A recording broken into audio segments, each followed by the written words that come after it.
Cale Makar high in the zone. McKinnon, one-timer, score!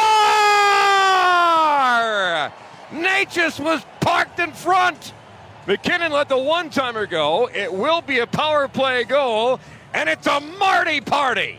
Walensky bypasses everybody. Stretch pass for Natchez on a breakaway. He scores! For the second time tonight, it's a Marty party. Jokic backdoor cut, Christian. Dog, two hands. And the Nuggets are blowing out the Magic in Denver. They're up by 28 with 90 seconds left to go in the third quarter. But a score here would be nice. 7 seconds left. Jokic, dog, two hands. Throw that thing down, big fella. Christian has it across the timeline against Wagner. He gets a pick there from DJ. Goes to the left hand, alley-oop. Dog, right-handed, DeAndre Jordan. Nuggets lead it by 29 points with 7:35 to go in the game, and this thing is over!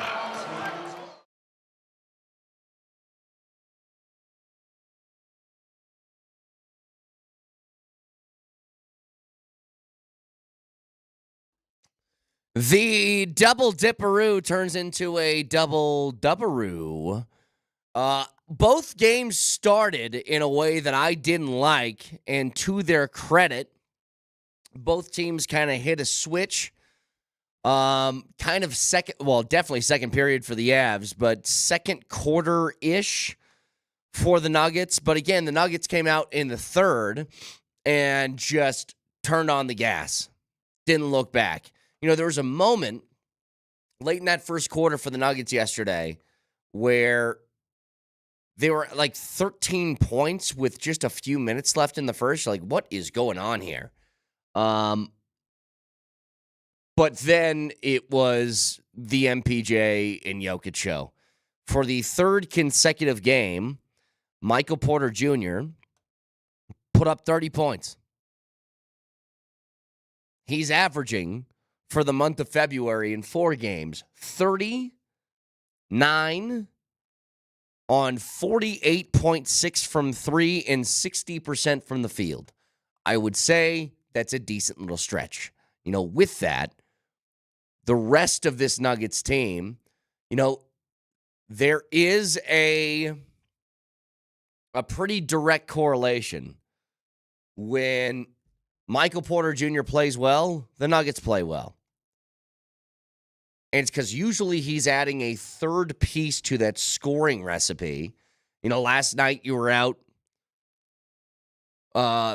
Jamal Murray, Russell Westbrook. You really didn't have a whole bunch of guard play of note. They started Julian Strother. He did not play well. Christian Brown was his great usual self, as he was 8 of 12 from the field with 8 boards, 4 assists, 3 steals. But this is about Porter. And, like, I want to get to the bigger picture stuff with no moves at the deadline in a little bit, but just to focus on the games last night.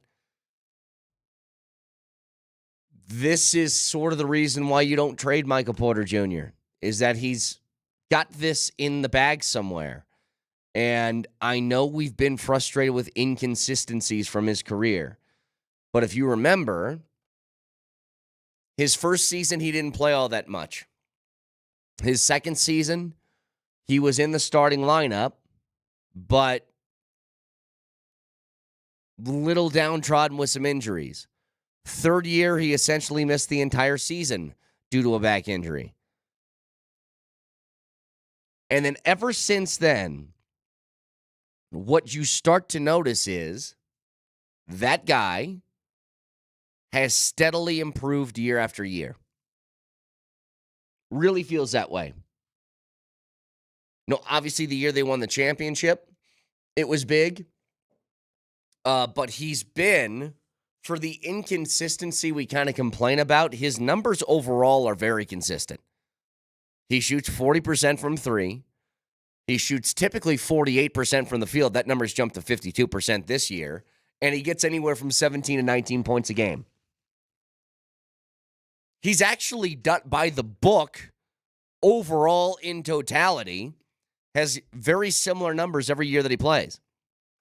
But I hope what this provides both for him and for the team, is you watch him play, and it's an incredibly viable option now to just get the ball to and let him get a bucket. So I think the Porter story is huge from yesterday.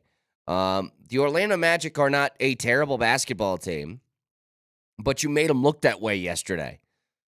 Holding them to 36.9% from the field. They were 5 of 31 from three-point range. That's huge. You held a team not just to a munder, you held them to 90. And you know what's great? Is that the Nuggets finally played a game in which they only scored 112 points. I say only. It's pretty average for most teams in the league. But we know how good this offense is. You only had to score 112 to beat a team by 22 points. That's big.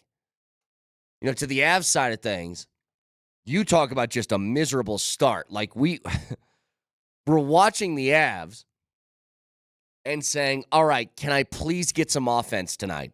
And then you take a penalty within the first 2 minutes of the game, and then you take another one on delay a game that starts you off on a 5-on-3. Calgary scores, they're up 1-0, and you're playing catch-up again. And you're like, can somebody just break through the wall, please? Someone go out there and just make a damn play that's going to get this offense going. And early in the second, about a minute in, Cale Makar puts in a goal, and it finally started to feel like you got that juice back again, right? Felt like the offense was spending a lot more time in the offensive zone. They were cycling. They were keeping pucks in. They were tiring out the defense. That leads to a Lehkonen goal, which leads to the Netsch's power play goal, which was huge right before the end of the second. And you had control kind of from there on out. Again, early in that game, it was ugly. Taking penalties, not spending time in the offensive zone, turning the puck over a lot, just missing on passes. Like, it looked really, really sloppy. But once they garnered and gathered a little bit of momentum,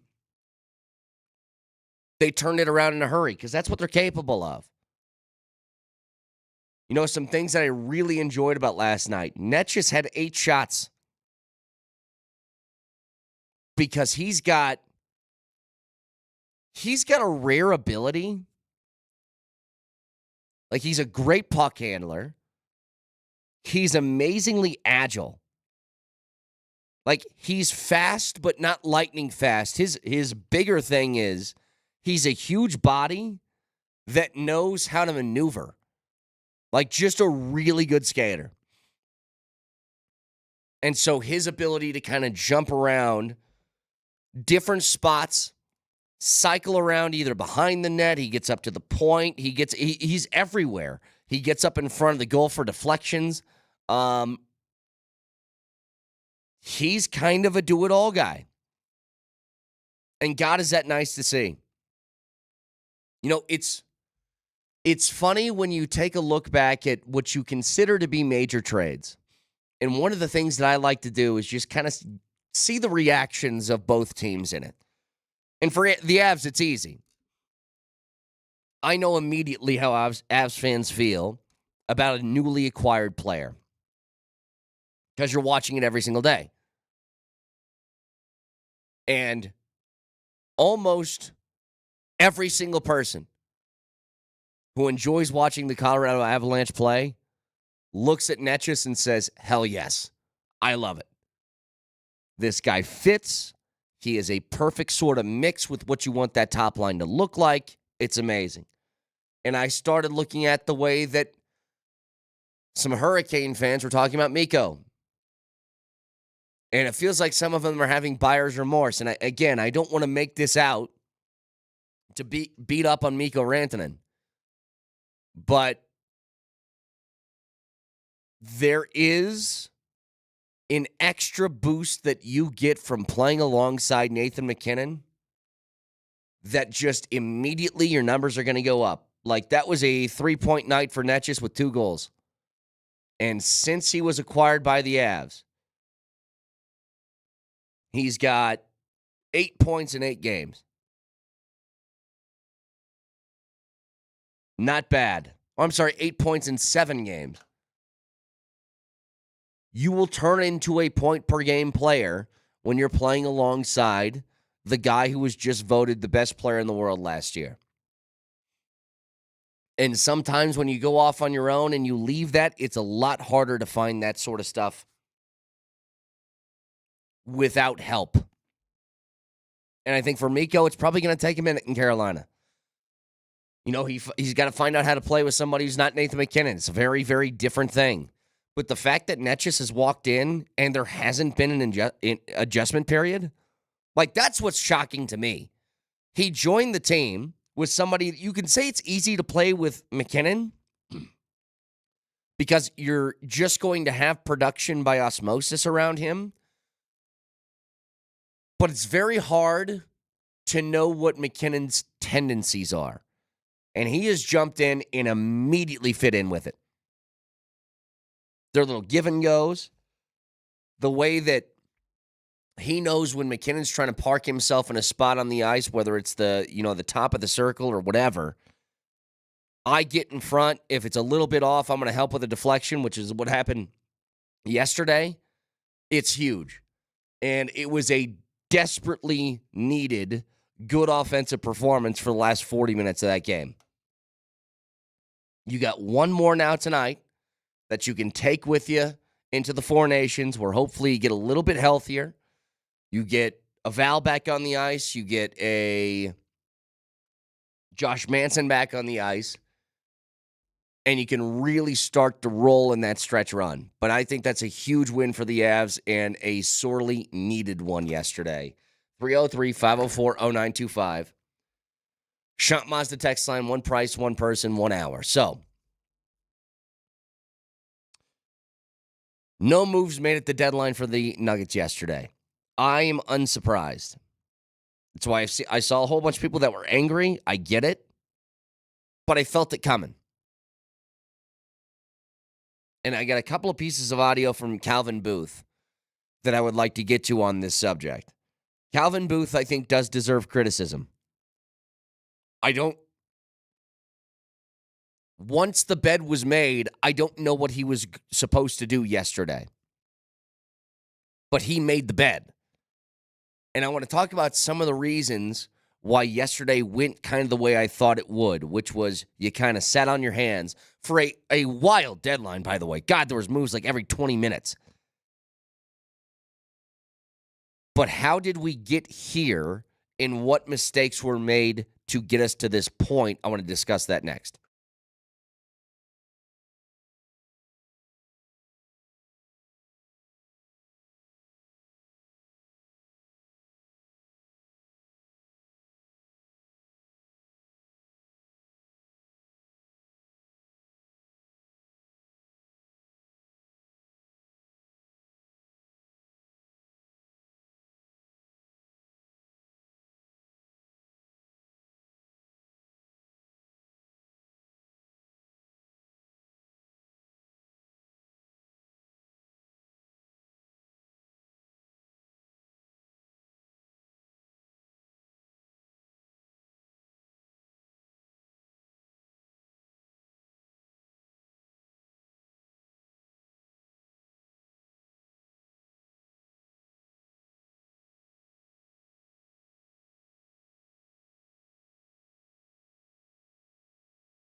Yeah, I think this trade deadline was a little bit different from the last one. I think we had a little bit more to work with asset-wise.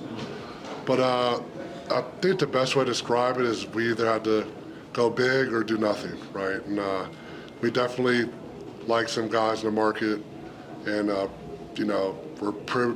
thought we had some traction in a couple different situations. And whether other teams just beat us out with their offers or we just didn't feel like it was the right use of our assets, combination of those things just led us to be where we're at right now.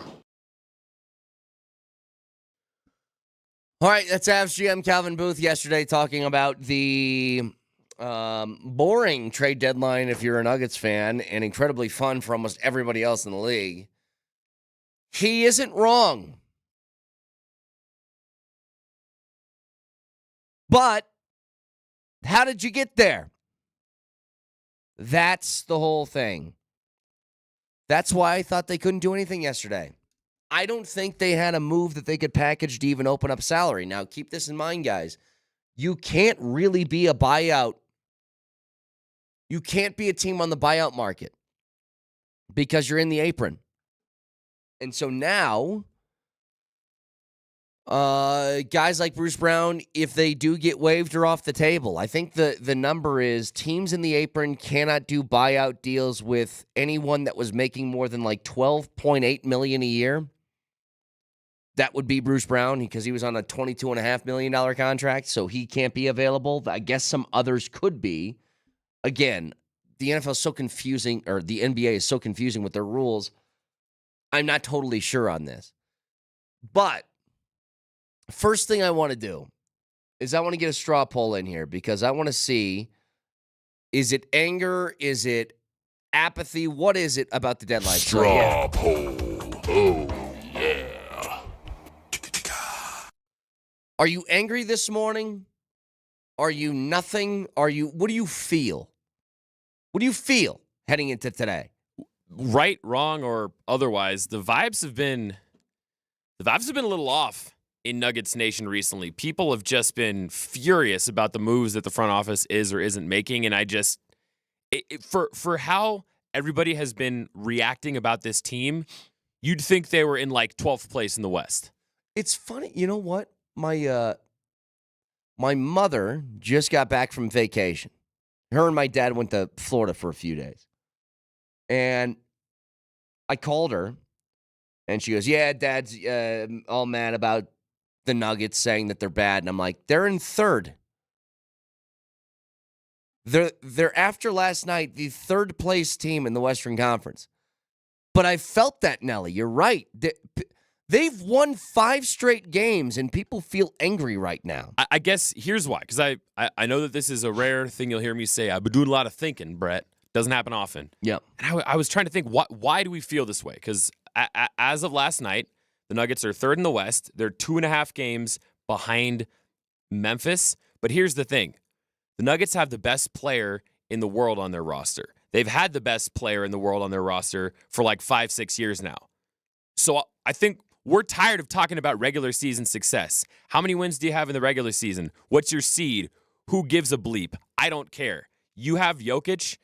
You need multiple championships, plural, with an S. And so I think a lot of fans are looking at this team as presently constructed, and they're thinking, great, we'll get a good seed in the West, but is this a championship roster? And that's where I think the disconnect comes among Nuggets fans. Like, I've said this about the Nuggets before the trade deadline. I will say it afterwards. I think they're a team that's in the outside shot at a championship category. They're still in it. But a texter says people have FOMO about trades. That's true, but I think I got the reason why. You feel like you were lied to. Let me explain. When you let KCP walk, and whether you think that he's a player that's dropped off or not, you let a player that was a core piece of a championship roster and a really good defender walk off this team. And what was the reasoning behind that? It was for what? Flexibility, right? We're going to let him walk so we can have flexibility to fix roster issues if they arise. And he didn't have any. Like what he just said right there, it was either do something huge or do nothing. That's not flexibility. Teams that are in championship sort of modes, that are third-place teams in the conference, shouldn't be looking to do a giant overhaul of their roster. They should be looking to make some tweaks. You couldn't tweak anything. That's why I was a little bit angry. And I was thinking about this. Calvin Booth took over as GM for Tim Conley the year the Nuggets won the title. And he did two genius things immediately. He traded for KCP, and he signed Bruce Brown. And those were incredibly smart, championship-level moves. And most since then have been iffy at best to just straight up bad. Most of the moves after the genius ones have turned into, let's trade Reggie Jackson and 3 second-round picks and a salary dump to a contract that we signed him to. Let's trade 3 second-round picks. Was it 3 or 2? Hang on, let me go back and look. 3 second-round picks for Thomas Bryant, who didn't play and left at the end of the season. Again, it's the middle of the championship year, so you're probably saying, who cares? But later on down the line, that's where it hurts. You give guaranteed contracts to guys like Hunter Tyson and Jalen Pickett, who in year 2 are barely playing. Jalen Pickett is playing right now out of necessity because you have no point guards. You signed Dario Saric with the only money that you had this offseason, who quite literally is maybe the only guy who doesn't play now, even in garbage time. The really good move that's been made after the KCP trade and Bruce Brown signing is the Russell Westbrook signing on the vet minimum. It looks to be genius. Like, he's a guy that's essentially a starter for you for the cheapest contract that you literally could find. Like, that stuff's great. But that's why when people say something like, hey, man, there wasn't a lot we could do, we're like, well, why? How about that? So a couple other things from him here. Here's him talking about what they wanted to address. Overall depth and depth at the backup center would have been questions that we would like to address at the deadline. I think DeAndre has done an admirable job, but, you know, he's long in the tooth and, you know, he's been durable, so that's been good. But, you know, I think everybody's been surprised about how good he's been, and hopefully he can continue it. But, like, I think adding another piece that, you know, coach was comfortable playing there would have been nice. I think Zeke obviously has shown recently something I've known for a while that he's probably should just be best at the 4. So I think as long as Aaron stays healthy, we should be okay at the backup 5, but it is a concern of mine. See, again, I sound like a conspiracy theorist, but it's hard not to go to this direction. Like, Nelly, whenever I hear Calvin Booth talk about roster construction, it sounds like him and Malone just don't see eye to eye on things sometimes. Yeah, he just said it right there. I think Zeke would be better at the 4. Why did you put that in your pipe and smoke it, Malone? Jeez. But here's the thing. He's right. That's what I've been saying for like a year now, is both him and Sarge. I'm like, they aren't 5s. When you play them at the 5, they're out of position and they look bad. I don't know about Sarge because I don't see him play. But Zeke, when he plays at the 4, looks like a fine backup at the 4. But here's the issue, Nelly. You traded for Aaron Gordon, and then you drafted Peyton Watson in the first round, and then you gave Zeke a 4-year extension at $8 million per.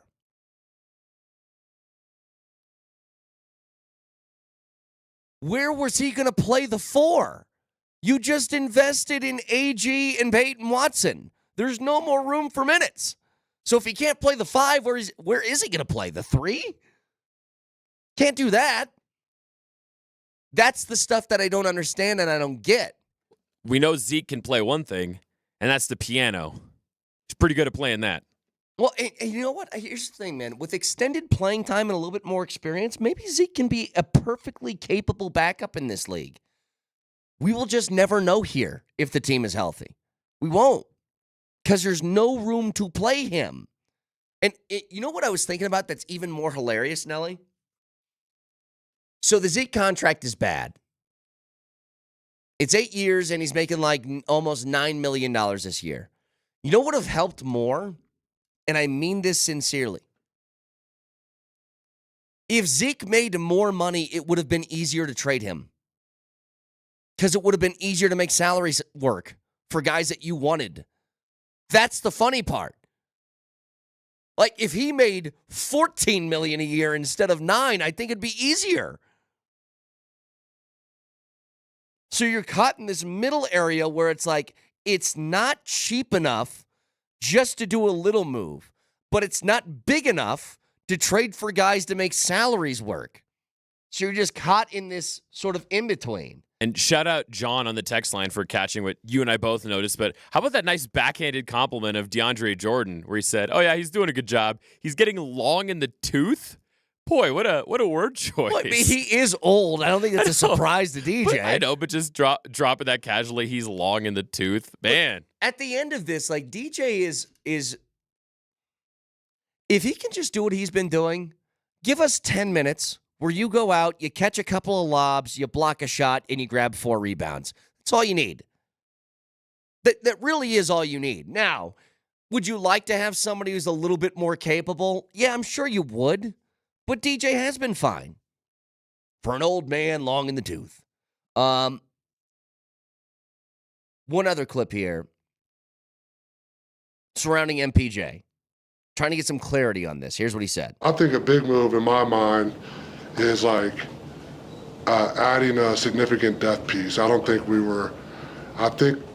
we liked everything that was happening in our rotation. So I don't think we weren't close to doing anything with anybody in our rotation. It was going to be, some of the guys that were outside of it, like Dario and Zeke, and using some of our draft assets to bolster our lineup as opposed to like moving a bigger guy like Mike. What does bolstered mean? Here's another thing. I always felt like... How about improved?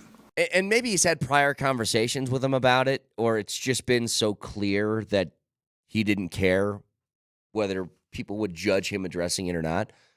To say, yeah, we basically tried to trade 2 guys on this roster and nobody bit, so that's pretty crazy too. Hey, Nelly, I was just talking to somebody the other day, and they said, what do you think about the dynamics of your radio show? And I said, well, we tried to get rid of Nelly a couple weeks back. We thought we had a better, producer to come in, but it didn't happen. So Nelly's still here. And I said that out loud into a microphone. Like, that's a wild concept. Again, it's pretty obvious, I suppose, so it's not like you're shocking anybody. But it is weird. But I think that's where the frustration lies, okay? You have a team that you would like to fill out more depth-wise. You can't because things that were done in the past couple of years have slowly death by 1,000 paper cutted you into being immobile. Couldn't move. One last thing here from Calvin Booth talking about just that subject. Going back from when I took over the job, we had to put together organizationally a team that we felt like they could compete. And that started out by, using some of our future assets to get draft picks, to take Peyton Watson, to take Julian. So I think from the start of my tenure here, we haven't been the bank. We've been the person going to the bank and asking for a mortgage. So I think we'd like to get out of that cycle, but also we realize that Joker's time is now, and if the opportunity presents itself to use those assets to really improve our team, I think we're close in a couple of things and feeling that way this trade deadline. we're going to do that because you got one time, one career with him here. So Again, I get it. It's, we've had to mortgage the future. Yeah, but you put it in some bad stocks. I always think about with the moves like Jalen Pickett and Hunter Tyson were second-round picks. And maybe you really liked them. Maybe they did. But that would be a moment like, we don't need a draft pick now. What if we traded our second-round pick for a future second that we could use later or something like that? That's the kind of stuff where, like, if you really want to think 10 steps ahead, I just don't. It felt weird to me at the time, too.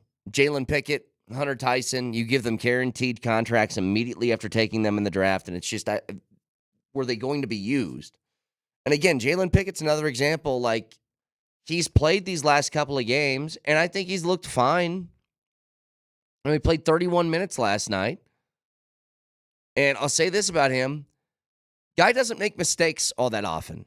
Now, I don't know how much just raw ability he has to just go out and be a true basketball player, which is, I'm going to go out, start hunt some shots, and knock things down.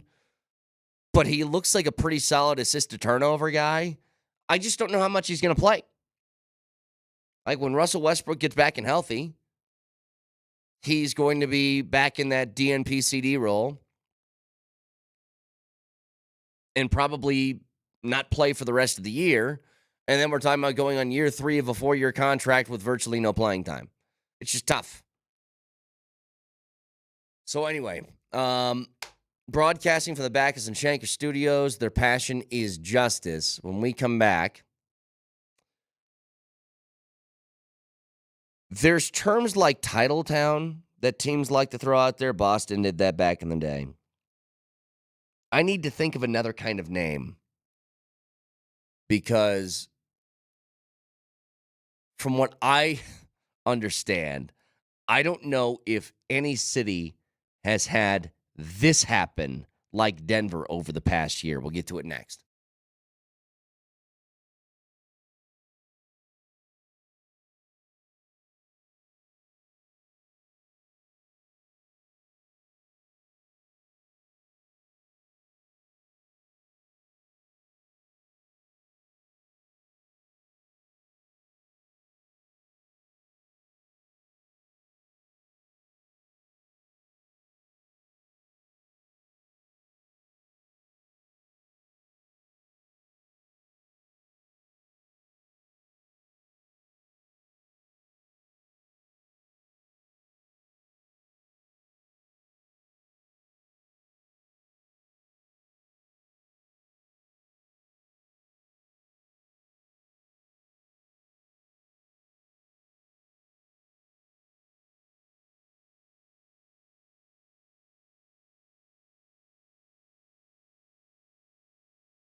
All right, let's do a recap of the last year. So the Denver Nuggets have a player that everybody has deemed the best player in the world in Nikola Jokic, and he was rewarded with an MVP for that. The Colorado Avalanche have a player that was deemed the best player in the world in Nathan McKinnon, and he was rewarded with an MVP for that. The Colorado Buffaloes have a player that was deemed the best in the world, and he was rewarded with a Heisman Trophy for that in Travis Hunter. And now the Denver Broncos have a player that has been deemed the best defensive player in the world, and he was rewarded with a Defensive Player of the Year award. That is pretty insane. That you have that long of a list of bests at your arsenal. And these aren't small things, right? You know, pretty everybody, everybody loves the idea of a player getting like the Walter Payton Man of the Year, or getting what's the award in hockey again? What's the good guy award? The Lady Bing. Those are cool, but they're kind of arbitrary. These are straight off, what is your ability? Is it good enough or not? And you have 4 players that are deemed the best in the world at either the overall sport, in the case of college football, hockey, and basketball, and then best defensive player in the world in the NFL. Pretty insane.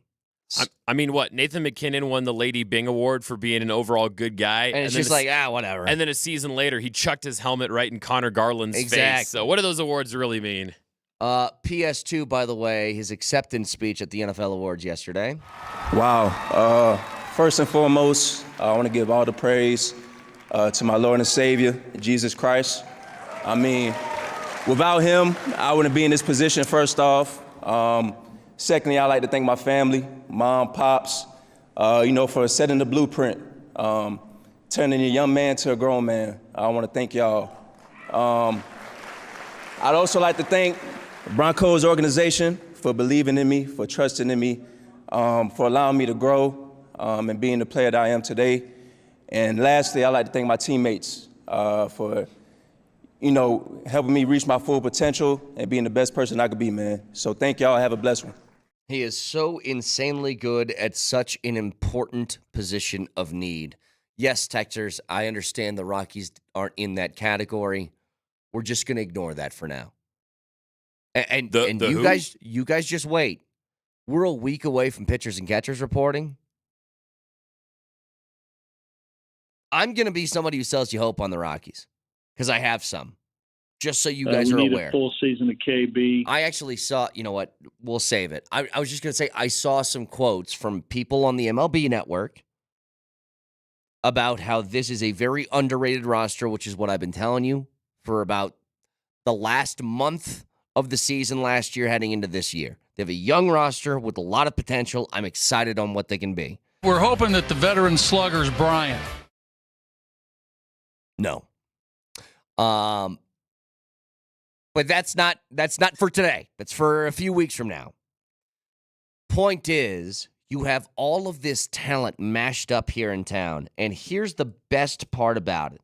With the exception of Travis Hunter is going to leave and go to the league, and he's not going to be drafted by Denver because Denver is picking 20th and not first. All of these guys are going to be here for a while still. And they don't have any signs of slowing down. Nathan McKinnon is still leading the league in points. Nikola Jokic is still the best player in the world. Pat Surtain is in his mid-20s and just signed a long-term extension. You're going to have this for a while. The next step is, can you And what do you do to take advantage of it? You have all of this insane talent. What do you do? Well, for the Avs, I think they've addressed a few things already.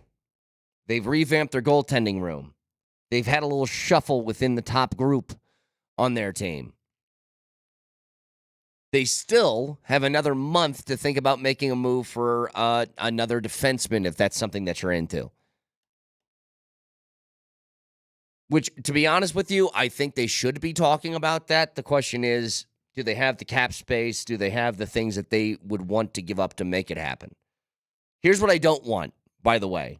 If the Avs do try and make a move for another guy to pair up on those D pairs, I don't want them giving up a player of substance to do it. So basically what I'm saying is leave Sammy G out your guy's mouth, okay? Replacing Sammy G with another guy doesn't help your depth there. If you can get something for like picks, then I'm in. But I'm not trading anybody from the forward group. I'm not trading anybody from the D pairings because you need depth right now. You don't need a huge move. You've made the huge moves. And I mean massive ones. You have 2 new goaltenders and a brand new player that's sitting atop that top line next to Nathan MacKinnon. You're fine in those categories.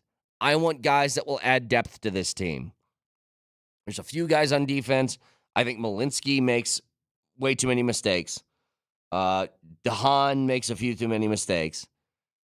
Shillington, I know he just came back from the injury. There was a lot of turnovers last night. Like, you just need some depth on that blue line that if they can make a move, then great. To the Broncos don't seem that far off. And you know who else thinks that is Sean Payton. What did he say when he was with Kay Adams? Did he say, we're going to be a problem or something like that, right? Why wouldn't he think that? Seriously. They have all of the main things that you need on a football team to be successful. They seem to have those ironed out. They need to find a running back. They need to find a tight end. They need to find maybe another veteran wideout, maybe a linebacker, maybe a safety, like all the stuff that I think is findable over the course of an offseason. Maybe not all of it, but you could find a lot. You get those figured out, you get another year of seasoning with Bo Nix. Who's to say you can't be competitive in the AFC West? You steal a game or 2 from the Chiefs, and you're within striking distance at the end of the year. Like, I think that's possible. You know, the unknowns for that team are the same unknowns as everybody else. It's, can you be a team that gets lucky injury-wise again? Like, hopefully. But they're in great shape. So Snoop Dogg, I didn't watch this, Nelly. I just kind of saw the updates from Schefter as they were coming out for all of these awards. So Josh Allen wins MVP.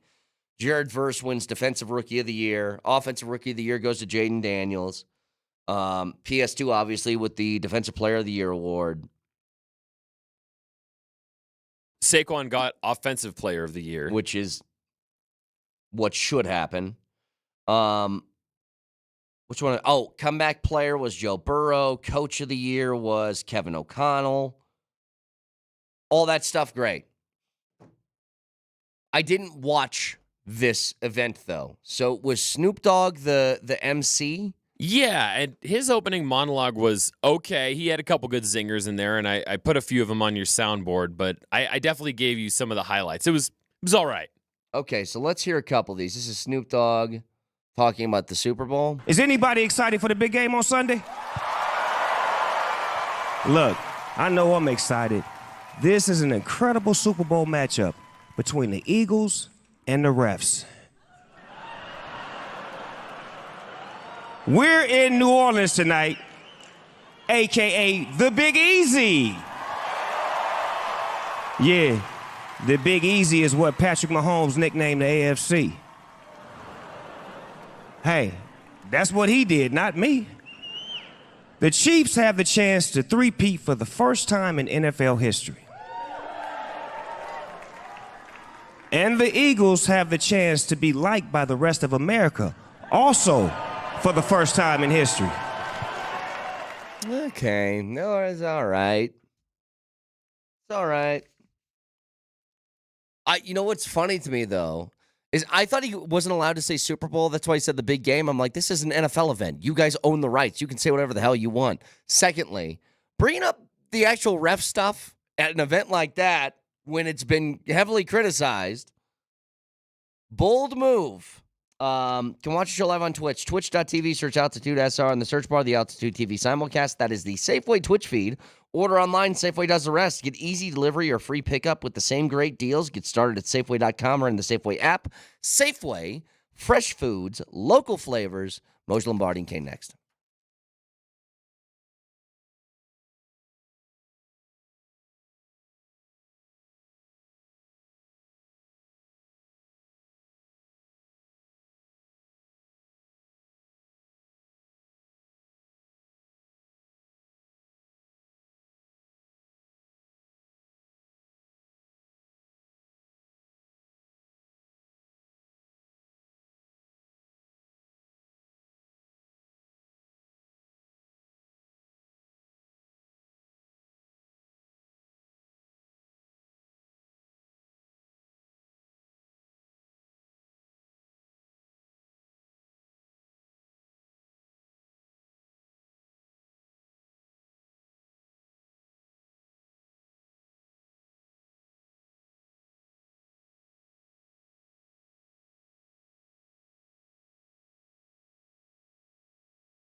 Cale Makar high in the zone. McKinnon, one-timer, score! Natchez was parked in front. McKinnon let the one-timer go. It will be a power play goal, and it's a Marty party. Walensky bypasses everybody. Stretch pass for Natchez on a breakaway. He scores! For the second time tonight, it's a Marty party. Jokic backdoor cut Christian. Dog! Two hands. And the Nuggets are blowing out the Magic in Denver. They're up by 28 with 90 seconds left to go in the third quarter. But a score here would be nice. 7 seconds left. Jokic. Dog! Two hands. Throw that thing down, big fella. Christian has it across the timeline against Wagner. He gets a pick there from DJ. Goes to the left hand. Alley-oop. Dog! Right-handed. DeAndre Jordan. Nuggets lead it by 29 points with 7:35 to go in the game, and this thing is over. All right, so listen, I want to get to the bigger stuff in a minute. Let's just focus on the games for a few minutes to start things off. Obviously, we can talk about trade deadline stuff. Vic, the state of Colorado has another world's best yesterday as PS2 took home the DPOY. But to the games. Double DUBaroo.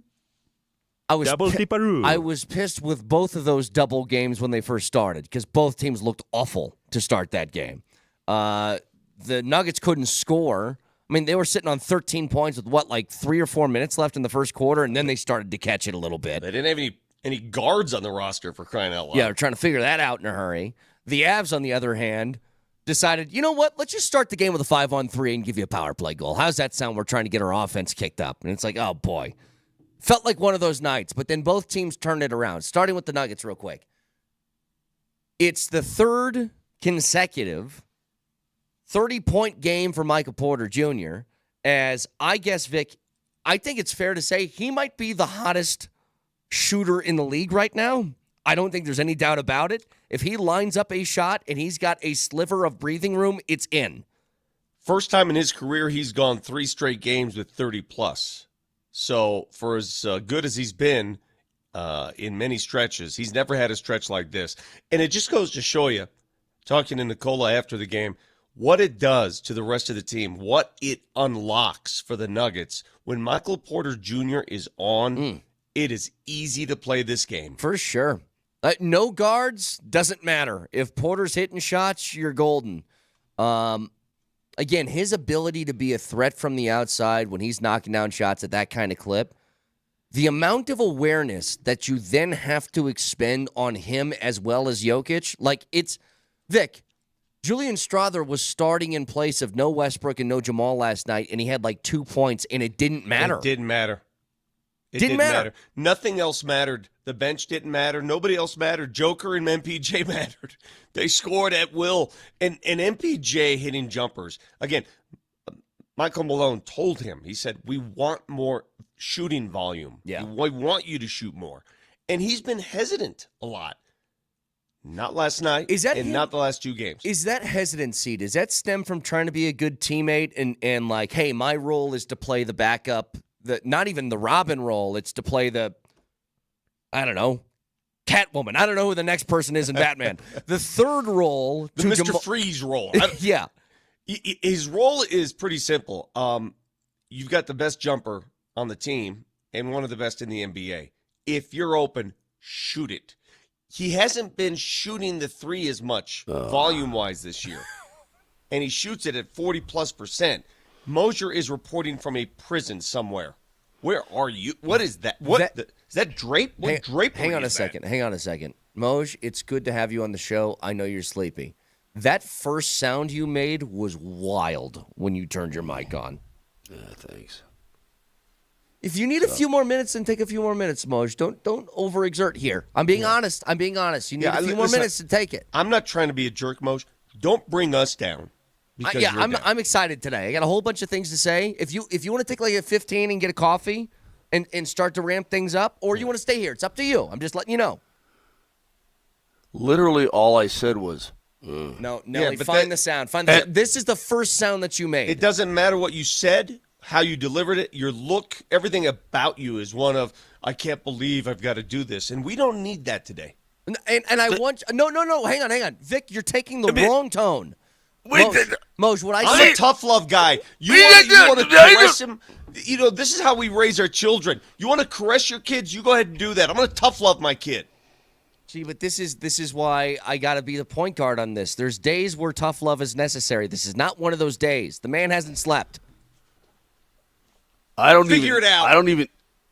I don't think I need any love or tough love or sexy love or rubby dub love. I don't know that I need any kind of love. I'm literally trying to get my coffee in my body and wake up a little bit, man. Okay, That's all I'm trying to Brett, do. by the way, way to whip out the Joe Dirt. Talking to my guy all wrong. Yeah. It's the wrong tone. Stab you in the face with a soldering iron. I got the sound, by the way. Yeah, let's hear it. Shooting the three as much volume-wise this year. That sound, Moj, is why I was like, if you need an extra 10 minutes, then take the extra 10. I didn't know that I was on. That's my volume-wise bad. this year. Sorry to interrupt your MPJ volume shooting party.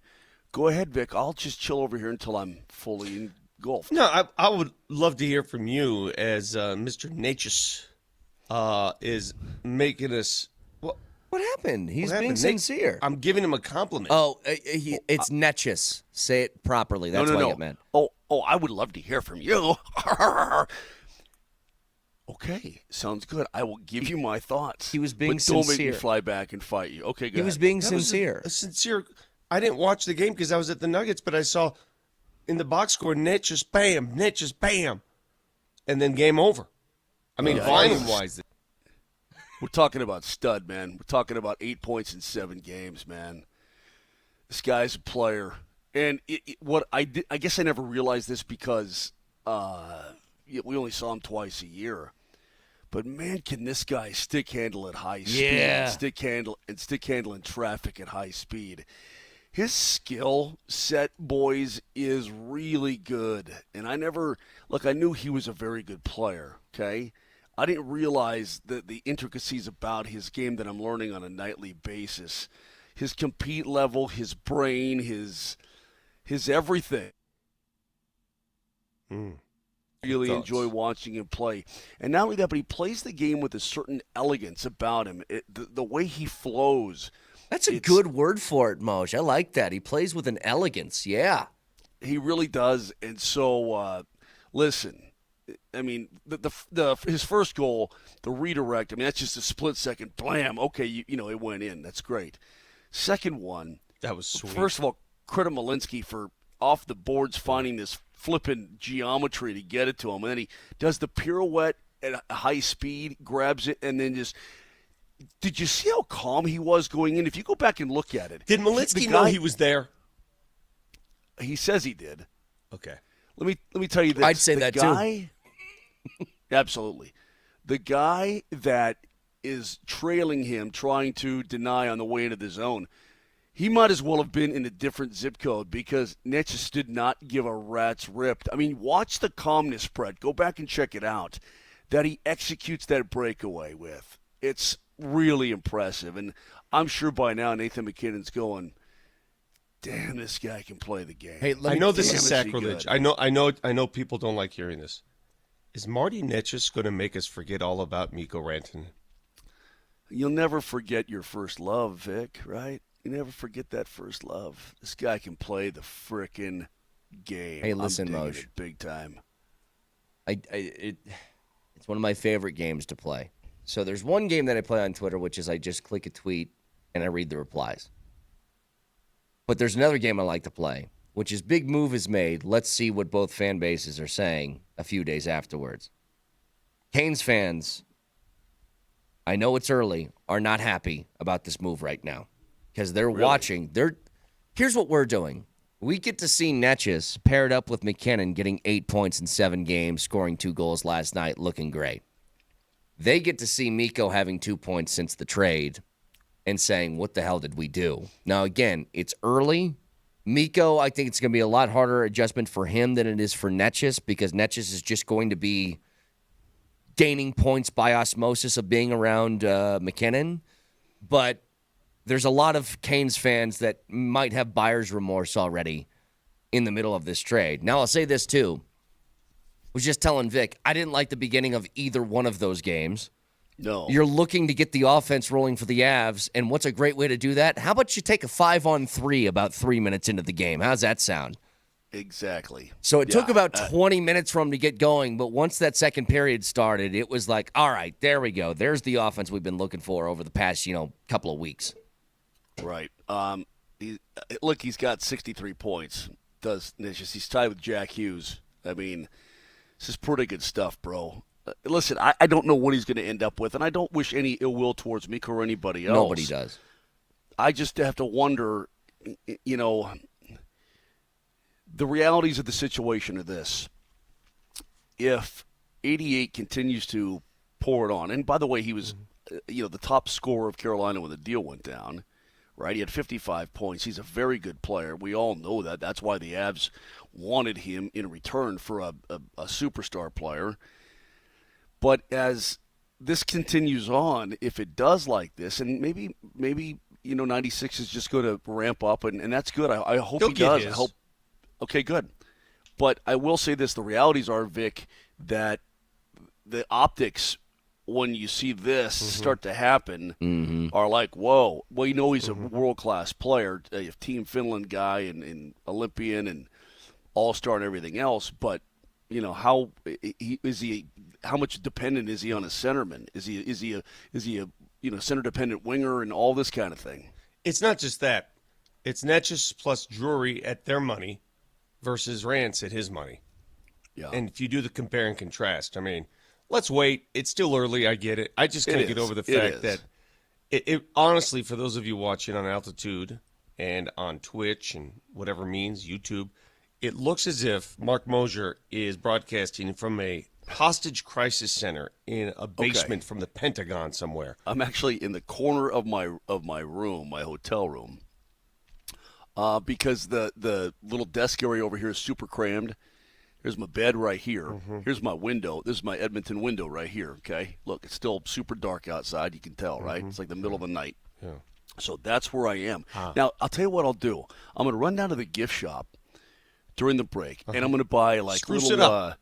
I'm going to buy like a Britney Spears poster for right here. Yeah. Okay. Spruce it up. Okay. In fact, you should maybe bring some posters with you. You should bring string lights along the way. Would you like that? You should bring assorted posters with you, depending on the mood. I'll tell you what I'll do. I'm going to travel with a mother trucking rope light from now on. Okay, and I'm just going to string that rope light up wherever I go, just so you feel good about yourself, so you don't worry that I'm in a Turkish prison cell. Okay, great. Again, the double DUBaroo yesterday, as both games didn't start great but finished awesome. Here's one more thing about the Nuggets, by the way. I know we were just talking about MPJ, 3 straight 30-point games. He's got to do this now moving forward every night, find a way to get him shots. But the big detail to me, Moj, the Nuggets dominated that game. They won by 22, and they scored 112. I previously thought that was an impossibility for them, that they would score 112 points and dominate a basketball game. Let's be real for a second. That's what I told you guys yesterday. This was going to be a scheduled win for the Nuggets. Absolutely. And a scheduled loss. And Vic, I've got to learn from you about this game last night because I'm doing my own thing. Sure. See, you guys are doing double DUBaroo. I'm doing my own thing. Okay. The Magic shot like crap. They couldn't make anything. Well, their three-point shooting is among the worst in the league to begin with. Last night was atrocious. Yeah. They lost it in the second half. They completely got fatigued, and the Nuggets, give them credit. The one thing about the Nuggets, Mark Moser and Brett Kane, here's one thing everybody in this league needs to understand. When fatigued, they are better than anybody. They're now 10-1 on the second game of a back-to-back. That's crazy. 10-1 without rest. They've now won. All right, get this. In Nikola Jokic games, because the only one they've lost this year is the one he did not play in, the one where he was sick.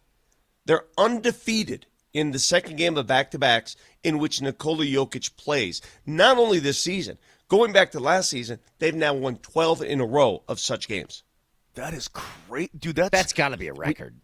In the NBA, especially.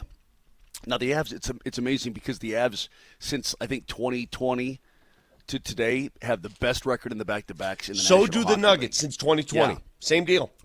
But what's crazy is, you can get out goalie, da-da-da-da-da.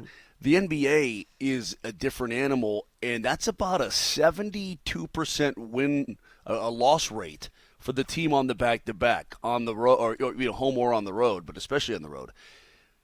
And the Nuggets just seem to thrive in it, man. They're like, yeah, let's do this. I can't see straight. I'm so tired. I'm going to dunk on your face. Mm-hmm.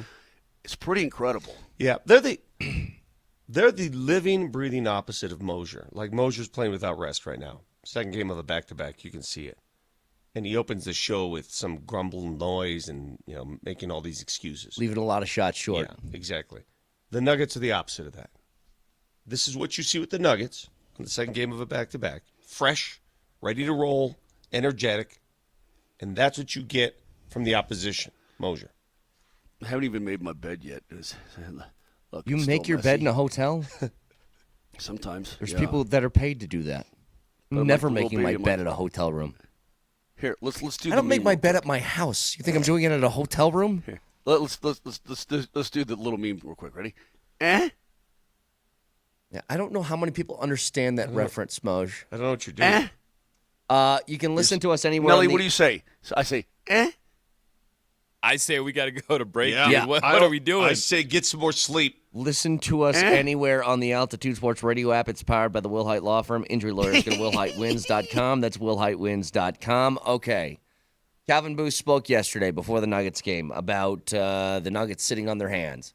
The result of the trade deadline is not unexpected. I have a lot of questions, though, about some of the things that he said during that presser. I'll play it for you next. Volume-wise.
Yeah, I think this trade deadline was a little bit different from the last one. I think we had a little bit more to work with asset-wise.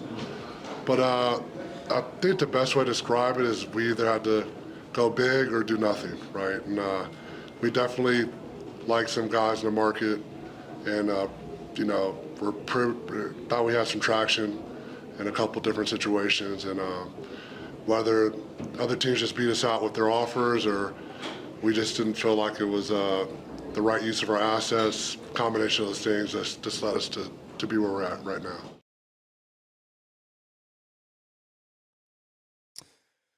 All right, so I get a lot of clips from Booth that I want to play because I think a lot of this is revealing. Now, on the surface, what he just said is exactly what we've been telling you essentially all week, that I don't think that there was something that they could do unless they wanted to go huge with something. And you're the third-place team in the Western Conference. What would be the point in doing a major shuffle and shakeup with a roster like that?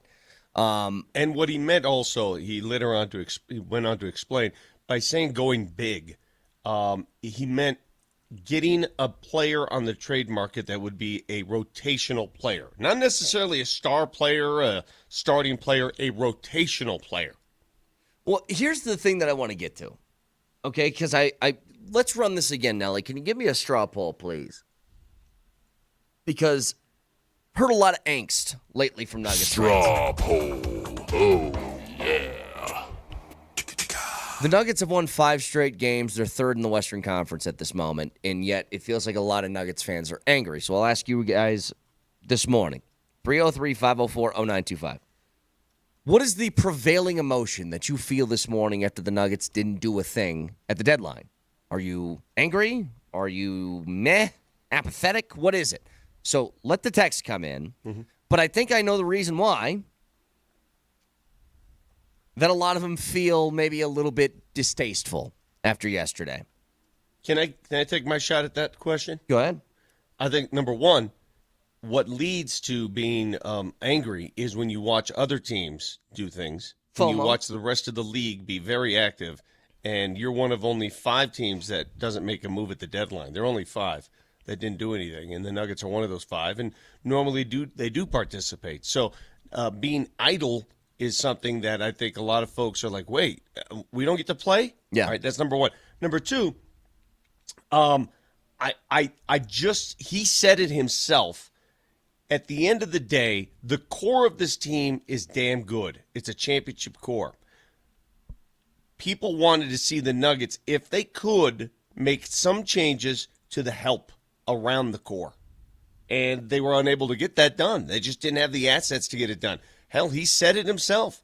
We were in the works. We had some deals available. We called people, but they got outbid by other teams with more assets. Here's why I think the emotion from some is a little bit angry. You didn't have the ability to make a move yesterday or over the past couple of weeks. You just didn't, without giving away something of what you would consider value. The anger doesn't come from that. It comes from why. And here's what I've sort of garnered from this, Moj. Tell me if I'm onto something or not. Calvin Booth takes over the year the Nuggets win the championship, and right out of the gates, he makes 2 moves that were genius. He trades for KCP. He signs Bruce Brown. Without those 2 moves, the Nuggets have no championships right now. None. Totally. But then what's happened after has been a series of moves that I think you could call iffy to straight up bad. And that iffy to straight up bad move, or that stretch of moves, has led to your inflexibility. When they let KCP walk, they said they did that in the name of cap flexibility. And you're immobile. It didn't help at all. You can do nothing as far as small tweaks on this team.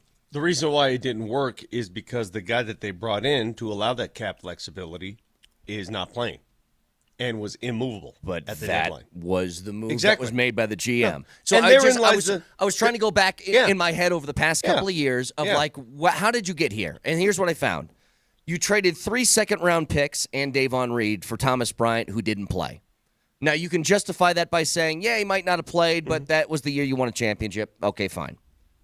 You trade another host of second-round picks, 3 of them, to get rid of Reggie Jackson, who you previously signed to a 2-year, $10 million deal. That is also not great. You have traded other players that have led to no draft picks being on the table.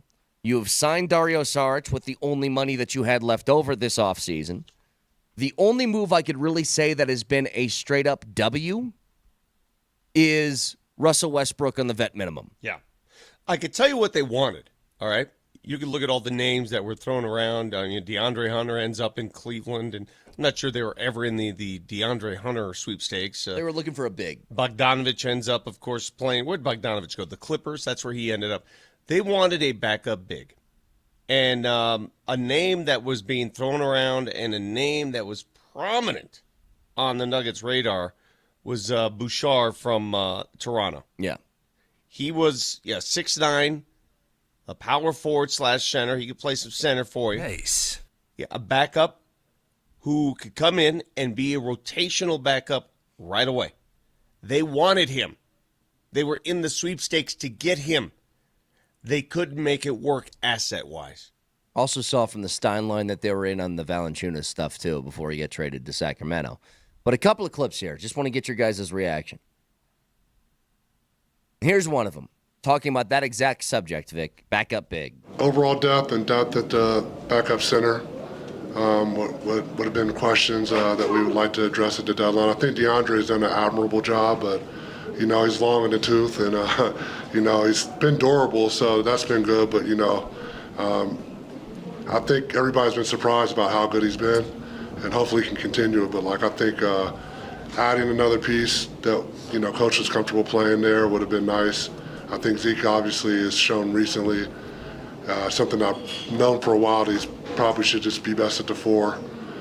So I think as long as Aaron stays healthy, we should be okay at the backup 5, but it is a concern of mine. So that comment right there, though, I'm going to tell you why this confuses me. I've said that forever. I told you guys this multiple times. I think that Saric and Zeke are 4s, and when they try and get forced into a 5 role, it looks bad because that's not where their skill set is. And I think he's right that Zeke is a backup 4, and he could be a capable one in this league. But here's what makes it really confusing. If you know that, and Aaron Gordon is a highly paid starting 4 on your team, and then you invest a first-round draft pick in Peyton Watson, why are we giving a third-string 4 $8 million a year over 4 years? That's what doesn't compute. I just don't know that he was going to be the third-string 4 when they signed the deal. I think maybe it was last year. Maybe they looked at him as a backup 4. Maybe that's but he'd be third string because Peyton Watson's here. Peyton Watson's not a 4. He's playing 4. He should be a 3. He's playing the 4. He's a wing defender. Well, I'm just telling you where he should be playing and where he's most effective. You watch the games. You tell me. Hey, there's no denying this. I watched Zeke Naji very closely in the last week, and I watched him last night defending Paolo Banchero. Mm-hmm. That dude can defend. He's capable. He can defend, man. He does not let up. He can defend. Now, he needs the playing time to get out there, but that's the one thing about him. Here's a big dude that he's defending. Banchero's a big dude. And Zeke's he's not giving him anything. So I saw some things out of him saying, you know what, you're right. He is a 4 if you get some time. Now, it's going to take a lot of time given, they're around halfway through the season. All-Star break's approaching. You can't experiment now. But I want you guys to pretend I'm Calvin Booth. Because like Calvin, I pushed for Dario Saric. I'm guilty. I'm raising my hand guilty. Mm-hmm. I'm the one who said, go get him. It's perfect. He hadn't gone off the bench in 90% of the games. Yeah. 95%. You know what's interesting?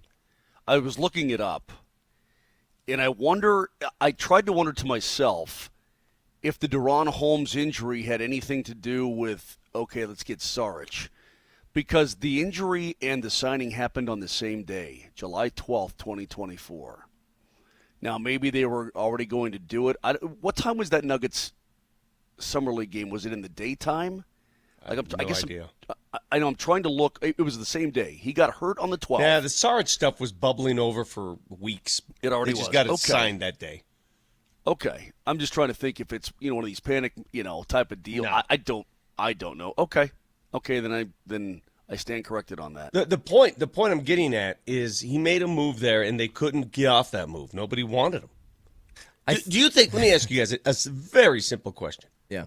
Do you think if the Nuggets had desired, and I know they did, desired to trade Saric and Najee at the trade deadline, and nothing happened? Why do you think nothing happened? Because nobody wanted it. Look, I'll play that. It's that simple. Here, I'll let you hear this right now. I think a big move in my mind is like adding a significant depth piece. I think we liked everything that was happening in our rotation.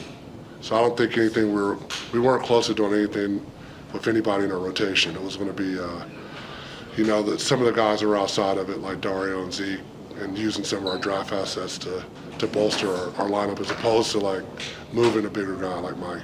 Like, I know it's pretty obvious, I guess, that Dario and Zeke are being shopped, and they weren't like immune to seeing all of the rumors about that online. It is pretty crazy, I think, to say that when the guys are still here. Yeah. I don't think that's a pretty wild thing to do. It's like, well, look, we tried to trade Dario and Zeke, and it just didn't happen, so now they're still here. Well, do you want honesty or do you want... No, I get it. What do you want? I mean, there are a lot of GMs in the league who will tell you something and then go trade Luka Doncic. Yeah. But here's the other thing. I was thinking two things with Zeke. This is what I think is really interesting. Because you said it, Vic. Zeke he's a 4. Calvin Booth just said it. From what you're talking about, Peyton Watson's also playing out of position. He should be a backup 3. So why isn't Zeke playing? Like, this is, again, another one of those examples. Like, are you and Malone on the same page here? Like, are you guys talking about these moves before they're made, or are you just doing this and saying, here you go, Malone, deal with it? Like, that's what's confusing to me. At the moment, Vic, from what you're talking about, they do not possess a backup 4 that they trust. They thought maybe it would be Saric. Not him. He's not even getting off the bench. So why isn't Zeke a more focal point of the rotation and moving Peyton Watson to a 3? Like, what is that about? Well, they're going to get a good long look at that because Peyton Watson's not going to be back for more than a month. Yeah. So we'll find out soon enough. I can tell you this, even Calvin said come playoff time, your backup 5 is going to be Aaron Gordon. Yeah. Here's the other thing I was thinking, Moj. You tell me if this is crazy or not. Because it literally hit me yesterday. The problem with Zeke wasn't so much his ability, it was his contract, right? That number, $8 to $9 million a year over 4 years, is really tough to make contracts work, and it's really tough to sell to another organization. Is it crazy to think that if they overpaid even more, if they made Zeke's contract instead of $8 to $9 million a year, 13 to 14, that it would have been easier to get rid of him to make contracts line up? Because you're right. That 8 to 9 is a bit of a tweener in the NBA. You know yeah. What I mean? Listen, because some guys are making 2-3, and some guys are making 30, 35, 40. That. I think if he was paid more, it's easier. Well, what compounds the issue too is that maybe you look at it and you say like, listen, he's a really good player. They're paying him 15 per. We just they just can't find spots for him. What compounds the issue is that you're missing the 3 second-round picks that went along with Reggie Jackson. Yeah. If you had those picks in your pocket, you could package those with one of those players. Oh yeah, and it'd be much easier for sure. to move them. That's the worst one. Like again, you look at the second-round picks that were given up, and I'll just give you 6 immediately for things that just straight up didn't work. To do that for a salary dump for Reggie Jackson is awful. To package 3 second-rounders for Thomas Bryant who didn't play. Now, again, you can justify that by saying they won a championship at the end of the year, and that's, a totally legitimate argument. But it was 3 second-rounders for a guy who didn't play for you. Those are 6 second-round picks you could have used right now. Let's look at the positivity, though. Okay, you've done well in this homestand. You won all 3 games that you're supposed to win. You did it in impressive fashion. 2 blowouts, 3 blowouts. Excuse me. One of them had 144 in the middle of it. The deadline is now over. All this chatter, all this talk, all this crap about will you, can you, must you, all this stuff, it's all gone. Now it's time to play the damn game. Mm-hmm. And every single guy in that room, including guys who aren't playing right now, including Peyton, including Russ, and so on, they know who they are. They know what they've got. They know where they're going to be. It's on them, all right? So you've got guys who have won an NBA title who know what it takes. It's on them now, and you're going to turn it over to the trust of your best players. Your starting five, whatever that may look like, is a damn good starting five, and your rotation is pretty good. You've got enough to compete in the Western Conference. Now you turn it over to them and say, all right, let's go. This is your team. Right now, this is who we are. We made no moves. We trust you guys. Go get it done. And on any given night, they're showing that they can. It's just, can they do it when it matters the most in the toughest situation? 303-504-0925. We want to hook you up with a Hooters prize pack, a party for you and your friends, and it's hosted by DMac, 4 of your friends. Answer 10 simple questions about the big game, prop bets without risking money. The entry with the most correct answers wins, and the tie goes to the entry that was first. You can log in, altitudesportsradio.com/Hooters. That's altitudesportsradio.com/Hooters. I want to make one last point before we go to break because the Nuggets have won 5 in a row. Yeah. They got to 5 for the first time this season. I asked Nicola last night what changed, and every time I say they've won 5 in a row, the reaction from the public is, well, yeah, they've played an easy schedule. And my reaction to your reaction is they've played easy teams before and lost. Yep. Washington. Chicago 6 most wins. recently. So Yeah. I don't care who you beat. When you assemble a 5-game win streak, you're doing something different. And it's very obvious to see that different is Michael Porter Jr. and what he's done. That's why. Jump back to this in a little bit. I want to get to a pretty amazing thing that I don't know if any town in the country has ever been able to say this about their state of sports. We get to it next.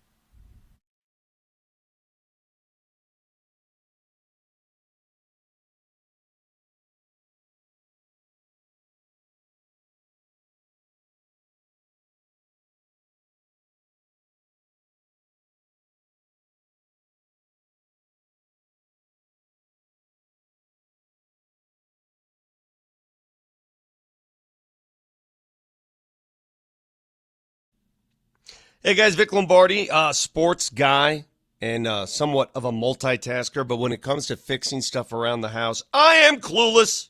That's why I trust AAA Service Plumbing, Heating, Electric.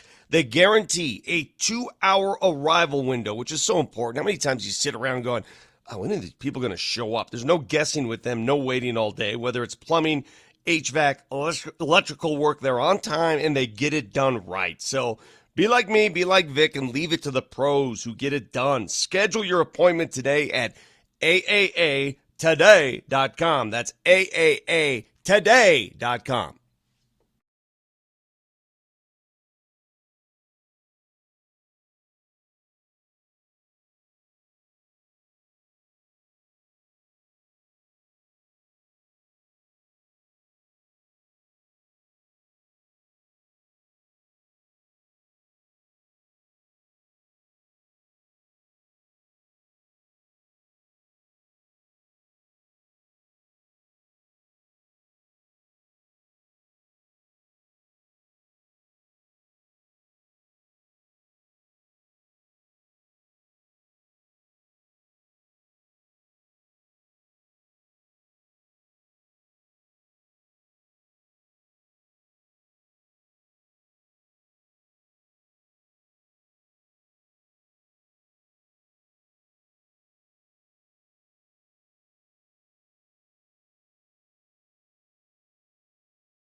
Hey, let's take a call. Jump out to the Ramos Law hotline. Car accident, you need Ramos Law, medical doctor, and attorney, ramoslaw.com. Let's get to Billy.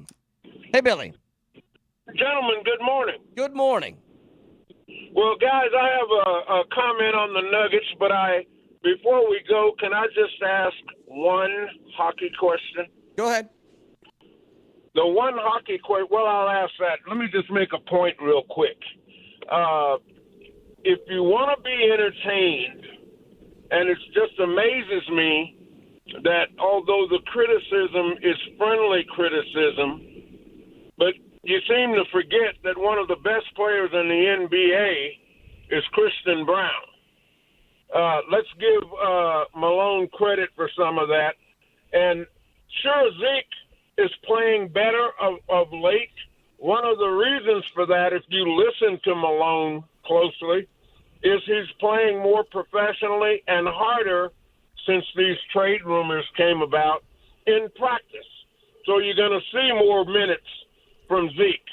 Here's the deal. Malone is on his way to a championship this year.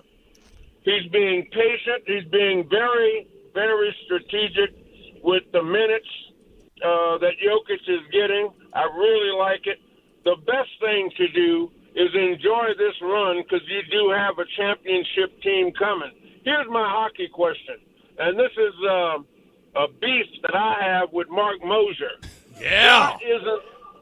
Why isn't Coach Bednar a household name in Denver? That's on you, Moser. Billy. Thank you, Billy. Thank Baby you Billy for the call. Bible Bunkers. Season 4 great, coming up. Baby Billy Bible Bunker. It's great to hear from Billy. It's been a long time, so thanks for tuning in and thanks for chiming in. I think Jared Bednar should be a household name around North America. Here's what I do know. He's pretty household here, isn't he? He is, but again, he's regarded as one of the best coaches in the NHL. He's regarded as one of the smartest coaches in the NHL. Listen, when you look at how guys turn over in the National Hockey League, he has been an Avalanche coach an awfully long time. Rarely do guys make it a decade, man, or close to it, right? And he's recognized by everybody, including his players, as a very, very good coach. I think he's pretty well known, but Jared Bednar, for the most part, I bet could walk down Larimer and not be accosted. You know, I mean, so maybe some people would, You're probably recognize right. him a little bit. That's a hockey thing, though. I think most Avs could walk down Larimer and not be accosted. Yeah. I mean, could Parker Kelly walk down Larimer or 16th Street Mall and I not wouldn't be even accosted? notice Parker Yeah. Kelly. I don't know what he looks like. Yeah. Hey, by the way, I want to go back to what Billy said about Zeke real quick. Michael Malone has shown, and if you listen to what he says it. Practice hard. Play hard. Be engaged. All these things. Make sure the top two guys in front of you get hurt so you get playing time. Okay. Play with Joker as much as you can. Yeah. I don't know if we still have it from the other day when DMac was talking. Well, when Coach Malone was on and DMac flat out, did me a favor and asked him about Dario Saric. But he laid out pretty much why the guy isn't seeing some playing time. He wants these guys to play hard. He wants these guys to practice hard. He wants these guys to be involved and engaged with the team. It's pretty easy to see. And if you're not, you ain't going to get on the floor. There's End a of balance. Story. There's a balance, though, okay? There's a balance. Yes, you want him to practice hard and give effort. We aren't there, so we don't see it. Also, when two guys go down with an injury and he's forced to play, I don't want him to have zero playing time when that opportunity arrives. Well, I think you hit it on the head earlier. Playing your original position would also help. Yeah. And we've seen Dario Saric. What position has he been playing? He's always filling in for Joker when he's hurt. Yeah. I mean, you're filling in for the best player on the planet at a position that is not really your position. Right. Right? So he lost confidence early in the season. It was obvious. He's better than that. We've seen him play. I've asked so many people in NBA circles, what is going on here? And they're shrugging the way I am. I'm like, I can't figure it out. He's better than that. We all know he is. He's played a position for a player who's the best in the world. Go do that. Let's do this real quick. So here's what I was talking about as we went to break. I don't know if any other state can say this. And I'm just going to list off a few things. You have someone. Dude, there's 50 states in the union plus Washington, D.C., and Puerto Rico. Okay. You tell me if any so of them really can claim. 52 independent territories here. Well, then, can any of these 52 independent territories claim this? That in a calendar year, you have someone who has been deemed the best player in the world in the sport of hockey and was rewarded with an MVP. You have had another guy who was deemed the best player in the world in basketball and was rewarded with an MVP. You have a guy who was deemed the best player in the world in college football and was rewarded with a Heisman Trophy. And you have a person who was deemed the best defensive player in the world, and he was rewarded with a Defensive Player of the Year award in PS2. No. All of that in a calendar year.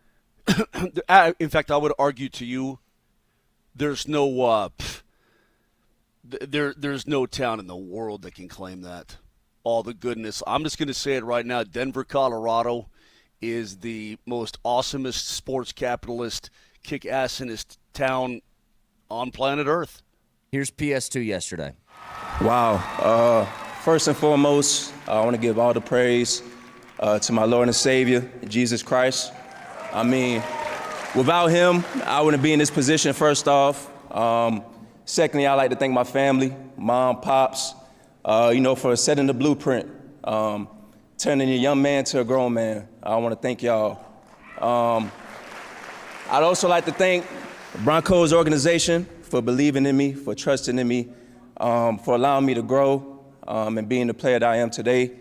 And lastly, I'd like to thank my teammates for, helping me reach my full potential and being the best person I could be, man. So thank y'all. Have a blessed one. Winner of Defensive Player of the Year, Patrick Surtain. The last Denver Bronco to win that award, Randy Gradishar, many, many moons ago, before you were born. Thank God is now in the Hall of Fame. Yes. Thank the Lord. That's how above. long it's been. And take a look at the list of DPOYs. Not many of them are cornerbacks. Well, not lately. Yeah. So that's again. I'm going to ask the folks that suggested this. I think DMac did, and I'll let DMac speak for himself. Do you remember when the notion was, should have drafted Justin Fields instead of Patrick Surtain? Yeah, I was that wrong. notion? I was wrong. You were the same guy. You said it too. Yeah, I was disappointed. Yeah, yeah. And what I said was, I think that PS2 is really good, and if he goes down as the greatest cornerback who ever lived, having a franchise quarterback is more important. Now, Fields is not good, and PS2 is very, very good. Generational but that's talent. Exactly right. It is. You might as well get him measured for the gold jacket right now. You win DPOI, you're halfway there. Okay, so DPOY. Why? You're half. You don't dispute that, do you? I mean, there was nothing on the board that said you're better than Patrick Surtain. The end. Mm-hmm. Vic, listen, hindsight is always 20/20. The first time I saw him walk on the field with all the rookies, I'm like, this guy just looked different. You know what I mean, Brett? He just looked He's like huge. An absolute stud. Yeah. And so I'm like, this guy is a total pro. This guy's going to be a stud. But Brett is correct. When you're on a desert island of franchise quarterbacks and you have the opportunity to get one, you take that over the future gold jacket cornerback. It worked out because Justin Fields is junk. No offense to Justin Fields, but he's going to be on his third team in his career, and Pat Surtain is Defensive Player of the Year. So that's why you look at it and say, okay, total stud, and he is. Whenever you mention everybody needs a franchise QB. Whenever you mention franchise quarterback in Desert Island, I go back to it's the Moj. I will say this: it's the greatest reference to a movie you've ever made, and your movie references are very hit and miss. But you said when you're looking for a quarterback, you feel like that one dude after the shootout in No Country for Old Men that's in the truck, just going quarterback.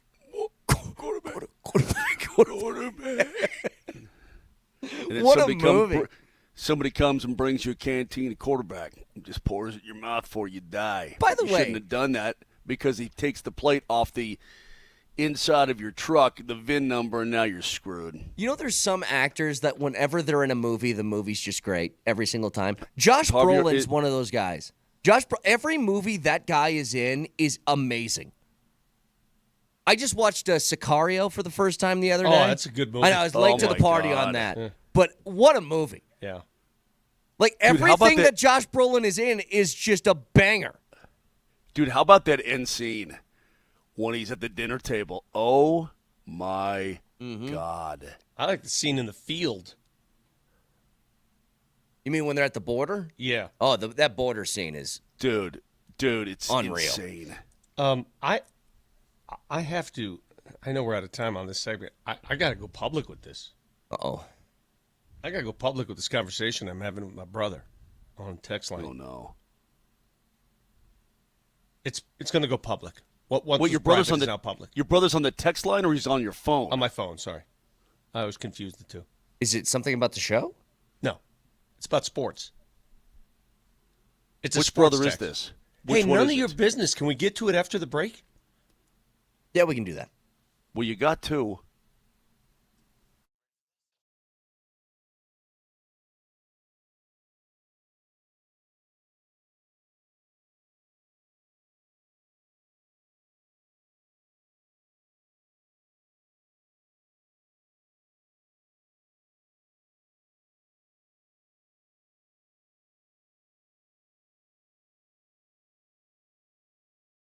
Just a couple of days away from the big game, and if you haven't downloaded the Circus Sports app, first of all, what's wrong with you?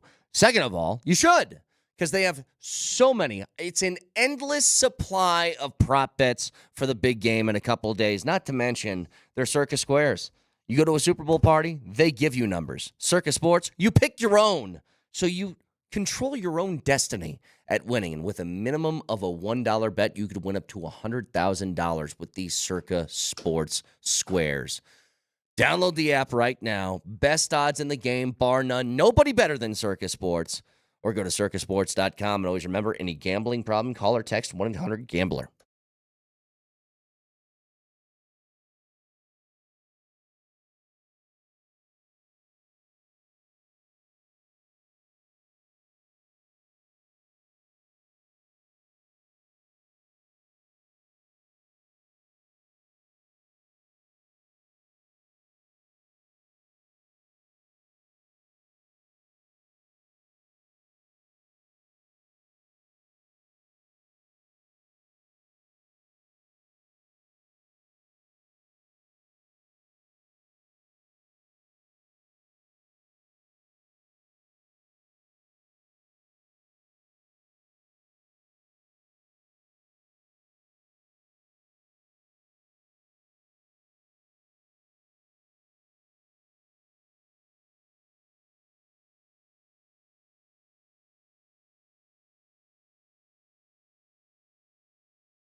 All right, just quickly, Vic, before you get to your thing. Hang on.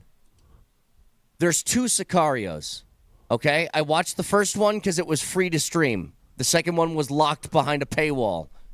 Is the second one as good? I need to know this, people. Have you seen the second one, Vic? No, I'm trying to remember what the first one was. What I saw one, and the one I saw was great. I didn't know there was a second one. They made a second one. Is it called Sicario 2? Yes. It's called I did not know that. Too Sario. No, it's not that. It's Sicario 2, but I'm just I wanted to watch it immediately, but it was behind one of those Amazon. You have to pay Where for can I things. find it? I'll watch it on the flight today. Well, like I said, I was just gonna back to back it, but the second one was just you had to rent it on Amazon Prime. I couldn't find it on any streaming sites, so I'll pay for it if it's good enough. I was just wondering. Sicario 2 also rips. It's way better, someone says. Okay, Now we got to watch. Did you guys? I'll never get over your stomach. I'll never get over that. It just happened. Oh, you had a growler again. Yeah, it didn't just you? happened again. And I know I'm the only one who caught it because my ears perk up. But it just happened again during your last comment. Why don't you stop listening to my body parts? Just for the record, guys, if you got a movie or a TV show that involves the cartel, I'm in. So just tell me what it is. Narcos, everything, all of them. Anyway. That scene when he's at the dude's dinner table with the dude and his family. Oh, yeah.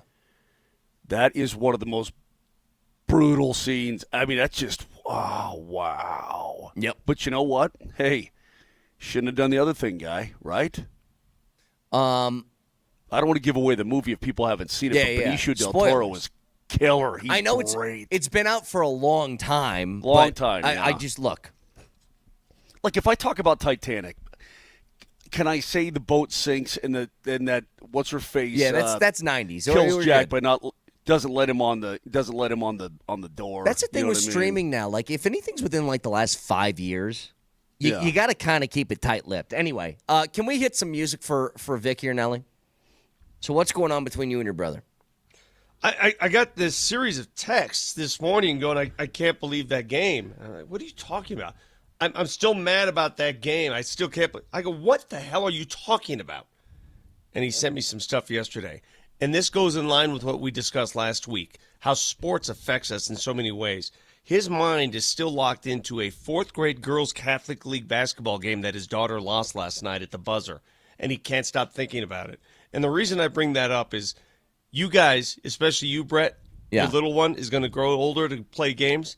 I want to see if you're as locked in as some of these people are. My brothers used to make fun of me all the time for being too locked into my kids' games. This is 4th grade girls basketball, and he's losing sleep over it.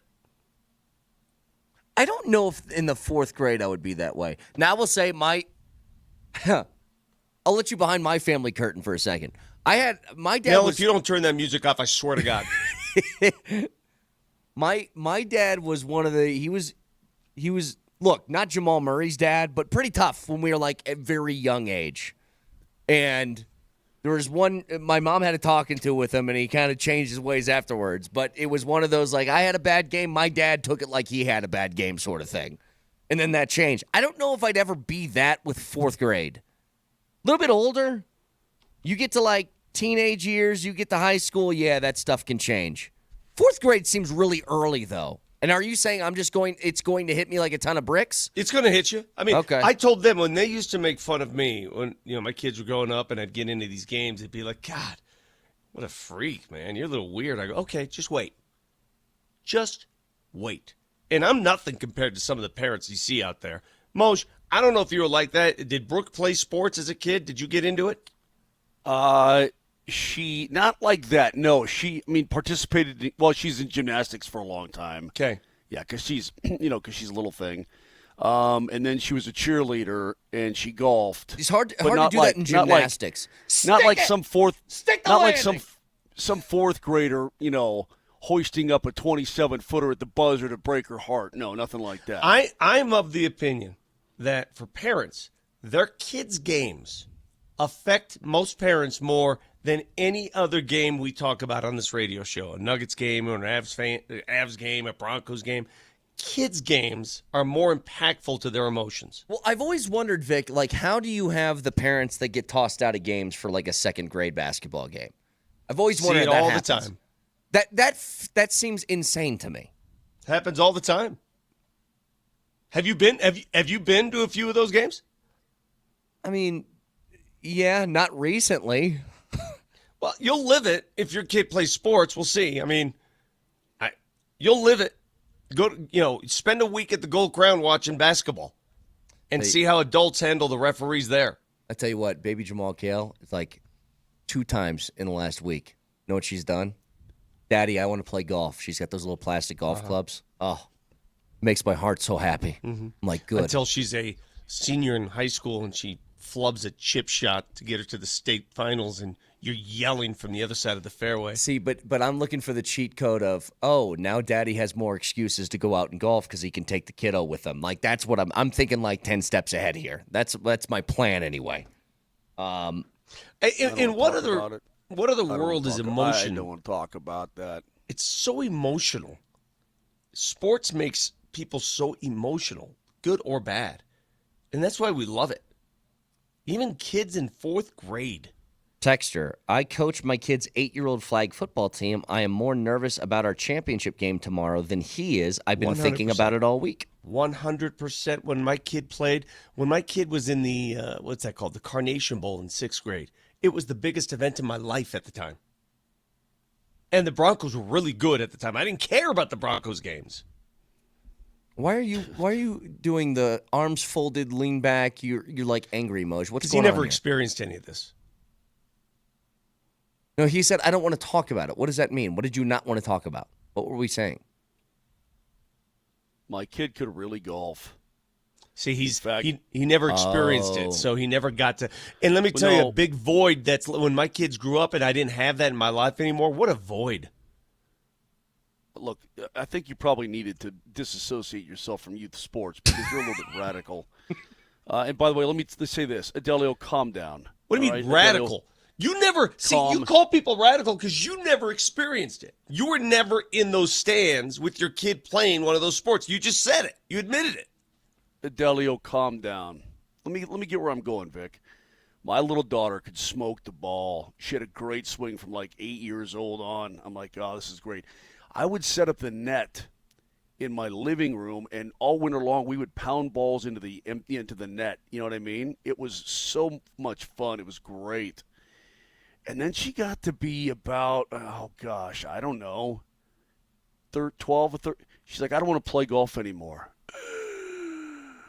Oh, God. Because you know what the number one unfulfilled scholarship in college sports is? It's girls golf. Yeah.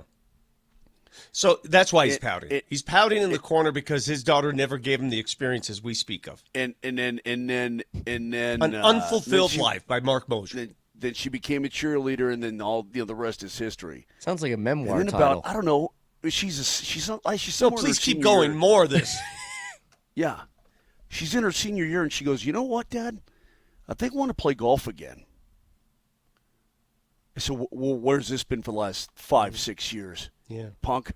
Yeah, then what? Yeah, now I'm paying going. bread to the University of Cincinnati. That's why. And now I'm getting emails. Pay me, pay me, pay me, pay me, pay me. And then what? It's not over yet, is it? It's enough. Texture, I won a Pee Wee football game because a parent threw the first down marker onto the field after he disagreed with the call on the field. Cops were called, made it to the Super Bowl, got smoked 35-0.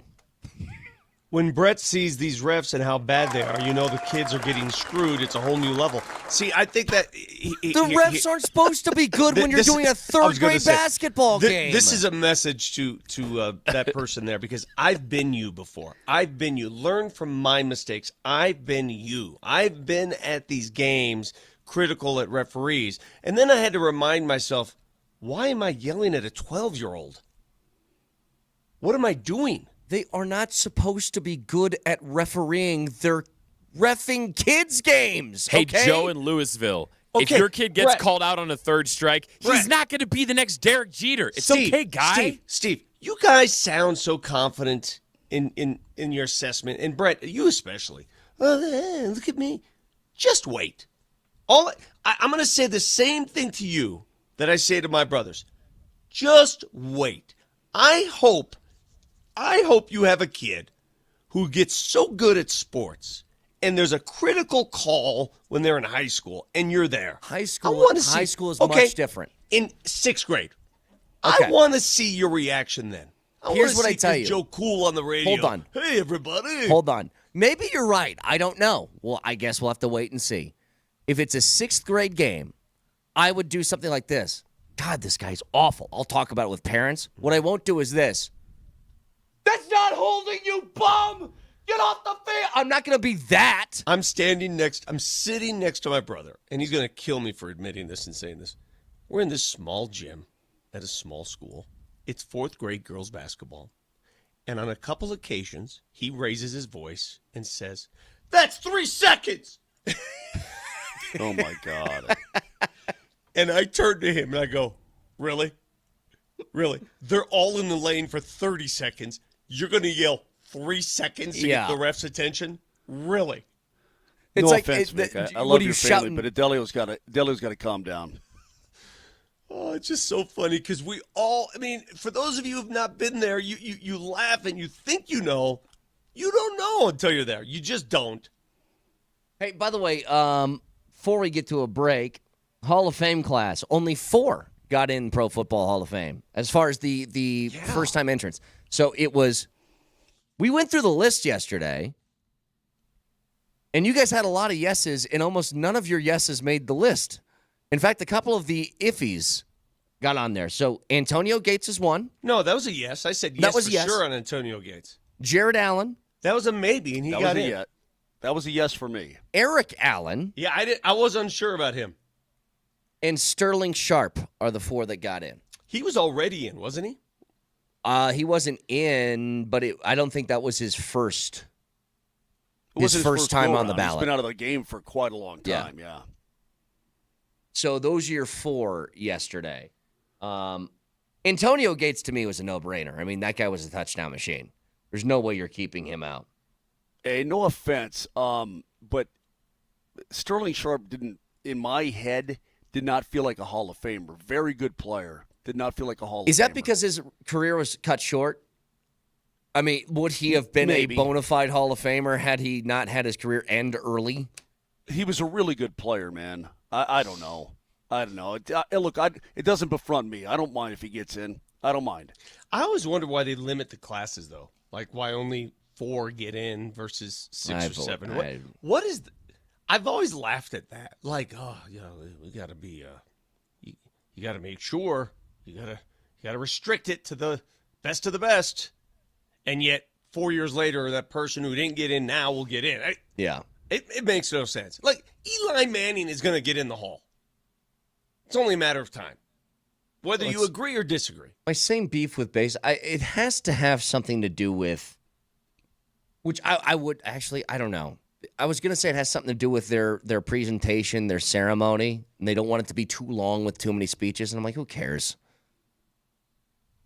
Does anybody watch that anyway? Does anybody actually watch the Hall of Fame ceremony? If it doesn't involve somebody that you're interested in? I love watching it. Some of the greatest speeches we hear come from that Hall of Fame induction ceremony.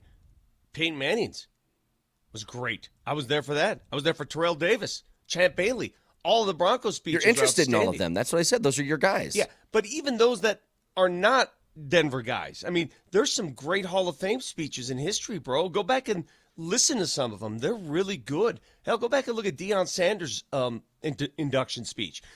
The one, do you guys remember during COVID where they had to combine 2 classes? I think that was Peyton's class. And there were like 10 to 12 speeches. It was all day, baby. Right. By the way, some breaking news from Shams. Ben Simmons is finalizing a contract buyout with the Brooklyn Nets to become a free agent. Simmons will meet with the Cavaliers and the Clippers starting Friday as he decides his next home. Can he even play the game anymore? Seriously, can he play the There are a lot of teams interested. Game? There are a lot of teams interested. Unfortunately, the Denver Nuggets are not eligible to go get Ben Simmons. What's the rule on the buyout for the Nuggets? Because they're in the apron, they can't sign anybody who had a previous contract over 12.8 or something, right? The MLE, whatever the mid-level exception is, I'm not sure what that number is, but they can only sign guys on the buyout market who are making less than the MLE. So Bruce Brown's off the table. Mm-hmm. Ben Simmons is off the table. It's guys who haven't made much. If your boy Yabusele gets cut, which he's not, but if he were to get cut, he would qualify since he makes the minimum. A man can dream. 303-504-0925. Shop Mazda text line. Still a lot to talk about here. The no moves made at the deadline for the Nuggets.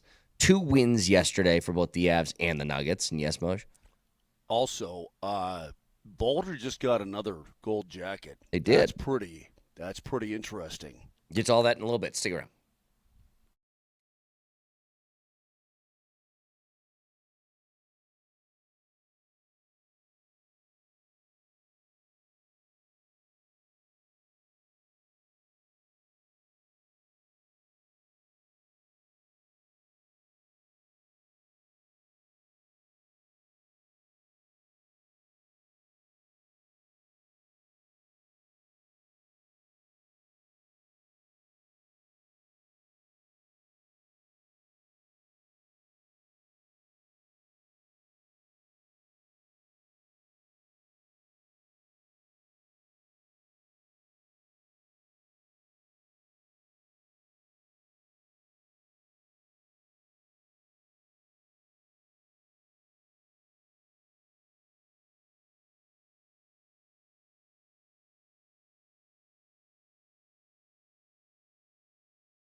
All right, so the Avs and Nuggets both win yesterday. I want to focus on the Avs for a second because it was a non-ideal start to the game.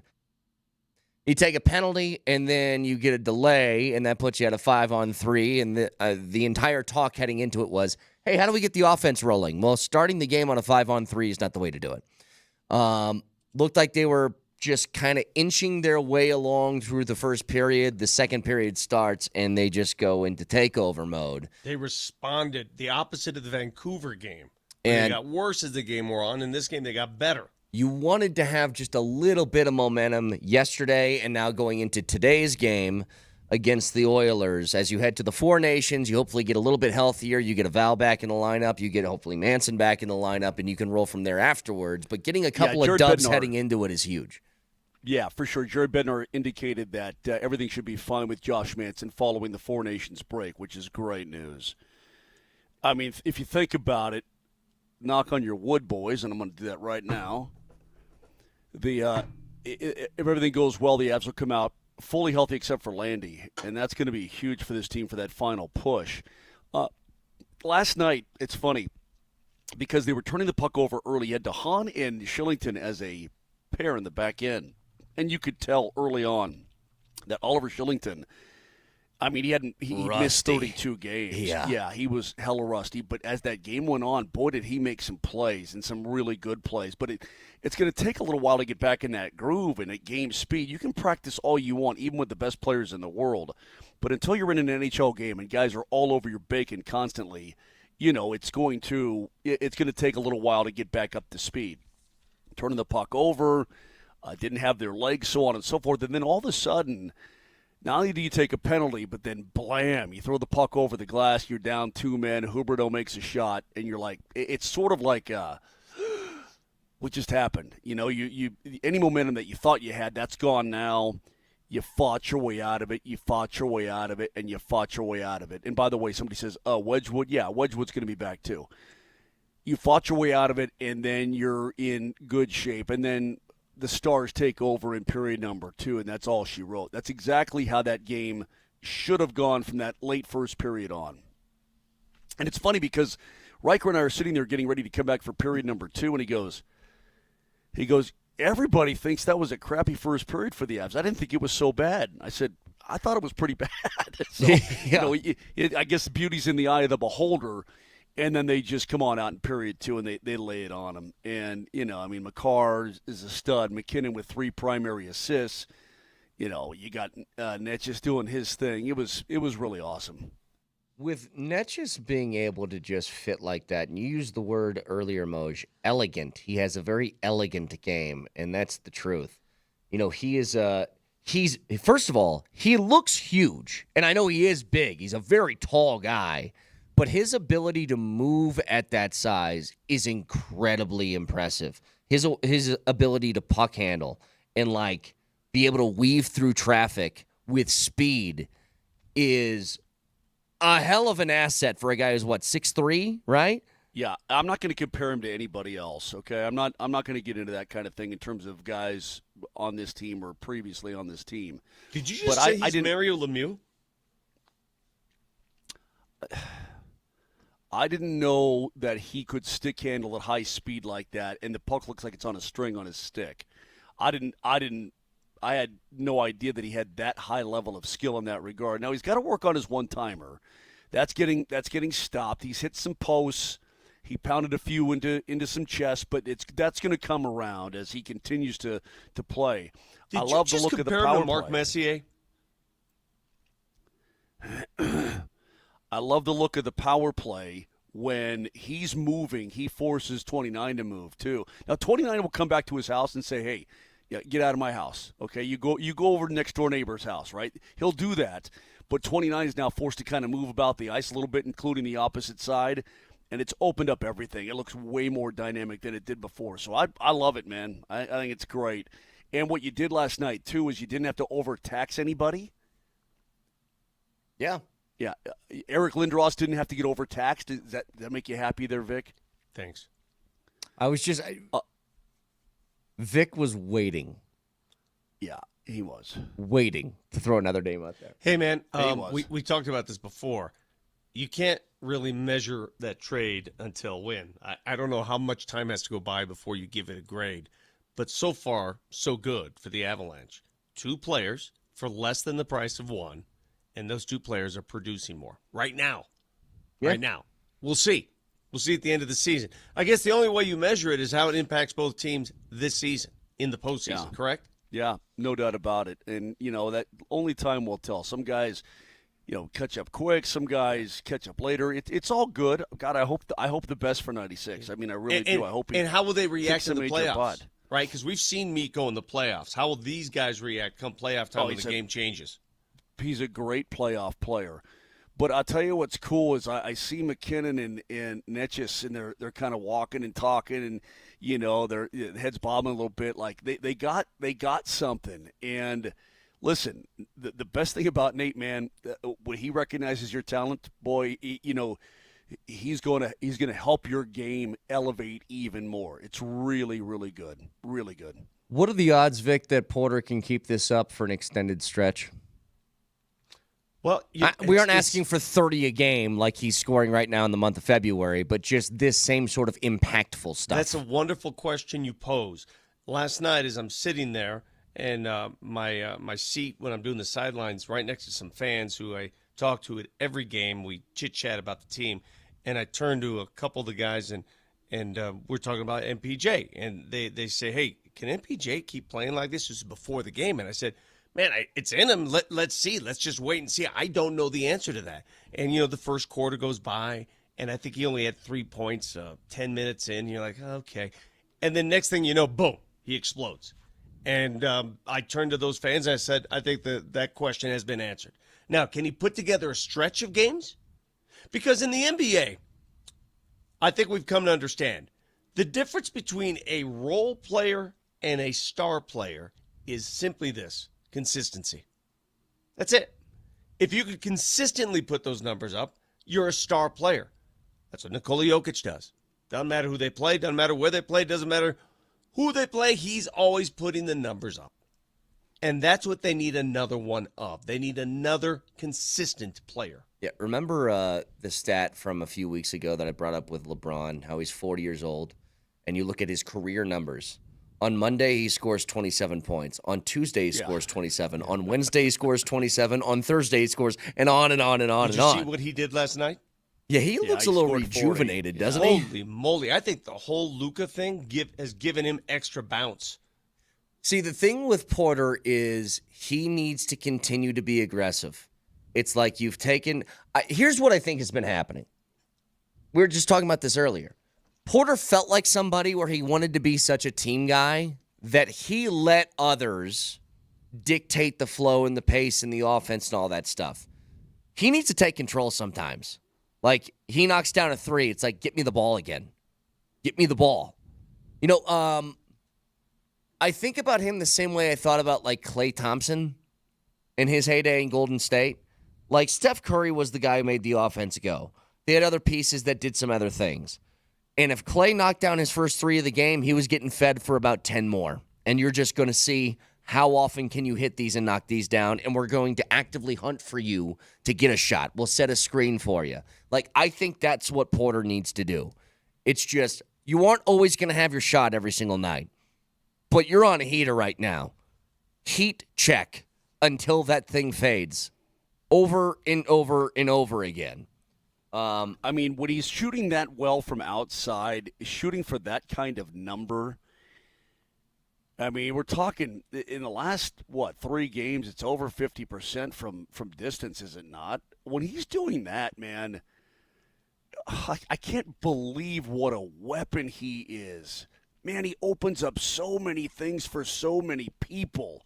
It's great to see. I mean, his confidence must be through the roof. And let me tell you what I like about this, too. It's not like, okay, well, is his name bandied about in trade rumors?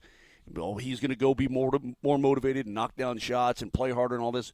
Hey, man, trade deadline comes and goes, and all he does is go on out and fill it up. That's what a pro does. Total pro. Porter, by the way, for the month of February, it's 4 games, but he's averaging 19 shot attempts and 9 threes per game. Over the course of the season, his average is 13.5 and 6. can we just sort of take a moment, please? Because I know we gush at Nikola Jokic, and rightfully so. But let's take a moment and observe what Michael Porter Jr. has done, especially this season, especially the last couple seasons, in light of what he's faced. I know. Number one, the only player in the NBA to play at any level with drop foot. Anybody who's got drop foot and he dealt with drop foot, good luck. He has it. He's played what happened to basketball me in the NBA. Almost 4 years ago, I tore my Achilles pretty bad. Okay. Is that drop foot? Okay, so he's got that. Number two, multiple surgeries to his lower back. That multiple, sucks. not one, multiple surgeries to his lower back. And he's still playing at an elite level. Number three, and I don't want to get into what's his family life, but his brothers, his blood involved in some pretty intense. Yes. A lot of attention surrounding these situations. Yeah. And he's had to navigate those waters during a championship run. Right. Not one brother, three brothers. So family issues that he's had to deal with. All of that combined, and here he is, still producing.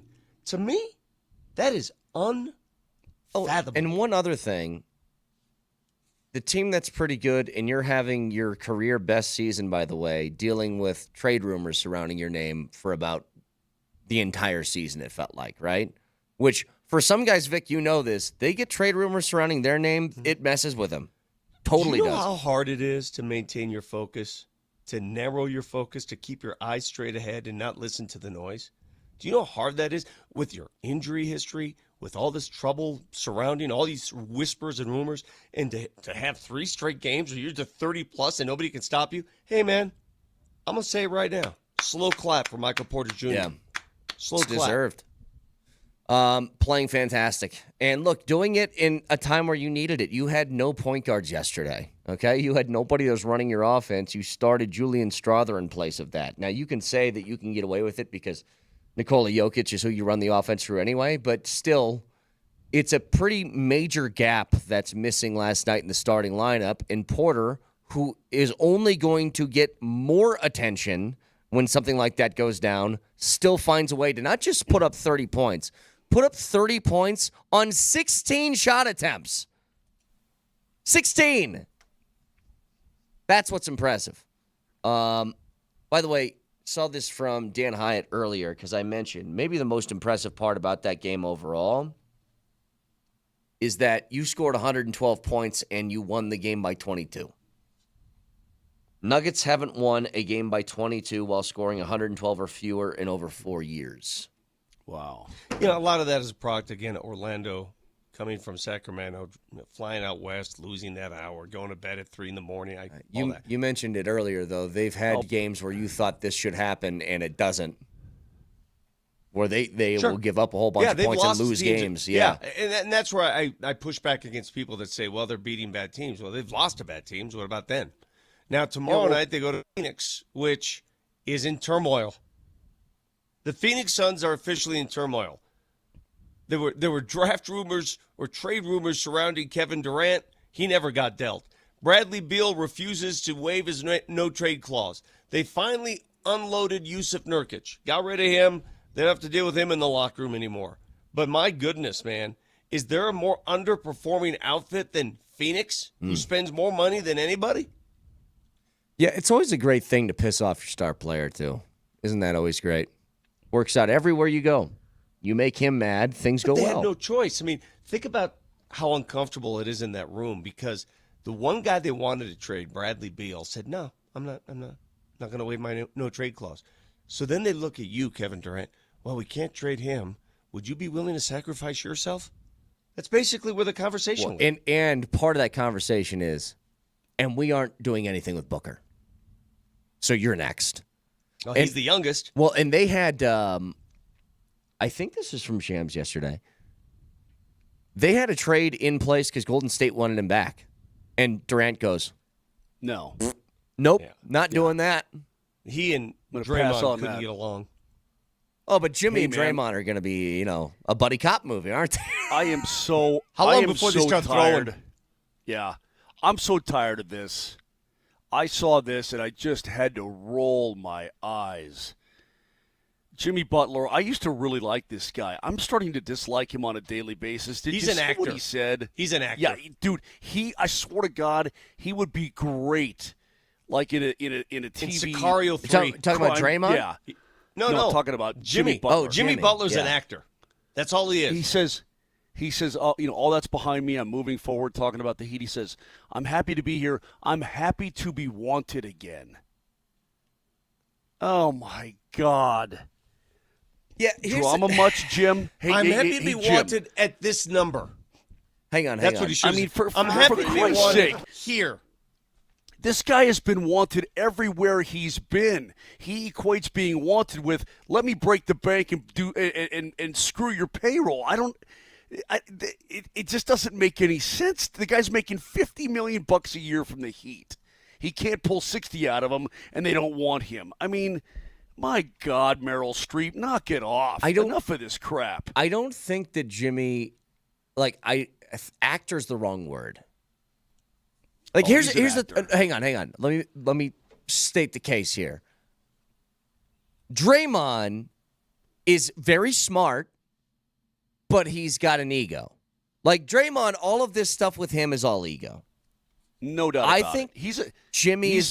He knows the situation. I think Jimmy's legitimately kind of nuts.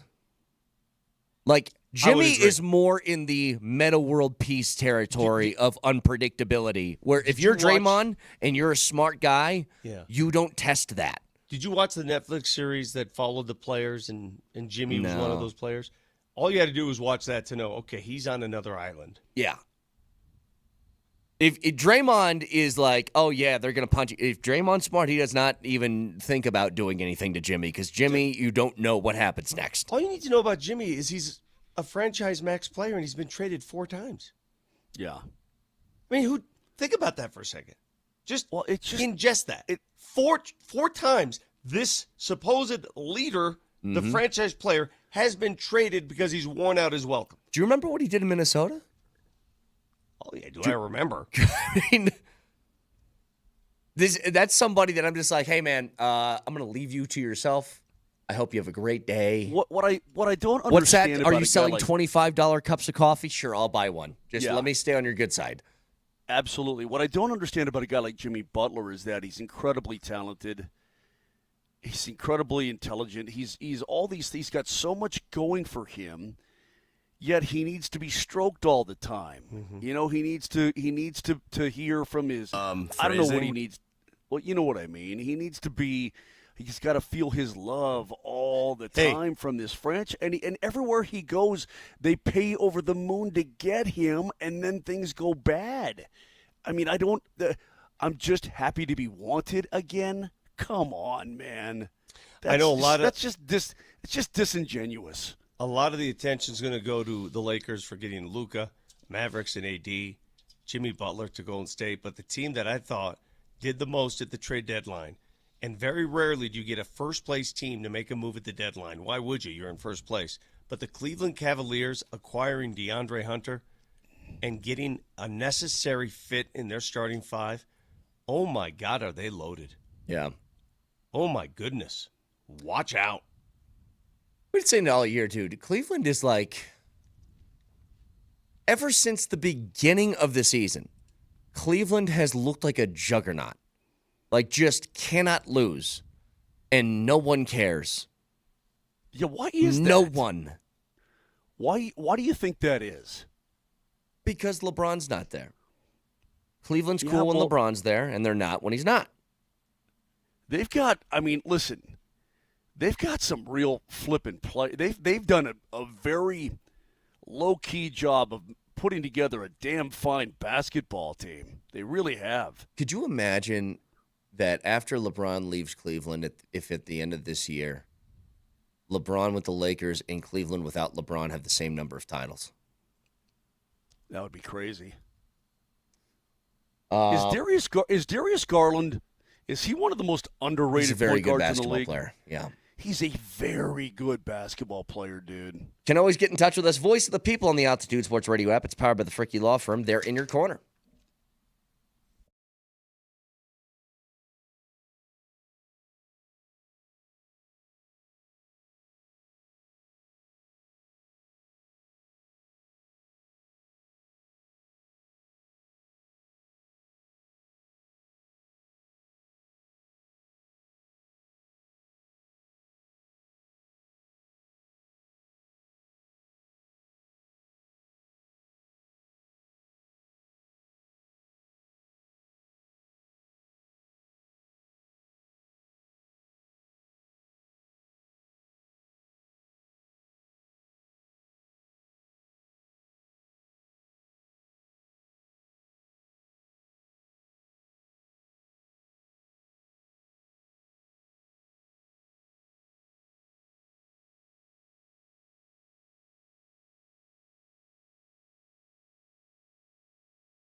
Welcome back.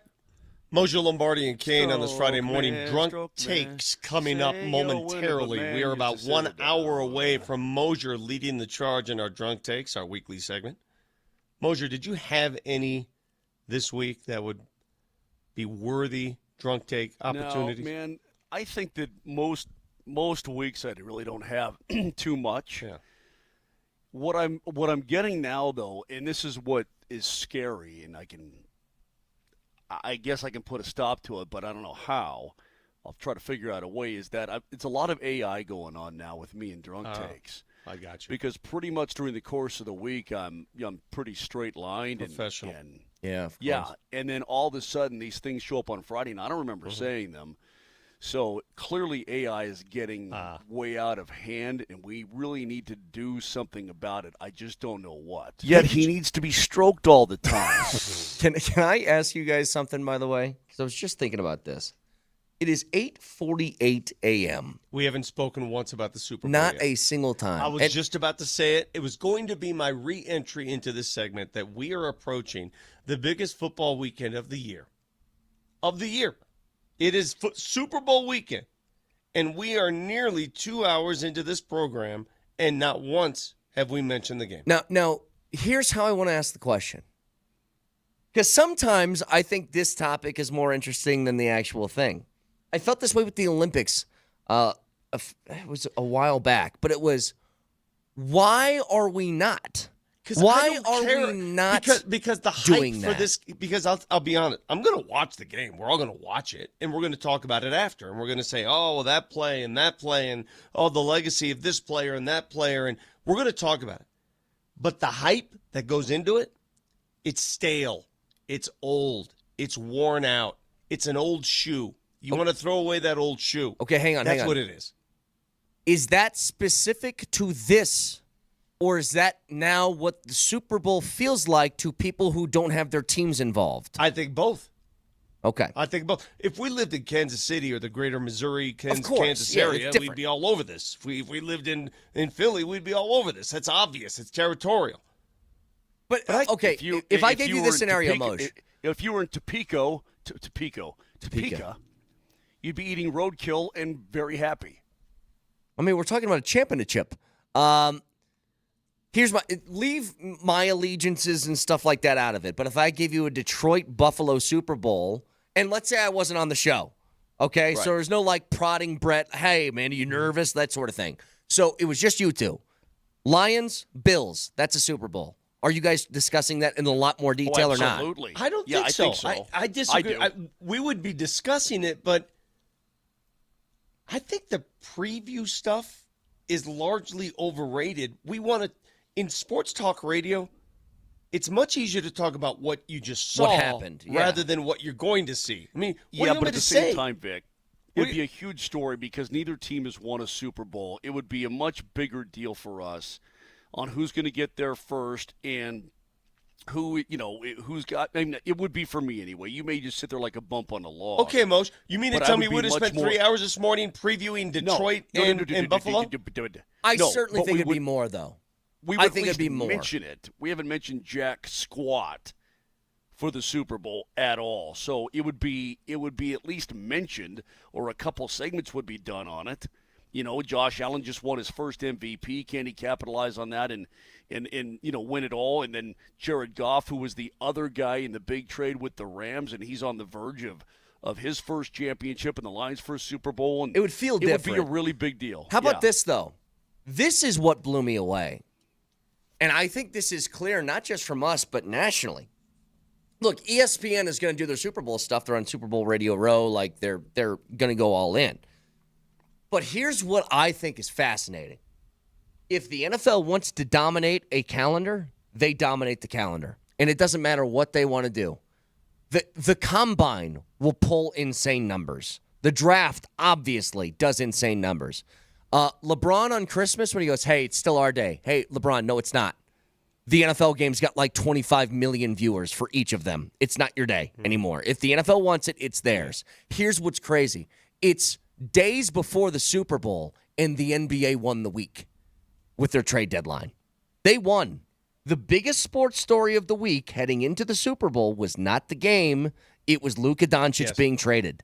That's what is crazy about this one. Again, we're talking about something that happened, not will happen. We're not projecting. It's hard to invest that much time in projection. Let's be honest. Okay, let's be I'm so glad you brought this up. Oh, here we go. Is there anything more boring in sports talk radio than hey, what do you think about the game this Sunday? What do you think has to happen about the game? I mean, come on, man. I cannot it is the most boring sports radio. Hey, let's bring this expert on to talk about the game. What do you think? Nobody cares. I don't care. Hang on. Moser, before you respond, I could not agree more. I hate preview radio. It's just so bad. I can't stand it. Let's get to our keys to the game for tonight. Do whatever it takes to win. It's the Johnson Auto Plaza keys to the game. Johnson Auto Plaza. Experience the power of the plaza, where they have the keys to performance and style with Ram, Jeep, Chevy, Buick, and GMC, and a huge selection of used all in one place. Johnson Auto Plaza. Here's Moser, Lombardi, and Kane. Mo, 7 o'clock puck drop. Talk about the game. Let's get your views on the game, everybody. Let's get the views on the game. Avs and Oilers. Last game before the Four Nations tournament. What you got?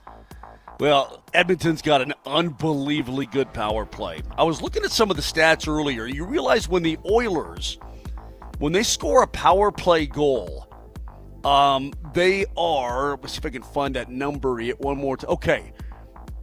The Oilers have gone 14, 5, and 4 in the last 23 games when they convert on at least one power play. It's 14 wins, 20 when they convert at least one power play goal. I think the big key tonight is, A, stay out of the damn box. That got you in trouble last night, and you were able to overcome it because you're a superior team. And B, unleash that awesome penalty kill. The Avs PK right now is on a heater, continues to be on a heater. That's going to be the biggest key. A, stay out of the box, and then B, if you do take a penalty, the PK has to be stellar, because when the Oilers score a power play goal, and that's currently ranked 8th in the National Hockey League, their power play, they're going to beat your butts. Hey, so look stay at out of the Moser box. talking about the game. That is Keys to the Game, powered by Johnson Auto Plaza. Experience the power of the plaza, where they have the keys to performance and style with Ram, Jeep, Chevy, Buick, and GMC, and a huge selection of used, all in one place. You want one more? Go ahead. Leon Draisaitl has 81 points. He briefly took over the league lead last night until we got to the second period. Nathan McKinnon says, bang, bang, bang, 3 primary assists. He's now, again, number 1 at 83, but Draisaitl is right on his butt. I can't get over that his name is Leon. How many Leons do you know out there? It just doesn't fit. Wait. I know a Leon. How's this for a random, maybe I'm wrong on this. Nelly, fact check me.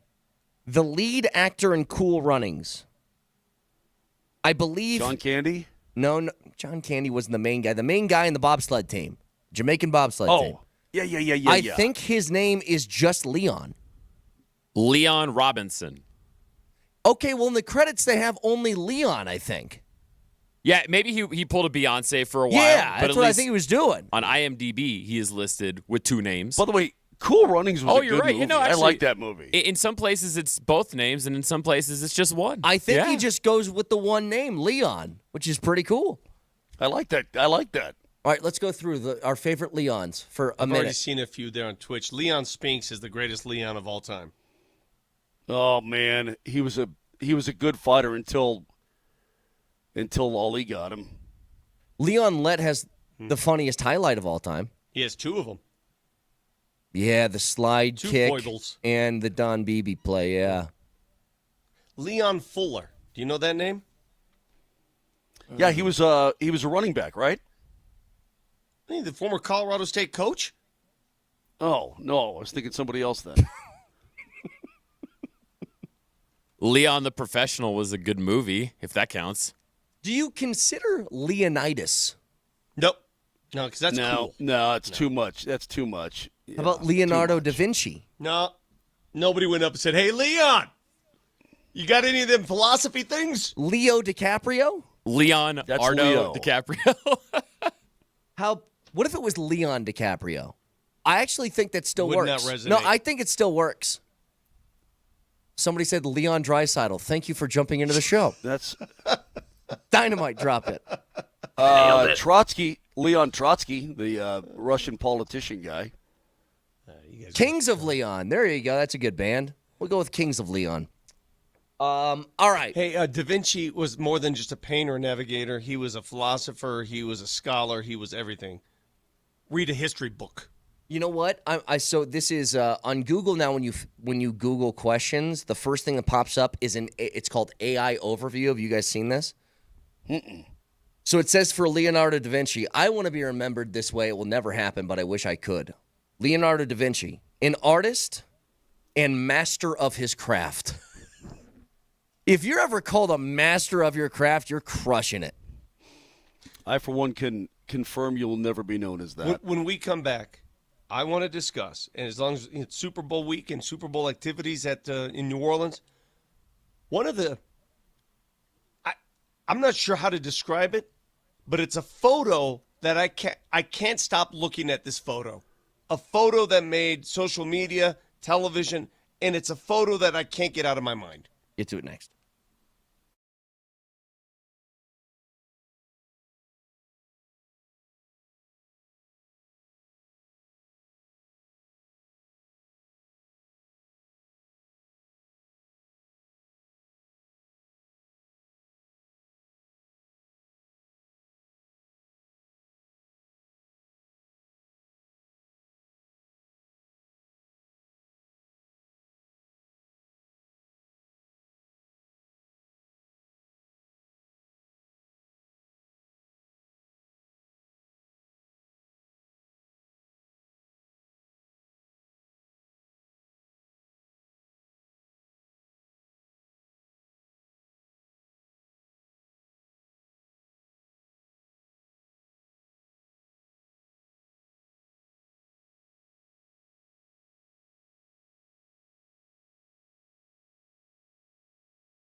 My life is over.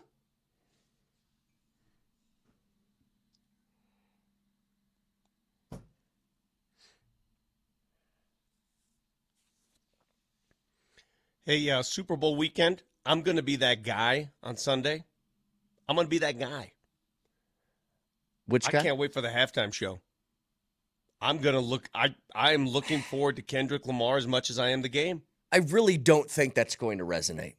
Maybe I'm wrong. Well, it will with me. I don't care if it resonates with you. The thing is, like, Kendrick is obviously good. He doesn't have, like, songs you really, off the top of your head for the most part. I mean, I know there's some ardent Kendrick fans out there.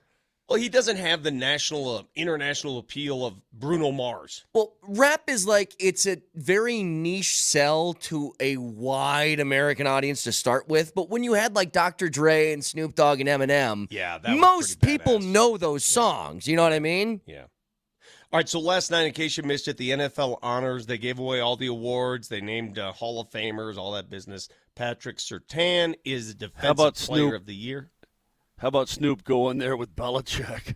Well, that's where I'm going. Hold on a second, Moshe. Hold your horses a second. My bad. It's my bad. We have all this stuff, all this honor. You know, the NFL MVP. There's still some debate. Should Josh Allen have won it? Lamar Jackson. It goes to Josh Allen.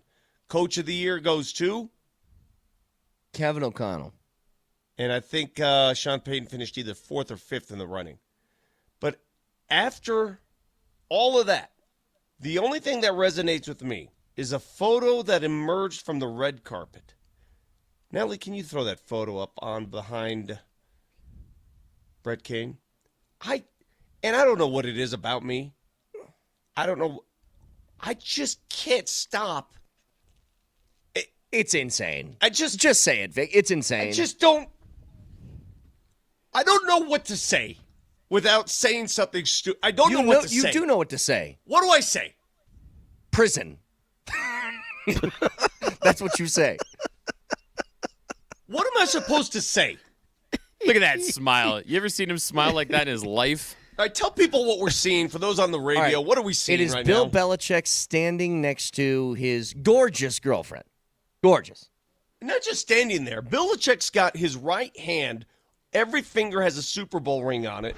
His girlfriend's finger has another Super Bowl ring on it. Can I tell you something? That's the most offensive part of the picture to me. You're going to wear all of your Super Bowl rings to the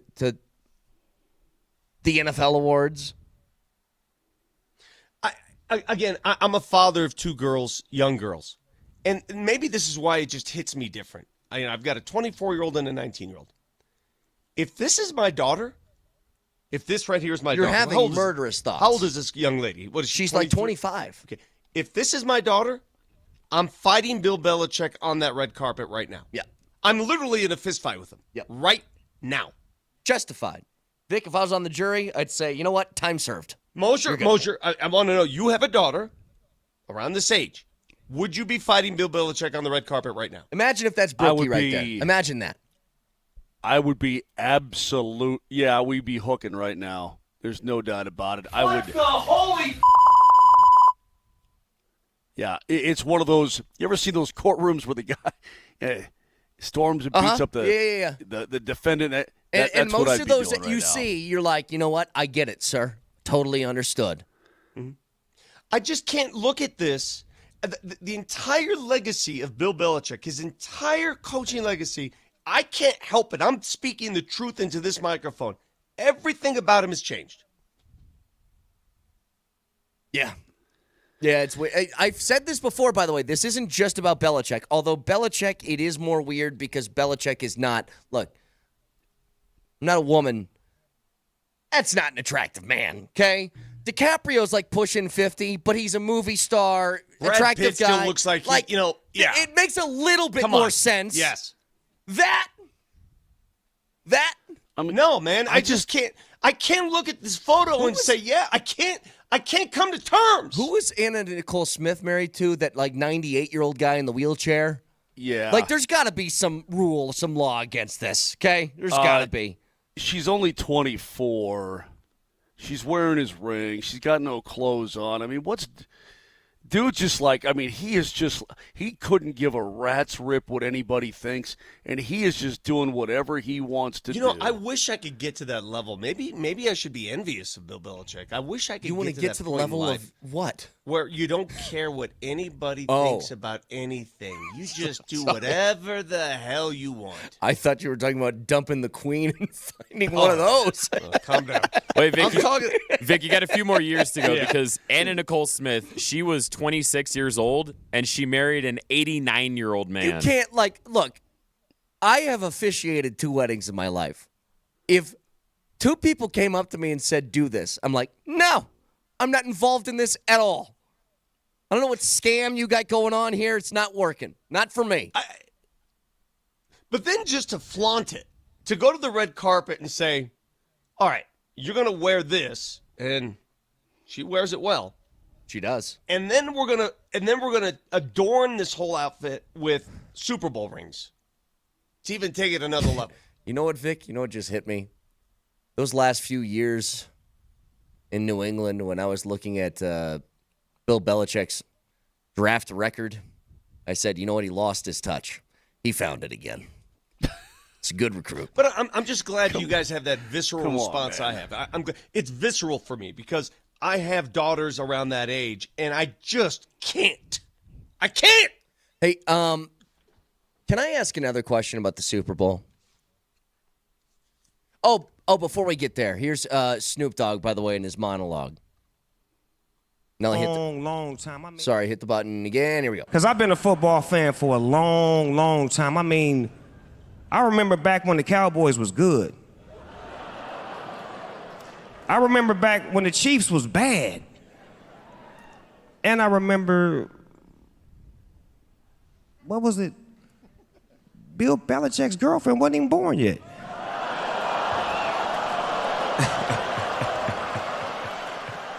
I mean, you're the subject of jokes at the event that I you're think he at. loves it. I think he likes it, bro. You're right, Moj. Yep. I think he's totally awesome with it. I really do. Good for him. You know what? It means your mind is liberated. You're free. You have zero. No, Nelly, get this off from behind me. I can't.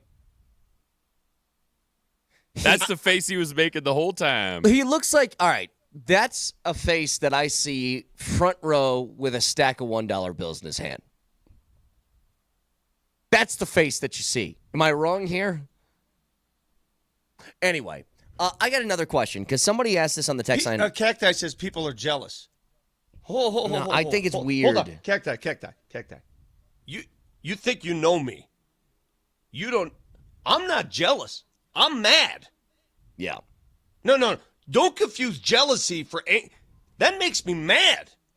I'm not mad. I'm kind of grossed out. That's how I'd put it.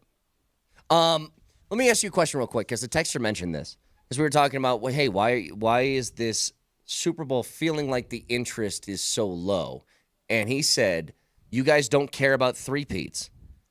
And I thought about that.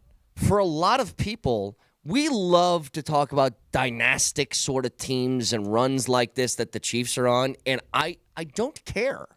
I really don't. Like, that has such a minimal impact on the way I feel about this game. Like, you would think traditionally, the way we talk about teams, especially from the past, and maybe it'll take time before we get here and we talk about the Chiefs in that manner. But I don't know how you guys feel. I don't feel anything towards the three-peat story. I really don't. Like, I know it's the first time in NFL history that it would happen, but I'm telling you, I'm the kind of person, I would rather see a different championship game every year. I would rather see 2 different teams duke it out for a title every single season if I had my sort of my slant on it. I think the way that there's like a dominating team or a couple of teams for a long stretch of time gets boring. Like, even the Warriors and Cavs thing, like, I know it was LeBron versus Steph Curry and this huge team with all these superstars. Mm-hmm. And I was like, I'm bored of it. I hated that the season started in the NBA those years, and you're like, well, in 6 months, I know exactly what I'm going to see for the final games of the season. Yeah. Maybe it's because we're too close to it, because the Chiefs are in the AFC West, and we've watched it build. But I don't think so much, because I just said that about the NBA. I had no ties to either team like that. Agreed, but then let me ask you this. Then why, when Tiger was dominating so much, when Tiger was winning so many tournaments, why did I did just he want grow to see more him and more keep popular? Yeah, well, why did I want to see him win? I mean, I had no problem with Tiger winning every single damn week if he because could. we didn't have our own version of Tiger in our backyard that we rooted for, because it's a different kind of sport. It's an individual sport. Yeah, it's an individual sport. We don't have a rooting interest in somebody that represents Denver. And when you have a rooting interest in something in your territory, it changes. It taints your view of everybody else. It just does. Yeah. Okay, so tired of seeing Golden State, tired of that kind of thing. I mean, that's because we have the Nuggets. It's not yours. If it were Denver every year, we wouldn't be tired. We'd be begging for more. I mean, it's just human nature. It wasn't the Jupiter, Florida Tiger Woodses. You know what I mean? It was just Tiger. Yeah, that's what makes me laugh about that TGL league. They're trying to make teams out of it. Nobody cares about teams unless it's the Ryder Cup. It's the only President's Cup, Ryder Cup. Okay, but nobody cares about these other events. Wait, does Colorado doesn't have a team, right? No, we don't have a team. Who's Wyndham playing for? Isn't he in that? You know, I did see him there. I'm not sure who he represents. You know, he's leading the Waste Management right now. Sure is. Playing great golf. Hey, real quick, back to the Belichick thing. Oh, good, because I got some emails or text messages on. Who do you think? I don't You know got the some story behind emails? this, Brett. Got a couple faxes come through? Hey, who makes the first move in that? I mean, if he's 72 years old, he can't be going to her saying, "Hey, baby, I'm Bill. What's up?" Yeah, with a ring. I mean, he can't be doing that, right? She's got to come on to him, right? Hey, Shouty, what that thing do? Let's just cut to the chase right now, because I'm reading some text from some of you people who are taking liberties that it ticks me off. Josh, you see the Josh text? What's gross about a grown woman making her own decisions? Pretty sexist of you guys. This isn't hard. Josh, if it were reversed and it were a 23-year-old man with an older woman, I would have the same conclusion. It's gross. Okay, Josh, I don't care who's who in that dynamic. I don't care who's who. I don't care. Hey, what's that guy's name, Josh? Josh. So, Josh, if we were out at a function, okay, if me, Vic, and Moj and Nelly, we were out, we were doing an event at View House downtown, okay, right across from Coors Field. We're like, hey, we're all going to go to the game, the Rockies game this summer. You listeners, you want to come by, go to the game with us, stop by, we'll be at the View House before the game. And you walked up, you saw me, you said, hey, Brett, I'm Josh, listener to the show. I go, hey, very nice to meet you. This is my wife, Ethel. What would you think? Honestly. Like, if I'm a 68-year-old woman or something like that, and I said, this is my wife, what would you think? Why was it okay back in the oldie times, like in the Game of Thrones times? Why was this considered nothing? Because that was the same time you could cut somebody's head off if they inconvenienced you. Oh, there's a lot of people that listen to this show that disagree with us. I mean, look at the Twitch feed. Oh, you guys want to get involved in other people's lives. Shut up. It's no, I'm not ageist involved in and anybody sexist. else's life. They're calling you It's just ageist and sexist. Okay, but the Cologne's on this guy to say, hey, baby, what's up? Yeah, I know you got an exam in the morning, but you won't get some drinks? I mean, that's he's – hey, listen, two consenting adults can do whatever they want. It's just a little weird. From 8574, hey, my wife's listening. Good for you guys. It's disgusting. That's somebody's wife listening to the show. He's trying to earn brownie points with his wife. This one, how about this one? I've heard a lot of judgmental prudes, but love is blind, Vic. For her, I'd get her. Yeah, she needs some 20/20 vision stuff going on. Yeah, she needs. All right, can I ask you another way? And maybe you're right. Maybe this is just a classic love story that just my brain can't compute. I will leave that option open. Can I tell you something, though? If Bill Belichick worked on a construction site, are they together? Can I just pose that question? Is that fair? Like, maybe I'm wrong. Maybe he's genuinely the most loving human being in the world, and that's what she enjoys about it. Maybe. But if he had my job, Is it the same? Is that fair to ask as well? Again, that part of it doesn't bother. Whatever, it doesn't. I have two daughters at that age, and I'm just telling you right now, if an old man showed up at the NFL red carpet with one of my daughters, I would beat him to a pulp. You what? All right. 303-504-0925. Reminder to you guys, you want a Hooters prize pack for you and 4 of your friends. That party hosted by DMac. Go to altitudesportsradio.com/Hooters. That's altitudesportsradio.com/Hooters. You put in some prop bets before the big game. You don't have to risk any money. You just answer 10 questions. If you get the most correct, you get that Hooters prize pack. It's altitudesportsradio.com/Hooters. Back after this.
This song rules. See, if they had this, although Kanye's got his own stuff going on right now, probably not the right choice for a Super Bowl halftime show.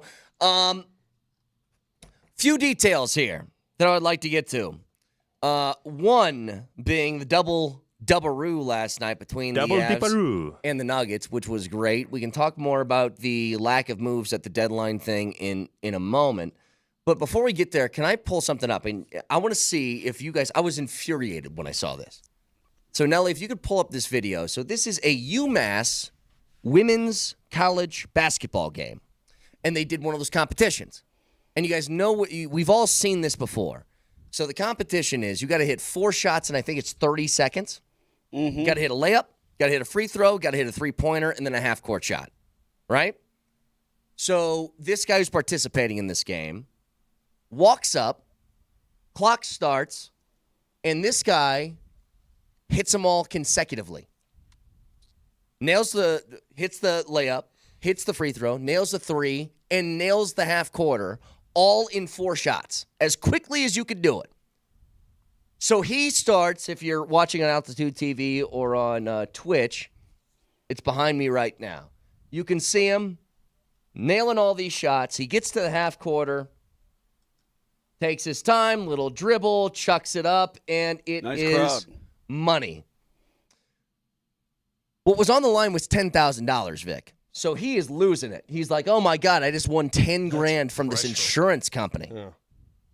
The insurance company is refusing to pay him out. They said his toe was on the line at half court. It's blurry and grainy, and this is the only video you have of it. You can't even tell. This insurance company can go to hell. Pay the man $10,000, okay? What are we doing here? It reminds me, you guys watch Jackie Moon. Right? What was it COVID night there at the UMass women's basketball game? Relax, Moj. Relax. You guys remember watching Jackie Moon, right? Yeah. Remember when the homeless guy nails like the full court shot? Yes. And Jackie doesn't have the money to pay him? That's Kelly Leach, bro. Yeah, Jackie Earl Haley, I think. Jackie Earl Haley, yes. But he nails the full court shot for, I don't know, $20,000 or whatever it was, and Jackie didn't have the money to pay him, and he goes, no! Screams and then makes up all the excuses in the world to not pay the guy. This is what it feels like, doesn't it? Toes on the line, really? Ridiculous. Pay the man. He's earned it. Anyway. Zoom in. Can you zoom in? I don't know if you can do a zoom on the video. Let's see. Nelly, give it a shot. Give it the old college try. No, you can't do it. All right. Yeah, you can't see it, Moj. Yeah, you can't see the toe, huh? Anyway, so a few things here. I think we're just at the acceptance stage that the Nuggets weren't going to do anything at the deadline. They tried, nothing would work. I really thought that they would have shed some salary. I thought that was the intent, and it just didn't work out. They couldn't shed salary because they didn't have the assets to shed salary. So what happens now? And here's my question. Do you think when Peyton Watson returns to the lineup that Zeke Nnaji still plays or not? It depends on who they play. Like, I'll give you this example. Last night, Orlando plays 2 power forwards. All right, they play a big guy and then two power forwards, Wagner and Banchero. Who do you think has a better chance to stop Banchero? A bigger player or a skinnier player? Yeah, Zeke would have a much better shot. Sure. I just think Zeke's a bigger body. Now, can he make up for it on the offensive end? I don't know. But defensively, man, I'm watching Zeke very closely. I love the way he defends. Bigger bodies.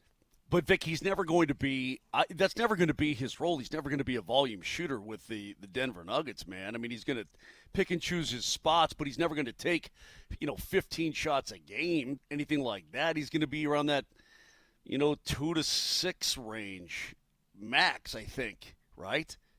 So maybe, I don't want to call him a defensive specialist, but maybe that's what you use him for.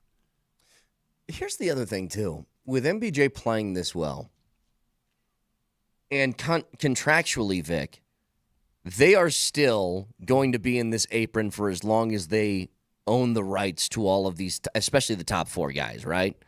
There's really nothing more that they can do as far as changing up the roster unless they have some massive move. But if MPJ continues to play this way, he's not going anywhere. If he continues to light it up from 3 like this, he's not going anywhere. Now, I would also caution people. It's funny how we do this in basketball. A guy has a good, 3-4 game stretch, and he's like, oh, never mind, it's fixed. He's the greatest player in the world. MPJ is going to have a stretch of games here where it doesn't look like this, okay? It's going to happen. Of course. So you have to weigh that out, good and the bad. But what I'm hoping this last sort of stretch did was have him realize that he needs to have more volume in his offense. MPJ does not have the requisite skills outside of his shooting that will make up for a 6-shot attempt game, right? He can rebound pretty well. He's a pretty good rebounder. He's okay. He's okay at rebounding. I wish he would box out better. He's okay at rebounding. He's not a great defender. We know it. The impact that he has is shooting the ball. And when he doesn't shoot, then his biggest asset is now being canceled out by some deficiencies. He needs to take at least 16 a game. Again, last night he scored 30 points on 16 shot attempts. He can do that quite often if he just puts the volume up. The question then becomes, what's the right balance? And let me ask that to you guys. 3 guys are going to take the bulk of the shots on this team. It's going to be Jamal, it's going to be Joker, and it's going to be MPJ. Where do you see that shot attempt balance going? What is ideal to you? Well, I'd like to have Joker probably somewhere around the 12 to 15 range, to be honest with you. Oh, he better get 12 to 15. I was thinking more 17 to 18 shots a game. But I'm talking about when things are going really right and Jamal's on his game and MPJ's on his game. I would like a 3-headed threat and a 3-headed monster on any given possession. That's what I'm looking at. Because I don't need Joker to take 20 shots a game. In fact, I would argue to you the Nuggets are a better basketball team when he's not taking 20 shots a game. When he's right in that 12, 15, maybe 16 max. Right around there. Well, to your point, Moj, Jokic this year is taking the most shots he ever has in his career. He's averaging about 20 a game. Now, the year that they won the title, that won, that hovered around 15. Yeah. Now, other years, he's usually around 17. Like. Okay, that's what I would like, though. I would like that ball spread around where the threat comes from everywhere, inside and outside, and then AG cuts to the bucket for an easy yam. That's what I'm looking for. AG's sort of working his way back. He's not quite where he was before the calf injury. And one thing he's messing with right now, and I love it because you find different ways to impact your team. Have you seen his assist totals the last couple games? Yep. He is dealing, man. Is dealing. If I made the argument, Vic, that Aaron Gordon out of all the starters should have the least shots per game, is that accurate? Christian's putting up 20 at a pretty good clip. And his transition game is elite level. I think out of their starting 5, AG should probably be the guy taking the least amount of shots. Now, if he gets a matchup like he does occasionally where it's the smaller guy on him and he can just bully him, he can bully him to the rim, different story. But just in general, probably the least amount. And he really doesn't care how many shots he takes. Yeah. That's the beauty of it. I mean, last night the Nuggets played a game with one point guard, right? They tried Julian at point guard. That didn't work out very well, but you got your center playing point anyway, so it doesn't matter. Here's the other thing. The Avs last night needed a boost of offense. We've been waiting for it. It took a period to get there, but once the second period started, Moj, they took off. A lot of that is just stay out of the box and let you play a little bit of 5-on-5 and try and get your power play of your own. You went into the game yesterday talking about how this is Calgary was. Time out. Did my key work? I just want to know if my key yesterday worked. What was your key yesterday? Let me think about it. It was get Calgary in the box. Teams battle. Yeah. No, have to win the special teams battle. Take advantage of one of the worst PKs in the league. They take the second most penalties per game in the National Hockey League. Well, Calgary did have 2 more power play opportunities than you did. Why has the Avalanche PK been so good the last few weeks? I asked Logan O'Connor about it. He said they're really in sync. And it doesn't matter who's out there, but it starts with Logan O'Connor and Parker Kelly up front. And what they're doing is they're playing very smart, but they're playing aggressive, and they're quick to the puck. And Logan O'Connor saved a goal last night on the PK on a pass across the slot, and he recognized it and just barely got his stick on it. It would have been a one-timer for a sure goal, but he broke it up. He's been great. Actually, everybody on the PK has been great. Devon Taves has been awesome. Makar's been great. They're just very aggressive and smart with how they're doing it. And by the way, what they're not doing and what gets them in trouble is they get the puck on their stick in their zone and it's out. It's not, hey, man, throw it up the middle of the ice and a turnover at the blue line and then, team starts going again. It's, hey, listen, we're getting that puck on our stick. It's going 200 feet, and we're making a change. Smart play. Let me ask you a question, Moj. Tonight's the last game before the Four Nations break. Do you think during the Four Nations the Avs make a move? I don't know. The league is not, quote, shutting down. The league is open for business even though there are no games being played. Do they make a move? It's a great question, Brett. I think they're going to be on the phone probably here before the deadline. I mean, look, they're willing to – you don't sacrifice a future, but they're willing to listen to a lot of different things to try to make their team better. And I think that they feel like they've got the goaltending in place. I think they feel like they've got a lot of pieces. And with Val coming back, when Val comes back, it's honestly going to be like a deadline deal, is it not? Is that not what it's going to feel like, that you made this great trade at the deadline? And by the way, you're dropping Val Nichushkin into your lineup. I mean, that's a pretty big thing. Yeah, I wonder, it's really two things that I'll keep an eye on for them is, do they continue to roll with Middlestad or not? That's one. And number two is, do they add something to that blue line? Now, I know they're going to get Manson back after the break, and that should help things, but still, it looks like maybe you'd be in the market for someone around there. Well, yeah, I think, okay. I mean, again, ideally, if you could have an ideal situation on who gets what minutes when the playoffs roll around, right? I mean, Malitsky had a hell of a game last night, but he's also ideally part of your bottom pair. He's playing number 4 minutes last night. He played almost 20 minutes in that game. Sam Malitsky, in an ideal world, is not going to play 20 minutes for you in the postseason. He's just not. So, yeah, I mean, perhaps you're looking that direction. Yeah. I don't know. We'll see. Moj, can you tell me with authority that after the break, how many days off on this break? 3 weeks total? How many days? They come back. Their next game is on the 22nd. So what's today? Today's the 7th, correct? Okay, today's the 7th. Actually, some teams play all the way until the 9th. All right. Which I think is kind of crazy. But it's about 2 weeks, yeah, a little over 2 weeks. Is Val going to be back when they're back? I think that they think he's going to be back, yes. That time frame will work with his recovery. After the break, everybody should be raring to go, outside of Landy, obviously. That is correct, because you have a month and 1 week before the end of the regular season and the postseason begins. I wonder, dropping Val back on that second line, if that could give somebody like Casey a boost.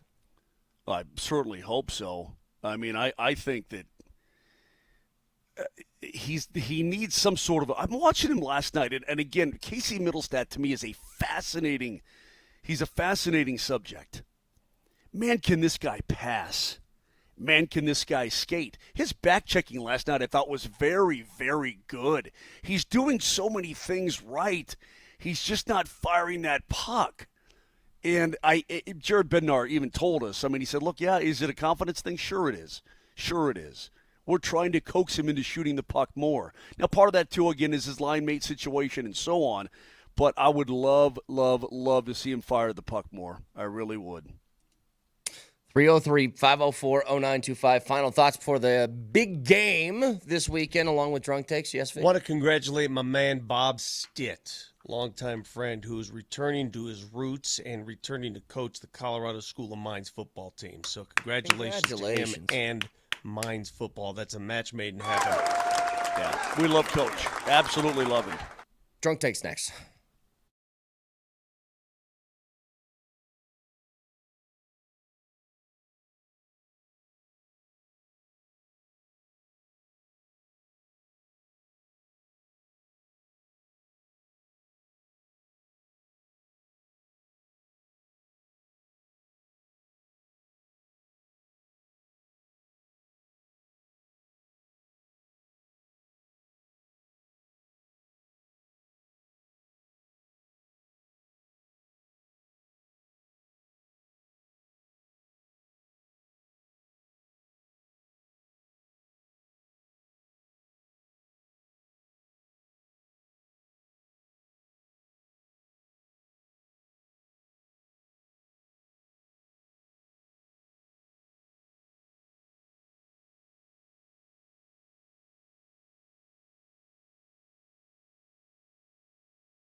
All right, a few minutes left. Got drunk takes coming up in just a moment.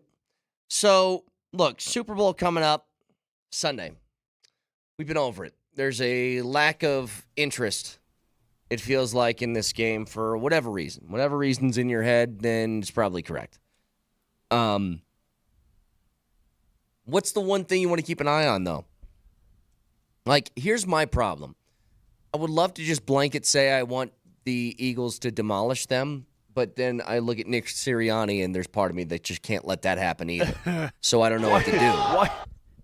Why don't you want Sirianni to win? I can't stand that guy. I can't stand him. Okay, fair enough. He is probably my most hated coach in the league. And it's like, between that and the Chiefs being in it, I am caught. I'm stuck. You know, this is like, Vic, this is like, for me, Lakers, Celtics, NBA Finals. I'm like, what do you want me to do here? I know, but he's Italian. I can't. You know, he's Italian. He's got Fangio. They got that big beluga. They're Italian. That big beluga? I'm rooting for Philly. You're talking about the guy who's his personal bodyguard on the sideline? That guy? How is this? All right, this is and Sirianni wears a hat with the Italian flag on it. I'm sorry, I can't go against my people. I don't know what this is, okay? Because I don't have something to go back to on this. Why are Italians so obsessed with just supporting somebody because they're also Italian? Now, if you're from Italy, it makes more sense. But what is this? Why is that such a big deal or such an emotional pull? That I won't get, ever. Yeah, I'm 25% Swedish, but I'm not going around saying, hey, man, Swedes got to win the Four Nations, man, or this whole thing's rigged. I'm not doing that. I don't know. That's a great question. I don't know the answer to that. We are proud people. It's like if Andy Dalton was the starting quarterback for one of these teams and he has red hair, I'm not just be like, I'm pulling for the redhead. I wouldn't do that. I don't know the answer to that. I just know what the results are, what the reality is. And that's a reality. Dude, I'm an honorary Italian. Shut up. Don't ever go there. You can't call yourself that. Why not? You weren't bestowed that by an actual Italian. There are Mosers all over Italy, bro. What do you want me to do? So what? There are people. What if there was a Kane in Egypt? Then you call yourself an honorary Egyptian. I don't know. Listen, here's the thing. It's because it's culture. It's culture. Okay. And I embrace. I'm not trying to be a jerk. You're uncultured. Okay. I embraced. What? That's what the it Italian, is. You're uncultured, Brett. I embraced the Italian culture. The Italian culture embraced me. I felt as one. Then when I realized there are Mosers all over Italy, spelled exactly the same way, I said, you know Moser, what? nobody cares about your adventures. The DNA inside of me is probably the DNA inside of. I bet I could find, if I got a microscope, I could find my DNA and find a lot of these other people around here. Okay? We shared a kinship. So that tells me that I'm part Italian, and I don't care if Sirianni wins. I've been to Mexico like 10 times. So what are you saying? Because I've done that, I can just root for Mexico and stuff? Sure, why not? I love Mexico. Absolutely. Brett, stop embarrassing the family here. You're embarrassing the family. See, this is what I'm talking about. Forget about it. You guys all sit there. You guys just tout somebody. He's Italian. Who cares? So if his name was Nick Johnson, you don't like this guy now? You're on my team? Is that what we're saying? Anyway, I do think what is really interesting about this is the dynamic of somebody mentioned this earlier, and I do think this is a really copy way to look at it, but he said, I want the Chiefs to win so that the Broncos can put an end to their dynasty. I'm like, I guess that would be one way of viewing this, right? Is if the Chiefs do win and you like, hey, you have a great offseason, team improves, you win the AFC West next year, maybe. Maybe you can look at it that way. But I'm looking at your faces. You guys have no interest in any of this stuff. None. No. Zero. No, not really, bro. I'm sorry I to don't know tell what to you. tell I you. really don't. I'm just not there. So it's like It's like you're trying to force me into something I don't I'm not trying want. I'm not trying to hey, force man, it. It's like, you know what this is like to me? You're like, hey, man, let's break down this Madonna concert. And I'm just like, no, man, but I'm Moj, just not. It's the biggest event this country has every year. And I'm like, is there a single detail of anything that interests you? Anything at all? No! God, please, no! If the answer is no, then it's no. I'm just curious.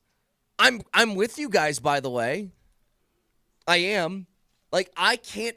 I've been trying to conjure up something because I want to be interested during the game, and I don't know what it is. I'm going to be... What time is kickoff Denver time? Help me out with that. What time is kickoff? Hold, please. 4:30. Is it 4? Okay. So that'll be 12:30 a.m. where I'm going to be. If you think I'm waking up at midnight to watch the final half hour of the pregame show and then watch the Super Bowl and get to bed at 4, I'm not going to do it, man. I'm sorry. This will be the first Super Bowl since I was probably 10 years old that I'm not going to watch. Before that, this is. You're watching it. I might watch a little. I might watch a little bit. I would actually judge you as an American if you didn't watch it. It should. You're right. You know, my favorite thing to do is on Super Bowl Sunday is to just see who's running around outside. Again, it's like my Broncos experiment. Like who's running around during the game. Yeah, can I ask a cop a question? But what? What channel in France though carries the Super Bowl? How am I supposed to find it over there? Parlez-vous, touchdown! Oh, wee! I just met somebody, by the way. He's a student resource officer at Newton Middle School. Listens to our show all the time. God bless him. Great guy. I'm asking policemen that listen to the show. Have you arrested somebody for a speeding ticket during the Super Bowl before? Like, I would imagine if I were on the road. Arrested somebody or just gave him a ticket. Just gave him a ticket. Giving him a ticket. Yeah. Giving him a When's the last time ticket. you got it? By the way, you don't get tickets anymore. What? It's hard to get a speeding ticket anymore. I see him out. I see cars pulled over. Tell that to my wife. I will say there are some stretches of roads, though, and I know where they are. It's a drag race. However fast you want to go, you go. Dude, there are times I'm driving home from Ball Arena. It's like, 10:45, 10:30 at night or whatever down I-25. And I feel like I'm in the 8500, dude. I'm just... How do you navigate? Jesus Lord, that guy's doing 110. When you leave the studio and you turn right and there are 2 stop signs within like 10 yards of each other, how do you navigate that stretch? I drive right through. You know the one, right, Moj? You know the one? It's the one by Potbelly, then the one by the depot. Yeah, I just drive right through them. I don't give a rat's right out here? Yeah. Yes. I have not stopped for those That's once what I'm in saying. my life. Dude, there are single literal time. stop signs telling you to stop, and I've never seen anyone stop. Nope. Well, especially right I'm rolling in here at 5:50 something in the morning, and it's like I don't think anybody over by that what's the pig sandwich place? What's that called again? Potbelly. Potbelly. I don't think anybody's getting a sandwich right now. I think I'm okay. Yeah, I'm not stopping for those ever. Cops, you want an easy way to give me a ticket? You sit right here in this parking lot and you wait about 5:57 in the morning for me to roll through there. You can nail me immediately. Every single day, actually. I would get a ticket and do the same thing the next day. All right. Let's get to our favorite part of the week, Drunk Takes.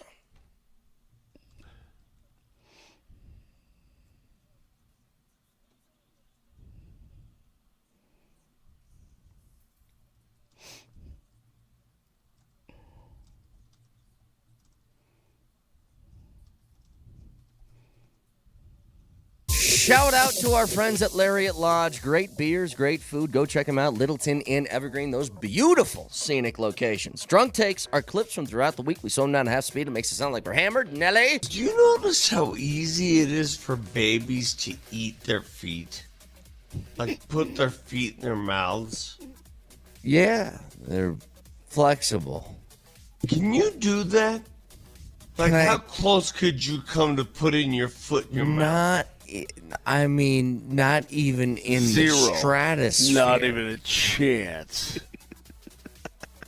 I don't know why you'd want to either. It was just so funny that he brought that up out of nowhere. Yeah. That was Vic, funny. it's Drunk Takes. How about stop chatting with texters? What's next? The Mavericks didn't trade Luka to the Lakers.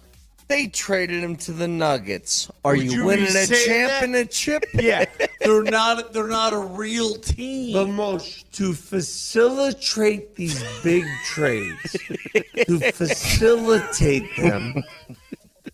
Championship and I think we were facilitate. drunk. I mean, that was within like 10 seconds.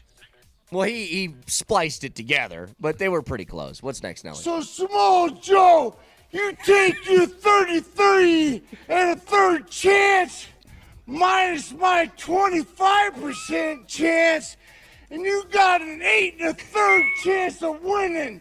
But then you take my 75% chance of winning. If we used to go one-on-one and then add 66 and 2/3%, I got 141 and 2/3 chance of winning. Who is that? That's Big Papa Pump. That's Scott Steiner. Have some respect. We played that a couple days ago. What's next? Bring that dump truck here. Oh, yeah. Bring it here. How good would that look coming off the bench? You speak Word French? for word. All right, so give me a quick back and forth with Yabusel if he joined. I don't know how to say you have a really awesome large caboose in French. Oh, I would have loved that if they made that move. Me too. What's Me next? too. I'm sorry, it's called The Agency. That was the real speed. I'll have to skip that one. Okay. My bad boys. Give us your sports takey, and for goodness sakey, have some decorum. Oh, wait, wait. Whoa. Jesus, hey. Wait a minute. I feel like we just got tricked. Yeah, I think we were had. That, of course, was coming up with a jingle. It was a great jingle, and then you just threw an F-bomb in there. I'm embarrassed by our reaction there. Well, you know what, Vic? You got an F-bomb on the air. It's like your life flashes before your eyes for a before second. your eyes, 100%. At least it did for Nelly. Yeah. Have some decorum. We're a team. I would never point fingers, but it's somebody's fault. Somebody's fault over there. iTunes, Spotify, wherever you find your podcast. Moser, Lombardi, and Kane will talk to you on Monday after Super Bowl Sunday. You guys have a great weekend. Love you. Bye.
Walensky bypasses everybody. Stretch pass for Natchez on a breakaway. He scores!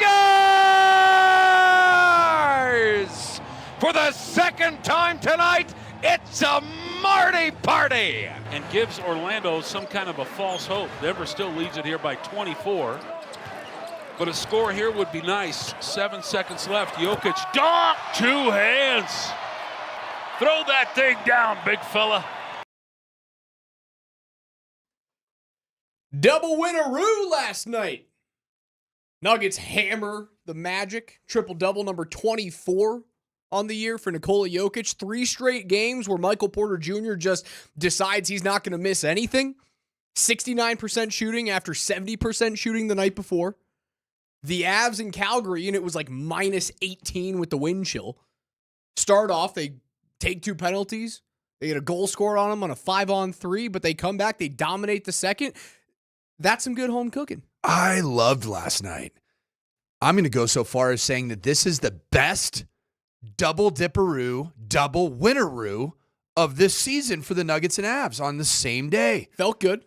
Because the Calgary Flames are a real playoff contender. They're knocking on the door. Am I right in saying that, Raj? They currently hold a playoff spot.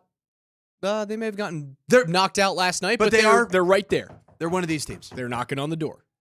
And the Orlando Magic, since they've gotten Paulo Banchero back, that's a different team. So the record itself doesn't look that impressive. Orlando currently holds the 8th seed in the East.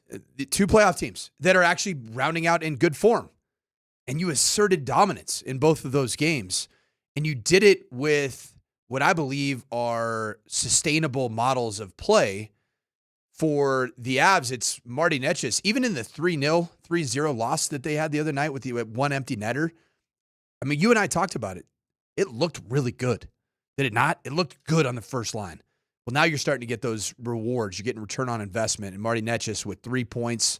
Now is he up to 8 points in 7 games played? 8 points in 7 games. He is now tied for 10th in the league in scoring. He sits 3 points behind Mikko Rantanen. And then Nathan MacKinnon and him playing beautiful hockey together. It was great. And then Michael Porter Jr., what I wanted to see after his 39-point performance, without everybody fully healthy in the lineup, obviously the one guy that is still out is Russell Westbrook. I wanted to see MPJ. You know, what does it look like when you have a healthy Jamal? Obviously, Joker and him been playing great together, that MPJ and Joke. What is it going to look like when Aaron Gordon's back in the lineup? Christian Brown's in the... I'm starting to wonder, man. Gosh, and Dempsey's been on this all year long. Some of the issues... Russell Westbrook's turnover game, his turnovers are problematic. And having him not in the lineup, this team looks different. Can Russell Westbrook play basketball without being at times, such a risky No, he can't. passer? No, he's never. He cannot. That's not who he is. Then is this the best iteration of the Nuggets? That's not who he is. Is this the best iteration of the Nuggets? No. Because the turnovers that you're having... they're better when he's healthy. They're Dude, better. I don't know, man. The defense is worse when they're turning the ball over at a high clip, and the turnovers are coming as a result, largely due to Russell Westbrook putting the ball in harm's way. He has been an overwhelming net positive. Dude, the turnovers are something. And, dude, I'm playing both sides of the fence here, man. I've been Johnny Russell. I loved Russell Westbrook because I love the energy. I love the showmanship. I love what he brings to the arena. I love the toughness. And when this Nuggets team looks a little bit complacent, I'm like, that's the guy that I want to just get this thing moving and rolling. But you can't turn the ball over that way, Raj. I don't know how you're going to be asking Russ at 36 years of age, having seen him for the better part of 2 decades now, asking that tiger to change its stripes. You know what you do is you don't ask, you demand. Dude, you are. That's delusional. Stop it. It's delusional, for me to have a conversation as his coach and say, you know what, Russ? It's who he's always been. It's who he'll always be. Have you watched? It's what makes Russ Russ. I'm going to say, Russ, have you watched the last 4 games in your absence?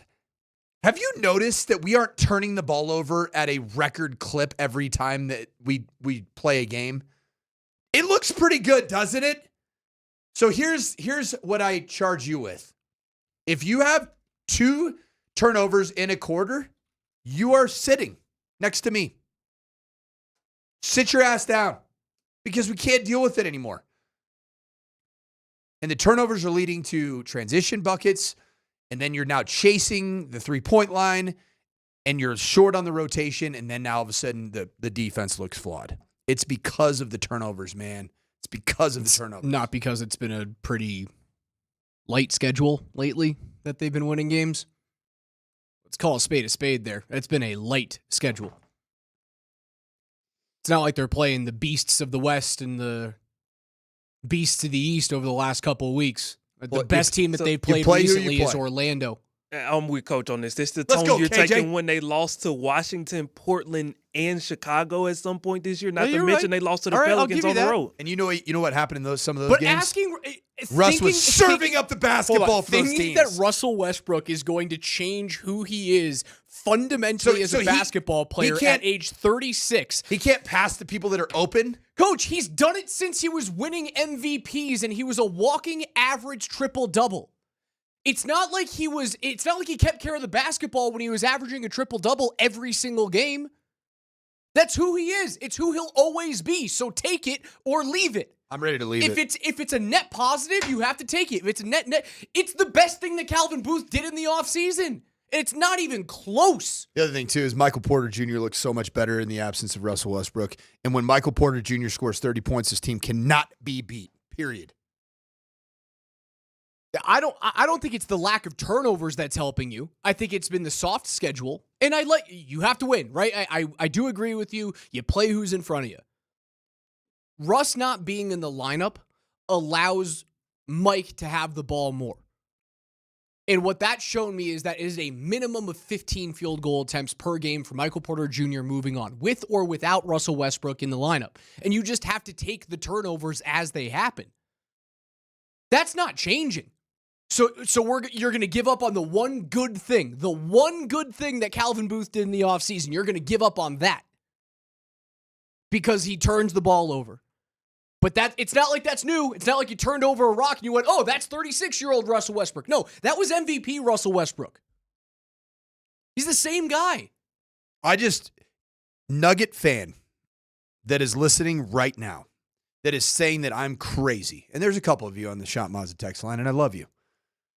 I challenge you, upon Russell Westbrook's return, watch what happens when he starts getting extremely careless with the basketball. Play him on the bench. Watch what happens. Watch what happens to the other team's offense. And then all of a sudden, oh, the defense stinks. No, when you turn the ball over and give other teams transition opportunities, your defense suffers. So why weren't we talking about trading Russell Westbrook for the last 2 months then? Why weren't we talking about trading Russell Westbrook when we were, both you and I were in love with the energy and the mindset that he brought to this team? The fact that he was willing to dive on the floor at 36 years of age at the end of his NBA career. Remember that? Because I remember those conversations. Hey, I love you, Russ. remember giving him all of his flowers for the first 2.5 months of the season. But now he goes out for 4 games. You play some crap teams. MPJ ends up lighting it up from 3. And now it's, well, no, I don't want him playing at all. All right, so just to be clear, I have been so all over the map, and I think that's the Russell Westbrook experience. It is. I've been all over the map because I fall victim to the eyeball test of seeing how excitable of a player Russell Westbrook is. And I love being in the arena when you can see that maybe a Michael Porter Jr. looks a little bit like, yeah, he's just out there playing a basketball game. Even at times, Nikola Jokic, you don't see like fire and fight. And I love seeing Russell Westbrook just make a play and then stand in front of the Ball Arena crowd. Are you not entertained? Like, I'm down for that, brother. But you know what I've seen? He's a good on-ball defender. You know what I've seen these last five games is the importance for this team to play their best basketball. It involves taking care of the basketball. And the most guilty party, the guilty culprit of turning the ball over in massive numbers is Russell Westbrook. So at the very least, he needs to not be in the starting 5. Period. I will level. And that's with you different there. than what I said. I was on Russell Westbrook starting 5 camp a month ago. And so I am having an about face. But guess what? You learn things with the new chemistry of a lineup as the year goes on. That's right. And what I've learned is that Michael Porter Jr. has a lot more oxygen to breathe when Russell Westbrook is not in the starting 5. And I like that. I can shake your hand on that one. Dude, I want you guys to take a look at the text line. It's split 50-50. It's right down the middle. It's right down the middle right now because both of you guys are right. That's been his whole career. He's garnered the same reaction across the country his entire career. Either you look at Russ and you go, that's one of the most impactful basketball players I have ever seen. Or you go, that's one of the most inefficient basketball players I have ever seen. This didn't just start this year. This has been Russ since he came out of UCLA.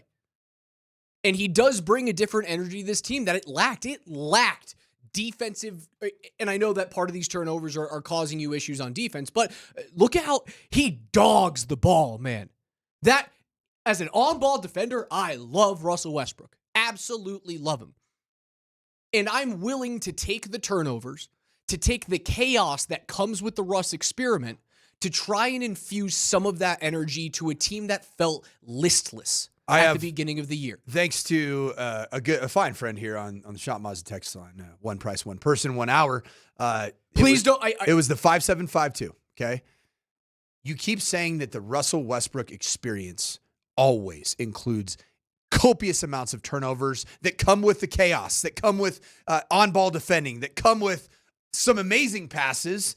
And it's almost like that quarterback, like watching Brett Favre in his heyday. Like the stuff he did with the football, you were just like, don't do it, don't. Oh my gosh, what an unbelievable touchdown pass. Dude, if you look at Russell Westbrook's turnover percentage in his career, this is by far his highest percentage. No, it isn't. I'm looking at it right now. Coach. Turnover percentage, not turnovers. He doesn't play at the same number of minutes that he played at earlier in his career. He's at 20.9% in 24-25, which is turnover percentage based off the minutes that he's playing. The next highest that he had was in 2022-2023 between multiple teams, the Clippers and the Lakers, where he had 18.6. His heyday in OKC, he had years where his turnover percentage was 13.4, 14.5, 16.1. He is at almost 21% of his minutes played. He turns the basketball All right, get him over. off the team then. Yeah, this is another terrible signing. Raj, you need to be coachable just like Russ does. Listen to it. Take care of the basketball. Hey, Russ, a simple question I have for you, bud. Can you take care of the basketball right now for this team so that we don't have to defend transition basketball when you're playing? Can you do a better job with the basketball? His turnover per 100 possessions, his turnover per 36 minutes is still this year under his career average. Statistically, turning the ball over less than his career average this year. And he at least infused some sort of tenacity on defense, some sort of want to go through a wall onto this team. And you know what? I'm willing to live with that. But I will meet you in the middle. Come off the bench. Yeah, I'm good. My answer to this is, with him being out of the lineup, my answer to this conundrum is, if he's out of the lineup or if he's playing bench minutes, that means Michael Porter Jr. has to have a minimum of 15 shot attempts per game. That's what I've learned over the last 3 games. I love Russ. I love Russ. It doesn't sound like it, Coach. Doesn't sound like it. I've had an epiphany that this team performs better when he isn't playing the lion's share of minutes and starting the game. The 910. I hate it when mom and dad fight.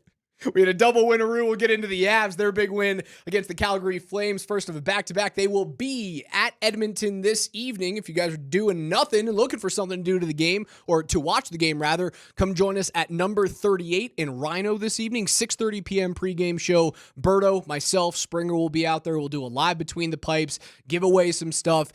It was packed out last night. People were playing Flip Cup until like 11 p.m. on a school night, which I thought was insane. Tonight's not a school night, so I hope you're playing Flip Cup until 2 a.m. Were you able to sleep off your hangover from yesterday? I sure was. I'm proud of you. You look good today. That's why you look young. You don't look puffy today. I ran 5 miles this morning. I tell you what, great. man, your skin is more taut. It's impressive. I'm yelling at you more often today than I was you're sharper. Yesterday. You're more on your points. I hate you a little bit right now. Good. I like this. We'll get into the Avs, and we'll hear from Nuggets GM Calvin Booth on the other side. Don't go anywhere.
Join us today. Watch us on twitch.tv/AltitudeSR. Open up your YouTube app.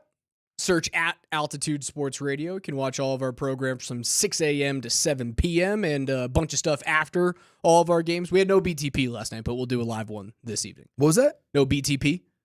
Between the Pipes. Whoa. As it's commonly known. Did not know this. BTP. Hey, in the paint, ITP. Hey, awesome segment, last segment. It started out with both you and I mean, certainly me talking about how this was the best double dipperoo, double winneroo. And then it ended up with you and I screaming at each other about Russell Westbrook. It ended with the sky is falling. Well, like, I love Russell It's the Westbrook. perfect arc. But I hate him. And then I love him. And then I love him more. And then I need him. And then I need him out. It's just you've been jumping. And again, this is okay with Russ. You've been jumping from lily pad to lily pad all season long. Don't you think that's kind of the experience of covering Russell Westbrook? Yep. Maybe a little bit similar to aspects of covering Jameis Winston. He's Jameis Winston if Jameis was way better and way smarter. Because think about the Browns game against the Broncos. Yeah. He threw for 5 bills, 3 yards short. But he also threw, what, was it 2 pick sixes? And he talked about how he needed to pray those pick sixes away. Those are from the evil one. I think he hit on the head with Brett Favre. He's Brett Favre. Yeah, because Jameis Winston was not a sustainable. He's never been a sustainable player. Never going to win an MVP. No, and he's never going to win a title, right? Russ doesn't have a title. Brett does. Winston, the only way that Winston wins a title is if he's a backup somewhere. Right. Maybe here in Denver?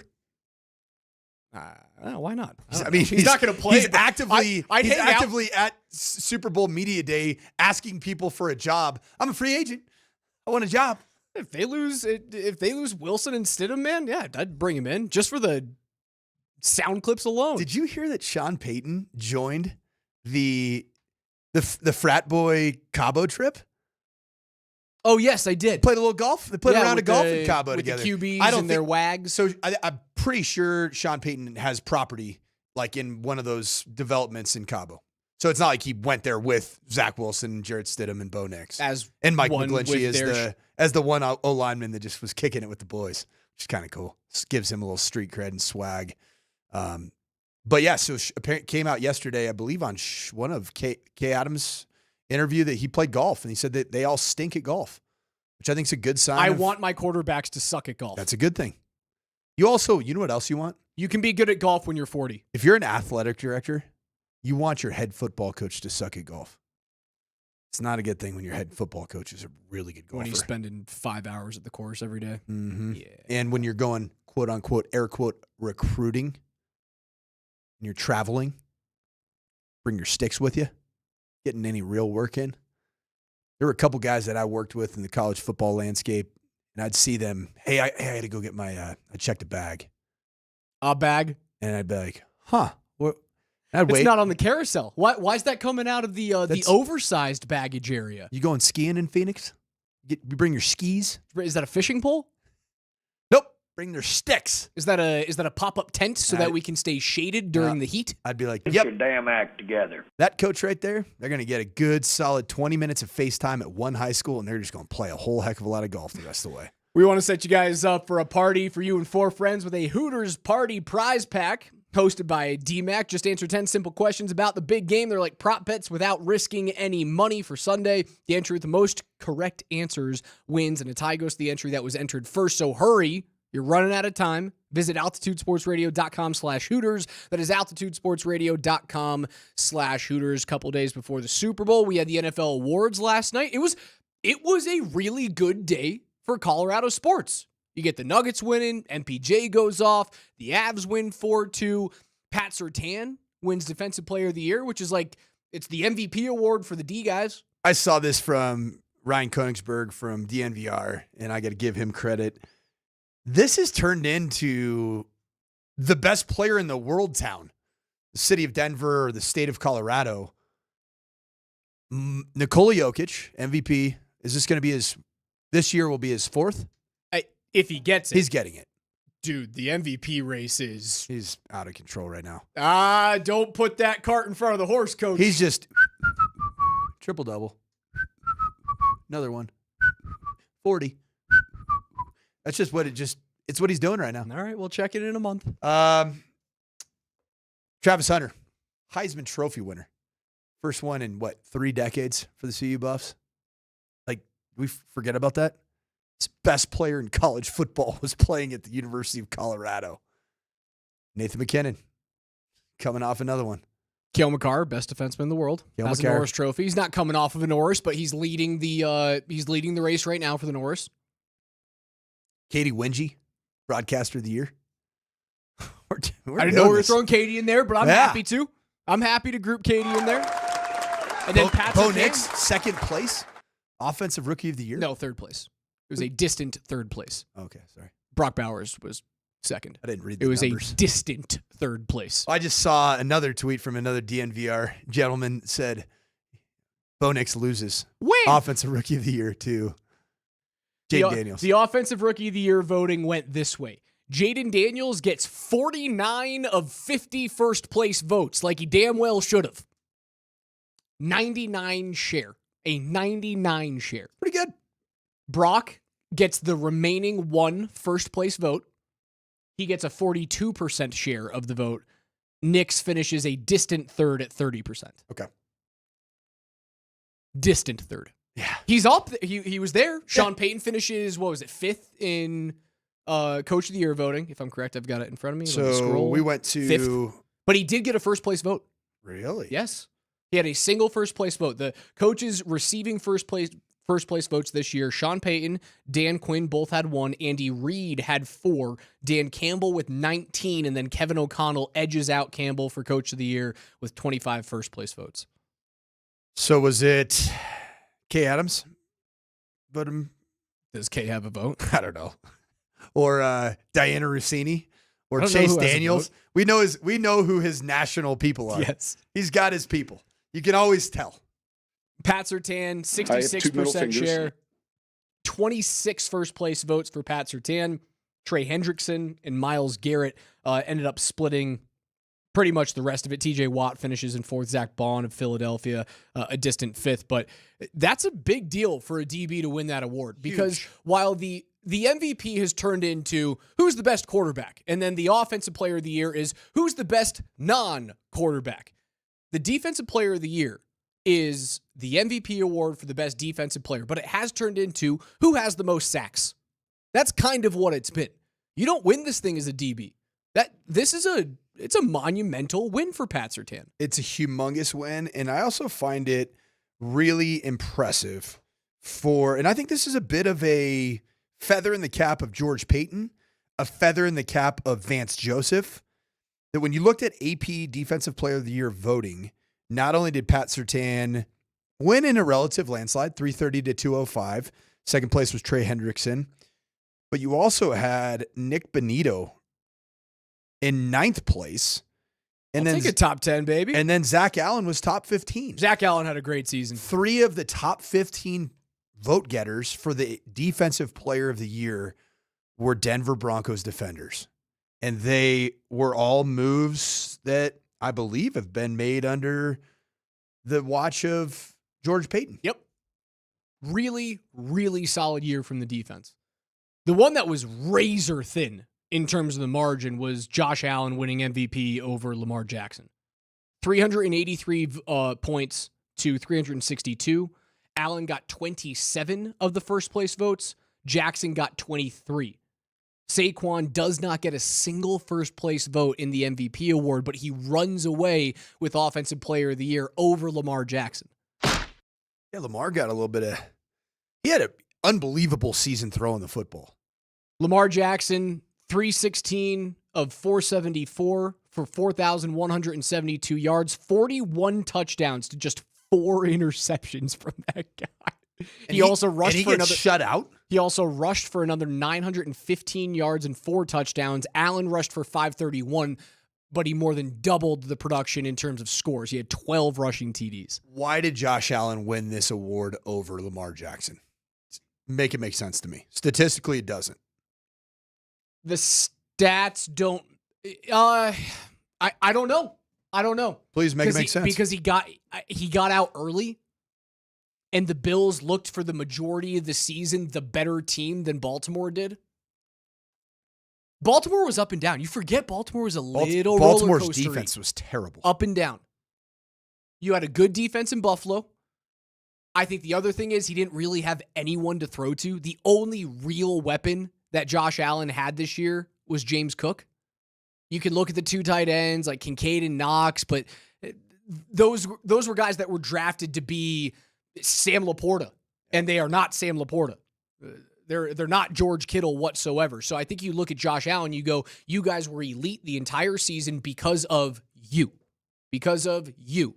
Stephon Diggs left and you didn't miss a beat.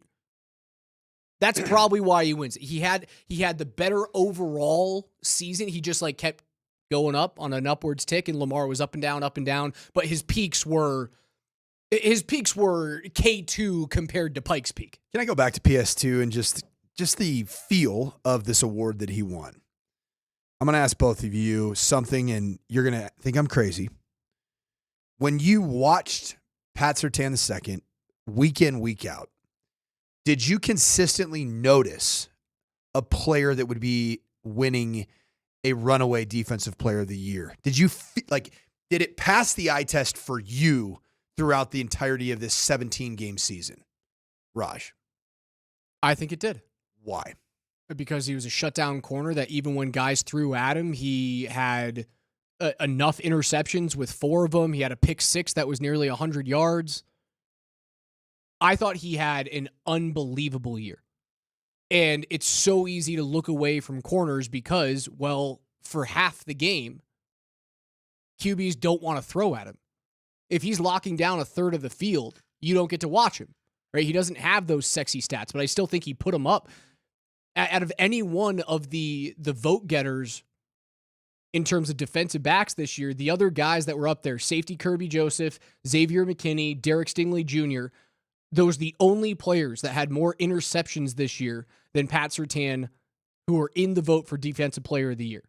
And those guys didn't even come close to winning it.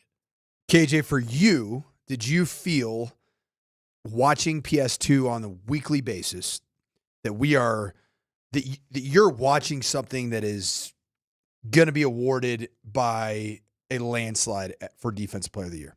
Yes, because as a DB, he was leading metrics that usually aren't led for a DB in regards to the statistics in which the next person below him in those statistics were close. And so there was a separation gap there that you started to see early on in the season, and it only got wider as the season went about. And also, as you watched this season, you knew that this was his best year since his rookie season. And so you were like, okay, he has a really good chance to do it. And last but not least, one of the underlying tones in this entire season was, how would PS2 fare without Justin Simmons behind him? And I think he did a fantastic job of just showing. He was better. He was way better. And I think he did a fantastic job of showing that if you want to put a safety behind me, that's great, but you don't have to. You two are very rational. I'm not. Okay. I will be very honest. I went to every single Broncos game at home in press row, watched every game on film, watched every game that was a road game on TV, went to a couple road games myself. Early in the season, the guy that I would say was the best player on this defense was Zach Allen. Tail end of the season, the guy that I would say eye test was the best player on this defense was Nick Bonito. And this goes to tell you a little something about just what pass rush and an interior game wrecker can mean to when you watch a game. But when you look at these metrics, and you two are just dead on, just right. And that's why I think it's awesome the NFL rewarded Pat Surtain II. When you look at PS2's metrics against elite receivers, this is what he did to them. DK Metcalf, when he was stuck on him, 37 yards. Pickens, 16 yards from Steelers. Mike Evans, 8 yards. Garrett Wilson, 24 yards. Jacoby Myers, who had a great season, 24 yards. Rashad Bateman, 0 yards. Jacoby Myers, again, 26 yards. Jerry Jeudy, when you were on him, 28 yards. Michael Pittman, 4 yards. And Jamar look Chase, what Judy 27 did. yards. And right, look what Judy did when you were not defending him that game. And then the bigger one, man, is that Pat Surtain II allowed a passer rating of 39.1 when targeted this season. It's incredible. He had more interceptions, 4, than 20-plus yard completions given up, 1. It's incredible. It's deserving. And there wasn't another player in the vote that really had that elite season. Trey Hendrickson had a good year.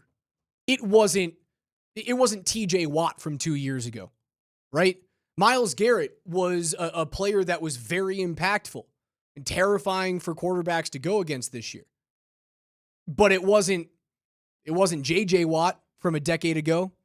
If there was a pass rusher that blew the game up and had 20 some odd sacks, I could see it going the other way, Coach. I could have. But this year, he was just too damn good. He deserved this thing. What are the sack numbers for those two guys? 17.5 for Hendrickson on arguably the worst defense in the league. 14 for Myles Garrett on a worthless Cleveland Browns team. And then third on the list of guys who were up for the vote for Defensive Player of the Year. Nick Bonito at 13.5. If Hendrickson's sacks are around 21, we have a different conversation. Probably do. And if the Bengals make the playoffs, we have a different conversation. I also Pat think Surtain was the best defensive player on the main reason why the Broncos made the playoffs for the first time in a decade, and that's why he wins it. Bingo. He is the poster boy for the resurgent Denver Broncos, period. Avs win 4-2 last night. We'll get into it on the other side. That's Coach Mike Sanford. I'm Alex Ryan-Emmy. It's Altitude Sports Radio 92.5.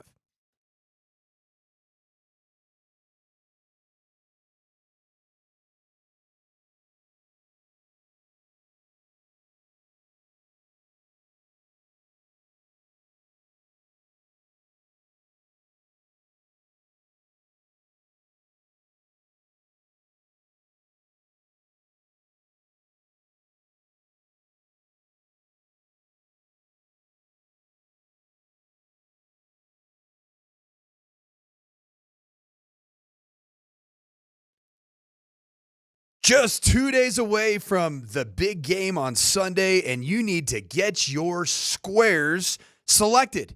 And it's up to you which squares you want from the Circa Sports app here in Colorado, because no big game celebration is complete without a game of squares. Circa Sports now offers Circa Square Bets.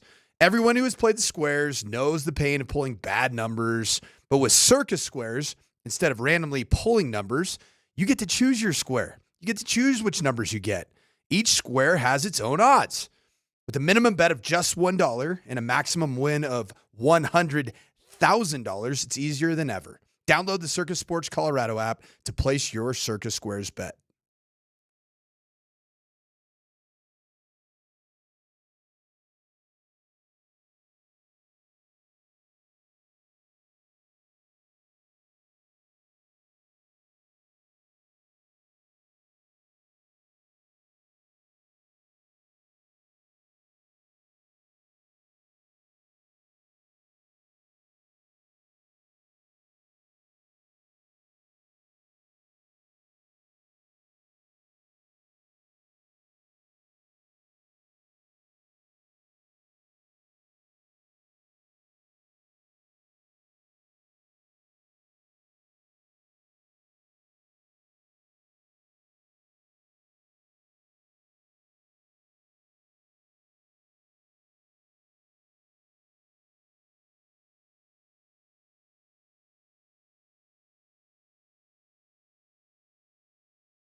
Great day around Colorado sports yesterday. Win for the Nuggets. Defensive Player of the Year for Pat Surtain. An Avs win. The CU Buffs football program adds its third gold jacket to its coaching staff. I was going to wait to mention that, but Marshall Falk. Marshall. He's now your running backs coach. That's pretty awesome. It's pretty cool. So now you got Warren Sapp, one of the greatest interior defensive linemen to ever play the game of football, is on your staff. Deion Sanders, arguably the best two-way player in the history of football, three-way, including special teams, and when he did offensively. He played baseball 4 ways. Keep going. How many more ways can you go? It's like a 5-way chili in Cincinnati. You ever had a 5-way chili? I'm not a chili guy. Yeah, have you ever had Cincinnati chili? It's not really chili. It's like spaghetti sauce. Oh, I'm cool with that. I mean, it's a little different. I love it. Like I'll eat my. I'll have to level with you. I make a killer bolognese. I do love some bolognese. I would eat that as chili before chili. I'm kind of the same way. That's a little bit the thought process of it's called Skyline or Gold Star chili in Cincinnati. Very meat forward. Very meat forward. Put it on a coney or on a hot dog, or you actually put it on. They put it on. Coney? Never heard of coney? Like an ice cream cone? No, like a coney dog. Like, hot dog. Like Coney Island. Hot dog. A glizzy. Hot dog. I call it a glizzy. But anyway, so 5-way chili it's this Cincinnati chili that's a little bit more like a bolognese with they put cinnamon in it. Ooh. And they use nutmeg in mine. The 5-way is over noodles. So it's over spaghetti noodles. The chili, onions, red beans, and cheese. And the way that the way they do their cheese, Raj. Hey, go ahead, KJ. Can you pull up Skyline Chili 5-way? Pull up a Google image on that on the big screen behind Raj. I'm on board for this. They put the largest heaping of shredded cheddar cheese on top of this process, whatever it is, this creation, and it is cheese makes really everything better. Good. I'll agree with you there. I don't know. I think KJ's having a hard time finding it. We'll find it. Well, the hard part is when you type in 5-way to start things out. It gets a little, yeah. We got some good firewalls. There's a few here. firewalls that pop up on those screens. Yeah, we got some firewalls here. HR's just getting notified. IT, what the hell is going on in Radio 1? We're gonna probably there it is. Oh yeah, there's a 5-way chili from. I mean, that looks like every 15-year-old's haircut in the country right now. It's got the broccoli. It's a number 2.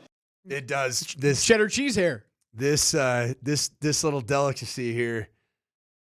I could try that. I could be up for that. It's really good. Maybe I shouldn't say I'm not a chili guy. 4-2 rather for the Avs last night. You get a 3-point night from Nathan McKinnon, 3 primary assists, 2, 1, and 3 for Marty Nys, who looks like he fits like a glove next to McKinnon. The power play looked more dangerous last night. They go 1 for 2. However, if you take 5 penalties against Edmonton, you will lose tonight's hockey game. Bar none. You take 5, you're losing the game.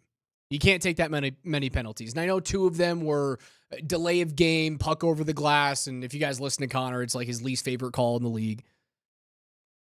Avs get called for an offside on a Sam Malinsky goal. Beautiful shot from Malinsky, but Drew N was 9 feet offside on the play. After you got out of that first period, I thought that their response was great in the second because they were fine in the first. They weren't great, they were fine in the first. The second period, they controlled the puck the entirety of the 20 minutes. Raj, after some of the conversations that we had on yesterday's show about even Casey Middlestat and feeling very perimeter as an offense for the Colorado Avalanche, what play do you think just got me so freaking fired up? Getting in the ugly spaces. The Arturi Lehkonen goal when he was behind the net? It's the Marty Nys. Oh, the tip in front on the power play. Beautiful. Yeah. Absolutely or was beautiful. that a power play goal? I don't remember if that was a power play goal. I think it was. It was. It sure as hell felt like it because there was a lot of space and Marty's just got in that space. And it was like he whipped his head around after he got into that space, pucks on him, just a little deflection. Oh, and Nate took a third off that puck. Like Nate could have hammered that thing, and he placed it. That was I am shooting for a stick or I'm shooting for a shin pad to get this thing redirected in. It was so good. It was awesome. I thought the power play looked good. I thought the PK was really solid yesterday, too. I know they give up a goal, but it was a 5-on-3. You should get scored on a 5-on-3. I'm waiting for Casey Middlestat to do something. And I've said this now for probably a month and a half. There is no player in the National Hockey League that needs the 2-week Four Nations break more than Casey Middlestat. That, I don't know what he has to do. If he has to rent out Sean Payton's house in Cabo, I need you to get away from the game of hockey for 2 weeks. I need you to go anywhere but a rink. Don't go back home to Minnesota. Go somewhere tropical, hang out on a beach, drink a couple of Mai Tais, and then come back to us on February 22nd. I need a full press and hold the power button reset. How many days would that equate to total where he could live a Kenny Chesney album? One of those Caribbean pirates. I love me a Kenny Chesney concert. You guys know that. Oh, yeah. That's love great. me a Kenny Chesney It's concert. great. It's just a party. It's a nice cold drink going down. It's what a Kenny Chesney concert is. The Avs are on break from tonight until the 22nd. I would assume that they come back a couple of days before that. So let's call it, you probably have 10 days. Starting this evening when you get home, you have 10 days to go somewhere other than a rink. And then when you return back and you play on February 22 and you're still on the road, that's a 2-week tryout for Casey Middlestat. Agreed. Right? The trade deadline it's exactly 1 month away from right now. It's March 7th.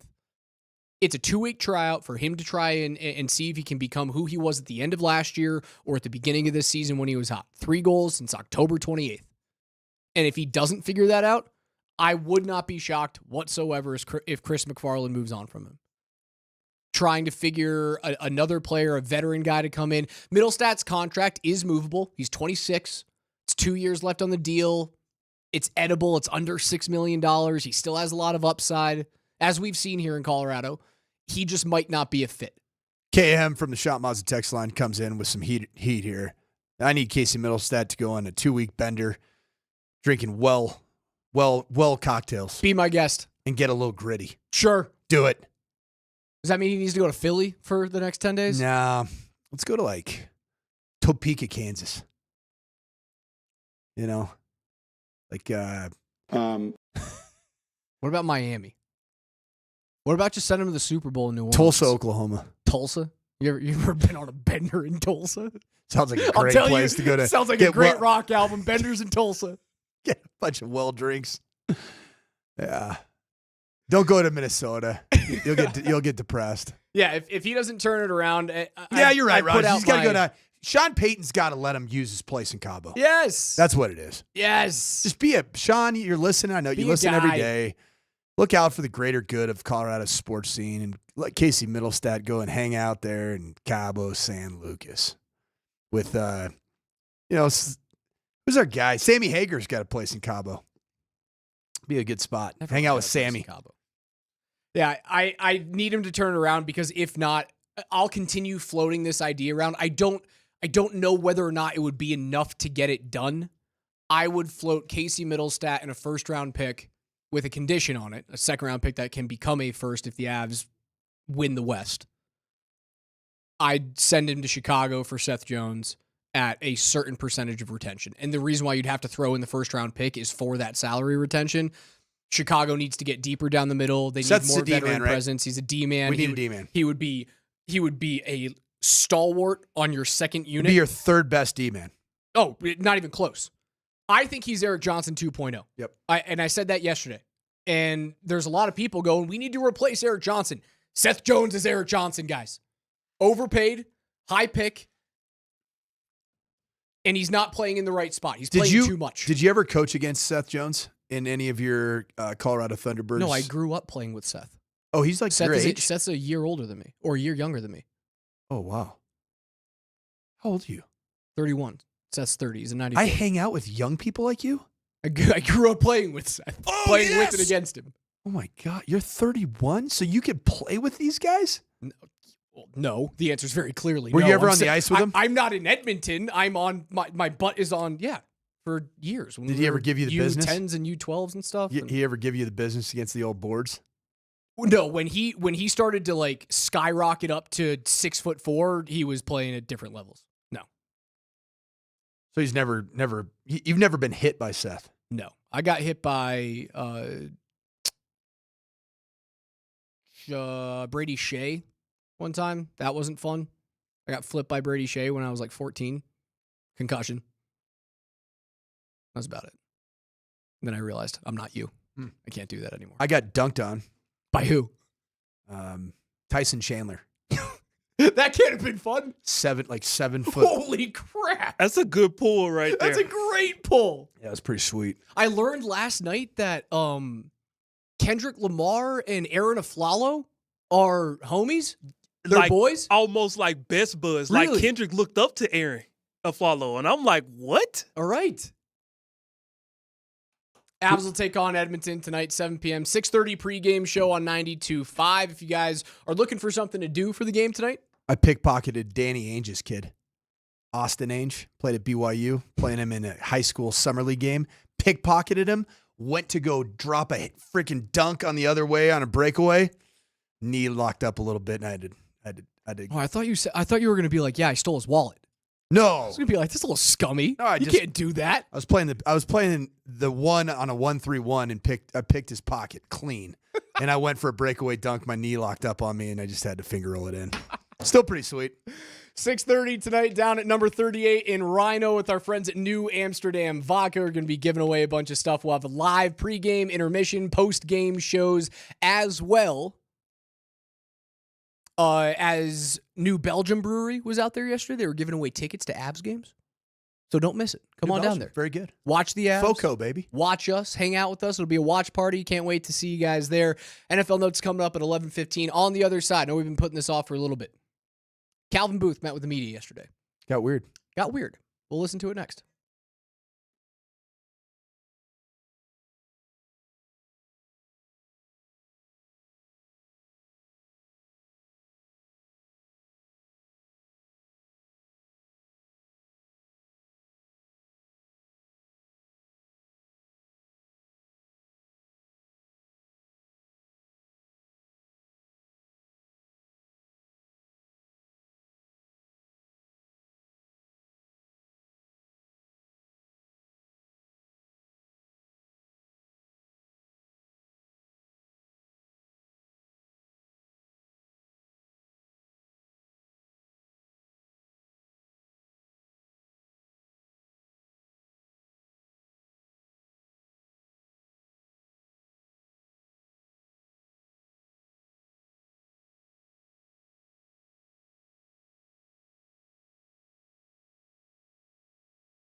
This is the song. This is Kendrick and Aaron Aflalo. He sings this? This is a Kendrick song. It's a deep cut. Does Aaron Aflalo actually rap in this song? No. He's rapping about Aaron Aflalo. I still don't really know who Aaron Aflalo Aaron is. Aflalo was a 3-point sniper for the How Nuggets. long ago? It's got to be 15 years ago now. Yeah, right? it was during. Well, based off what age you told me you are, Raj, you would have been 3 years old. That's not how math works. Aaron Aflalo was a Denver Nugget for 3 full seasons between 2009 and 2012. I hit that on the nose, baby. Pretty good. 60, yeah. Tell you what, man. Defensive Player of the Year, 17th in the voting in 2009, 2010. That's how we know that you're new here. Didn't know who Aaron Aflalo was. Oh, you're going to be a gatekeeper like Vic? Oh, absolutely not. I won't do that. I'm not that guy. Yeah, I hate that guy. That guy sucks. Yeah, that guy's he's a tired act. No, you weren't here. Or you weren't born yet, so you don't know what you're talking about. It's like, there's Get off YouTube. my I can watch lawn. the games. Yeah. You hear Calvin Booth yesterday addressing the media after the Nuggets are one of 5 teams not to make a move? This is what he had to say about addressing backup center. Overall depth and depth at the backup center would have been questions that we would like to address at the deadline. I think DeAndre's done an admirable job, but he's long in the tooth, and he's been durable, so that's been good. But I think everybody's been surprised about how good he's been, and hopefully he can continue it. But I think adding another piece that coach was comfortable playing there would have been nice. I think Zeke obviously has shown recently something I've known for a while. He's probably should just be best at the 4. So I think as long as Aaron stays healthy, we should be okay at the backup 5, but it is a concern of mine. Okay. Something that, and words matter. Words Something really that- matter, especially in this conversation. Something that I have known for a while. That Zeke Naji is a more than capable backup 4, Something not backup center, backup 5. That I know. That would has imply been that true. who didn't know that until recently? Or who might not still think that at this point. Or- I think there's a disconnect between, and I actually think it's probably very, very clear. I think there's a disconnect between Calvin Booth and Michael Malone. It's so abundantly clear with what happened with Dario Saric. I can't believe that's a 2-year deal with the player option. It's insane. It's insane. Not even utilized in blowouts. Again, get another blowout.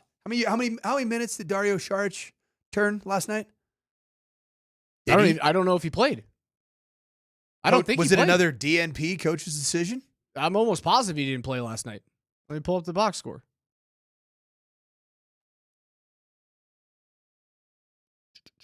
No, he didn't play. Another game where he doesn't play. 112-90. You blow him out. You handle him. Third quarter. That's the game started to get away from Orlando in the third, right? This was only a 9-point game at half. Third quarter, you start blowing him out. You should have played him in the fourth. Another DMP. He's the only player that didn't get off the bench last night. There is a disconnect there, and I do think that because you were not able to move anything this year, and you had your hands tied behind your back. It was trade Michael Porter Jr. or trade nothing. You had to find some sort of team that was willing to take on either the Najee or the Sarge contract with a second and a couple of future seconds. And no one was really willing to do that. You just didn't have the ammunition to go out and get the backup center like you wanted to. And unfortunately, it comes after an offseason where we were told the whole offseason, the reason why we're doing these things is to be more fluid with the cap, to be able to do more things in season. And after the offseason of fluidity and space underneath the cap and getting out from the second apron, not only can you not make moves, you're paralyzed. The other thing I found to be interesting, Calvin Booth, general manager, words matter. Right, Raj? You said that. Words matter there. DeAndre Jordan has been doing an admirable job. ... He has. But he's long in the tooth. And he is. Okay. But is that the role of the general manager to almost like throw shade at a player that is filling in a very clearly unfilled role by you, the general manager. Yeah, if you could rely upon DeAndre Jordan to give you 12 to 15 minutes a night, then that's fine with him being your backup. But you get 12 minutes a night from him once a week on average, maybe. So you throw shade at a guy that's essentially a great team player, a great team. Oh yeah, he's in the room because of his locker room presence. So words matter, right, Raj? KJ, can you play the clip of Calvin Booth talking about Julian Strawther? That Julian Strawther, I don't know if you have that one. Did I send that one to you, KJ? Okay. Oh, we'll get to it. But there was another one that I saw Calvin Booth talking about Julian Strawther, and it was surprising. But look at these moves, right? So you trade away Davon Reed and 3 second-round picks for Thomas Bryant, who he gets a ring with you, but he doesn't really do anything on that team. You didn't need Thomas Bryant to go win that championship. You trade away 3 second picks. He leaves the next season. You trade away Bones for only 2 second-round picks, although I don't know if you really could have gotten much else for him. Jeff Green walks away and was still serviceable as a stretch wing. You sign Tyson, Strawther, Pickett to fully guaranteed deals.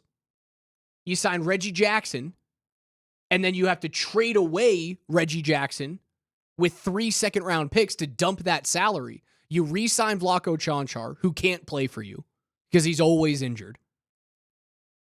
You extend Jamal on a max contract so it doesn't give you any sort of flexibility during the season when you could have just played out the rest of the year on that one-year deal and then done it in the offseason so you could have moved something so that at least conversations could have been built up. I think it was a bungled offseason. And that's the reason why we're sitting here looking at all the other teams playing with their shiny new toys, and you're now relying upon the Denver Nuggets to do with what they have in the room right now. In the continued conversation to of words, get over OKC. Words matter, right? Here's Calvin Booth on Julian Strawther. Yeah, I mean, I feel like, you just have to watch how Coach Malone utilizes the lineup. It seems like he's played Julian a lot. He's playing 8. I think he's had moments that are good, moments that are bad. I think defensively it's going to be a challenge for him in the playoffs right now. And so hopefully when, if he's getting playoff minutes, he's humming offensively, which. What do you think about that, Raj? Your GM just told you Julian Strawther is not ready to be your second or third option as a guard. He's not. The GM just told you that. Do you think he is? No, not right now. I do. What tells you that? He's a scorer. A scorer that went 0-4 from 3-point last night and 1 of 8. I'm not saying that he scored in the last game, but he has the ability to be a scorer. Also, is the general manager supposed to be somebody at the bully pulpit of the microphone that is motivating players with negativity, or is that the role of the head basketball coach? That strikes me as very strange. You're pointing out the deficiencies of a player's game publicly as the general manager. Isn't that position supposed to be reserved for confidentiality and not showing your poker hand? I think his press conference was showing last night that if the Nuggets don't make a run this year, and a run is you are possessions away from winning the West. If that's where you go out, you are possessions away. You don't go into the West Final and lose in 5 games to Oklahoma City. You are possessions away in a 6 or a 7 game final in the West, and you don't get to the promised land. If you get to the NBA Finals, I think everyone's job is safe. But if you do not get to that spot where you are right there at the end, I worry that Calvin Booth's future here is not as long as I once thought it was going to be. Because when he came onto the scene in 2022, right, he makes the moves. He's the guy that goes out and gets Kentavious Caldwell-Pope to win a championship. He's the guy that goes out and gets Bruce Brown to be one of the best 6 players of the year that season. But at the very same time, you let KCP go because you don't want to be in that second apron, because you want to be able to move around and maneuver with the rest of the league. Again, just 5 teams in the league yesterday did not make a move. When you're in positions of power in an organization, what you say and how you say it matter. We talked about Julian Strother and what Calvin Booth said about him. Deficiency, he's going to be a problem defensively on defense, is what he said. I don't think that's his place to say, but I'm not the general manager of the Denver Nuggets. Not my role. There's another thing in that clip at the very beginning where Calvin Booth talked about, well, watching how Michael Malone is rotating these guys. I don't feel alignment. I don't feel draft alignment either. That's the thing. Like there's some sort of disconnect here that the powers that be that are drafting these players to get younger and to be more flexible in this CBA, which is it's a vice grip, this CBA, man. And they need to figure it out. What the NBA did is they saw the Golden State Warriors dominating the league for the better part of a decade, and then the pendulum swung all the way to the other side, and now you can't do a damn thing. Not a damn thing. There has been a disconnect since they won that championship to the players that they've drafted, to the players that they have let walk, and to the players that they have retained. Raj, I started out on Altitude Sports Radio as a fill-in 18 months ago. I really haven't had any negative takes or even negative emotions about Calvin Booth.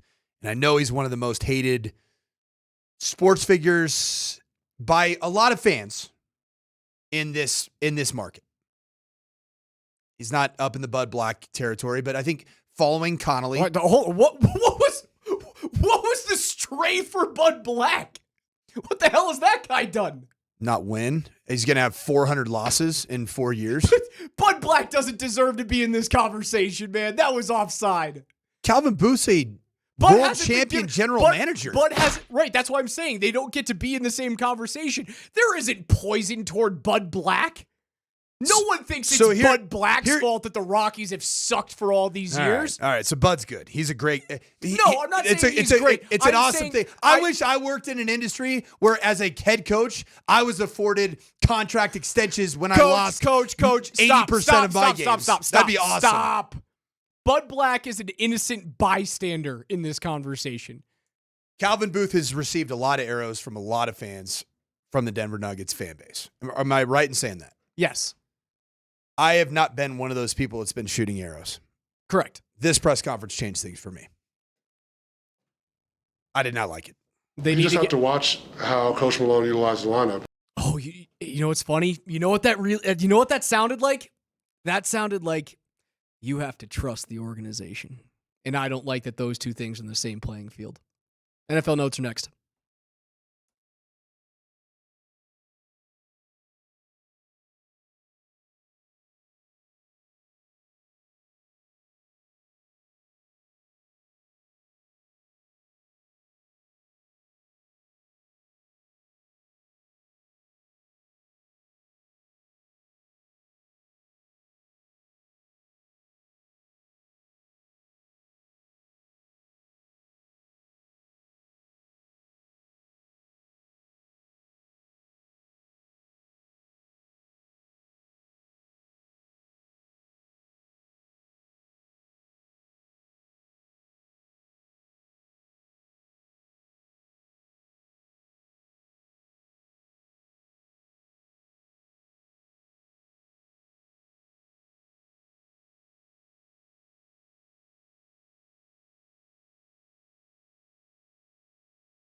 Altitude Sports Radio 92.5 presents KJ's NFL Notes. Why are you smiling? Because I love football. Football's fun. Fun, sir. Fun, sir. It's fun. Brought to you by Mountain High Appliance. Locally owned and operated since 1993. Colorado's most complete appliance store. All right, listen up.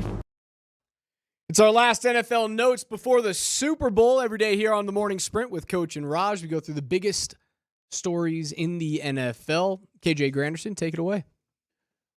Denver Broncos cornerback Patrick Surtain is the winner of the 2024 AP Defensive Player of the Year. Surtain recorded 4 interceptions, 11 pass deflections, and led the league with 132 interception yards.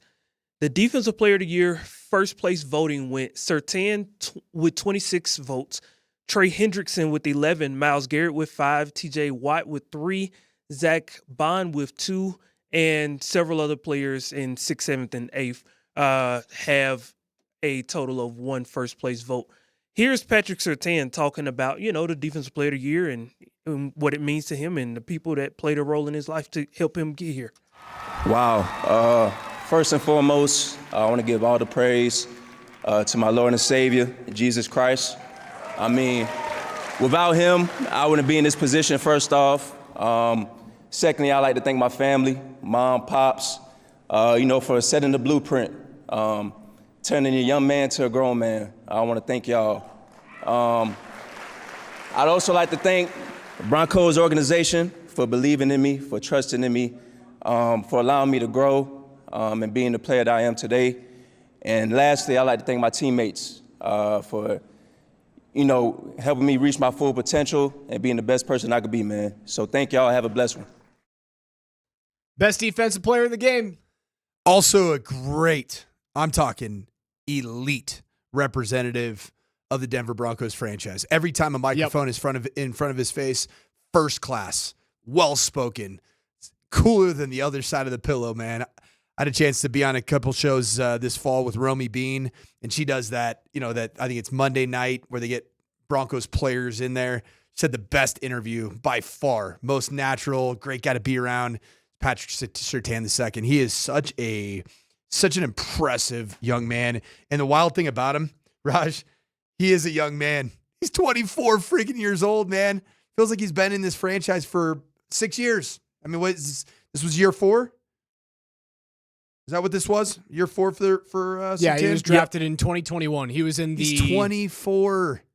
He's the same age as Bo Nix. The Trevor Lawrence, Zach Wilson draft. I saw DMac going at it with some people on Twitter because a lot of people, as we are in Keep the Receipts era, we're like, live on Receipt Street. Right. So, is it such a bad pick now? Because DMac has harped on, you should not have picked Pat Surtain in that situation. You should have gone with Justin Fields or Mac Jones. And DMac was trying to go back and with revisionist history go, well, they drafted a quarterback and they finally won a playoff game for the first time in 10 years. It's not apples to apples, man. The drafting of Patrick Surtain at 9 in 2021 was without a doubt the right decision to make over Justin Fields and Mac Jones at that time. Historically bad draft class. Historically bad. At the quarterback position. Right. Everywhere else, it's pretty good. Yeah, at the quarterback position. Penei Sewell, Jamar Chase. And that's the argument I kept having. Slater. I kept having this argument with DMac. DMac always says draft a quarterback, draft a quarterback, draft a quarterback, no matter what, and do it early. Trade up for it. Do it. And the name of that player and the evaluation of that player really matters. And in the case of Justin Fields, you can say nature versus nurture. He's not an NFL starting. Nature versus nurture. It's not like he was in two of the same place, right? He was in a complete clown show in Chicago, and then this past year, he goes to the most stable situation that he could possibly be in.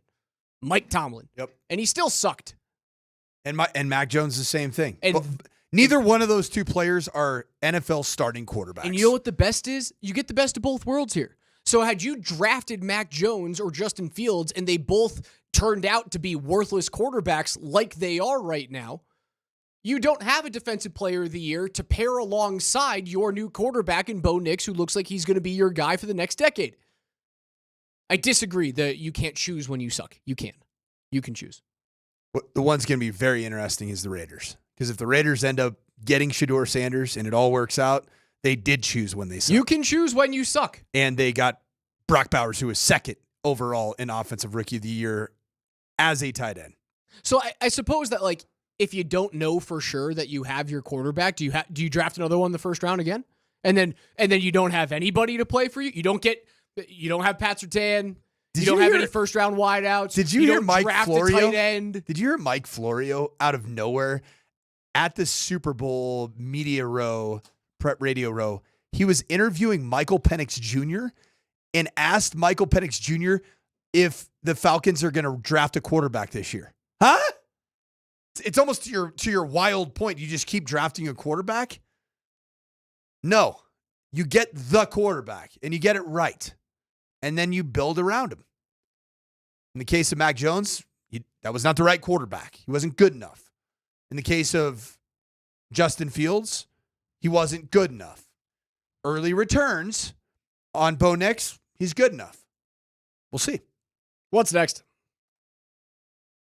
Man, we had a nice crawfish boil right when we showed up, man. I was smacking them things.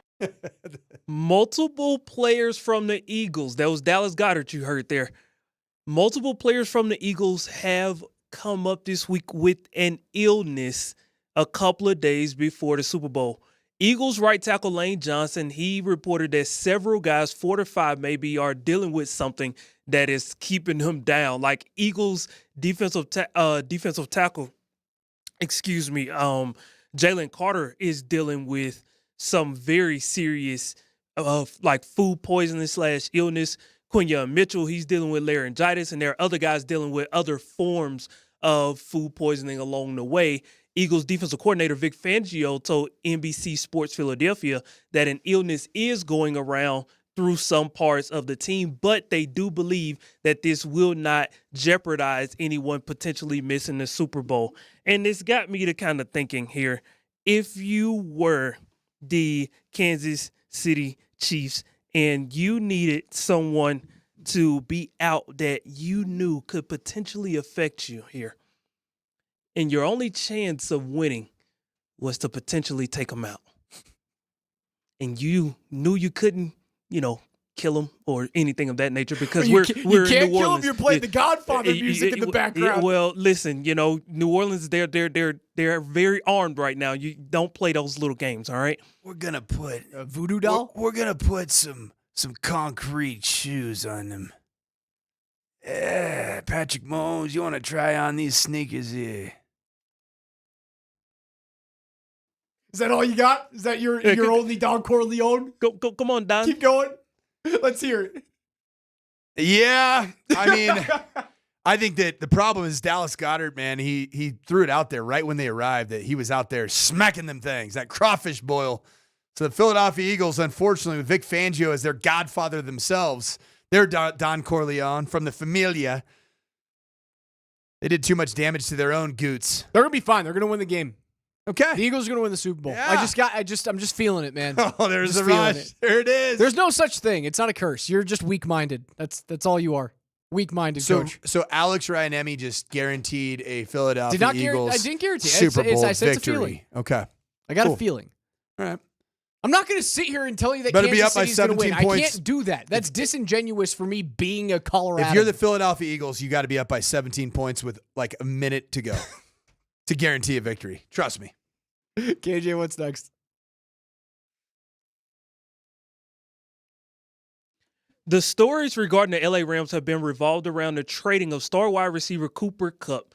The next step, according to certain reports, have been will they begin to retool or rebuild on the fly, and that could potentially lead to moving on from Matthew Stafford. Well, his wife, Kelly Stafford, weighed in on the situation regarding her husband. And let's just say she cut quite the WWE promo here in trying to stick up for her husband. Wasn't planning on discussing this, but hell, why not? My husband, wants to win. He's not trying to put a team in a bad situation. If you're catching my drift, you're catching my drift. I will say that the trading away of Cooper, I guess I'm just I'm confused because we were one play away from going to the NFC Championship. And I think if we go, we win. I have to be the dog in this situation, being like, I want the respect for him that he deserves. Yes, I love the city of LA. I love the city of LA. With that being said, I love an adventure. Okay. What is the music in the background? Yeah, I mean, so that's Kelly Stafford. Yeah, that's her little promo music. Cool All right. it, Kelly. Gosh, Kelly she's ready to go. She should be a ball coach. Just be the ball coach. Be a general manager. Take it over. Go run the Los Angeles Staffords. The history of 37-year-old quarterbacks, it's not great in the league. There's a few guys that have been able to get it done after they're 36, 37, but only a few. Most of them turn to dust. There's a greater chance that Matthew Stafford turns to dust than he becomes Tom Brady at age 37, 38, 39. Was she the one? You're lost at what Sean McVay wants to do. You're lost at the fact the Rams want to move on. And this, again, this is kind of contradicting what I said a couple of days ago from Cooper Kupp at 33 with all of his injuries. I want Cooper Kupp here because I want to hope, I want to believe that he can be healthy. They're going to move on from old, oft-injured guys. That's a disconnect to you? That's a slap in the face? Come on. Yeah, I just think that Kelly Stafford, she's the one that was on the same podcast and talked about, was it her cheating on His Matthew? birthday today, by the way. He turned 37 today. She she cheated on Matthew Stafford in college. In college with like his roommate quarterback or something like that. It was like a ginger quarterback backup. What are we doing? She definitely likes that microphone now. She likes to air her laundry. So hold on. I don't really know what a football locker room would do when this comes out. I know what a hockey locker room would do. You would get, it doesn't matter if you're Matt Stafford or if you're the third string quarterback or the a guy who's on the practice squad. You're getting ripped apart in a hockey locker room if someone hears that coming out. What happens in a football? Just when you're the franchise quarterback, there's just such a different level of hold him to account. Treat. The way you're treated is so different. Be one of the guys. Dude, come on. I bet it's just such like, wow, your wife, huh? Ooh, interesting. That's kind of more like the passive aggressive. And then Stafford's like, yeah, we know the history there, right? And then you just kind of move about your day. That's what if I were to be somebody that guessed the interaction that went down, say between, I don't know, who's an alpha there in that organization as a player? I don't know. Probably him. It used to be Aaron Donald. Yeah, it was, what was the offensive lineman, Whitworth or Andrew, what's that guy's name? That's Whitworth. Yeah, Whitworth. Yeah, I don't think there's a guy that probably would call Matthew Stafford that kind of account. Moving on. The Pro Football Hall of Fame class of 2025 was revealed Thursday night. We did a really good job on this, Raj. Boy, I tell you guys crushed it. The members who made it: Eric Allen, Jared Allen, Antonio Gates, and Sterling Sharp. And I am a fan of hopping in the DeLorean from time to time and just kind of going back in history.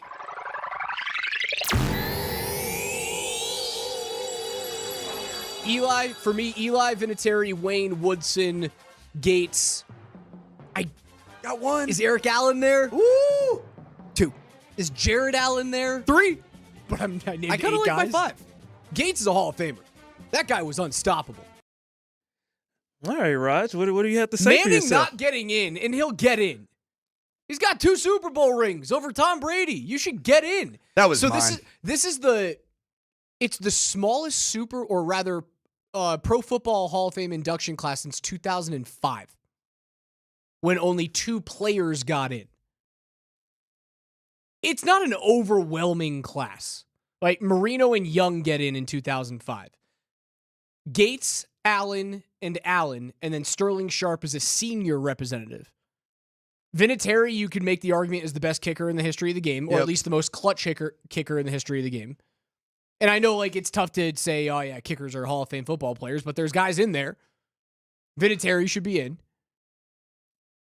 It was a weird look for me. It was odd. Jared Allen doesn't feel like a Hall of Famer to me. Name is college. Jared Allen? Yeah. I don't know. Anybody? The Bengals in Pocatello, Idaho. Idaho State University. It's pretty good, huh? Does he feel like a Hall of Famer to you? I played against him in college. Boy, that guy talked more mess than anybody I've ever been on the field with. Career stats, 12 years, 32 forced fumbles, 6 interceptions, 136 sacks. Yeah, he was a sack master, brother. He's a good player. Yeah, he's a Hall of Famer. Yeah, and obviously he was still in during that time where you had to be either a DN or outside linebacker. It wasn't that hybrid. You were an edge. 136 is 16th all time. Every single player that is ahead of him in sacks is a Hall of Famer. Ricky Jackson, who is tied with him in sacks, is a Hall of Famer. Derek Thomas, who had 126.5. Dwight Freeney, 125.5. Okay, all right. Maybe it's just because they never got it done. Like, he was never on a team that was... Was he a Viking the majority of his career? He was with Kansas City for 4 years to start, and then Minnesota for 6 seasons before he finished up with Chicago and Carolina. Okay. But he was done by the time he was 33. So the longevity isn't there as compared to, like, Vaughn, because Vaughn's continuing to play through, and Vaughn's not the same guy that he was, obviously, 10 years ago in Denver. But Vaughn feels drastically different than Jared Allen does, although four-time AP first team. Pretty good. I stand corrected. Eric Allen? Before my time. Yeah, Washington Redskin? Before my time. I don't know enough about Eric Allen's career to say anything about it. I'm not going to embarrass myself. No shot. NFL Notes is brought to you by our friends at Mountain High Appliance. Find them at mountainhighappliance.com, Colorado's most complete local appliance store with locations in Denver, Louisville, Littleton, Colorado Springs, and Glenwood Springs. They offer every major appliance line and brand.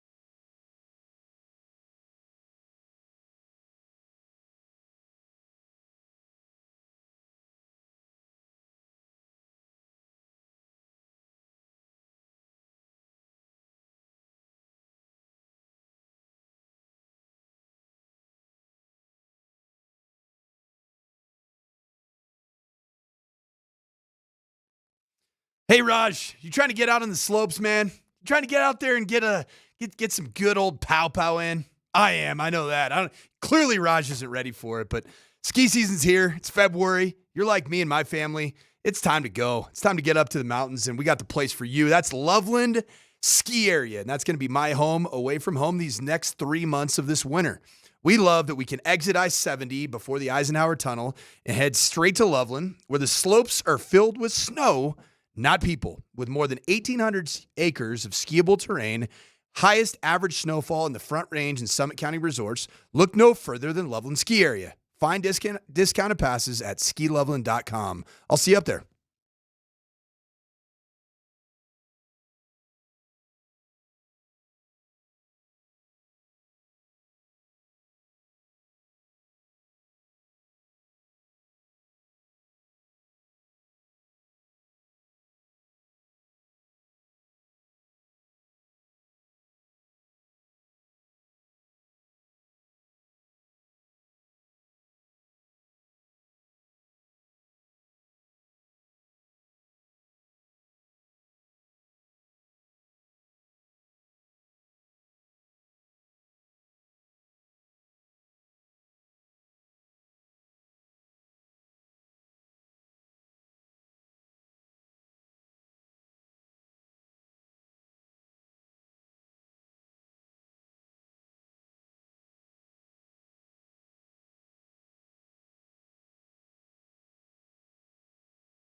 Wrapping things up here on the morning sprint.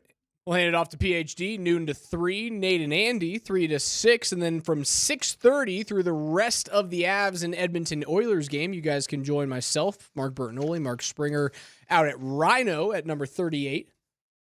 New Amsterdam Vodka will be there, be giving away a bunch of stuff. Watch party, we'll do a live Between the Pipes. You'll have BTP on the radio tonight as well as the digital channel. So if you're looking for something to do for the game, come on out, hang out. Am I invited? You are invited, Coach. You know what this weekend is? What's this weekend? This weekend is a bachelor party. Just me, the boys? Me and my 8-year-old and my 10-year-old, man. Wife and daughter are out of town, so it is all about the boys. All right, how's that been going? The boys are buzzing. The boys are buzzing. Have they burned down the house yet?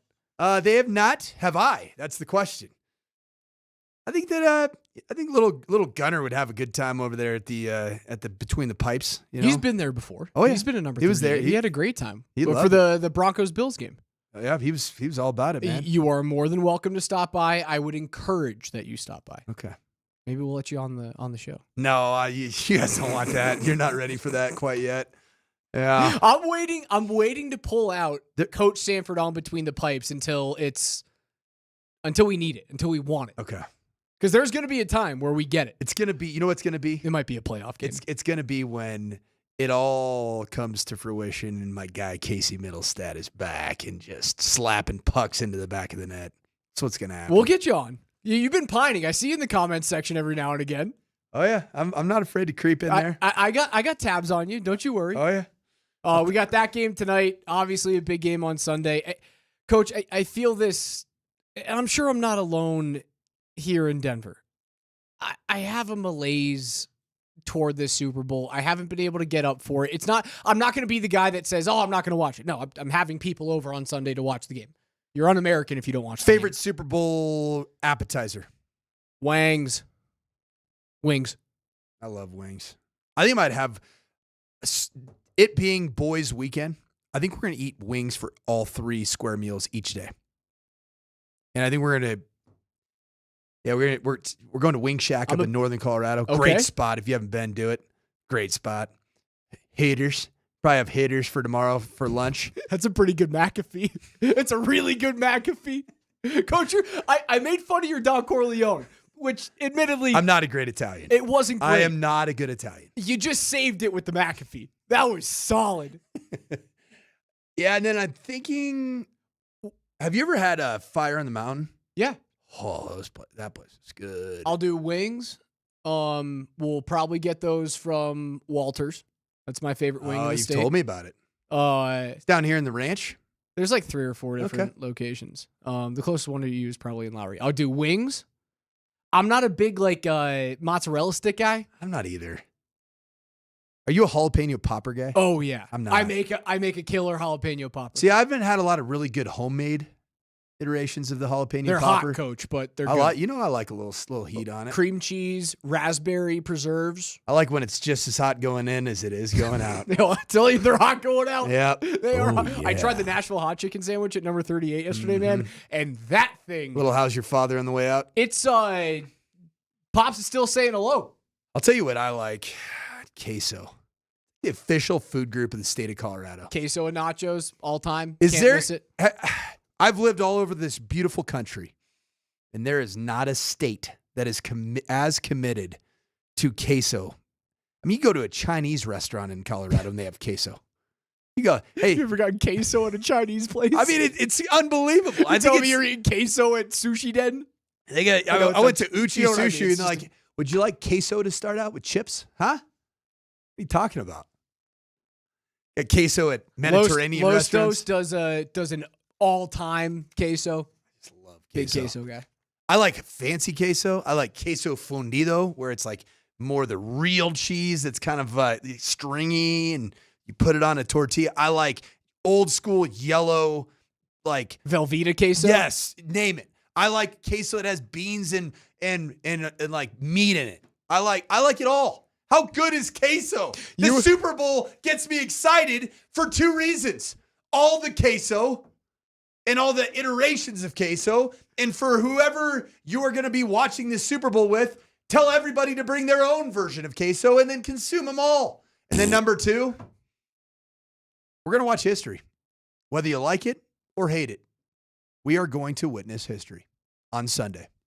It's going to be the first time in the National Football League in the history of this game where a team is going to win 3 consecutive Super Bowls. The three-peat is going to happen. You're not going to like it, Denver Broncos fans. And my advice is, if you don't like it, just sit back and enjoy it. I'm going to hate what there's nothing that can happen in that game that is pro Chiefs that can make me enjoy the history. I'm not there yet. Well, just watch Patrick Mahomes and Andy Reid do brilliant things at the end of that game. I got there eventually. And just say, you know what? We are watching greatness. I hate it. This is everything that I should not like, but you have to tip your cap to true greatness. And that is what's going to take place in the fourth quarter with time expiring with Patrick Mahomes and Andy Reid calling ball plays. You're going to watch greatness. You're going to watch the first time in the history of Super Bowl. 3 of them get it done. I eventually got there with the Patriots. I eventually got there with Tom Brady. You know what's different about them, though, Raj? Is all of these dynastic teams, think Nick Saban in Alabama. Bleh. Think Bill Belichick, Patriots. Those guys are jerks. They're unlikable. Is Andy Reid an unlikable human being? No, very likable. He's a good dude. He's humble. He's a ball coach, man. He likes queso, Raj. All the queso. He eats it all. You tell me Bill Belichick isn't a queso guy? He doesn't like. He just likes 24-year-olds, man. That's all he likes. That's all he cares about right now. Bill Belichick's girlfriend wasn't even born yet. I saw a tweet yesterday of that picture. So we talked about the picture, right? Belichick's got a bunch of rings on his right hand. And is it a fiance now? 24-year-old fiance, I think. Has another Super Bowl ring on her left. And I saw a comment on Twitter that goes, I wonder if it's the 2002 Super Bowl ring for the year that she was born. It's my favorite thing. I'll never delete the app. I eventually got there with the Patriots coach, but I got there late. Like when Tom was doing this after the age of 35, I then had this greater appreciation for Brady's ability to get it done. The reason why I'm not there, and there is no chance that I'll get there on Sunday with Mahomes, is because he's still in the middle of his prime and young. Like there's no end to this tunnel. At least when I got on board with, all right, it's Brady, he's just going to get it done. Now I have to sit back and watch greatness unfold. There was light at the end of the tunnel. There's no light at the end of the tunnel right now. It's just, it's stark blackness in front of me. That's all it is. So no, I'm not getting on board. I don't give a damn if they win 3 straight in a row or 3 straight and it's historic and it's never been done before. If he was 38 and they won 3 straight, it'd be great because then he was going to retire in 2 years. The guy's going to be around for a decade. You want to know what I'm rooting for? I think the most unlikable head football coach in the National Football League currently is a guy named Nick Sirianni. I want to see Nick Sirianni blow the game. And I want him to go to his second Super Bowl in 3 years? And be 0-2 in him. And there to be the pressure to fire Nick Sirianni after he blows the Super Bowl. Bring back Dougie Peterson. With some terrible. I want that. Because can you imagine listening to Nick Sirianni and his post-game Super Bowl victory speech? It will be disgusting. All right, Coach. Pop some tops. We know you're watching the Super Bowl. Anything else that has you know what I'm going to do? Interest peaked? I haven't been into a college basketball game this year. Oh. There's a great game up in Fort Collins, and I'm going to be in person to pop a top. I'm taking a boys' trip up to FOCO to watch the Colorado State Rams basketball team, men's basketball, take on conference leader San Diego State Aztecs in FOCO. I love that for you. Love that. I won't be able to join. Why? Go Rammies. I got previous engagements, Coach. I got things to do. I'm an important guy. Yeah? Yeah. You buy that one? We'll see if you make good decisions. The guys, I was on Monday. 9 News this morning previewing the Avs in the Oilers game tonight. Those sons of guns saw the video on Instagram of me airballing threes from the corner. And they brought it up on television. You decided to put it out there, Raj. You want your life to be out there for everybody to consume. You got to be able to deal with it. Offside, 9 News. Offside. What are you popping the top to, Raj? A three-peat for the Kansas City Chiefs? Is that what you're excited to watch? No, the most exciting game this weekend for me outside of football, and I'm watching the Super Bowl. Most exciting game, without a doubt, is tonight, Colorado and Edmonton. I think this is a game that you have to prove. Edmonton's the team to beat in the West right now. Are you back on par? Did this trade really make you deeper? Is your goaltending good enough to get through that team? I'm watching this with so much intent this evening. Pop my top to the Avs. All right, that's going to do it for us. For Coach, for KJ, I'm Raj. PhD is coming up next. Enjoy your weekend. We can't wait to talk to you guys at 10 o'clock on Monday morning after the Eagles beat the crap out of the Chiefs in the Super Bowl. I want my quarterbacks to suck at golf. That's a good thing. You also, you know what else you want? You can be good at golf when you're 40.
All right, let's get it started. Meow.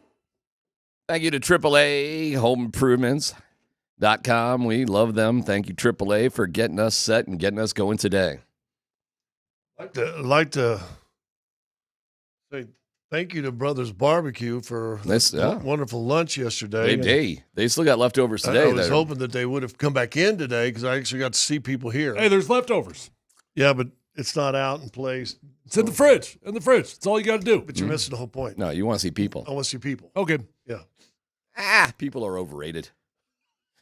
I mean, really, how many do you actually like? How many do you have? I get surprised when I see the masses. Yeah. When you see masses here, it's surprising. So was yesterday actually a lesson that people are actually in the building? We just don't know it? Well, that's could be you throw a bowl of chips out there and see who scurries Here's what out. I think they put a mass email eventually that we got the wonderful Brothers Barbecue here, and I think people just actually drove in to come get free food. Right? You don't look a gift horse in the mouth, do you? Ain't no doubt about that. I got a little sandwich that tastes great right off the bat. Little leftovers. You went and got you some? Well, there's plenty left. Plenty of everything. You fix me one? I can fix you one during the break if you want. You want me to get you one right now? Raj! Ma! Do something. Meatloaf! Do something worthwhile. Yo, Mom, meatloaf. Hey, man, we got classic line of all movies. One of the best one of the classic all lines? time. Denver, Colorado won everything yesterday. They won everything. Nuggets won. The Avs won. Patrick Surtain won. Sean Payton finished fifth. CU Buffs won. CU Buffs won. What's your favorite win of the day yesterday? Marshall Faulk. Okay. Let's go. All right. Marshall Faulk, new running back coach for the Colorado Buffaloes. Also brought back Andre Garode as the offensive line coach. Very nice. Actually, he's not even the offensive line. I think he's like the third offensive line coach. They've got 3 new offensive line coaches up there now, but Andre's back in the building. NFL player, CU guy, right? Yep. They also Got signed. kicked in the head once and survived. He did by who? But do you remember? Yes, and I forgot. Ralphie? No. Albert Hainsworth. Oh, stomped my God. on his head. That's right. And without a helmet on, stomped on his head. Also, Rob Livingston, defense coordinator, signs the biggest deal in coordinator history for CU. Yep. I think 1.6, something like that. Did I read he's actually is he like the highest paid coordinator in the Big 12 or something like that? Gosh, I maybe don't know. Did I make that up? I might have made that up. That's a good thing to make up. I'm not going to argue with you on it. I took some notes on that. Livingston to get a 2-year deal that'll pay him 1.5 this year, 1.6 in 2026. It makes him one of the highest paid assistants in the Big 12 and the highest paid in CU history. Yeah, that's pretty awesome. Pretty awesome. Defense. Colorado Buffaloes now have 3 gold jackets on the coaching staff. So Marshall Faulk's in. He's signed. I don't know what's going on with Dion's contract. He's doing some busy stuff down in the Super Bowl. But that's good that they got that done. Marshall Faulk in the house, and you know that Prime's going to be back. And hey, let's go Bus. Let's go Bus, right? That's pretty freaking cool, dude. Yeah. I mean, it's got to be the only coaching staff in college football that's got 3 gold jackets on it. And listen, he may be a suck coach. Could be. However, he's got a gold jacket because he was a running back. So if I'm in that room as a running back, young, or even if I've been here a year or so, and Marshall said, "Dog, you got to slow this down. You've got to let the block in front of you, start to happen, and then boom, right there. Look at his backside." And now all of a sudden, if he says that, are you going to go, "Oh, I don't know about that"? Yeah. Now if it's some dude who was a high school algebra teacher 4 years ago, you might question it. Right. But you ain't questioning Marshall Faulk. You ain't questioning Warren Sapp. Nope. The Love a Scrub Foundation had a big day yesterday. Oh, I saw that. Nice day. Nice little sign you got. Big day yesterday. Nice little kid. You want to go through that came story? with his mom. And, well. It's pretty funny. Kyle Speller first. It caught me completely off surprise. I'm getting out and I'm ready to do a pregame hit. Kyle Speller comes over and legendary PA announcer. Legendary PA announcer. He goes, Scott. He pulls me over. He goes, "Hey, man, I love you." And I went, and I'm thinking, I love you too. No. Love a scrub. And then all of a sudden I'm sitting over there and I look and this mom is jumping up and down waving and this little boy has a sign. He's jumping up and down.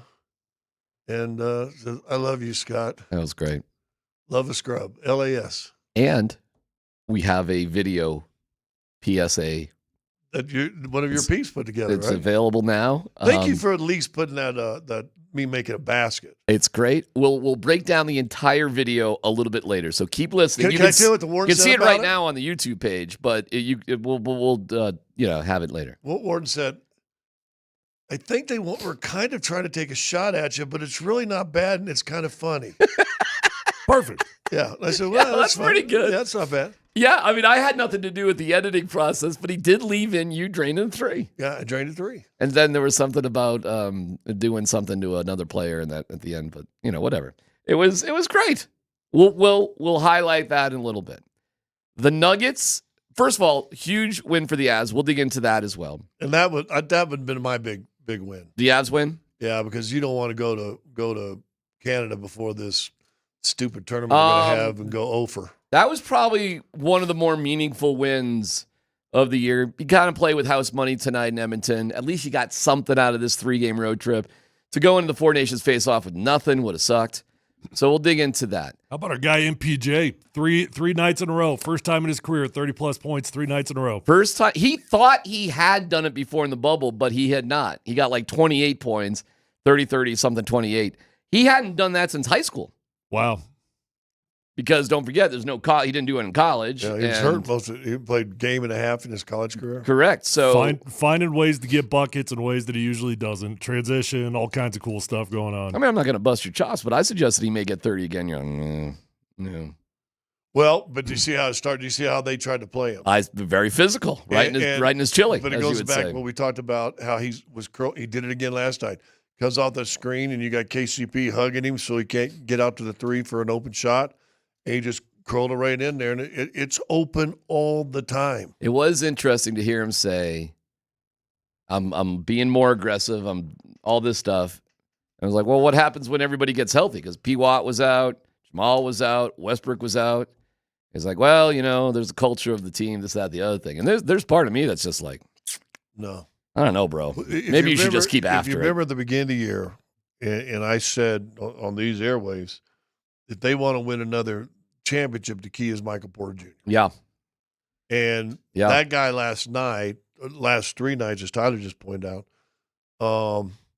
you didn't need to go make a trade. Yeah. If we get more of that, than less of that. But that means he cannot shy away when everybody gets healthy and everybody's back. No. He's got to stay the same But thing. here's the cool thing. And Jamal in particular has to allow that to happen. Key. We'll see. It was interesting that Jamal was more giving for Michael Porter Jr. because Jamal definitely wasn't feeling it when he played the other night. He sat out, and it's his knee. I feel for the dude. I think he's, a lot of guys are kind of hurting, and Russell Westbrook obviously has got a hammy. He's got some sort of little injury going. Pretty nice when you got your dogs down like that the guys can rise up, and they did, man. And you're playing against the third best defensive team in the NBA. Yeah, and they wore down eventually, like they should have after a long road trip, and they won in Sacramento last night. Wednesday night. Yeah, so they kind of got their big win. The Magic did. It's great to see KCP. Real nice job by the video department. I'm not exactly sure who does that, but they always do a great job, man. It's called the in-house. The in-house entertainment did a great job for KCP. Big hugs for him all around. But the Avs should have dominated that game, and they did. So that's not that big of a surprise. A little surprise maybe MPJ goes for 30 for his third straight. Joker, another triple-double. Everything's cool. What was more interesting than the game was Calvin Booth before the game. Yeah. Which, did you have any heads up that was going to happen? And I did not.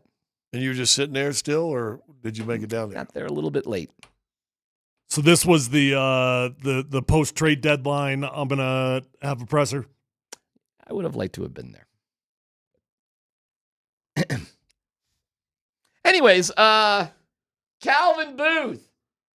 He pulled no punches. He just was naming names and just like blurting things out and telling everybody what's overall up. depth and depth at the backup center. Would have been questions that we would like to address at the deadline. I think DeAndre has done an admirable job, but You know, he's long in the tooth, and you know, he's been durable, so that's been good. But you know, I think everybody's been surprised about how good he's been, and hopefully he can continue it. But like, I think adding another piece that, you know, coach was comfortable playing there would have been nice. I think Zeke obviously has shown recently something I've known for a while that he's probably should just be best at the 4. So I think as long as Aaron stays healthy, we should be okay at the backup 5, but it is a concern of mine. Yeah, but who did you want to trade? And he names names. I think a big move in my mind is like adding a significant depth piece. I think we liked everything that was happening in our rotation. So I don't think we weren't close to doing anything with anybody in our rotation. It was going to be, you know, some of the guys are outside of it, like Dario and Zeke, and using some of our draft assets to bolster our lineup as opposed to like moving a bigger guy like Mike. You gotta love the NBA, bro. Like, hey, I'm still here, but he wanted to get rid of me. And I've never heard that from That's a trip. 40 years, I don't think. That's a little bit. Hey, we tried to trade you, Zeke, and you, Dario, but we couldn't get any takers for the big man that we want because DeAndre Jordan is long in the tooth. Ha, ha, ha. Wow. Okay, well, enjoy that plane ride today. I'm not entirely sure why he did that. I mean, I'm not sure what positives comes out of actually naming that. But one big positive that could come out of that. Motivation? What? And a common enemy, if you will. Let's show him. Yeah, hey, there you go. You know, there you go. You know, what's the one song? Thank God for unanswered prayers. Hey, let's go show him that. There you go. That is a little. It's weird, blunt. But hey, all we do is ask these guys. Blunt? Hell yes. All we do is ask these guys to be honest. That's about as honest as you can get right there. I got no problems with that at all. No. And you know what? Hey, buckle up, Buttercup. Be a big boy. Put your pants on. Sorry, Dario and Zeke. Hey, man, it is what it is. Play better. Like Peyton said. Was there a little something in there in the the Zeke is he's a 4, something that I've known for a while? I think it's clear as day. So that experiment is over. If it, you know, obviously he's a 4, that's it. AG's your backup. I don't know what big fellas will be available on the buyout market, Scott. Do you? Well, I don't know if they can buy out anybody anyways.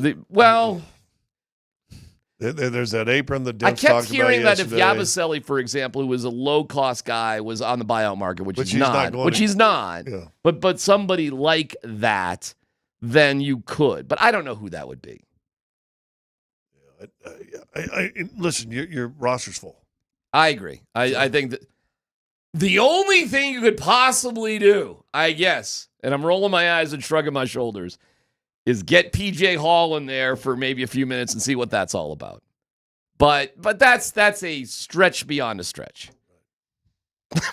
DJ, yeah, long in the tooth, kind of old. Hey, he's doing better than we thought. I really didn't think he could do this. But all you need him for 12 minutes. I mean, and once the playoffs come, probably 10. Maybe less. Yeah. Maybe less, especially if AG is just going to take over that 5. Yeah, but there's going to be some games, if you're going to play some teams, that you probably don't want AG to have to just play 5 either. I mean, theoretically, this team is set. The bench rotation will be, depending on who they start, if everybody's healthy, Peyton Watson, Strother, who just was not himself yesterday. His dauber was down. His dauber got down big time. Yeah, but you can't have that. Malone said you can't have that negative body language. So that was a pretty honest statement, too. Man, I will tell you, I do not find a sport more honest with what's going on than the NBA. Swear to God. I think those guys put it out there. The NHL is like the CIA, man, and Russian secrets and whatever. Lower body, upper body. You know what the hell's wrong with Val? Nobody knows. You know, this guy, that guy. We're all wearing suits and toques. You know, the NBA is all sweatpants and honesty, man. If you don't like it, I mean, oh well. I love it, man. I'll take it all day. It's more. Our jobs are more interesting that way. Hell yeah, because it's the guys. How many stuff. times have you gone either Broncos or Avs, and you sit there with the other Oh Muggles my and you go, God. okay, did you take he was trying to say this? Or, You have to read. You ain't got to read between the lines. Stevie right there. Wonder could read between these lines. It's PhD on 92.5.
All right, CMAC for the Rocky Mountain Men's Clinic. Just this information can help you maybe this weekend or in the future. Of course, if you've been struggling with erectile dysfunction, ED can cost you in terms of intimacy, your relationship with your partner. It's just, man, it's not worth it. It's a drag. I want you to have a super weekend.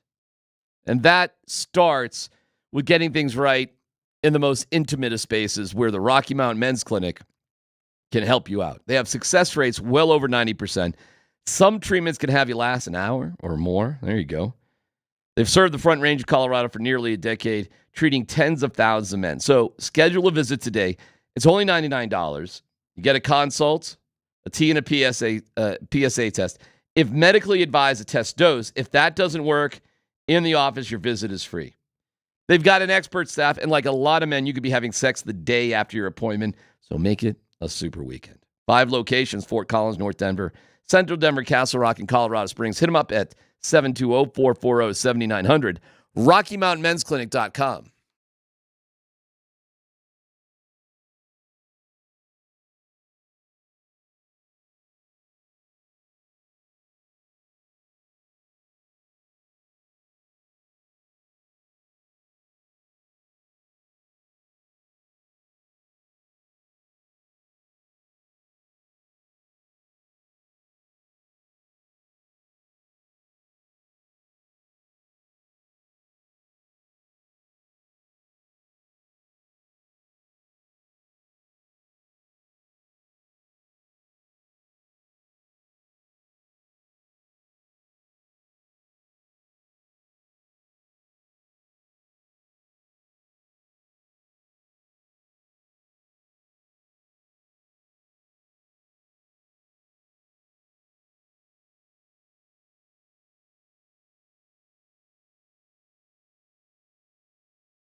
Well, let's do that in about maybe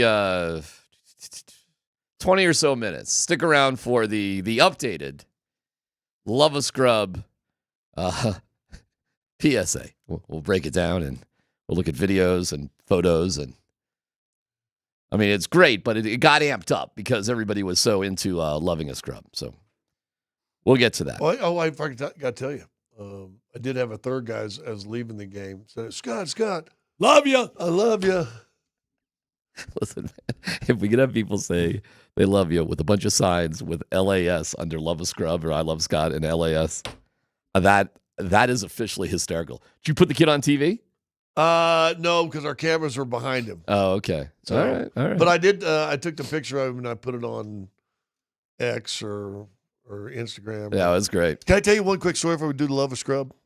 Well, we're going to do like 20 minutes, but yes, I told this story on the air late. 'Cause, once again, you're wrong on the score. Yeah, I said 15. Yeah. Sorry, my bad. Yeah. So Dan Issel was at the game last night. Saw that photo. Yeah. And so how tall is he? My size, 6'10". Okay. Yeah. I just seeing him in that photo. I guess I don't think of him as tall as you. But No, he was 6'10". And Marlo, you saw Marlo's in that picture? Yeah. Marlo's standing on his toes.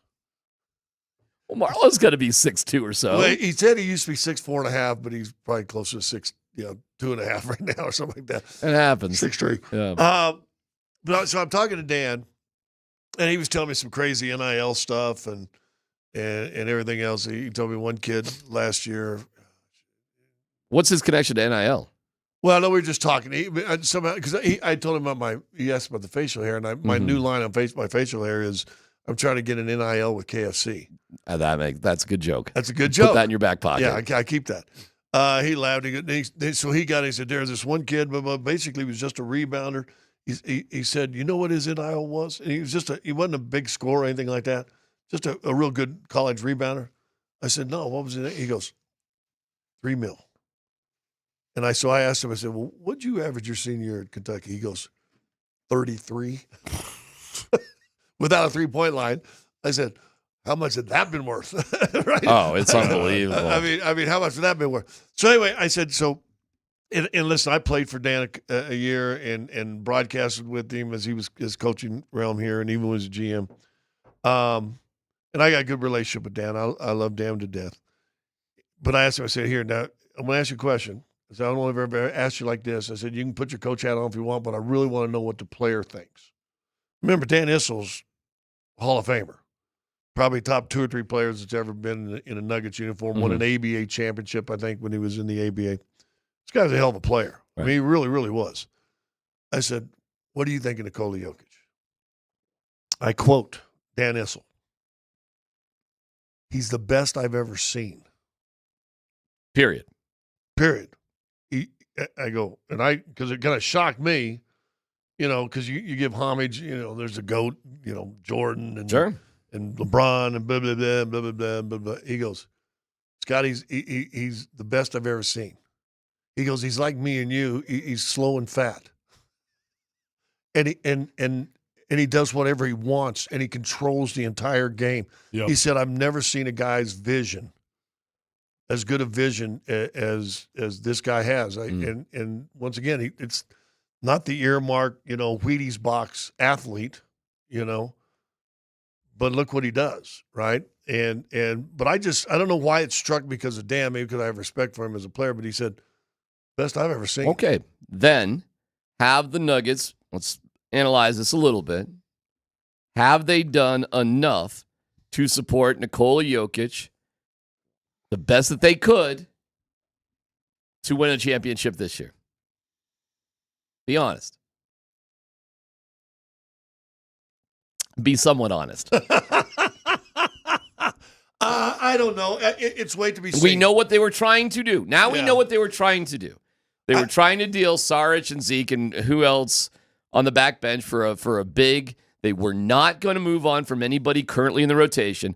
That means Christian wasn't going anywhere. Strother wasn't going anywhere. Peyton Watson wasn't going anywhere. Those guys were not going anywhere. Never mind Michael Porter Jr. He was not going anywhere. They obviously were trying to get in on deals that did not happen. Right. They obviously were doing that. He said they were. I believe him. and they were using Saric and Zeke. Did they do enough? I think to answer that question, you really got to go back, and it's not as simple as just saying, did they do what they had to do at the trade deadline? Well, it was difficult at the trade deadline. They were handcuffed for reasons. And so you got to go back and you just say, okay, well, what decisions led you to get here? Does it go back to giving Zeke a $43 million deal or whatever it was, give or take? Does it go back to the Jamal contract? The decisions that were made in the offseason and maybe even a full calendar year ago, those are really the decisions that got you to where you are today at the trade deadline, where you had things that you would have loved to be able to accomplish, yet it was just very difficult to pull it off in reality. So I think it's easy to point at it and be like, wow, look at all these movements and these trades that happened. Why aren't the Nuggets moving? Are they not trying to capitalize on a window? And it's just not that simple. So it's more like, did they make the wrong decisions in the past that got them here? The answer to me is always no, unless you win a championship. Yeah. If the Lakers don't win a championship this year, Mm-hmm. then the answer is no.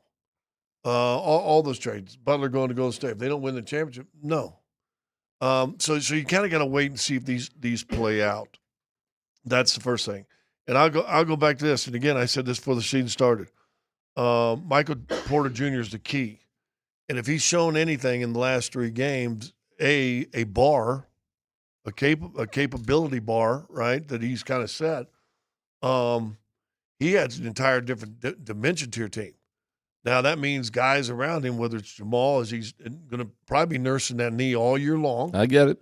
And Russ, it's no longer, Joker Jamal maybe. It's probably Joker Porter Jamal. Yeah. You know what I'm saying? And you've got to be willing to buy into that. And if they can keep Porter at or close to this level, and look, and here's what's so funny. I was talking to some of the Muggles after the game last night. You probably heard some of it. You just take Joker for granted, right? You have another triple double. They don't. Not one question was about Joker to the head coach. Nope. They didn't bring Joker out to come on the interview. Well, he'd been out like 2 times in a row. Right. MPJ was there 3 nights this week. So, and Joker did answer questions in the locker room if you wanted to go talk to him. But it's, you almost take it for granted that take it for granted what he's going to do and how he's going to do it. I take 28, 12, and 10 for granted. Right. I take it for granted. Actually, it was 28, 10, and 12. I get it, but I'm saying it's a little bit harder to get the assists than the rebounds. So I just take 28, 12, and 10. Let's start there. And whatever else happens, I'm like, oh, okay, well, that's cool. Maybe it's a little under. Maybe it's a little over.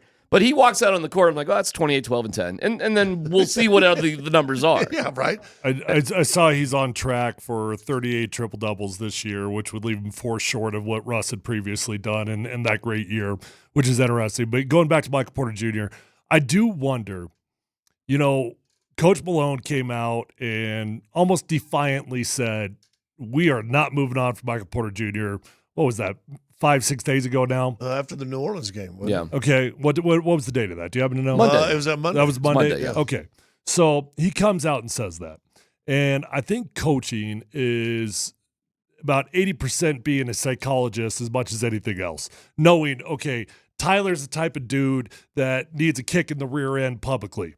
Scott's the type of dude that needs a pat on the back publicly, right? DMac's the type of dude that just knows what he needs to get accomplished, so I don't really need to even discuss him publicly. I'm not even saying that Michael Porter, that what Coach Malone said for Michael Porter Jr. Was intentional in those regards, but I do think that much like Garrett Bowles is the type of dude that you really can't call him out too much. You got to pat him on the back and tell him the things he's really good at. I do wonder if Michael Porter Jr., just hearing those comments from Michael Malone saying we're not moving on from him, if that was just a pat on the back that he needed to empower himself for the next couple games. Yeah. Whatever it is, it's – and I've always said this about great players in every single sport. So once you set a bar, that bar, you can't lower it. Yeah. You and like I said, the bar now 30 points a night. I mean, Michael Jordan don't do that. LeBron. No, but we were having that conversation too. If Michael Porter Jr. was on the Charlotte Hornets, he'd be averaging 27 points a night. And so for the Denver Nuggets, is it crazy? Because Zach LaVine is averaging about 24 points a game. Is it crazy that Michael Porter Jr. averages 24/7 and is it nuts? 2? I mean, if he does jack up 8 to 10 threes, which is what they want him to do. He was very efficient. I mean, it was like 11 of 16. So I don't know if you're going to be that hot every night. That's a lot to expect. But he got himself going again. He was hunting for his shot all game. It wasn't just a Porter quarter. He wasn't just standing like, he's on a milk cart in the fourth quarter in the corner, waiting for Jamal to throw him a mercy pass. He could handle the ball a little bit. He could pass the ball, and the ball was going to get back to him because his teammates were looking for him, as Michael Malone said. And it made all the difference in the world. And his defense was fine. It was good enough. It was good. Actually, they played great defense last night. It was unbelievable what they did last night. Now, granted, you're taking a team that probably ran out of gas halfway through the third quarter. And not a great scoring team anyway. No, I know. They want to play 104, 100. But on the Shot Mazda text line, hey, DMac, MPJ Hall of Fame conversation can resume. I was banging that drum hard for a while, but when he disappeared last year in the playoffs, I was kind of like, okay, I guess it's not really that. But don't tell me he doesn't have the physical ability, and hopefully his injury stuff will hold up. But he's been pretty good for the past year and a half. He hasn't missed one damn game. It's been pretty impressive. No, listen, and if he can stay in this realm, if he's a guy every night, you're saying, okay, we know, like you just said, Joker, 28, 10, and 12, 28, 12, and 10, whatever. Okay, but if you're going to you get to the point where Porter, you're going 23, 7, and 2. That would be amazing. You're winning an NBA championship, and that's why 27, 7, and 2. See, I think 27, 7, and 2? 23, 7, and 2. Oh, 23, 7? He's only averaging 19 right now. Oh, no, I get it. If it's 27, you're winning a championship. 23, okay, you're doing good. You got a shot. You got a shot. You got a shot. And that's all we can say right now. And I really don't know what's stopping him from being that guy, frankly, night in, night out. Well, you got to pass him the ball. That's right. It'll be fascinating when he's got to move. There has been more movement in Michael Porter's game in the last week than the previous 45 games. Yeah. That's the key. He's got to get the ball. People can't be looking him off, but he can't be just on as you said, stand in the corner in the fourth quarter all by himself just Well, he's got to know he's going to get the ball. And this really hangs on Jamal. Is Jamal going to be that guy who's going to be okay if Jamal goes 7 of 17, 18 points, kind of one of them nights, but he gets everybody else involved. But he has 7, 8 assists every night. Can Jamal be that guy? Because these are not all-star numbers. These are not $30 million a year numbers. But these are the numbers that likely, if you can get Michael Porter Jr. going, because it's 28, 12, and 10 for Jokic no matter what, that's what you basically need. Would Porter playing the way he's playing and Joker's Joker, is there any reason your point guard's not averaging 9 assists a game? No, of course. Well, no. And Russell Westbrook's the point guard right now, Scott, frankly. And he's going to have no problem getting assists because that's what he does. That is no big deal for Russell Westbrook. He's done it his whole career. Not Jamal, though. Jamal's like, and Jamal needs to get some rebounds, too. Yeah. Jamal is like... He was good. He's been okay with that. Okay, so it could be a very, very dangerous team. It could be a very dangerous team. You go down there to Phoenix tomorrow, which is like, I don't even know why you travel the night before to play Phoenix, but you do. That's still an hour and a half flight. That flight must feel like... You close your eyes and you must feel like you're landing. Compared to coming back from Charlotte 3.5 hours. Oh, my Lord. It's a little different. You're sitting around with probably nothing to do all day. And Every time I fly to Phoenix, I actually think it's a little bit longer than I expect it to be. Really? It's always longer than you think. Yeah, you think it should be like a 45-minute flight. I'm being dead serious. It's just like a pinch longer? Like, No, it's like, it's a flight. Like it's an hour and a half flight. Yeah. Just a nice, sweet. That's definitely not a fly-in on the day of type of flight. Phoenix? Yeah. No. If that's not what is. Utah. I don't think there is anything for Denver. Utah's 55 minutes. That extra 35 minutes just kills you. Kansas City Chiefs. Not no time zone change because of the time of the year. It is. They're in. Oh, is this the change? Is this when This one Phoenix is the same time right now? Are they same or are they in Pacific? Same. It's the same. I thought it was the same in the winter. It's right now. It's the same time. In the summertime it goes West Coast. Yeah. Yeah. Well, they don't. Right. We change. They don't. Arizona's like up yours, world. We're just going to be Arizona. They're a mess, by the way. Listen, it wouldn't surprise me if they play well. It's a big rivalry with the Nuggets, the whole thing. But that organization is a freaking mess. The team that's a little scary right now, just to finish things off before the All-Star break, is Portland, which is on paper a terrible team, but they've been like red hot. And I didn't see if they played last night, but they had won 5 in a row, and they're 9-1 in their last 10. They're like 6 games below 500. So that's going to be interesting next week. And now you only have one more game for the Avalanche tonight. Big win for them. You got Pat Surtain winning the Defensive Player of the Year. We'll get to all of it. But before you leave, Scott, Tyler, we've got to go over Bill Belichick's girlfriend. And we have to play the new and improved version of Love a Scrub with video accompaniment and the beautiful musings of Sarah McLachlan. Oh, and Stephen A. Smith now is part of it. You'll hear it coming up next.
All right, you still have time to get onto the website, altitudesportsradio.com/Hooters. We'll want to set you up with a party. I'll be out there bugging you. You just got to answer 10 simple questions about the big game on Sunday. Prop bets, basically. No money involved, though. Most correct answers win. The tie goes to the entry that was entered first, so a little sense of urgency. Get that done. We thank our friends at Hooters.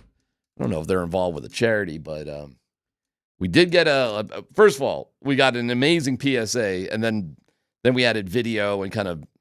Well, I love this little line on the bottom. Love Freshen the it up. Scrub PSA, the charity nobody cares about for the players, coaches don't care about. See, it's been developing. There's a tagline, there's slogans. Hashtag LAS. Hashtag LAS. I got to put that in there. That will happen. Here is, if you missed it. Own LAS. Yeah, right. Yeah, we are encouraging people to bring signs to Nuggets games saying, "I love you, Scott." Because I'm, the spokesperson. as Doug Moe would say, to Kaz, he goes, Kaz, you're the king of the dip, Mm-hmm. Yeah. I think I'm being anointed the king of the scrubs. It's feeling that way, and let's watch the amended anew. Let's see if this works. Has it been amended? You can. Well, you'll see here in a second. Go ahead, roll it, Dan. You don't know a scrub when you see a scrub. He can't play. No disrespect whatsoever. Relatively, he's a scrub. A bona fide scrub. Play here another 10 years in my career, move up to head coach someday and be general manager. That's Scott. Maybe even own it someday. I don't know. Do you see that man at the end of the bench with the lonely eyes?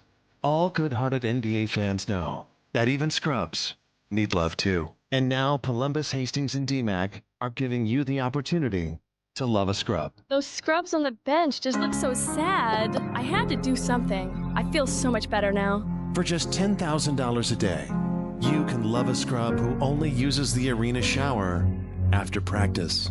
That's right, for the easy cost of a 2016 Hyundai. You too can love a scrub. Act now. Visit loveascrub.org/PhD. You know why you do that? Two reasons. One, you don't take the full blow, but two, you deliver more of a blow to the guy coming in. That's freaking phenomenal. Who did that? Oh, my guy, Nick. Pretty impressive, right? Wow, that's good. Really good. If you want to see it for yourself, go to the YouTube page. It's in the shorts. It's right there. So you can see it for yourself. I don't want to say that we haven't done enough for our YouTube page, but this is blown up and is the #1 watch thing on there. Well, I mean, Scotty, just a few decades ago, you were talking about owning an NBA team, and here you are today talking with a couple scrubs. How do you like how high Scott's voice was back in the day? I know. Oh, my God. When did things drop? That was 50 pounds ago.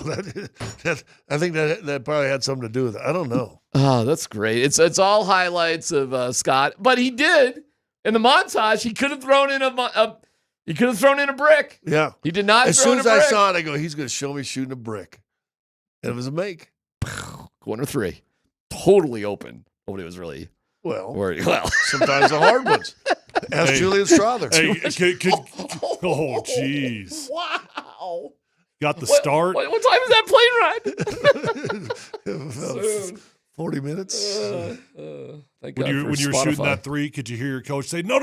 Oh, my God. Good shot. No, that actually did happen to me in high school. Crazy. I went to take it, and the coach, I could hear him. Yep.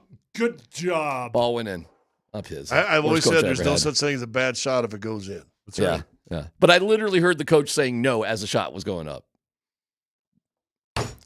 Jerk coach. Anyways. Did you go back and make a face at him? No, I promptly threw 2 balls out of bounds on a back cut, and the coach just put me on the bench. I was the varsity scrub. I told you my story. The coach looked down. We're up by 30 because we had the leading scorer, Rich Buck, leading scorer in Massachusetts, averaged 33 points a game in high school. Unbelievable, And I was the last guy. I sat next to Heidi Leveroni, the head cheerleader. And Heidi Leveroni. And her twin sister was Heather, but somehow Heidi was the captain, not Heather. Don't even ask me how. He looks down the bench, and I see the coach go like this. Oh, F word. Because he sees, he had tried to. He forgot you. He had forgot me. And he put me in with 30 seconds up by 30. And I really have thought about that moment a million times in my head. Like, there's part of me that wanted to go like all like Breakfast Club and just grab the ball and like walk out of the gym. Yeah, something like that. You know what I'm saying? Yeah, head above your head. They asked me because the cheerleaders were doing numbers in the hallway, like rah. They asked me what my number was. I didn't know because I had never taken off my sweat jacket. That's bad. I mean, I had some scrub moments, man, myself. Yeah. But the love of scrub, go see it on our YouTube page. Now, this is not a scrub. But we go to Snoop Dogg at NFL Honors last night. Because I've been a football fan for a long, long time. I mean, I remember back when the Cowboys was good. I remember back when the Chiefs was bad. And I remember, what was it? Bill Belichick's girlfriend wasn't even born yet.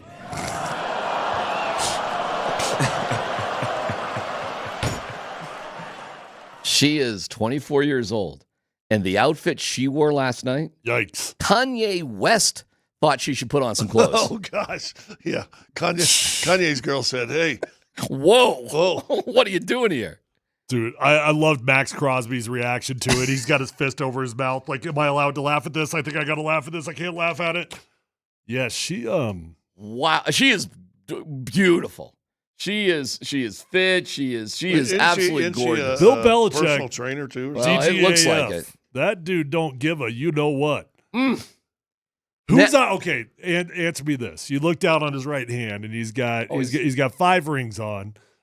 She's wearing one of his rings. Turns out that was actually not. I thought I saw that was one of her championship rings. I don't know. Maybe her championship rings. So I read that somewhere. What did she win? I don't know. Well, he got a couple as an assistant coach too. Yeah, with the Giants. Whose idea do you think that was for him to wear those rings? His or hers? His. You think so? Yeah, I do. I think this is all his idea. I was kind of thinking that felt like that was her. Like, hey, from Daddy. now on, Bill's got good ideas. Vic Lombardi was aghast by all of this. Oh, I am too. Because of his daughters and this, that, the other. I can't handle it. It makes me cringe. It literally makes me cringe.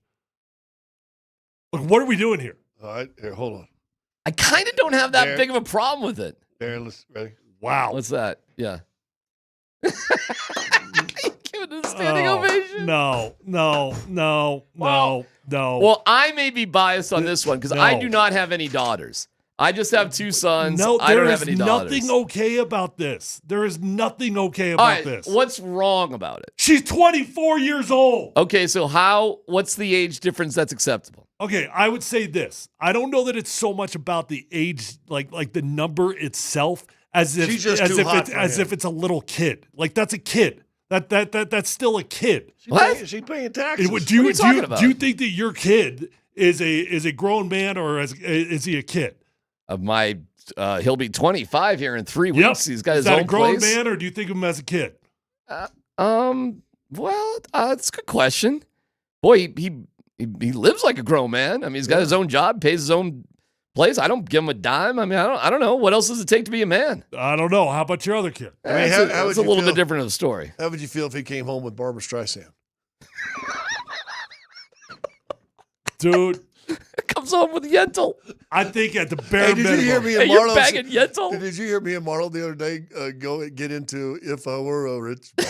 At the bare minimum, if you were over 50 to, let's say, 70 years. How old is Bill? 72, 70s? Something like that. Yeah, in his 70s. There's a 40-plus year age difference. The number at a minimum has to start with a 3 for the girl.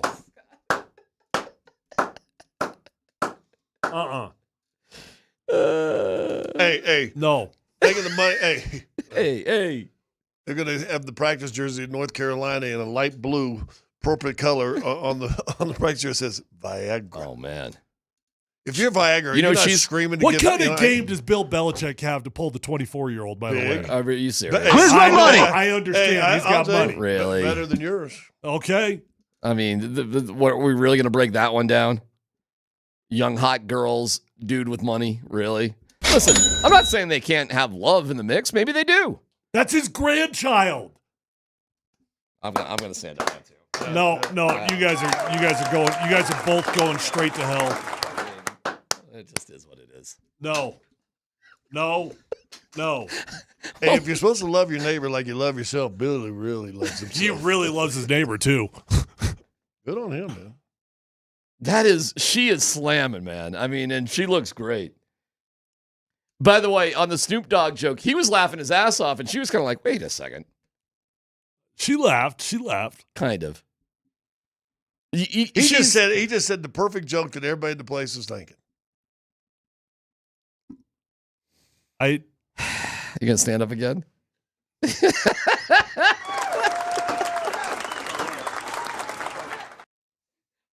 By the way, for Vic and anybody else offended, it's not your daughter. So what do you care? No, it's not okay. Nothing about that's okay. I'm the young guy in this group. That's not okay. Okay. How do you think her parents feel about this situation? They're probably fine. No, they are not. What would the problem be? Are you kidding me? What is the problem? I'm asking, what is the problem? He's 72 years old. And? So you're an ageist. Yeah, I guess so. Guess so. I guess so. So you're a bigot. No. All right, what if he was 52 years old? I just think he's 52. He's 52. He's 30 years old. Is that okay? Okay, no, I already said it has to start with the 3. What has to start with her the 3? age has to start with the 3. If you're going to go younger, the age has to at least start with the 3.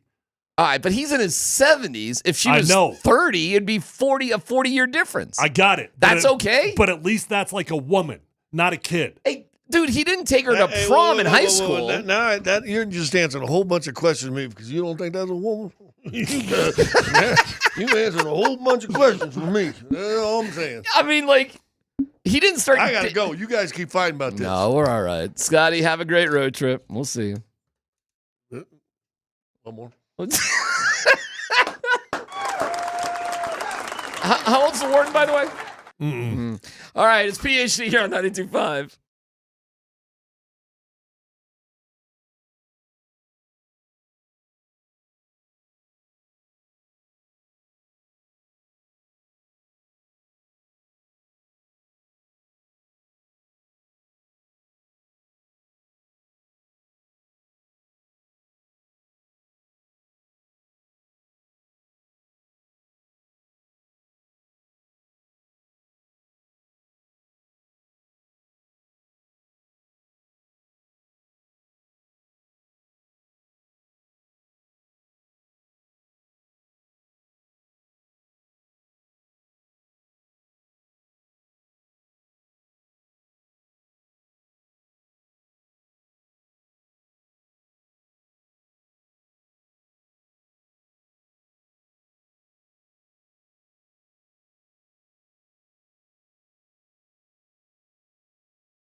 The Shot Mazda text line is great. So I mean, we're getting so many texts on this. So if you send this text, thank you, but there's a lot. With the Bill Belichick girlfriend thing, half your age plus 7. That's apparently that is a universal rule because we must have had at least 5 or 6 people actually text in that. Yeah.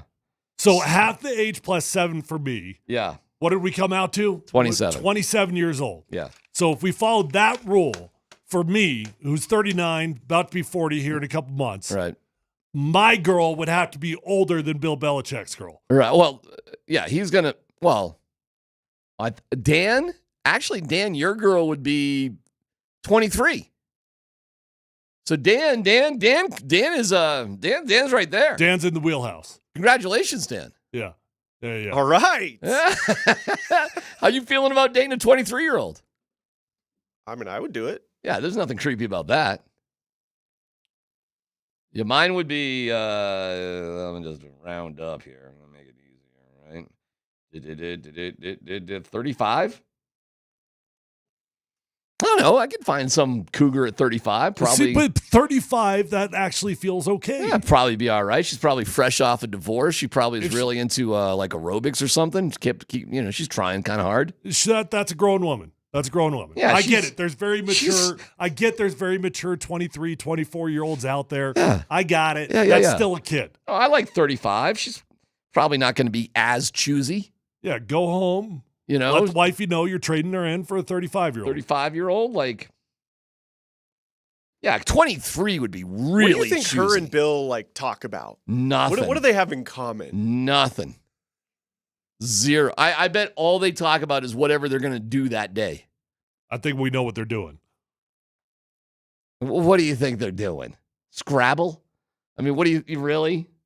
Well, let me tell you about the Rocky Mountain Men's Clinic. Somebody says TP can't even articulate what his problem is with the relationship. What is there to articulate? How do you need me to break this thing down for you? You're just saying you object to it louder when I'm asking you what's wrong with it. You just get louder about no. It could be his grandchild. Go to jail.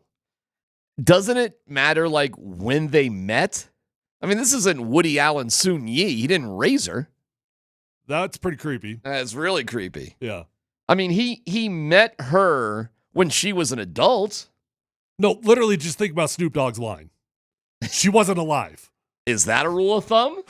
Yeah. Should that be the rule of thumb too? Yeah. The girl has to be alive when? I don't know. How far back we got to go here? I don't have a magic number for you, but for me, it's got to at least start with the 3. That's. I guess that's my magic number. I don't know. The text line, it's all over the place. What do you think they do on date night? Where do they go? I don't know, man. They probably just go out to dinner or whatever. They go bar hopping? Maybe. Yeah, get a pedicab. You don't think Bill Belichick's having a little bit of a midlife crisis in his 70s? Hey, I get it. He's going to be trolling college campuses here soon at UNC. Yeah, he's recruiting college kids already. You ever see that? That's right. She's going to fit right in. They go to dinner at Village Inn at 4:30. Well, you guys are selling Bill Belichick a little short. He's going. We'll see. I think it's love. Go to jail. Go to jail? Why would you go? What is there to go to jail for? That. What music do they listen to? Good question. I don't know. Charlie XVX. Wow, that was a TikToker. Mm. I know that one. I don't know what music. Who gives a crap? It's whatever they want to do. I don't know. They're still together. They've been together for a minute here. It's not been some sort of short-term thing. She's going to fit right in at all the sorority parties. I just cannot believe the amount of people out there defending this. There's a lot of people defending it. I can't believe it. What's wrong with all of you? All of you. Check your moral compass, people. Tyler, wrong about Beyonce, right about Belichick. There's a good one. Bill, what's her name, by the way? I don't know. Who cares? Do you think he knows it? Bill and 24-year-old out there on the Lime scooter going to the next bar. Yeah. Man, the text line is wild, man. It is. I never agree with Tyler, but he's spot on this one. Yeah. What time's bedtime? Dude, she's 24. What do you think 24-year-olds do? They go to the Golden Corral? Maybe. I don't know if they're hungry. Hit that chocolate fondue on the way out? Hit the pre-dinner. I don't know. I hope she has a good time there in Chapel Hill. Do you think he takes her on like in-home recruiting visits? Like, it's between us and Florida State. Yeah, Hang on, yeah. honey. Yep, come on. Come here. Yeah. If I can do this, you can too. Mr. and Mrs. Parents of a 5-star, I'd like you to meet my girlfriend. What is wrong with this dude? Tyler, it's gross, but it's not morally wrong. If that's not morally wrong, what the hell is? So you're getting louder. Explain morals to me. Dan, you got a problem with this one? I mean, it's a little creepy. A little creepy. Yeah. All right. A little creepy. All right. All right. For sure. Oh, here's Vic. Vic, you can call in. Vic, I think Vic's... No, well, Victor, for once, I want you to call in because you're the only dude that seems to have some sanity. Hey, call Vic, Dan. Vic, if you listen, and call. Vic was losing his mind about this morning. Yeah, because apparently he's got morals, unlike you and Scott. I'm a live and let live guy. What can I tell you? I'm a live and let live guy. I don't hate on love. I believe in love. I'm not much for the government being able to tell us what we can and cannot do, but there should be a law about this. Huey Lewis said it. Do you believe in love? I do. Do you find it impossible that they could be in love? Yes.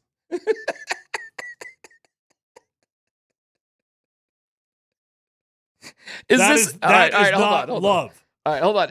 Vic Lombardi joins us. Vic, man, you were screaming about this morning. I was watching you guys. You were aghast by it. You and Tyler are on the same page on this one. I feel bad. I mean, listen, let me start by saying this. I fought so many people on this. I can't believe I'm fighting people on this. Well, I can't believe it's even debatable. The text line is supporting it, too. I mean, we're getting kind of a mixed bag, but there's plenty of people that think it's fine. Well, let me tell you what I did. I went off on the whole thing this morning, and I said afterwards, I said, God, I got so much, blowback. I wonder if I'm just old man yelling clouds. And so I presented the scenario to my daughters and to my entire family. I said, okay. Yeah, I showed the picture to them, and I've got young, progressive daughters, right? They're adults. They're like, okay. I showed them the photo, and I said, here's what I said on the radio. Was it right for me to call this disgusting and gross? And they said, not only were you right, if I ever saw one of my friends do that, we'd call them disgusting and gross. So I raised my daughters the right way. If you raise your daughter the wrong way, your daughter dates a 72-year-old man when she's 24. All right, let me play this. Let me play this game with you. Your daughter, give me an age range for your daughter. Average age for your daughters. You don't need to. 23? What do you mean? How old? How old? Collectively, give me an average. 23? Something like that? 23 and 19, yeah. Okay, so let's just say it's 23. Yeah. The 19-year-old, that is a little weird. Like, that's a teenager still. It's 4 years. But there's... What's the difference? Oh, I think there's a huge difference between a 23-year-old and a 19-year-old. It's 4 years. Okay. But let's just say 23 for the sake of argument. Mm-hmm. They bring home a 33-year-old. You okay? I'm wondering a couple things. I'm like, okay, what's going on? But that's fine. At the end of the day, it's okay. It's a little closer in age. Yeah, I would say that's acceptable. I'd have to see. Is he an old soul? Okay. What kind of 33-year-old? Listen, when you're a father of daughters, and hold on. We're just starting here. Tyler knows this, but Tyler knows this. You're going to be critical of anybody that your daughter brings home. Anybody. Your daughter brings home DeAndre Jordan's 37. She brings home DeAndre Jordan. 37's a little too old. Yep. For a what? 23-year-old? 23. A little too. Yeah, that's a little too old. That's right there. That's right on the right. I would make an argument 33 and 23 is still weird. And it's not about the 10 years. You don't even like that? No, but my parents are that age. Listen to me. It's not about the 10-year age difference. Like 43 and 33, that's cool. Okay? 53, 43, that's cool. But when you're in your young 20s... Well, Tyler, my dad was 30. My mom was 20 when they met and fell in love, and they've been together for 53 years. Well, your dad was a creeper.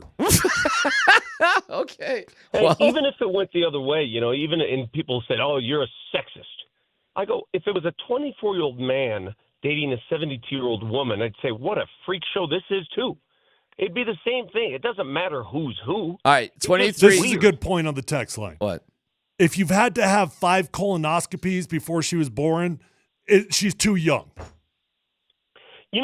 Listen, I wish, here's what it comes down to. I wish I had the ability, like Bill Belichick, just to say, who cares what anybody thinks, and walk into a room and trot around like nothing's happening. His kids must go, what the hell's going on? But he has the ability to just ignore what his kids think, what his family thinks, what anybody thinks. I wish I had that. I don't have that ability. Yeah, but and I think I don't know, Vic. I don't know. I don't know, Vic. I don't know. I mean, you got a couple of bucks. You're on TV all the time. That Colorado Social. There's some ladies that are walking around that joint. I think you do all right. DMac, life experience matters. I'm not going to tell you what to do. If people are like, oh, they're cool with it, fine, you're cool with it. We have a difference of opinion. I'm just telling you, I'm not cool with it. And if my daughter showed up with a 72-year-old man and was on a red carpet, I would be in front of that 72-year-old man in an hour going, what the hell are you doing, old man? That's what I would be doing. And Tyler Polumbus, you would do the same thing if your daughter was in that situation, correct? Yes. You do the same thing. Yes. Thank you.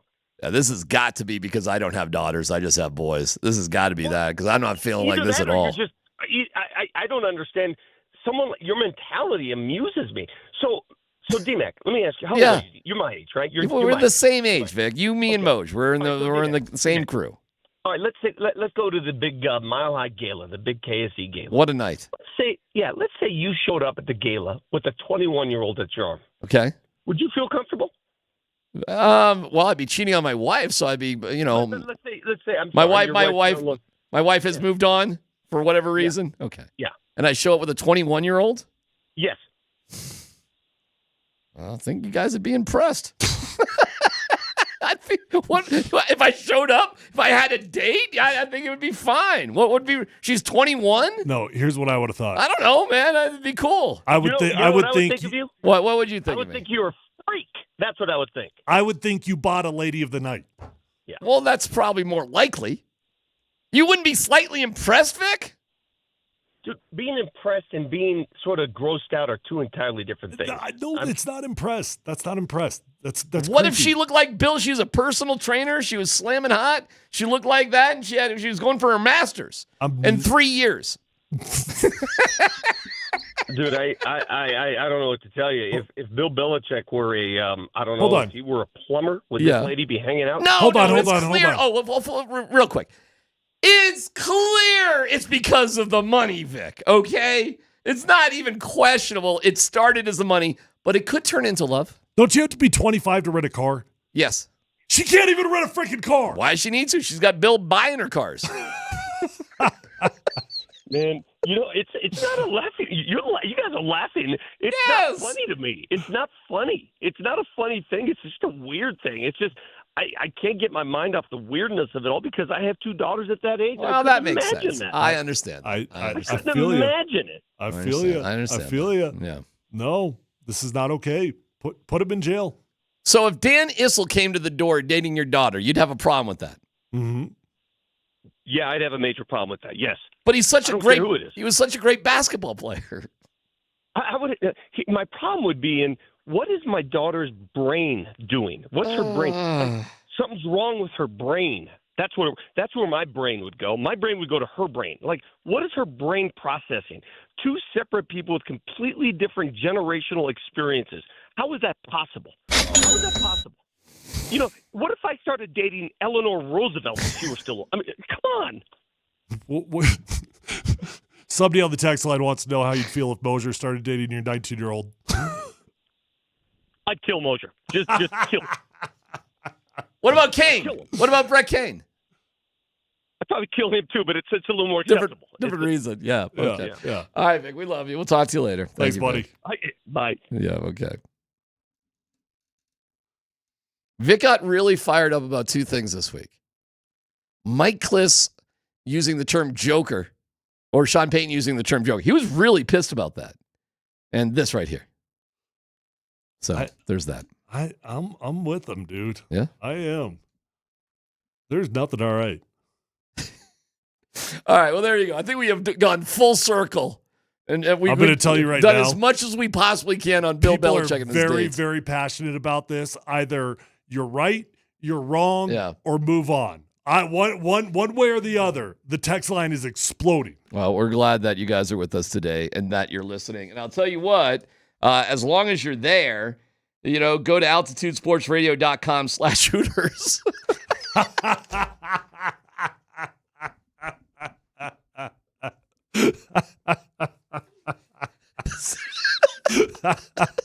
See if you can beat Bill Belichick to the punch.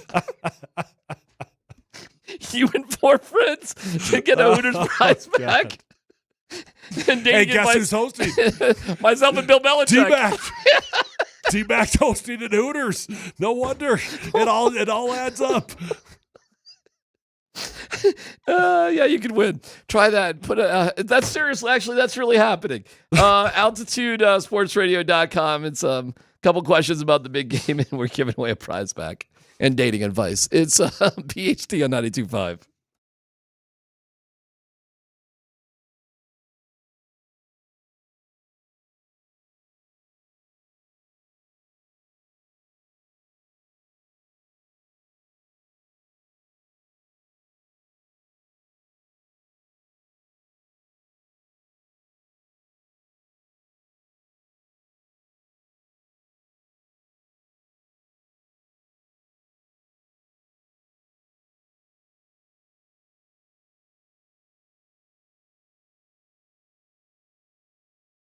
Hey, guys and gals, if you're out there in the market for a new vehicle or a pre-owned vehicle, there's only one car dealership you need to go to. It's my friends over at Phil Long Ford. You are going to love your experience over there. You're going to become a customer for life. That's what happened to me. I bought my first car from Phil Long Ford my rookie year in the NFL, and I keep going back time after time, every time I need a new vehicle, because I know them, I love them, I trust them. They respect me. They get me in. They get me out. They give me the best price. That's not unique to me. That's unique to every customer that walks in the door at Phil Long Ford. With over 1,000 cars, trucks, vans, SUVs, electric vehicles, even commercial fleet vehicles, there's no reason to shop anywhere else because you're going to find the vehicle of your dreams at Phil Long Ford. Whether you're looking for new or pre-owned, it's going to be there. Guys, the interest rates are solid. The incentive deals are fantastic. And with an award-winning service department, keep your vehicle serviced over at Phil Long Ford, and you're going to have a beautiful ride for a very long time. I value relationships in life, and that's why I recommend Phil Long Ford. You're going to value that relationship as well. Feel free to shop for the comfort of your own home at phillongdenver.com.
Ow. Let's go to PS2 winning Defensive Player of the Year. Here's what he had to say. Wow. First and foremost, I want to give all the praise to my Lord and Savior, Jesus Christ. I mean, without him, I wouldn't be in this position, first off. Secondly, I'd like to thank my family, mom, pops, for setting the blueprint, turning a young man to a grown man. I want to thank y'all. I'd also like to thank the Broncos organization for believing in me, for trusting in me, for allowing me to grow and being the player that I am today. And lastly, I'd like to thank my teammates for, helping me reach my full potential and being the best person I could be, man. So thank y'all. Have a blessed one. I had a bunch of people coming after me about the whole Surtain Fields thing, which I really don't want to have to rehash. So I'll just leave it alone. I'm gonna be a friend, and I'm not gonna press your buttons, even though I want to badly. I'm not gonna do it. That's fine. Because I'm a mature human being. That's fine. I'm happy Patrick Surtain is on the Denver Broncos, no doubt about it. Vic Fangio was banging the table, apparently, as he said this week, for him. It's good to have really, really good players on your team, and he's a really, really, really good player. It is funny, though, like, if you were to do it again, let's just say you draft Pat Surtain, you got Vic Fangio as a coach. What would you have done next in terms of the quarterback position? Where would you have gone? Because clearly the Teddy Bridgewater, Drew Lock thing was not going to work out. Oh, man. I guess help me out here. Where are we? Who's our quarterbacks? It's Teddy Bridgewater, Drew Lock. Teddy Bridgewater was the quarterback the year before. Because I'm trying to think about the year before, right? So, because when we drafted not Justin Fields, when we drafted Patrick Surtain. Well, let me do some let me do some backwards math, because they got rid of Russell Wilson this past year. So that's the 24 season. So that means we had Russ for 23 and 22. So in 21, which is the year Pat Surtain was drafted, the quarterback was it it had to be Bridgewater and Lock. That it had to be those two, right? Am I making sense there? Well, I'm just going to pull it up just to who were the quarterbacks before Russell Wilson? Wasn't that Bridgewater, Lock, or am I getting that off a little bit? You're right. It was Teddy Bridgewater, Drew Lock, Brett Rippon. Okay. What would I have done different? You draft Surtain. Okay, everybody, and hey, listen, I philosophically disagree with it, but I'll just roll with you on this, because Vic Fangio was your head coach. Okay? You draft Surtain, and that was Fangio's first year. Correct? Second year. That was Fangio's second year. Yes. That was the second year. And he got fired after that year. He got fired after year 2. So you got Fangio as a coach. Are you still firing Fangio after that season? Probably, right? Yeah. Okay. So you fire Fangio. What do you do next? Now, their play was to hire Nathaniel Hackett. Are you still hiring Hackett? I don't know, man. I mean, yeah, probably, because at the time that you hired Nathaniel Hackett for one reason, and it wasn't because of him. It was because you were trying to solve your quarterback problem, and you're trying to solve your quarterback problem by getting Aaron Rodgers to become the Denver Broncos QB. Mm-hmm. So the Nathaniel Hackett plan actually did make sense. Okay. It did. You had a realistic path to a Hall of Fame quarterback at the time. Hindsight 2020, whatever. Getting Aaron Rodgers would have been a freaking dream at the time. Right. And I think it was actually a pretty effective and worthy. It was a worthy gamble at the time. Okay. It was. Okay. But you don't get Rodgers in free agency. You don't get a trade for him, as it turns out. Yep. Now what? I don't know. Would you have still gone for Russell Wilson? Was that still making the most sense? Yes. Depending on what you had to give up? There was nothing unattractive about the Russell Wilson deal at the time. Nothing. It was a home run pick. It was a home run trade that everybody and their mother was praising. Yeah. You did it again. You got Peyton Manning again. There was zero reason for us that was uninformed. Okay. And I'll put myself in that category because we were not as informed as Seattle was. Right. We were not as informed as the media members were there. We did not understand the nuances, the behind-the-scenes drama, how well Pete Carroll and the Seattle Seahawks hid that from everybody. We didn't know that he was trying to get Sean Payton to become the head coach out there in Seattle. We didn't know any of it. All we knew is there was a Super Bowl winning QB that really looked like he was still in his prime at the time, coming off an injury. But the year before that, Russell Wilson had the best year of his entire career. The one season before that was statistically Russ's best season of his entire career. So I don't look at what the Broncos did as a mistake at the time. It didn't work. And it doesn't mean the idea of it was a bad idea. I think it was a good idea at the time. It just didn't work. Let me give you the quarterbacks in the 2022 draft. I mean, before I go there, though, yeah, and I'm not trying to catch you here, nor am I trying to get us in a huge conversation, but where you and I will fundamentally always disagree is that your take on it is you can't choose when you suck, so if you suck, you have to draft a QB.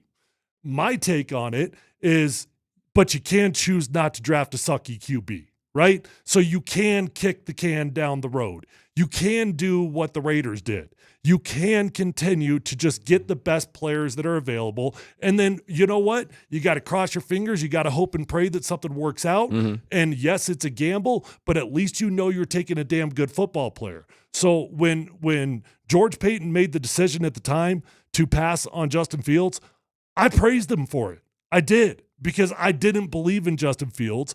And it's not meaning that I'm right on Justin Fields, but what I am saying is if you have an evaluation of a dude, you don't select a dude and gamble on it. You select somebody that you believe in. It would be such a huge organizational failure. And today, to be where we are, there is zero way to say it other than George Payton.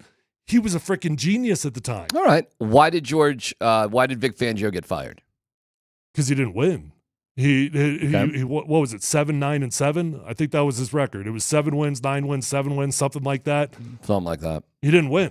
All right. And that's what happens. He got 3 full years. I think that's an appropriate length to let a coach. I think 1 year is way too short. 2 years, if you fire him after year 2, you better have really damn good reasons. 3 years, you know a lot. Would he have been given more rope? Because he was betting that he could win with Teddy Bridgewater, I guess, because we know how he feels about Drew Lock. Would he have been given more rope had they drafted a quarterback, either if they had drafted Fields or Mac Jones? No. He would have had to win that year. In year 3, yes. No matter what. Even with a rookie quarterback, he would have had to win that year. That's what you get. You get 3 years in the league. Okay. And especially, all right. I think he might have been given a little bit more rope if they had a rookie quarterback. Well, you would have to have hope, okay? So maybe that would be true. If you drafted Justin Fields and you saw something that gave you hope, you're probably right. But I don't think you would have had anything that gave you hope. You would have had a very similar experience to what you had in Chicago, to what you had in Pittsburgh. You would have had frustration. So not only would you have a quarterback that you don't believe in, but now you have a head coach that you don't believe in. As long as you had belief in the QB, I do believe it gives a head coach another year. The real truth about this one is they should have moved on from Fangio, in my opinion, after his second year. And the fact that hold on. That year they won 9 games. Which year? His second season. There's no way. They had an under 500 record for like 7 years in a row. There's no way they could have won nine games. I believe you. I'm just trying to figure out exactly what it was. No, it wasn't 9, that's for sure. It wasn't even 8, I don't think. Because they were under 500 for 7 years in a row. And he was right in the middle of it. You are right that they were under 500. Yeah. Gosh, so his second year was 2020, right? I guess, doing backwards math, right? Yeah, 2021 was Ceran. That was his last year, so 2020 would have been COVID year, tough year. You know, that was the year that we didn't have a quarterback. Embarrassing. That whole thing. Well, it was Garrett Bowles. That was a bad year. Yeah. Man, I'm way off. 5-11. Yeah, and why did Vic Fangio get more opportunity than, say, VJ? And that was a big mistake. At 5-11, having no clue about the quarterback position, I would make the argument that the biggest mistake the Broncos made right then and there, and don't forget what happened that year too. Joe Ellis got rid of John Elway as the general manager and made him sort of the president of football, and then they hired George Payton.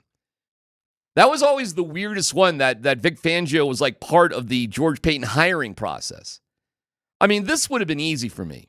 You would have just fired Fangio immediately, hired your general manager, and then, start down the right direction. I think this thing got all messed up because there were too many cooks in the kitchen without one basic philosophy. Here's why I think the Broncos, Tyler, have been so successful this year. And I know we've been giving Sean Payton a hard time about, talk show Sean and all that. But you know what the greatest thing about the Broncos is? You've got a coach who knows exactly what he wants to do at the quarterback position, and he does love his quarterback. There's just no doubt about it.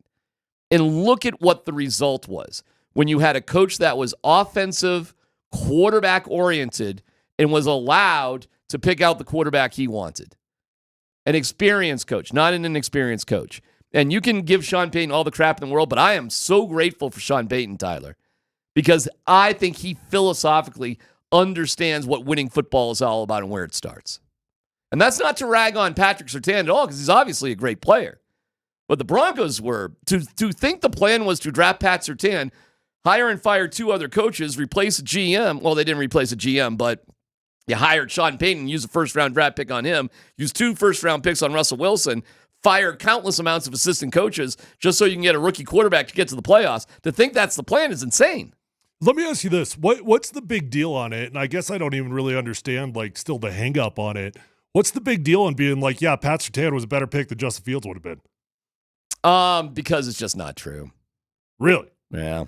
But the Denver Broncos, hold on, let's walk through that. Sure. So the Denver Broncos today would be in a better position if they selected Justin Fields. Well, do I get to make the other changes that would make sense on top of it or not? Fine. Yes. But you also have to understand the reality of our organization. No problem. So if you tell me I can do the right thing and fire a defensive-oriented 5-11 coach, you got to start there. Okay. So I get to fire Fangio. Fine. So now you bring in Hackett a year earlier. I wouldn't bring in Hackett. Whatever. Who's it going to be? I would bring in I'd bring in Sean Payton or somebody like Sean Payton. Okay. I'd bring in I'd bring in a Kevin O'Connell or somebody like a Cliff Kingsbury or somebody like that. But the player is still the player. So hold on. But like Justin Fields, it really doesn't matter who the coach is. Justin Fields ain't working. Well, I don't have a crystal ball at that time. I understand. No, I know. So I understand your take on it then. But now, knowing what we know now, that's what I don't get. We know who Justin Fields is, and we know who Pat Surtain is. Okay. Pat Surtain is the Defensive Player of the Year. Justin Fields is going to be bouncing around the NFL for the rest of his career. Who is Baker? Well, according to you, in your opinion. Yeah. What was your opinion of Baker Mayfield when he was bouncing around between Carolina and Los Angeles? I was actually, we were on air together. I've always been a big Baker fan. So you thought if he gets to the right place, he's going to work out? I've never thought that. I did not think he was going to have the success he is right now, but I always thought Baker was going to be a guy that was going to be starting in the NFL. All right. I do not think Justin Fields is a guy that's going to be starting in the NFL. That's clear. Do you think Sam Darnold was going to be a playoff quarterback? I did not. All right.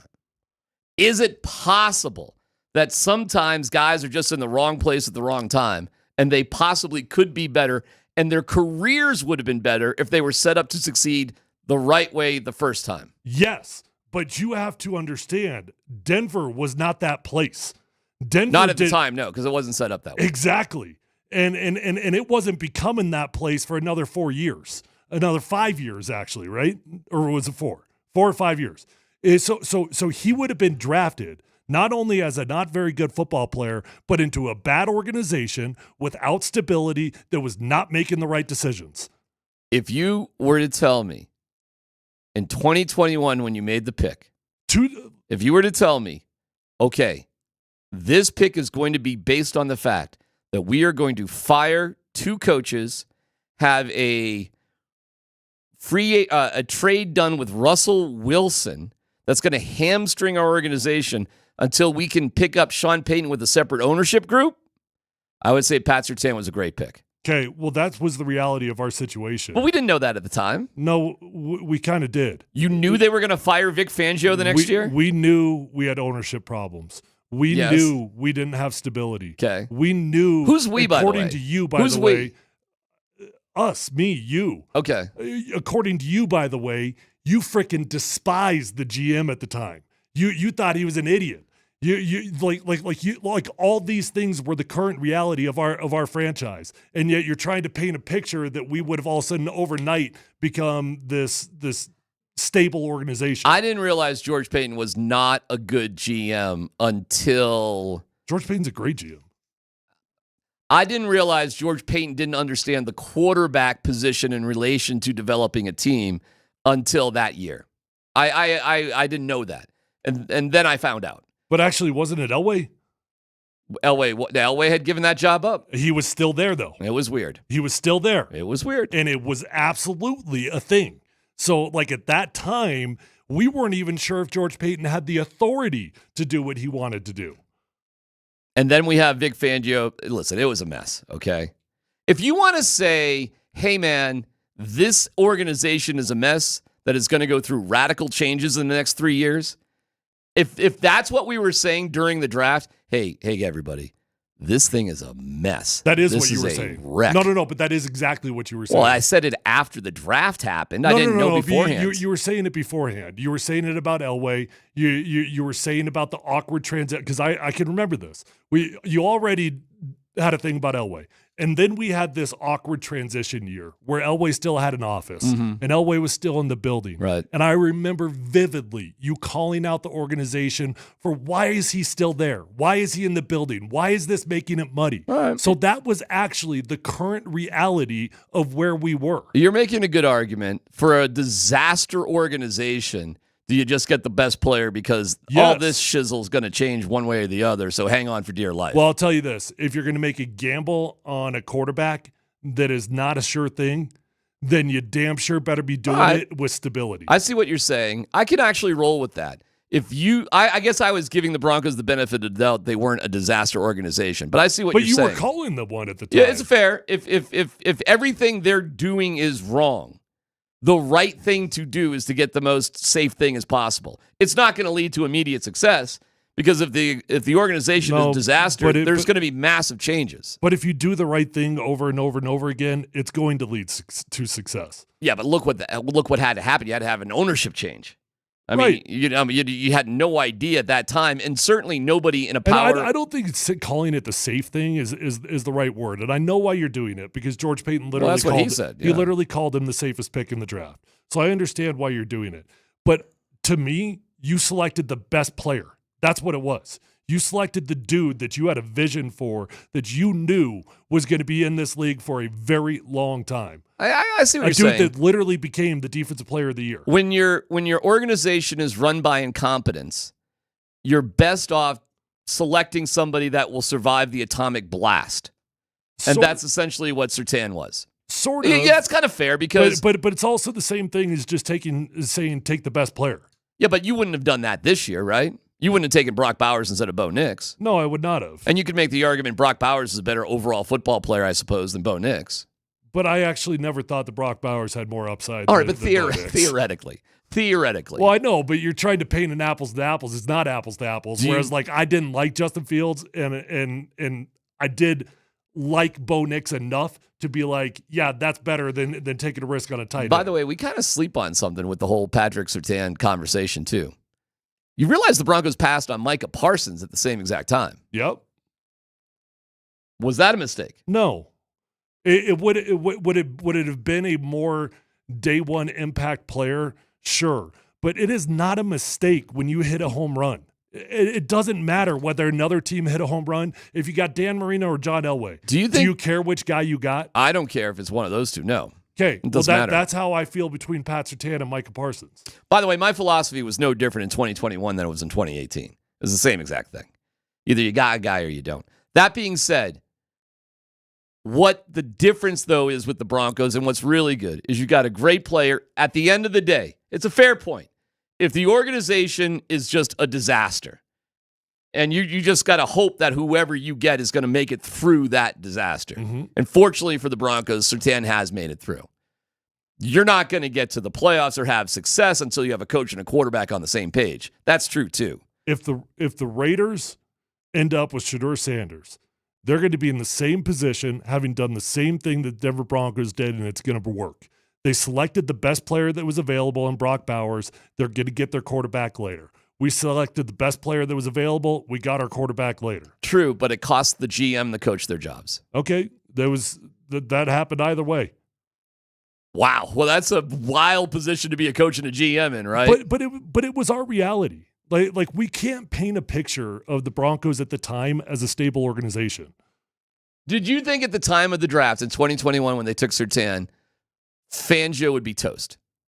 Say that again. Did you think Fangio was going to fail at the time of the 2021 draft? No, I kind of had a soft spot for Fangio. Did you think Hackett was going to fail? When we hired him? Yeah. I don't think that's fair to say I thought he was going to fail. I mean, I think we all find ways to be very optimistic about a current hire. Yeah. No, so I don't think that would be fair to say. Did you think Russ was going to fail? No. Really? You didn't? Nothing in the back of your mind, like red flags about Russ you're and talking Pete about Carroll? day one? Yeah, kind of when that was all going on. No, I'd be lying. Would I like to have a revisionist history and say that I saw this coming? Sure. At the time, I didn't see that coming. I was fired up. Josh Allen got the MVP last night. 2018, you were out. You were out of football in 2018, yeah. Josh Allen? Yeah. What'd you think of that pick then? The Bradley Chubb pick? Yeah. I thought it was the wrong pick. Because I loved Josh Allen. Would you have been okay with Lamar Jackson? At that spot? Yeah. No. Would you have been okay if they came back in? This is the Jeff Legwold theory, that the Broncos could have. Yeah, I would have. Could have taken Bowers and come back for Bo Nix. Because that's exactly what the Ravens did. I forget who they picked that year, but they picked Hunter Henry. Hunter Henry. Right. Okay. Great football player. Yeah. And then they came back in later because they didn't believe in Lamar that much. Nobody in the league believed in Lamar Jackson. And the Ravens said, you know what? We're going to cross our fingers. We're going to roll this dice, hope we hit sixes, and we're going to move back into the first round and select him. So that even the Ravens did the complete opposite of what your theory would have been. So it's actually kind of tough for you to even praise the Ravens because if anything, you should be calling out the Ravens for not selecting Lamar Jackson with their first pick in the first round. Oh, I did. However, I do believe trading up into with the championship teams, which is 29, 30, 31, and 32. And it's only happened 3 times in NFL history. So there's not a huge sample size. It's Teddy Bridgewater, Patrick Ramsey, and Lamar Jackson who were taken in the 30s. Okay, so it has hardly ever happened. But I am a big believer in getting that fifth-year option no matter what. And I'm also a big believer on staying away from quarterbacks in the 20s. It means you're a playoff team, but you're not quite to a championship level. And if you're drafting a quarterback in the 20s, you're probably desperate. And that certainly was where the Broncos were when they took Paxton Lynch and, frankly, Tim Tebow. They took Tommy Maddox in the 20s as well. You know what's interesting about your 20s theory? And I don't think you're that insane on it because what you're really saying is you're just taking the leftover QB. It's really not so much about the 20s as it is you're just taking the leftover QB. It's really what the Broncos did this year. They took the leftover QB. He just happened to be a little bit higher. There really is not a difference. You took the last dude that was there and you got him. And it worked out. Well, I've seen some remock drafts, which are fun. Remock drafts. And in some of the remocks, he's going the 4th quarterback, not the 6th quarterback. Here's the difference. Sean Payton truly did love Bo Nix. That's not fake. I know. That's not phony. That's not manufactured. He really did love him. I know. And the more you learn about it, the more you just know more and more that that's an absolute fact. And I think that that's important. I do. I do think you're dead wrong on the value of a 5th-year option, though. Lamar Jackson is literally like the only dude that has actually played on his 5th-year option. If you're good, you get paid before then. The 5th-year option is not something that is worthy of giving up extra picks for, in my opinion. Yeah, but it just doesn't happen. It's a subtle move. It's going from, say, pick 37 to pick 31. I mean, know. you're just moving up just kind of a little bit. But to me, the moving up, it's worth it just to make sure you get your guy, not for a fifth-year option that nobody uses. Because it so rarely happens, it's hard to say it's some sort of case study for it because, again, it doesn't happen. But I remember on draft night, man, after everybody was chub, and I'm sitting there at the bar, and I'm looking at Lamar Jackson falling down, and I get it. It's not the ideal thing. But I was banging the table. I was slamming the table to move up into the 30s to get Lamar Jackson. I was heartbroken when that didn't happen. Heartbroken. And as it turns out, the 2018 draft probably does have 2 Hall of Famers in it out of 5 dudes. It probably does. Josh Allen is probably going to end up in the Hall of Fame, and so is Lamar Jackson. Whether they win a Super Bowl or not, Dan Marino's in there. And you know what? Phillip Rivers is going to get in there too. On that note, real quick, how about Eli Manning not getting in? And how about Mike Holmgren not getting in, Tyler? Yeah, I'm not really because surprised. they have these new voting rules for the Hall of Fame. I'm not really surprised that Eli Manning didn't get in. He's going to. He'll make it into the Hall of Fame, but his resume really does not scream first ballot. It doesn't. There you go. It's too gray. It's you got a 500 record, right, but you got 2 Super Bowls. You got an MVP, Super Bowl MVP. It's confusing. So it's one of those that it actually probably, if you really think about it, it would have been wrong for Eli Manning to make it in the first ballot. He'll make it, but first ballots, they're no-brainers. There's nothing gray about it. How about the torture? Because they changed these voting rules? I didn't even realize they had changed the voting rules. They're like, Mike Holmgren gets all that way and doesn't get in? Meaning like Mike Shanahan could possibly get that far and maybe not make it if it's not 80% of the vote? Mm-hmm. Like, whoa. I didn't even know that was a thing. So you only have 4 Hall of Famers getting in this year, and one's on the veteran committee, Sterling Sharp. Yep. So there's only 3 dudes, right? Jared Allen. There's another Allen in there. Help me out there, Dan. You guys know? Actually, don't remember. It's another Allen. I know there's Larry? 2 Allen. No, it's not Larry Allen. It's Jared Allen. Gosh darn it. Dan, yes? Who made it? And Dan doesn't know either. Are you putting it up here? No, I found a redraft, and they actually have the Broncos trading up to 4 with the Cardinals and selecting Bo Nix at 4. Which I would have been. It's Eric Allen. Eric and then Allen. It's Eric Allen, Jared Allen, Antonio Gates. Yes. And who was the last one? It was Sterling Sharp on the Veterans Committee. Yeah. And the old guys didn't make it. Hay, who's been around for like 100 years. Well, he's not around, but you know what I mean. And Mike Holmgren did not make it. So it's like, wow. It's only like 3 sort of modern guys and 1 old timer in Sterling Sharp. And if you haven't seen it, the video of Shannon Sharp telling his older brother, Sterling Sharp, he made it in is an awesome video to watch. It's not quite as good as Love a Scrub video, but it's right up there. Anyways, the big news, congratulations to Pat Surtain. That is awesome that he won Defensive Player of the Year. I'm laughing at your congratulations as we just spent 15 minutes arguing if they should have selected Justin Fields. Well, what you do philosophically at the quarterback position, as far as I'm concerned, is borne out by the success of Bo Nix and Sean Payton and the fact that Josh Allen just got named the MVP of the league. And I think Josh Allen would have worked no matter what the situation was in Denver. I actually agree with that. Yeah. I think there are unicorns that rise above the situation. It's PHC on 92.5.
Denver won everything yesterday. Denver/Colorado.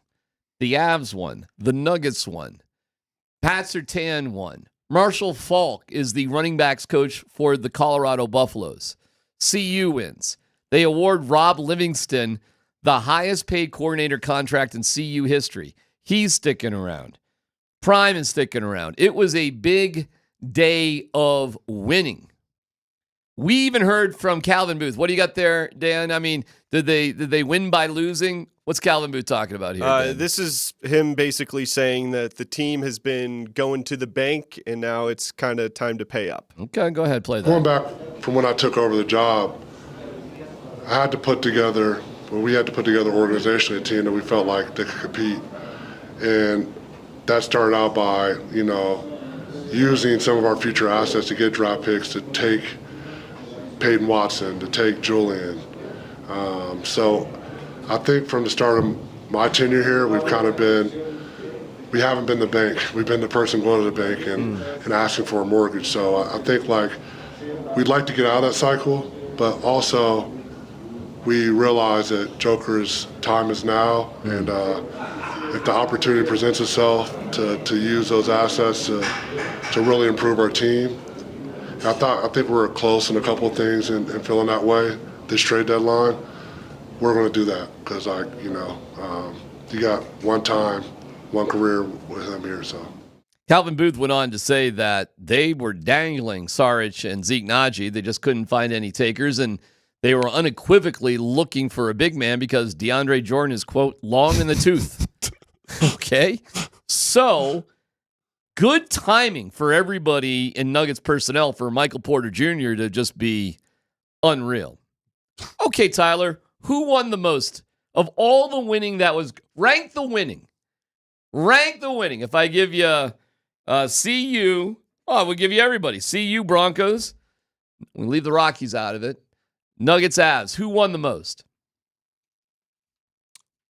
My heart is obviously always with the Buffs, right? And I mean, you get Marshall Faulk in the building. You've now got 3 gold jackets on a coaching staff.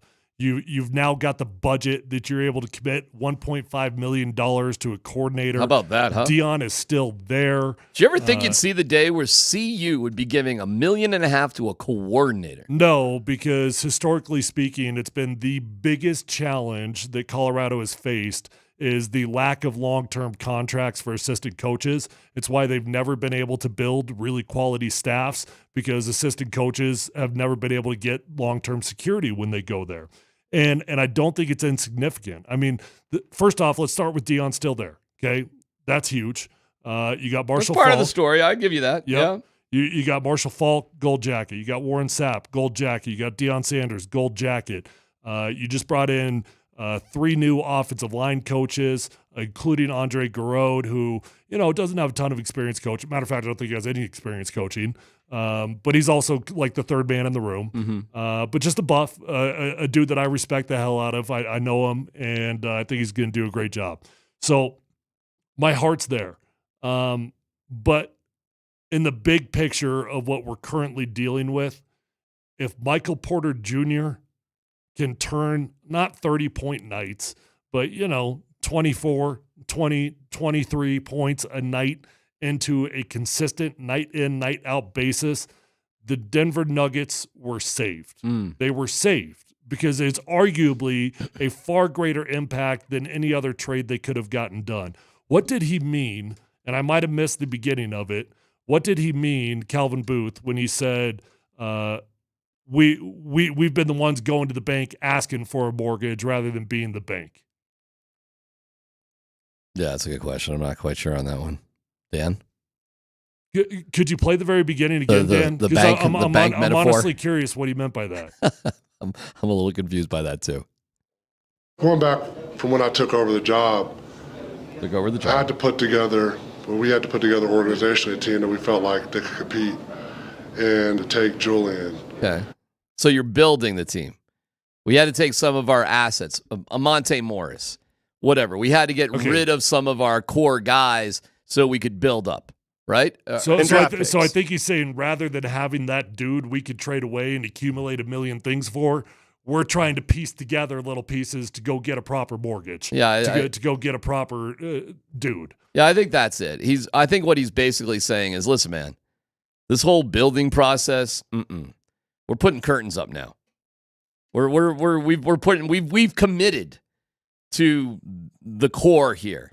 Anything we add is going to be a flower pot outside, not the basement, not the roof. It's going to be something else. It's a welcome mat. And that might be the case. So whoever we have here, Tyler, come on now. It's on you. Like there's not somebody else walking through that door. Peyton Watson, Julian Strother, we used the capital in the past, what we had to do to get you. You're the guys. Michael Porter Jr., you're the man. And I think the timing has been awful good over this week that Michael Porter Jr. chose this time to play like he has. I don't think it's a coincidence that it comes after Michael Malone says emphatically, we're not moving on from Michael Porter Jr. And I know he kind of backed off that a little bit on our show, but Michael hadn't heard that. All he knew was his coach had his back. I just think that there's certain players that need pats on the back, that they need votes of confidence. And I think when he heard that, I think that meant a lot to Michael Porter Jr. It'll be fascinating what happens when everybody gets healthy. He said last night that ultimately when everybody gets healthy, everybody has the role and you got to be okay with it. But there's part of me that's just like, hey, man, you're the man besides Jokic. What changes? What looks the same when everybody's healthy? I'm not sure, but I'm hoping Jamal will be more accepting of a little bit of a lesser role and be more of a facilitator for Michael Porter Jr. I'd be surprised. And I don't mean that in a way that he's trying to get in the way of Michael Porter Jr. I don't mean that in a way that he doesn't like or respect Michael Porter Jr.'s game. There's a lot of dribbles with Jamal. There's a lot of time with that ball in his hand. No doubt about it. If Westbrook is running is the one and they're just going to go, if they're just going to go with the starting lineup of Westbrook, Murray, AG, Jokic, and MPJ, I think you got a shot because the ball is just going to be in Russell Westbrook's hands more, and he's going to have no problems doing that. I mean, that's what he's done his entire career is be that facilitator. Ain't no ego there. Nothing. That's who he is. That's his job. That's why he's the king of the triple doubles, man. If Jamal gets the ball in his hands, and you got to understand, too, in the past, like you'd have the Porter quarters, and then Tyler, he'd just be gone. Well, that has not been the case here. Now, they didn't play in the fourth quarter. They didn't need to last night because they had such a big lead, so you got that off. But MPJ was involved with everything going on for all the time that he was there. He wasn't just a passenger on the bus. Let me throw it out there right now. Is Michael Porter Jr. your second best player on the Nuggets right now? Not Jamal. No. Not Westbrook. Not AG. It's Michael Porter Jr. Is he your second best player? No. I would still give that to Russell Westbrook. He's your second best player. Yeah. Not Jamal Murray. No, the facilitation that comes from Russ, the energy, the ability to have fast starts when he's in the starting lineup, all those things.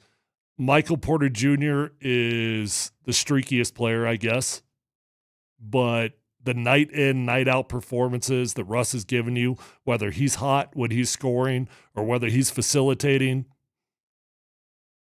it's been incredible. Back-to-back nights, 30 points. Back-to-back. Remember sitting here with Scott and I said, hey, MPJ go for 30 tonight. Oh, no. Okay. When you give me a month, I could give that to him. But I can't do that after 3 nights. It was 3 awesome nights. The first time in his life that he's ever had 3 straight 30-point games, you said. Yep, since high school. Since high school, yeah. Since high school. That's pretty freaking amazing. And I would say right now at this very moment, sure. But if I'm putting it as like a season, it's still got to be to Russ.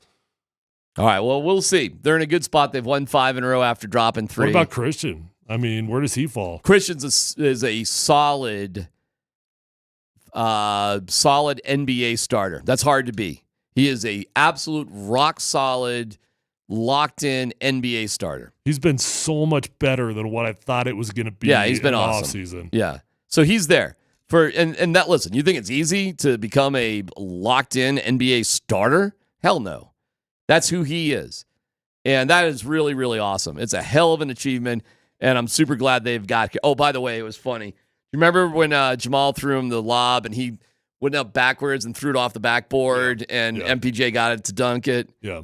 He admitted last night that was not a pass. That was a shot.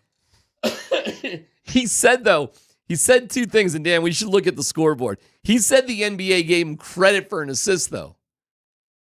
But he said they also called it a shot. It was kind of weird. Like statistically, but he just flat out admitted that no, that was not a pass. He was trying to make a shot, and good for MPJ just to follow it up. And then I asked him, like, well, why did you high five Jamal? Like, if you watch the play, he goes over to Jamal and like high five as if like we did it. We've been working on that play.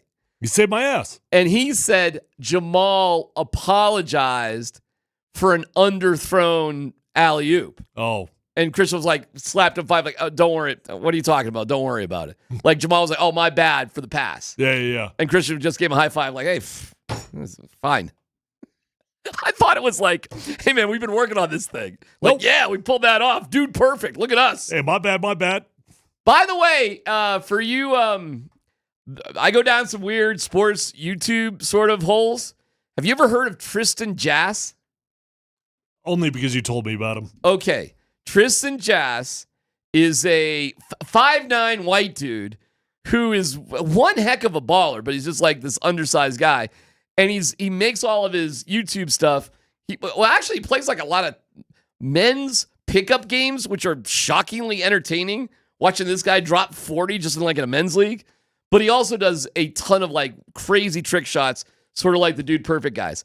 He was here in Denver and spent an afternoon doing a commercial with Jamal Murray. So if you want to see a really cool video, it's Tristan Jass with Jamal Murray from a couple of weeks ago in the Nuggets practice facility. And they're doing all sorts of like goofy trick shots and wild stuff. So it's really, really cool. It's a good moment there for Jamal, for sure.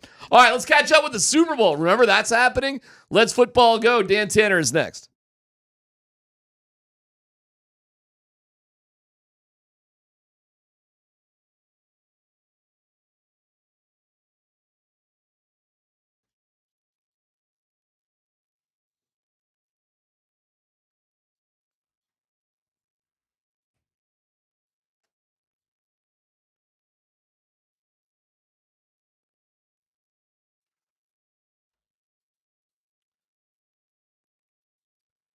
Hey, it's CMAC for the Rocky Mountain Men's Clinic. You hear about medicine and effective treatments for erectile dysfunction, other men's sexual health issues. Today, I want to talk about love. Love because that's the best reason to get treated for your ED. ED can cause major relationship issues. In fact, men often push their partners away when ED becomes a problem. The condition can cause depression, arguments, breakups, and even contribute to divorce. I don't want that. You don't want that. Do you want that? No, you don't want that. The Rocky Mountain Men's Clinic. Their treatments work where the pills or herbals fail, with success rates well over 90%. Some treatments can have you last an hour or more. They've served the Front Range of Colorado for nearly a decade, successfully treating tens of thousands of men. So schedule your consult today. The initial visit's only $99. Get that consult, a T and PSA test. Hey, if advised, a test dose. If it doesn't work in the office, that visit is free, but the success stories are fabulous. You could be having sex the day after your appointment. This could all be a thing of the past. It's the Rocky Mountain Men's Clinic. Give them a call at 720-440-7900. 720-440-7900. RockyMountainMen'sClinic.com.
Dan Bud Squints Tanner, I mean, it is awesome to have you here. It's Super Bowl week. We have been obsessed with talking consistently, not about the Super Bowl this entire week, but maybe we can get into it a little bit here because today. You've been hating. It's like you and Pat Surtain. You're just hating. Hating. No, nobody can like the Super Bowl this year because DMac's happy. He's not happy the Bills lost. I'm opening the door. If you want to, give me the most compelling stories, we can talk about it now. Thanks to Mountain High Appliance. Find them at mountainhighappliance.com. Dan.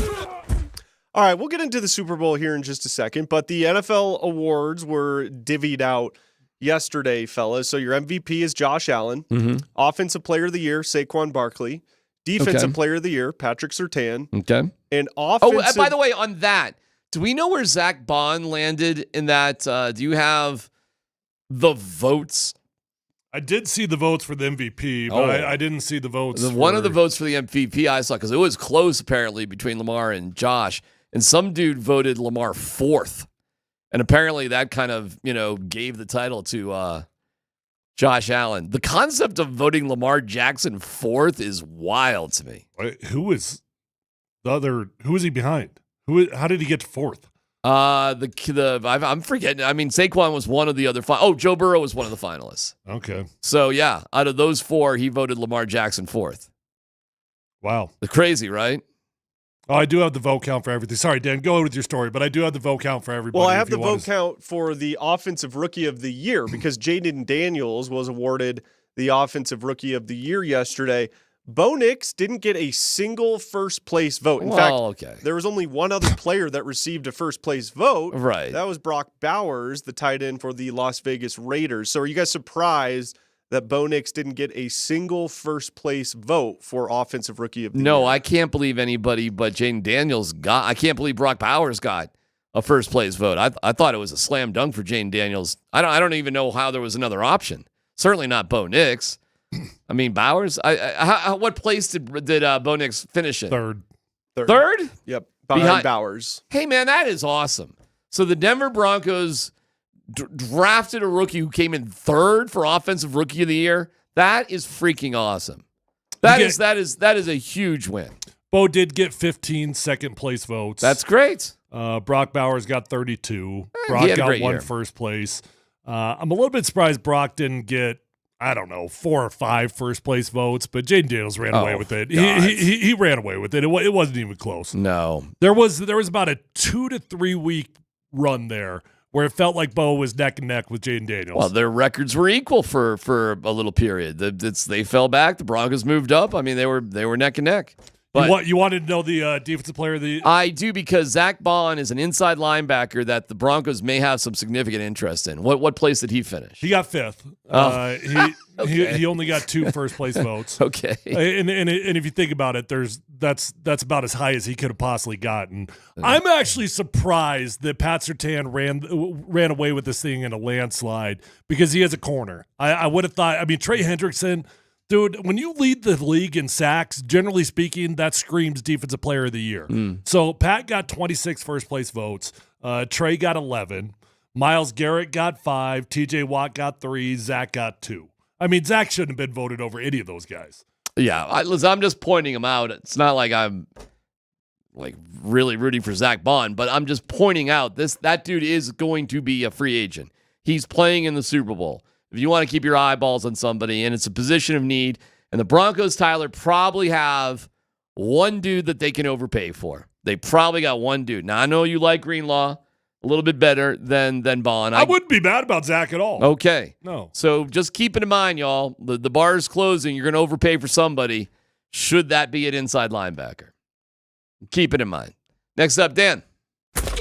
All right, speaking of the Super Bowl 59, if you guys remember a couple years ago in the first round of the Super Bowl matchup between the Chiefs and Eagles, there was that famous photo/video of Nick Sirianni having those massive gushing tears rolling down his cheeks during the national anthem. Well, Nick Sirianni was asked if he's going to cry again during the national anthem. You never know. It's hard to plan or say, hey, this is going to happen or that's going to happen. First, it was a really good rendition of the national anthem. I think really why the emotions were there were kind of twofold as far as just being grateful to be in that moment, and then just to think about and just the thanking God in that moment and the gratitude that I had in that moment. Okay, so will Nick Sirianni cry during the national anthem, yes or no? And who's going to win the Super Bowl and why? I don't know if he's going to cry. I don't know. Hell yeah, he's going to cry. He's a sensitive man, and what's wrong with that? I got no beef with it. I wouldn't judge him at all. It's an emotional moment, man. I remember that moment vividly, and I definitely had emotions going through my body, like extreme emotions going through my body. Hell yeah, I get done with this show, and I cry for about 5 good minutes in a small closet. Nobody will ever beat No Sean Moreno tears, though. Ain't no doubt about that. Nobody. There's kids Chris still. Jones has come close. There's kids still swimming in those tier pools of No Sean Moreno. I mean, how like the power of those tears. I know. I talked to him about it. He doesn't understand it. Like, he doesn't get it. He has no idea. But he's got big tear ducts. Yeah. Chris Jones has had some powerful ones, though. What's the other question? Who's going to win? Who's going to win? By the way, can we just do a quick poll on the Champ Mazda text line? One price, one person, 1 hour. Sure. Is there a single person in the state of Colorado rooting for the Chiefs over the Eagles? Oh, you know what's funny? funny? Is there a single person in this state? You know what? There's probably some Chiefs fans here. I mean, Scott probably is. I can't say what I want to say. More than what good Say is. it. I don't want to get voted off the island. You won't get voted out. You're at a safe place. I don't want to get voted off the So island. it's Friday. It's only a half hour left. What? I just don't hate Andy Reid at all. Oh, that's fine. That's fine. Nick Sirianni bothers me. I get it. Jalen Hurts is not very good. I'll join you on the island. I don't really. The Chiefs are annoying, but at the end of the day, there's a lot of likable things about them. I know. Like, I mean, it bothers me. Like, I'm tired of them winning, but I think they're actually one of the more likable dynasties ever. Like, I hated everything about the Patriots. I hated Bill Belichick because he sacrificed kittens to get a 24-year-old girlfriend. Is that what he did? He did something. I don't know what he did. The AI says Philadelphia wins. Our guy, Kevin Shockey, our boss, he does have like Eagle stuff hanging up in his office. So here's the deal. So there's that. If you want a quick breakdown on it, the Eagles are a heavy run team, okay? And that includes with their quarterback. Their quarterback is one of the worst in the NFL off of pressure. He's one of the most pressured quarterbacks in the NFL. He's been much better this year than he was last year. Last year, he was atrocious when he got pressured. If the Chiefs can get up by 10 to 13 points, it's game, set, match. Who are we kidding ourselves? You know the Chiefs are just going to figure this out because the refs are favoring them.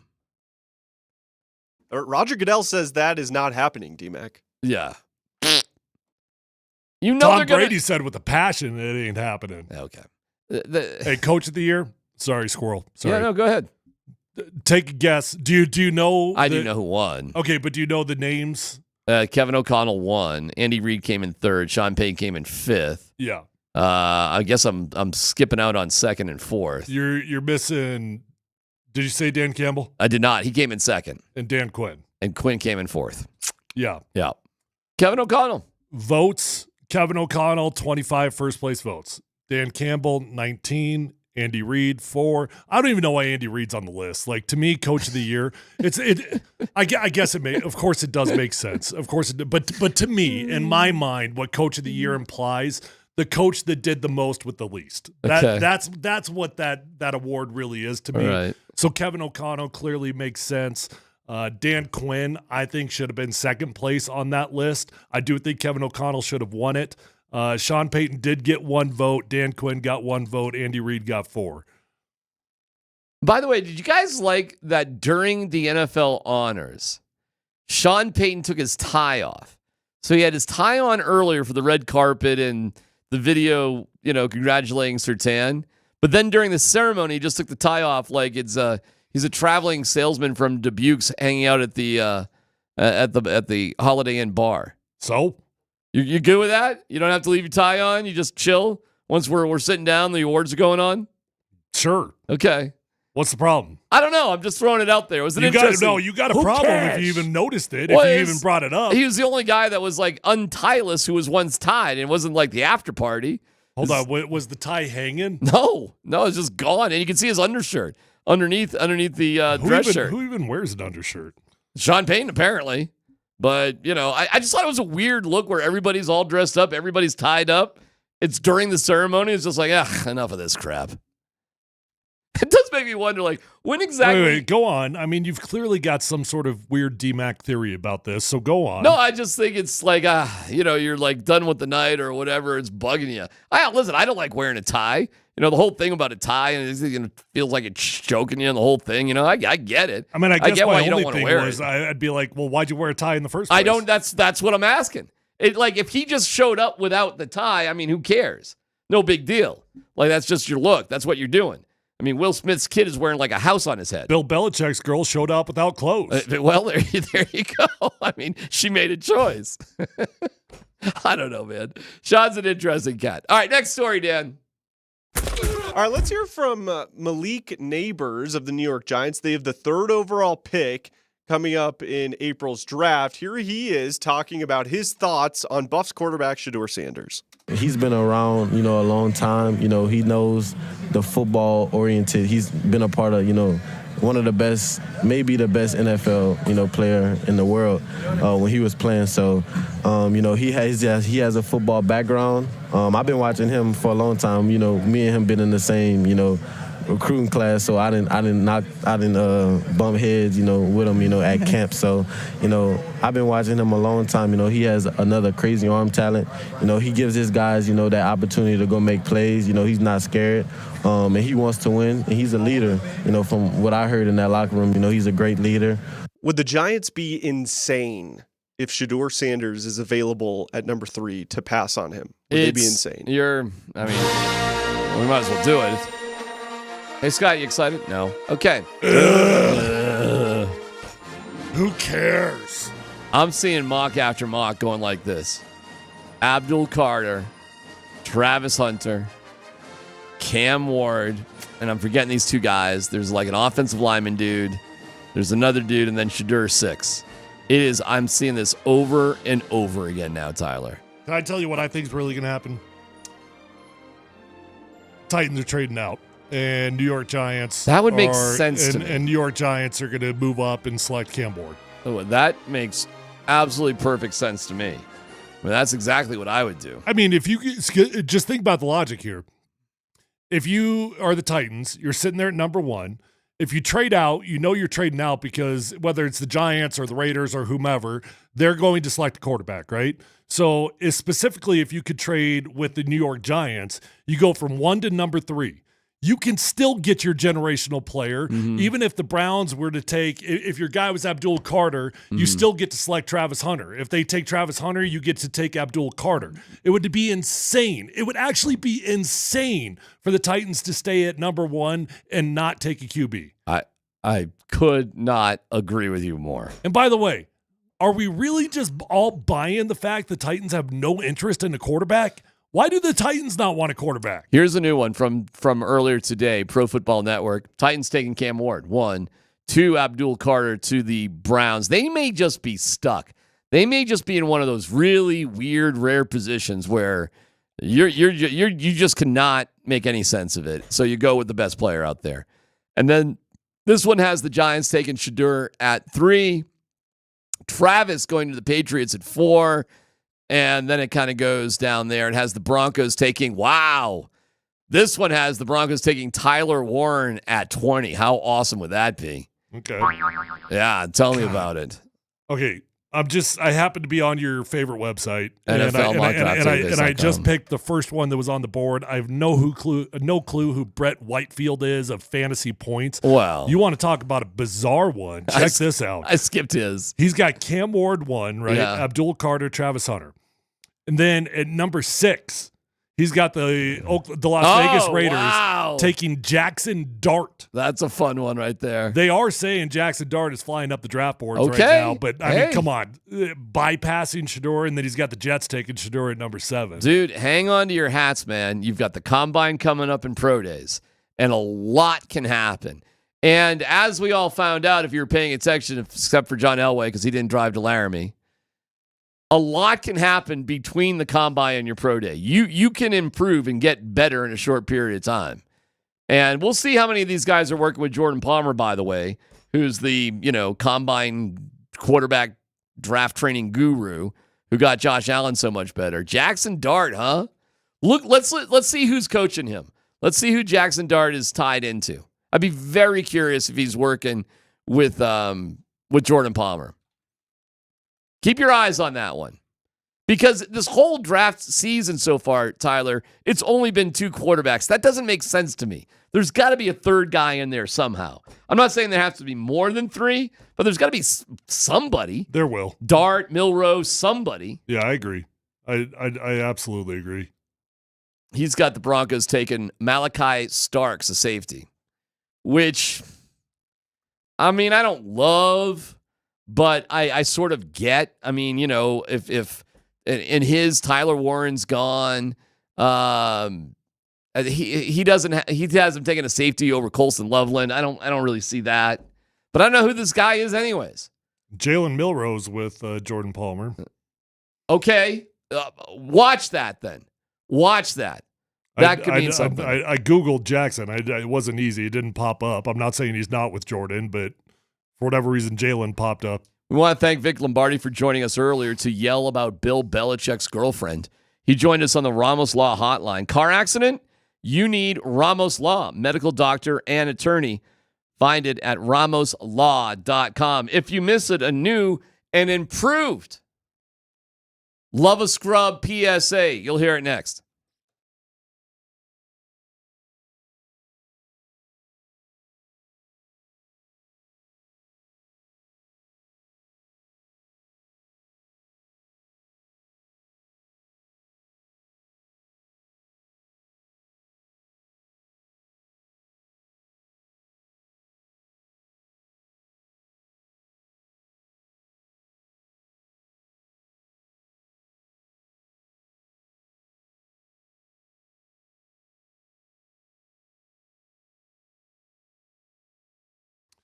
All right, guys and gals, if you're out there struggling with hair loss, how about you make a commitment to yourself? Get your hair back. You can do it. I know that you might have already tried some options out there. You might have bought the lotions, the pills, the creams, the potions. You're frustrated because nothing's working. At least it's not working the way you want it to. I'm telling you, commit to yourself to get your hair back, my friends at Advanced Hair Restoration, because it's going to work. Guys, they guarantee your hair is going to grow for life at Advanced Hair Restoration because nobody can offer anything like the Advanced FUE found at Advanced Hair.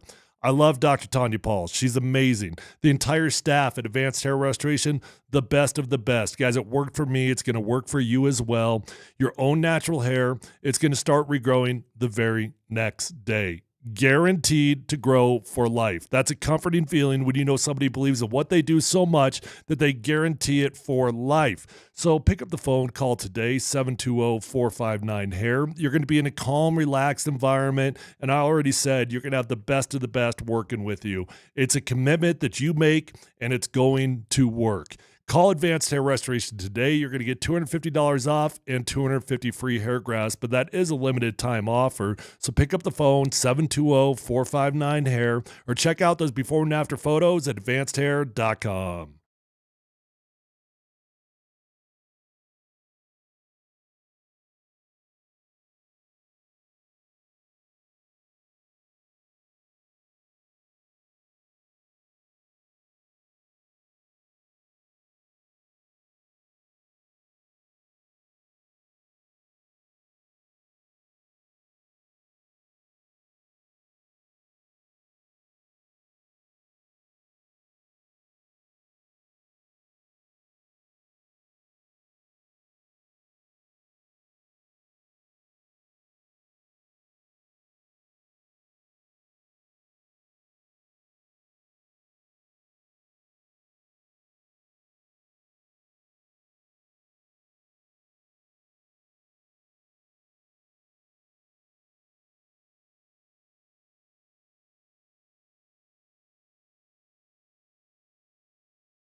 don't know a scrub when you see a scrub. He can't play. No disrespect whatsoever. Relatively, he's a scrub. A bona fide scrub. Play here another 10 years in my career, move up to head coach someday and be general manager, and maybe even own it someday. I don't know. Do you see that man at the end of the bench with the lonely eyes?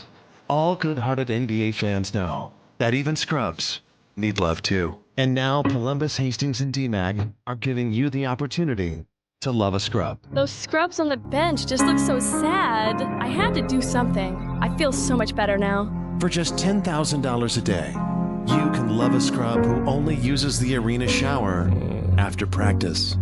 That's right, for the easy cost of a 2016 Hyundai, you too can love a scrub. Act now. Visit loveascrub.org/PhD. You know why you do that? Two reasons. One, you don't take the full blow, but two, you deliver more of a blow to the guy coming in. The accompanying video is on our YouTube page, and it's fantastic, worth finding. Love a scrub. You were in and out as a scrub. You weren't a pure scrub. I was a 4-year.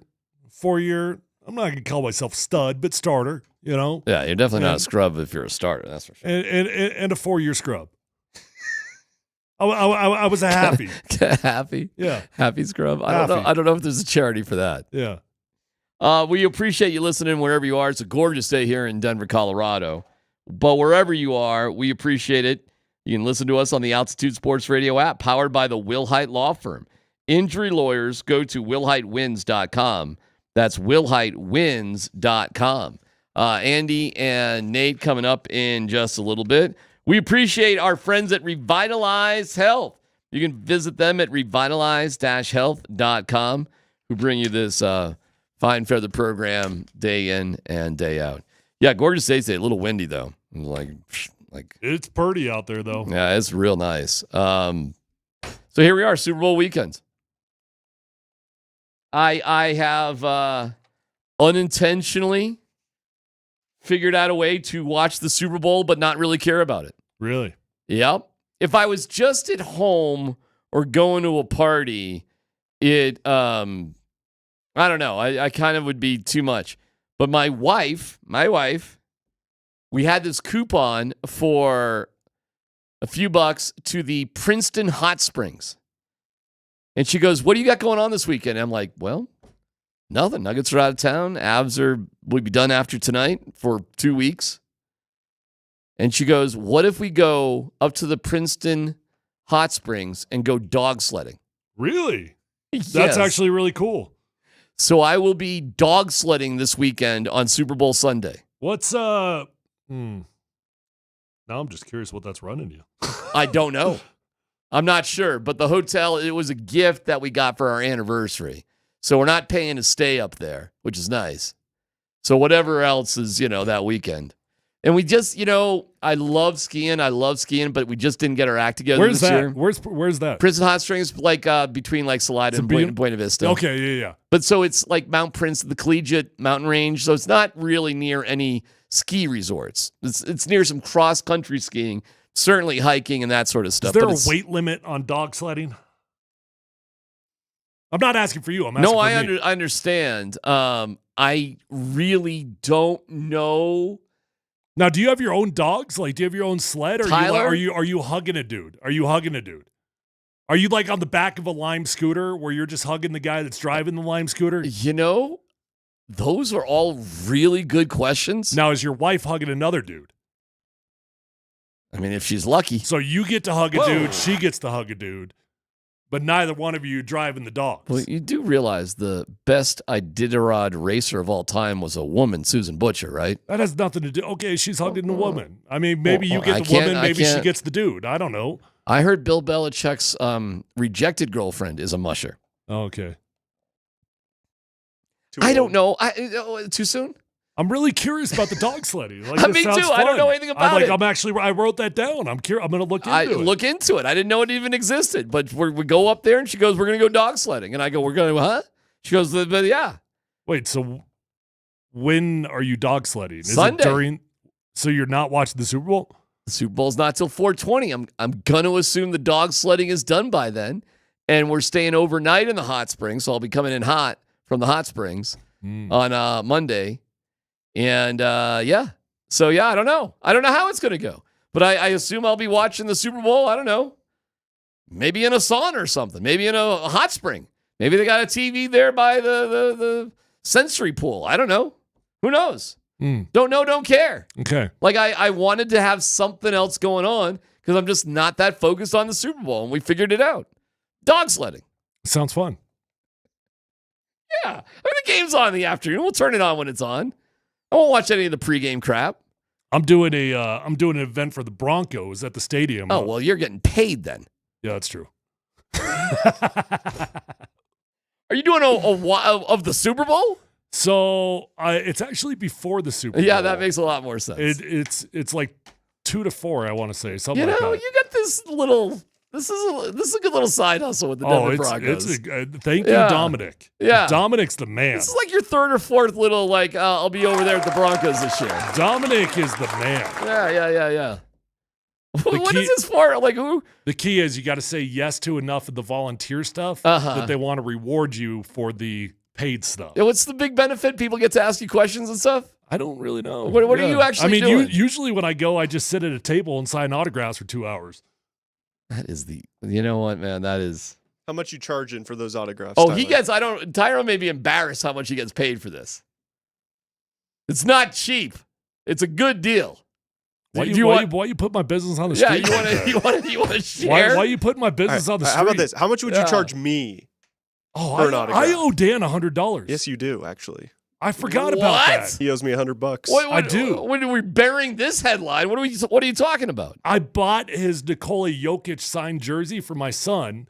And that he won in a raffle? Well, he had already won 2 of them, so he's like, I don't need the second one. Yep. He was going to give it to me for free, but I was like, no, let me give you $100. And he gave it to you? He did. And you haven't paid him yet? I haven't. What are you waiting for? Give me some of that Broncos money. Yeah. Really? Yeah, wait. Hold on. Just can you wait till I get paid first? That is pathetic. That is sad. You just said that. Can you just wait till I get paid? The fact you just said that I just got to get that $100. Gotta wait till the check clears. Yeah, I just got to get that $100. Dan, I know what he's getting paid for that Broncos event. Charge him $200. Why are you doing that to me? All right. Well, enjoy. What time is that at? I think it's 2 to 4. All right. Well, enjoy that, and hopefully everybody enjoys their weekend, man. That was a really great win by the Nuggets. I'm glad they're keeping Michael Porter Jr., man. I am glad they're keeping him. Me too. It would be really sad without Michael Porter Jr. If they can't get it done this year, then okay, maybe it's time to blow things up and whatever. Meanwhile, the Avalanche, they're blowing things up left and right, but they got a nice win. And Net just got 2 goals, which must feel a little bit better for all the Mikko lovers out there. And a huge night tonight between McKinnon and McDavid. You can hear it all right here on Altitude Sports Radio 92.5. In terms of the Super Bowl, I don't know. Do you care? Who wins? I'm not any less interested like you. I'll just put it that way. Well, when in doubt, root for Taylor Swift. Nate and Andy next. I think I'm rooting.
All right, welcome into the show. It is the Kreckman and Lindahl show. We are with you until 6 p.m. today. We hope you're having a lovely Friday afternoon, a lovely ska Friday afternoon. Oh, my God, what a night in Denver sports. Avs win, Nuggets win, Ceran wins. Nothing but winning all over the place. So much winning, you'll get tired of it, Andy. Do we have the winning? Was that Charlie Sheen? Who started all that? It was that Sheen when he was in his weirdo mode? Like full meltdown? It was, yes. I feel like that's a very dated reference right there. I feel like you just dropped like a "was up" I am on dated. the show. I'm a dated guy. I don't know what to tell you. You did hit me with a you asked if something had jumped the shark earlier today. No, the damn award show. If we're gonna do skits and dances and whatever, is it time to just? Because I've sat through those. All right, I've been the you got to go there. Let's not all, let's just get the awards handed out and let's move on. You know what I mean? Or at least let that kind of defeats the purpose of the show. I get it, but no, we don't need it. What do we need it for? I had Nuggets and Avs to watch. I did not check 1 minute of that sucker. Exactly. So what is I didn't watch it either. Tell me who wins the awards, but it's not for me. All right, you know what? Should I bring my personal? You want the true personal bias side to it? Ooh, you have a personal bias. Well, I'm a little surprised since we worked for the same guy that was hell-bent about this stuff that you didn't get. Maybe they didn't have it back then. Uh-huh. But it's like you get through Super Bowl weeks are a couple of things. They're very fun, and they're very cool in this manner. Like one of the coolest, I've got a few. My favorite one is always going to be the Super Bowl 50 week because Ed McCaffrey and Romy and I had started our show, and because we were playing in the game, for those that don't, I'm going to try to paint a word picture for you because it's radio. But you go into a convention center. Imagine going into the Denver Convention Center. Has his brush out. I'm missing an ear, and there we go. Or was that the other guy? Van Gogh missing an ear? It was Van Gogh. I'm not completely uncultured, Nate. I'm sorry. No, but imagine you're walking in, just because I know most people don't get to go deal with Radio Row. So we're in San Francisco. We're in their convention center that looks just like the Denver Convention Center, right? They all kind of look the same. Mm-hmm. And then you've got these little stanchions set up, the little fence type things. And we were the start of where everybody had to enter. It was us in Carolina because we were the two participating teams. Okay. So any of the big guests, and for those, the Super Bowl is a Super Bowl for producers too, trying to get all these famous people to come over to your table. The Super Bowl of radio. That's right. And so since when we were, I've been to 3 Super Bowls since, obviously with us not participating. You remember the Miami one, really the only one you and I have done together. And we got some players to come by that really needed to schlep goods for Tide, or the famous Brian Baldinger not being impressed with you wanting to get off your couch or whatever. But you're not getting my buddy, Baldinger. We literally got Cuba Gooding Jr. We got who was the president? Because I was Jeff Barack Obama. No, well, he was at the time. Okay. Who was the president in Independence Day? Jeff Goldblum. No, he's in the movie. Jurassic Park guy. Yeah, he's the other guy. Okay. Harrison Ford was Air Force One. Oh, I can't remember the guy's name. I always mix him up with Bill Paxton and Bill Pullman. Which one was it? One of them. Right. He stopped by. Okay. He had Jerry Rice. They got together. Like, all that's awesome. Okay. Sure. You're doing interviews you don't normally get to get. Sure. Yada, yada, yada. But there's a whole other time where it's a day-long scramble to get these things figured out. You're not in your comfortable environment where you and I are to prepare topics. And then PD guys want you to go to why don't you go to the NFL Honors? Well, I really don't want to go to the NFL Honors, so I'm going to go there. I'd rather go do something else. And instead you're at the NFL Honors and everyone's doing dances and skits, and Bill Belichick is bringing out his hot girlfriend and making sure everybody sees, and I don't need it. I'll pass. I don't need that show.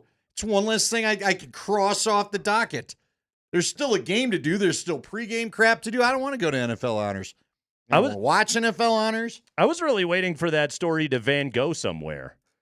I just told you don't need it. You don't need it. See, you can sit back here and go, it's fine because you've been on the comfort of your home. I've been on the front lines. You can't handle the truth and all that crap. I just think it's just announce the awards. We don't need a show. Yeah. But I don't watch the ESPYs either, so I don't know. So wait, I just want to get this down to bare bones. Go ahead and summarize. Your issue is that there is a show that you don't watch. I don't know why we're waiting to do it all. So your issue is that there is a thing that is out there that exists, and you don't prefer to watch it, and you don't care for it, and that annoys you. It does. Okay. Is that all right? That a thing that you don't pay attention to exists. Do you watch the show ever? Have you ever watched any of NFL I've never honors? watched NFL honors in my life. Yeah. Yeah. The last night I watched the Nuggets game. That was what I did. I was checking out the Nuggets. I was checking out the Avs. Yes. I was trying to figure out which one of these guys will. Like on my, let's see, last night I watched the Nuggets on Comcast channel 1251. The Avalanche were on channel 1250. Nice. You got both. Meaning that there were 1,249 other things that I didn't watch last night.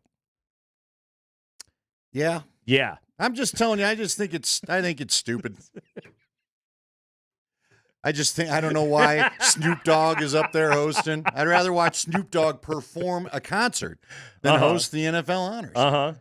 Okay. So, what was the one thing? How about this? And again, it just could be recency bitterness. What was the one thing you had to do you didn't want to go do that our friend, made you go do?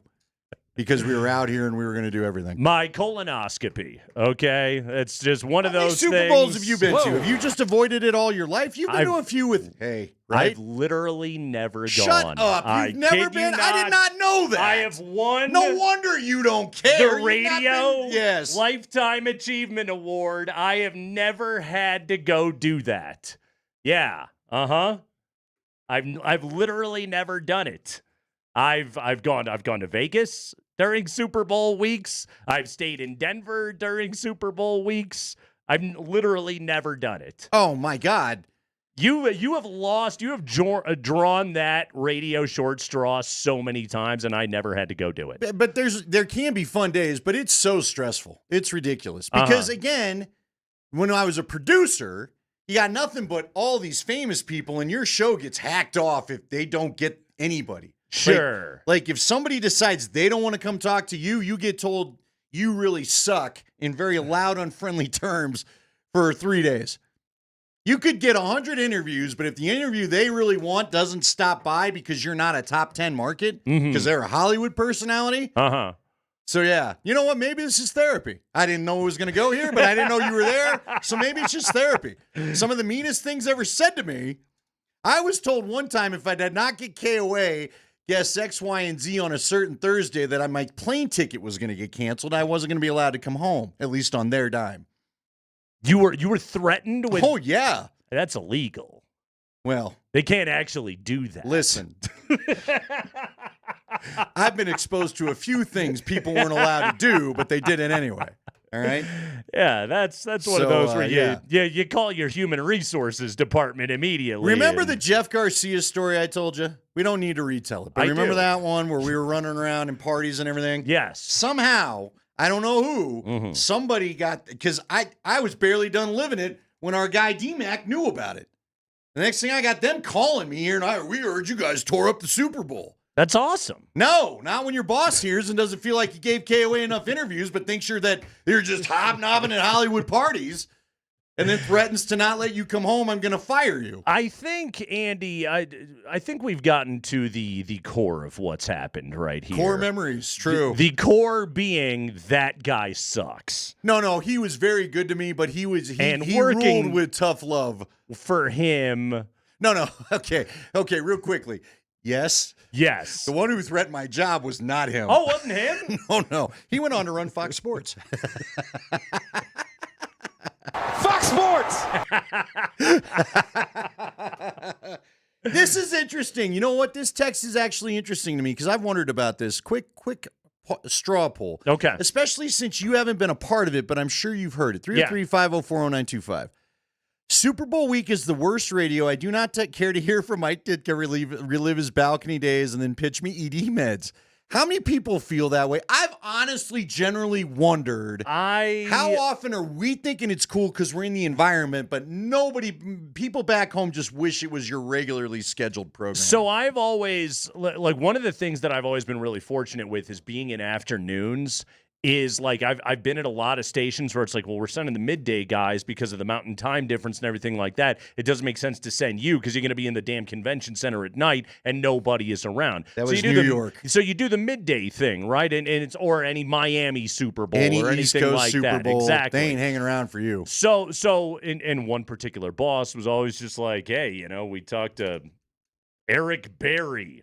It was great. You should rerun that interview. I don't know why Eric. That's a good one. But Fantasy plays for days. That's what we're talking about. Dennis Leary pushing draft day. Hey, Hines Ward was on the show. Right, okay, right. This is big time, and it's like, is it? We're not in Pittsburgh. People don't root for Hines Ward. Yeah. So that's always the thing. Is like then they're like shoving it on you, and I'm sitting there going, I know I don't care. Does the audience care? Right. Yeah. And wow, we're getting a lot of negative feedback about radio. And you guys, you're awesome. I really wondered. You and I went and told an old boss once, I don't think people care. Yeah. I think we care because it's cool to meet famous people. But for the most part, I'm not sure the listeners care. No, I think mostly it's PDs walking around trying to get themselves better jobs. I think that's what's happening. Well, and then there's the most wild one was when I saw our boy Jeff at the last one at Miami. He's like, "Yeah, I got a hemp water," and I'm like, "All right." Far out, it's man. 2020. I'm not sure we're ready for it just yet. How high am I going to have to get to be interested in your hemp water, and guy? did you recognize me? No, I don't think. Hey, we're gonna. All of this said, we're gonna go to Radio Row coming up in just a minute. Yeah, but this is for a good reason. This is for a hell of a debate, man. I woke up to a hell of a debate today. I don't know if anybody heard. But Josh Allen won MVP. Josh Allen? Come on, Spring, more than that. Keep them going. Keep them rolling, okay? Josh Allen? There he is. Yeah. That's our newest one, right? That was Case Keesum. No, who was that? Josh Allen. That was Chase Daniel. Spiros. Chase Spiro. Daniel. Thank you. Mm-hmm. So we're gonna have Lindsey Jones on because Josh Allen won MVP. He was not the first team All-Pro at quarterback. 9 voters split their vote. 9 times. 9 times. They split the vote. We're going to talk to one of those voters. Yes! That's right. Thank God Dominique Foxworth and Jeff Saturday aren't here. Our friend Lindsey H. Jones of The Ringer split her vote. She voted Josh Allen MVP. She voted Lamar first team All-Pro. What's the deal? We're going to talk to Linz all about that coming up in just a few minutes. Dan Hyde at 3:45. 2 Nugget stats you need to know, 1 you don't. Jeff Legwald at 20 minutes after 4 o'clock. It's all happening today on the Kreckman and Lindahl Show.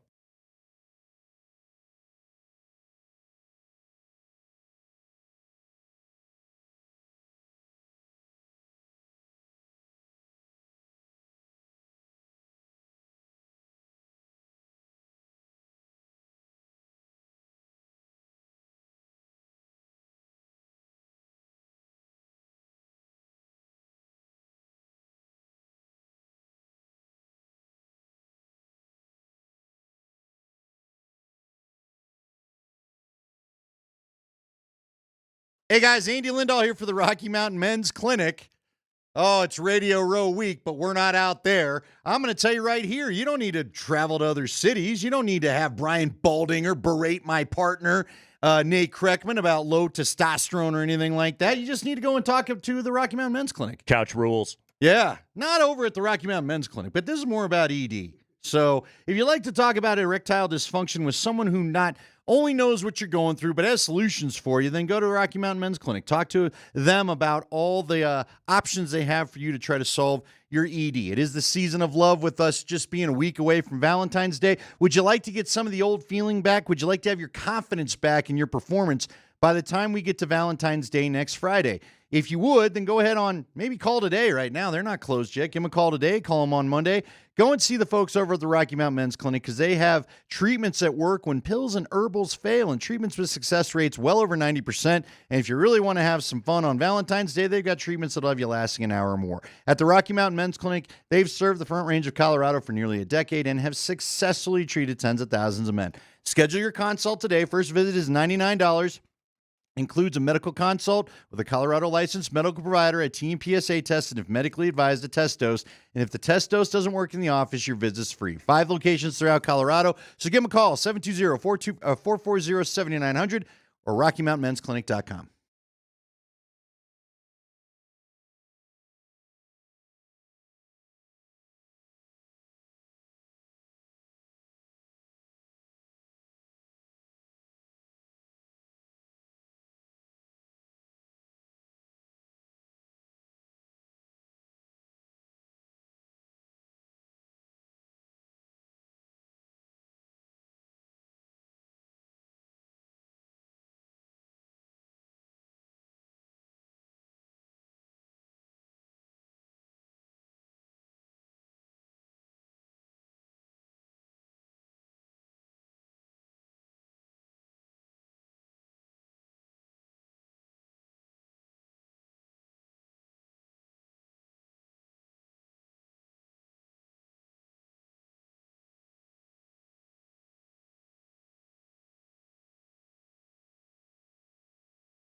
Oh, it's the Ska Friday here on Kreckman and Lindahl. Last night, I don't know if you heard, Josh Allen won himself an MVP award. Spring? Josh Allen? Yes. Josh Allen? Mhm. Josh Allen. That's right. And yet, he was not first-team All-Pro. That was won by Lamar Jackson. Yes, he was the AP All-Pro quarterback, at least so on the first team. Josh Allen was second team, but Josh Allen is the MVP. How could this happen? What's the deal? Well, it turns out a bunch of voters split their votes of the 50 AP postseason honors voters. One of them was Lindsey Jones of The Ringer, who joins us right now from what I'm assuming is a bar. Linz, tell me, please, that you're already somewhere out enjoying happy hour in New Orleans. Iced coffee. But that's close enough. Very responsible of you. There is a bar directly across the street that looks fantastic. I think I've actually been there before, so maybe I'll pop on over after.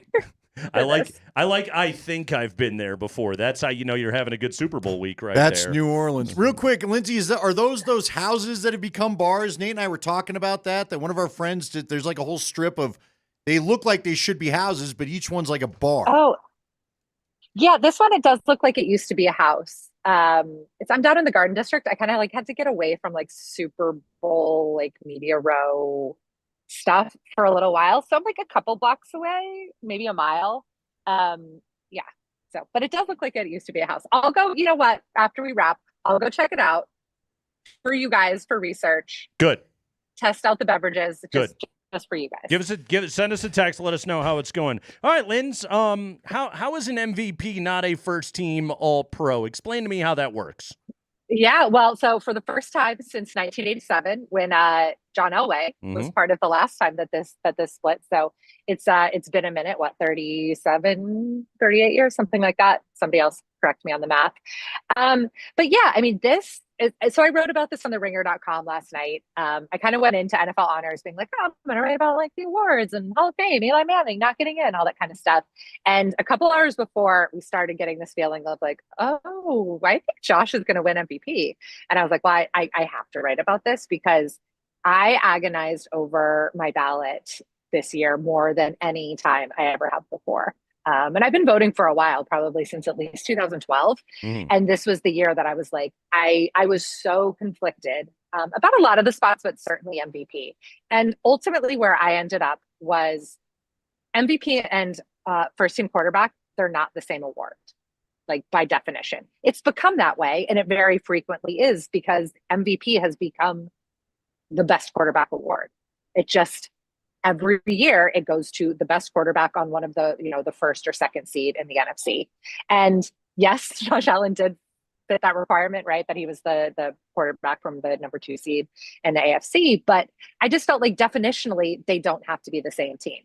And I felt very confident that Lamar Jackson was the best quarterback this year. I think the statistics, the counting stats, the advanced stats, all of it backs that up.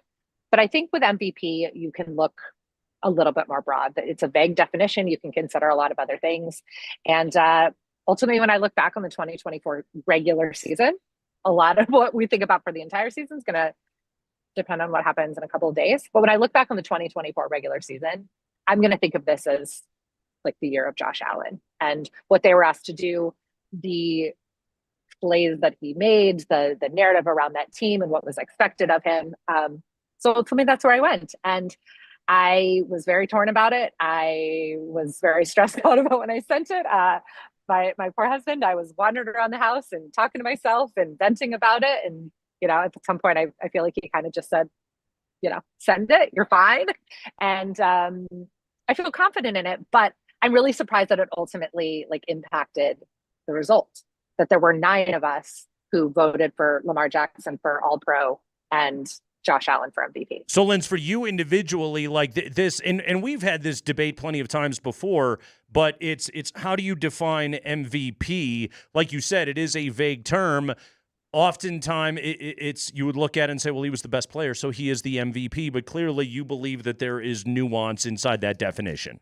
I do think that there's nuance inside this definition. And I do want to be clear. I think there was a lot of people who were yelling on Twitter and stuff last night about, oh, people are they're bored of Lamar Jackson. For the record, I will never be bored of Lamar Jackson. If you have watched a second of this dude play football, I will never ever be bored of him. But I thought in the context of the season, when you were taking it beyond the box scores and the next gen stats, kind of the all levels of the statistical stuff, I felt like there was room for a different vote there for somebody else, given what was asked of Josh Allen this season and the way that he performed.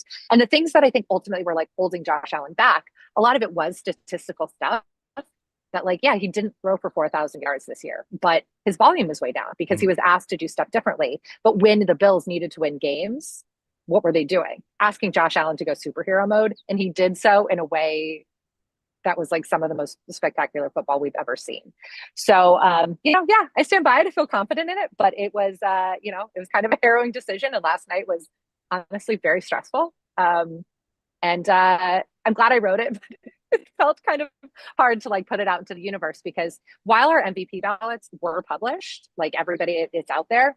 I haven't seen anybody else, any of the other 9, explain kind of why they Orlovsky did it. Maybe that's already out there. Yeah, Orlovsky. Oh, he did. Okay. Yeah, there's a clip of Orlovsky well, look, if I'm doing on the same side of history as Dan Orlovsky, I mean, I'm sure. Well, Yikes. Foxworth and Saturday took him to task pretty good, because they don't. It's fair. Like, Foxworth's main argument was, and for the record, Linz, I'm with you. I have no problem with this, and I do feel like I know the numbers are very important in this award, but there's there's an eye test to everything. And Josh Allen, to me, he played better football than he has at any other point in his career, in the way he wasn't making the same stupid mistakes. He wasn't taking the same number of sacks. He, as you mentioned, he did change his game, and it may not have led to more touchdowns than Lamar or more passing yards, but it led to the Bills ultimately winning more games, because he cut out the thing that he did that was costing them victories here and there. So here's my question to you. I am curious, what is your definition of valuable? Because that's where. Yeah, and that's honestly, it's really hard, because I think it can kind of change from season to season. It's like, because it's not just about like the contribute. It's really, honestly, this is a terrible interview, right? I mean, because I think it's this is what really hard. Struggle with. Don't be upset about this. Talk about the meaning of valuable to you in this case. Yeah, in this case, it was like, who is the most important player of the season? When we think of like who was the defining best player of this season for what they were asked to do within the context of their team, because look, if you wanted to define value, sometimes you could be like, this should just be Patrick Mahomes every year, right? Right. Sure. Because like he's the best player on a team who would absolutely not be in a position to win the 3rd straight Super Bowl if he was not on that roster. And I don't want to get into the like, oh, well, if you put Josh Allen on the Chiefs and you switch the quarterbacks. No, look, the Chiefs are in the Super Bowl every freaking year because of Patrick Mahomes and Andy Reid, but mostly because of Patrick Mahomes. But yeah, I think it's just like, who is like the guy? Who was like the most important player of this season? What he meant to his team, what he meant to this league, and that definition I think can change from year to year based on the way that the season happened. I mean, sometimes there's, a historic sort of pace for a quarterback. Last year I thought was actually kind of difficult, because I felt like there was no defining candidate. Like there was like, not that Lamar didn't earn it last year, but it was less like, it was just like, oh yeah, he's kind of the best player. He's having this new transcendent year within what he's been asked to do. He's playing in a different way than he had before when he won his first MVP. But it wasn't this like historic run. And I mentioned it in the column I wrote, but in 2014, I voted for JJ Watt for MVP. And that was when he had one of the most dominant years for a defensive player that we had ever seen. And it was the year that Aaron Rodgers ultimately ended up winning MVP. And like, it was a fine Aaron Rodgers year. He was very, very good. But like, he was not like the defining story of that season, and like a player who did something that was different than what everybody else was doing. So I do think it can kind of change from year to year. It's probably unsatisfying. And honestly, a lot of the stuff that happened last night at the honors like felt unsatisfying. Like I remember when I voted feeling like there's no wrong answer. And it kind of felt like, I don't feel like I made the wrong choice, but it just felt like it felt unsatisfying that Lamar Jackson came home without or went home without an award. It would have felt unsatisfying if Josh Allen would have not won an award. It felt unsatisfying that the Hall of Fame class only had 4 people in it. Like, there were just a lot of things that was like, oh, I just feel kind of unsettled about the way that like the NFL's like biggest honors, awards night kind of ultimately played out. So I also want to ask you this, because I said this to Nate, and I think he's curious about it too. Look, I understand this is a regular season award, and so yes, everybody voted without knowing the playoff results because you voted the last day of the season. But I felt like this happened with Joel Embiid in the NBA the year he won the MVP and then went and crapped out in the second round, right? Isn't it hard to not bring in, hey, man, this guy was MVP last year, and then I was completely disappointed with the playoff performance or something like that? Don't you think that factors in a little bit? Isn't that human nature? Yeah, I mean, I think so. I mean, I will be honest. Like, it was not one of my like, oh, I want to see Lamar Jackson win a big one before I'm going to vote for him, because I voted for Josh Allen, who clearly also that has never, that hasn't happened. I was talking to somebody this morning that it was like, if we had a couple more weeks, I bet Saquon Barkley would have gotten a bit more run, right? Like, he's probably a guy who he didn't get any first place votes, and that's insane. I'm sorry, but it's kind of insane. If we had a couple more weeks to do ballots, if we were taking in postseason, into consideration, Saquon Barkley probably would have. I don't know if he would have won, but it would have made the math a lot more interesting. And I get why they do it. It's because you have to have kind of parameters on this, because postseason runs are different. You look at the Chiefs; they clearly move to a different gear every time they get to the postseason. And look, there is a postseason MVP, and that guy is going to be holding up a Super Bowl MVP trophy in 48 hours, 36. I can't do the math, in a couple days. But yeah, I mean, I think it is part of the conversation, but it's not part of the voting process for a reason. Lindsey Jones, everybody. By the way, and it's so funny because I pulled up and I put it into StatHead. I did the comparison of Montana versus Elway's seasons in 1987, and if you look at the numbers, Joe Montana was a better quarterback that year. Yeah. When you're asking a guy to do quarterback things, he was better than John. He had a better passer rating. His completion rate was like 12% higher. That he had more touchdown passes that year. And yet John Elway took that Bronco team in the 12 games that he played, and he carried them to a fantastic season. And it's like, yes, it's a great comp right there for the kind of seasons that they were. And I know the Josh Allen, John Elway comp is sort of natural to make anyway, but there's a lot of similarity right there of like. And a little bit of a sore spot, but we don't have to get into that. Yes. But Linz, I'm with you on this. I support it. Again, it's not like you didn't vote Ichiro into the Baseball Hall of Fame. And more than anything, you were accountable. You explained it. There's a great piece on theringer.com. So everybody go and read it. And the great Lindsey Jones, Denver's own, out there representing for us at Super Bowl LIX. I don't remember what number it is. Linz, thank you. It's Licks. It's Super Bowl Licks. Super Bowl Licks. Okay. That's all we need to know. Drop and Roman numerals, Linz. The L's suck. And hi to Lena, who I think is watching and listening. Darn right. Thank you, Lena, for tuning in. Thanks, guys. Now, Lena, turn the station because we're probably going to say something inappropriate. Absolutely don't listen to anything else. And your mom's about to go hit a bar. Yeah, that's right. All right, thanks, Linz. Lindsey Jones joining us there on the Ramos Law Hotline. Car accident, you need Ramos Law. Medical doctor and attorney. Visit ramoslaw.com. There's another element to all this, and I'm sure it's a longer discussion, but I'm going to cram it into this moment right here, okay? Patrick Surtain wins Defensive Player of the Year last night. Awesome, well-deserved, okay? Broncos, second Bronco to ever win it. But think about it in that context right there, okay? And it's even a little bit more compelling because we're talking about guys that play different positions, and then how do you go about and define it? Like Lindsey talked about right there, they only ever give MVP to quarterbacks anymore. I think the last non-quarterback was, Adrian Peterson the year that he took it from Manning, 2012, I think was the last to do it. Okay, again, I have to now judge on different statistical basis how Patrick Surtain was better than TJ Watt, better than Trey Hendrickson to be able to win that award. And it's like, okay, well, I can look at Surtain's coverage numbers, and obviously I can look at his interceptions. He had a pick six against the Raiders. He had a marvelous season.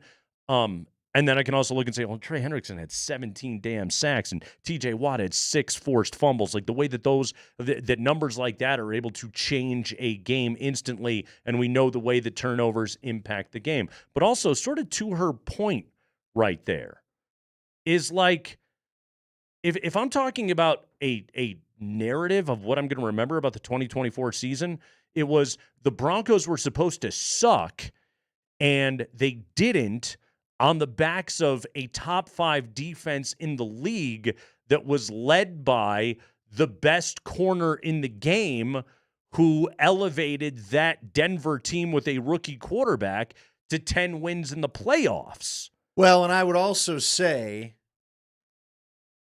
I would add to the Patrick Surtain story. His coverage was so good, and their coverage as a secondary was so good, I think Nick Bonito found himself. Yeah. And a second star has Emerged. now presented himself because of what Surtain consistently has done. Pass rush, scratching the back. Because again, there were coverage, plenty of times they got sacks because I'm not throwing my original route because he's there. Totally. Watch more time to get home. Yeah. And again, a Denver defense that gave up, I don't know if anybody heard, 70 points in a game last year, and they were number 3 in scoring defense this season. Well, how the heck do you do that? You do it on the back of the best player on the defense, which is the greatness of Patrick Surtain. And so again, normally I just give this award to the best pass rusher in the NFL. Myles Garrett, come on down. But that again isn't what happened this year, because the story of the 2024 season. The story of the 2024 season can be the greatness of Lamar Jackson, but to her point right there, Josh Allen had a game with a passing touchdown, a rushing touchdown, and a damn receiving touchdown all in the same game, you know? Also, by the way, just one last quick thing. Did you happen to see the video of that they made for Josh Allen after he won the MVP that the Bills put out, the Children's Hospital kids? Incredibly touching. Oh, my gosh. What a human being. Well, and I would also point out that the Bills lost to the Patriots when Josh Allen didn't play. That too. There you go. Got a little of that in there. Yeah. Yeah. I'm not even sure they wanted to. Dan Hyatt's going to join us coming up here in just a few minutes. 2 Nugget stats you need to know, 1 you don't. Andy, they've won 5 in a row, and MPJ is on the heater of all heaters in his NBA career. Step out and have a heater, then come on back and listen to Dan Hyatt on the Kreckman and Lindahl Show.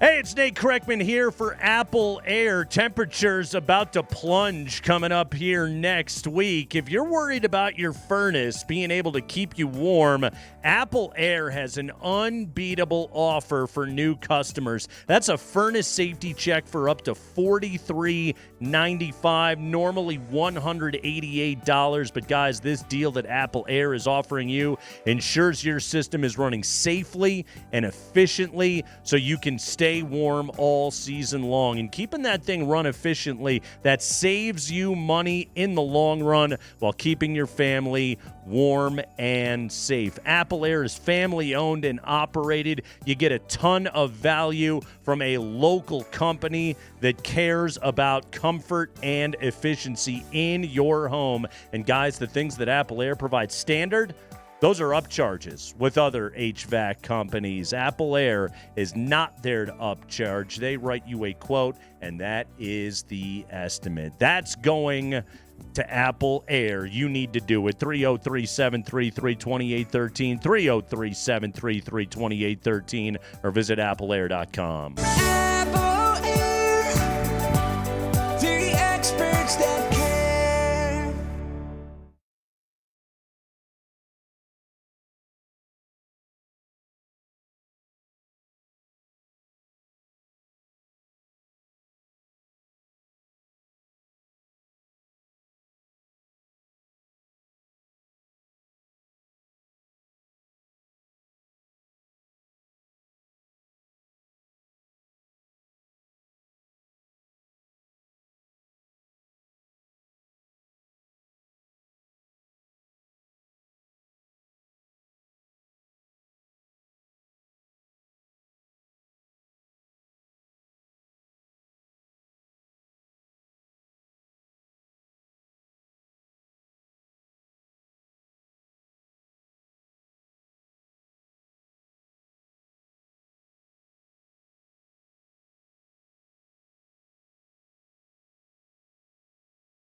Banchero goes to the left hand, long two. Jumper's no good. Rebound down to Christian Brown. Christian has it across the timeline against Wagner. He gets a pick there from DJ. Goes to the left hand, alley-oop. Dog right-handed DeAndre Jordan. Nuggets lead it by 29 points with 7:35 to go in the game, and this thing is over. Probably could have hit the catchphrase about 15 minutes earlier last night, Kaz. 112-90 the final. By the way, triple-double number 24 on the year for Jokic last night. Did you see how he got it last night? I didn't. Rebound number 10 came off a missed free throw by Paolo Banchero with a 1/10 of a second left in the third quarter. Jokic was done. He was done for the night. And he got the 10th rebound off a missed free throw, and then he chucked it down the court, and that was that. Triple-double. Didn't play a second of the fourth quarter, and that's how he gets the triple-double. Unbelievable. Huge win for the Nuggets, 5th in a row. They blow out the Magic last night. MPJ, 3rd straight 30-point game. First time in his career that he has done it. No Jamal, no Russ, no problem. Nuggets crush the Magic. Joining us right now, NBA statistician extraordinaire. It is our buddy Dan Hyatt right now to tell us 2 Nugget stats we need to know and one we don't. Hi, Dan. Hi, boys. How we doing? We're doing great. The Nuggets are doing better, though. This team has now won 5 games in a row, taking care of business in their best stretch now of this season, technically. And Dan, nobody is playing better than Michael Porter Jr. Yesterday, we highlighted the stats that you gave us about the 2-man combination of Jokic and Porter. It's actually the best 2-man game in the NBA if you're going off of net rating and offensive efficiency and everything else. But Porter is absolutely playing out of his mind. How's he doing it, Dan? Well, if you look at the list of the best 2-mans in terms of efficiency and ratings, Jokic and anybody is basically in your top 15. But that's the MPJ's heater right now is really remarkable because of the timing. You know, we just sat here on radio for these last, 3 weeks talking about Zach LaVine and Jimmy Butler and, a bunch of other guards who can score, small forwards and wings and who can 3 and D and all that stuff. Porter right now is better than every single one of those guys. But last night was fascinating. So, employee number 15 goes out there, gets a triple-double before the fourth, 10 rebounds, 12 assists. He makes some threes, got some steals. It's his 24th triple-double, and he's only played 46 games, so that's more than half. But he was completely overshadowed because MPJ is now doing basically everything that you thought possible, and it's all at once. Right? 3 straight games of 30 points. He's led the team in scoring this week in all 3 games, which is the first time that's happened this year by anyone not named Nikola, and in games when Nikola plays. It's the thing that's impressive about his season is that he came in with about 30% of his points usually coming in the paint and about 50% from 3. But right now, this year, he is at 40% of his points in the paint and 42% from 3. There's a balanced version of him that all of a sudden it makes you realize you've got an upgraded MPJ 2.0 you didn't need to trade at the deadline. Real quick, what about his cutting too? I know Scotty's talked to me about his cutting and that he's actually moving more, not just stepping like 2 steps back or 2 steps to the side. He's really been mobile this year, hasn't he, Dan? If you get really deep into the analytics about his movement and his cutting, it's all up. But the production in the paint and around that rim and the elbow on the inside is there. It's there in these games. He's a couple of these games this last week, he's had over 10, 12 points per game only in the paint. And so you're now seeing him realizing that, if I crash the offensive glass, I'm going to have second chance points. He's got more rebounds now than he's ever had. Second chance points are a thing for him now. Cutting and driving once or twice a game is leading to 4, 5, 6 more points per game. He's getting the free throw. Those are getting better. His percentages had been down. Now he's getting free throws out of cutting more and getting fouled. This is a guy who has an injury history, and there's definitely a hesitancy at times for him to crash as hard as he can. And I think everyone's been okay with that. But now all of a sudden you're seeing what he can do when he's willing to cut, when he's willing to move around. And he knows Jokic is going to find him because Jokic always finds everybody.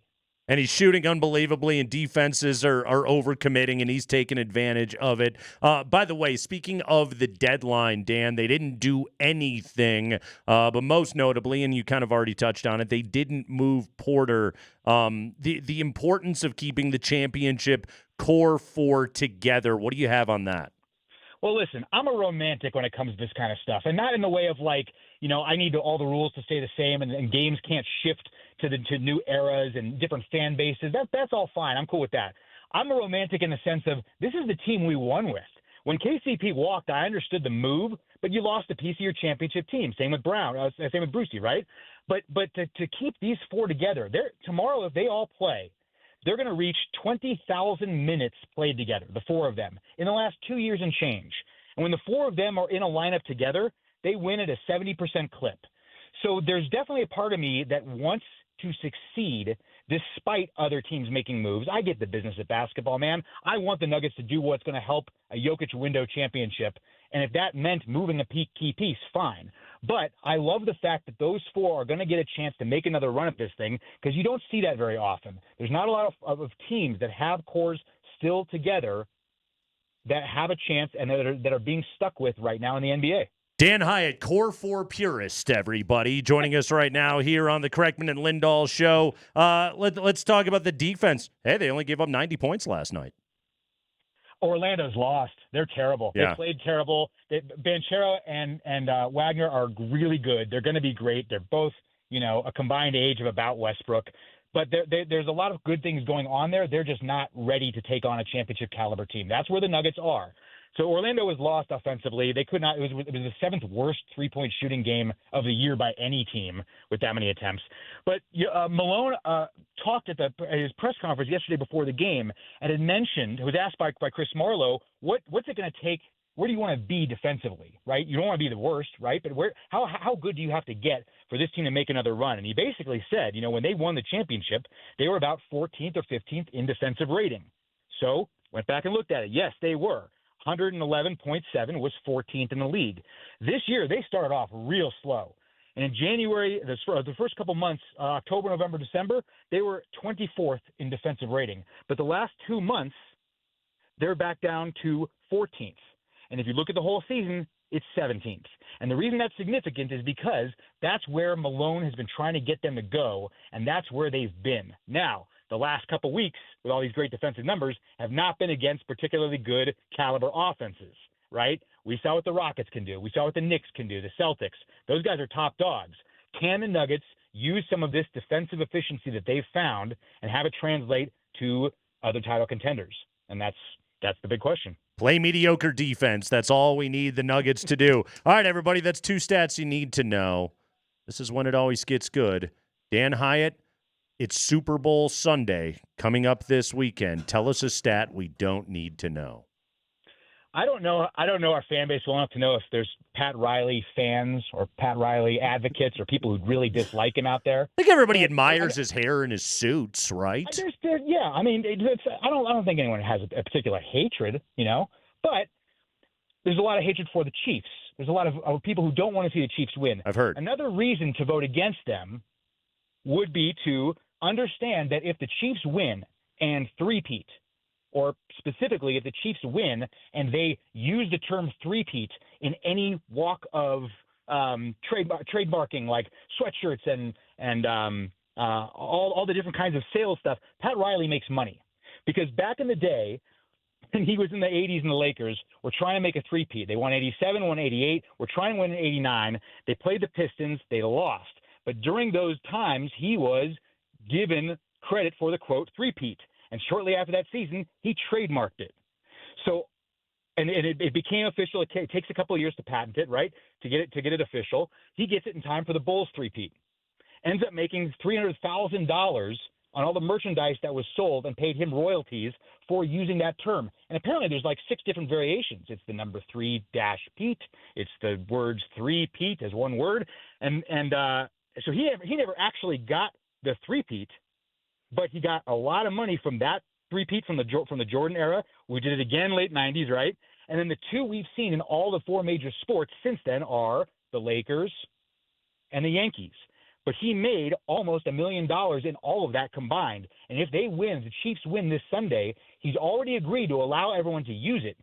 But he could make $1 million just on that use for sales purposes. Yeah, I'm with you. Let's not give the slick-haired rascal anything. Yeah, Pat and his He's suits are doing fine enough. Just fine without it, okay? Rich guy living in South Beach. Oh, let's give you another $1 million. He said he wasn't ever really paying attention to it, which, again, you must have a lot of money, right? But he said he wasn't trying to push it or sell it or do any of these things. But when the Chiefs realized that they were having a chance here, the NFL actually went to Pat Riley first and asked for permission. He said no. Good. And then the Chiefs went and asked, and then he said sure. Yeah. I like that. Yeah. There you go. Pat Riley. He says most of the money will go to his foundation anyway. Well, that's nice. Yeah, so it can be a tax write-off. I ain't buying it, Riley. I ain't buying it. Yeah. Now you're trademarking loopholes over there. That's all you're doing, Pat. Dan Hyatt, everybody. All of the great statistical work that you see on Altitude during a Nuggets telecast, well, that's courtesy of our friend Dan Hyatt, who we talk to every Friday here on the show. Dan, we appreciate it, pal. Thank you. Hey, keep winning, boys. That's right. That's what we're trying to do. That's P1 Dan Hyatt. It's rough everybody. out there, Dan Hyatt. Two stats you need to know. One you don't. We're approaching the 20,000 minute mark of the core four. How about together, that? and with a 70% win rate playing together. Also, again, nobody needs you, to be Jordan and Pippen locking up Tony Kukoc in the Olympics. Just play mediocre defense. All right, I got a question for you. Okay. For the other side. Okay, I look forward to this. Is Michael Porter Jr. in fact, like you made a trade? He's played better. Ooh. But I want the Nate Kreckman breakdown because I'll give you Scotty's answer from our podcast the other night. Yeah. Might surprise you. Oh, I'm looking forward to this discussion. Let me ponder and pontificate here in the break on Altitude Sports Radio 92.5.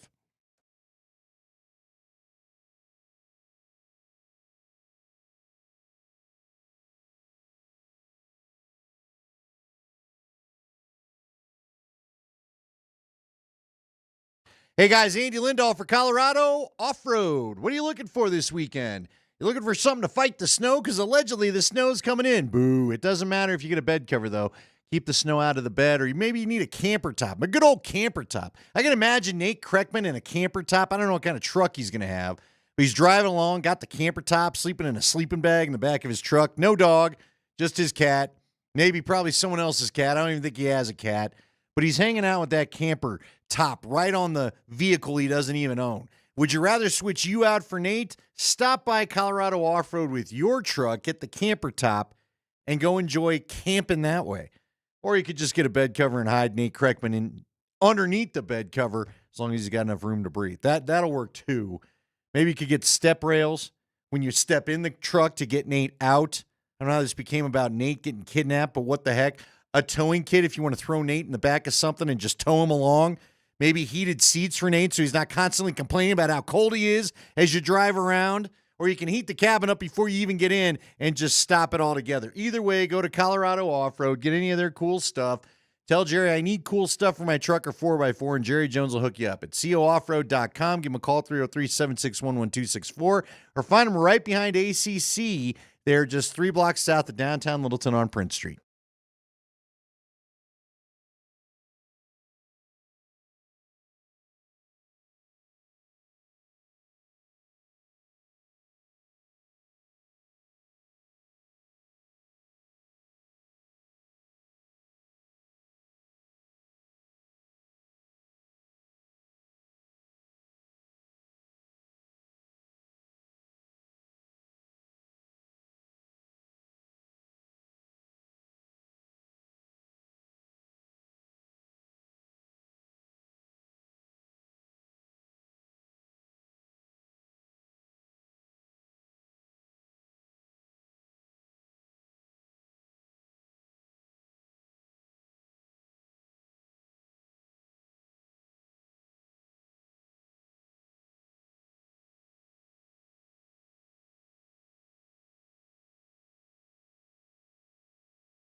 Yeah, it is a Ska Friday ahead of Super Bowl licks. Kreckman and Lindahl, Altitude Sports Radio 92.5. We'll talk Super Bowl. We'll talk Hall of Fame. We'll talk Ceran getting DPOY, Josh Allen's MVP, Jaden Daniels Offensive Rookie of the Year, and all that stuff with Jeff Legwold coming up at 20 minutes after 4 o'clock. Michael Porter Jr. goes for 30 last night. Another spectacular effort out of MPJ. First time going for 30-plus in 3 consecutive games in his career.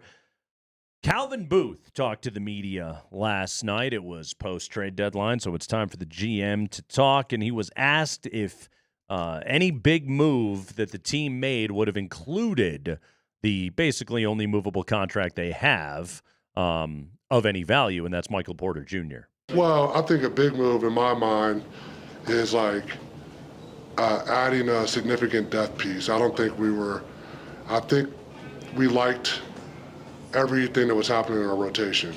So I don't think we weren't close to doing anything with anybody in our rotation. It was going to be, some of the guys that were outside of it, like Dario and Zeke, and using some of our draft assets to bolster our lineup as opposed to like moving a bigger guy like Mike. Yeah.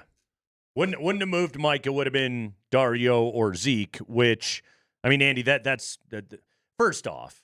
And I know some people are up in arms of, oh, how dare he mention their names?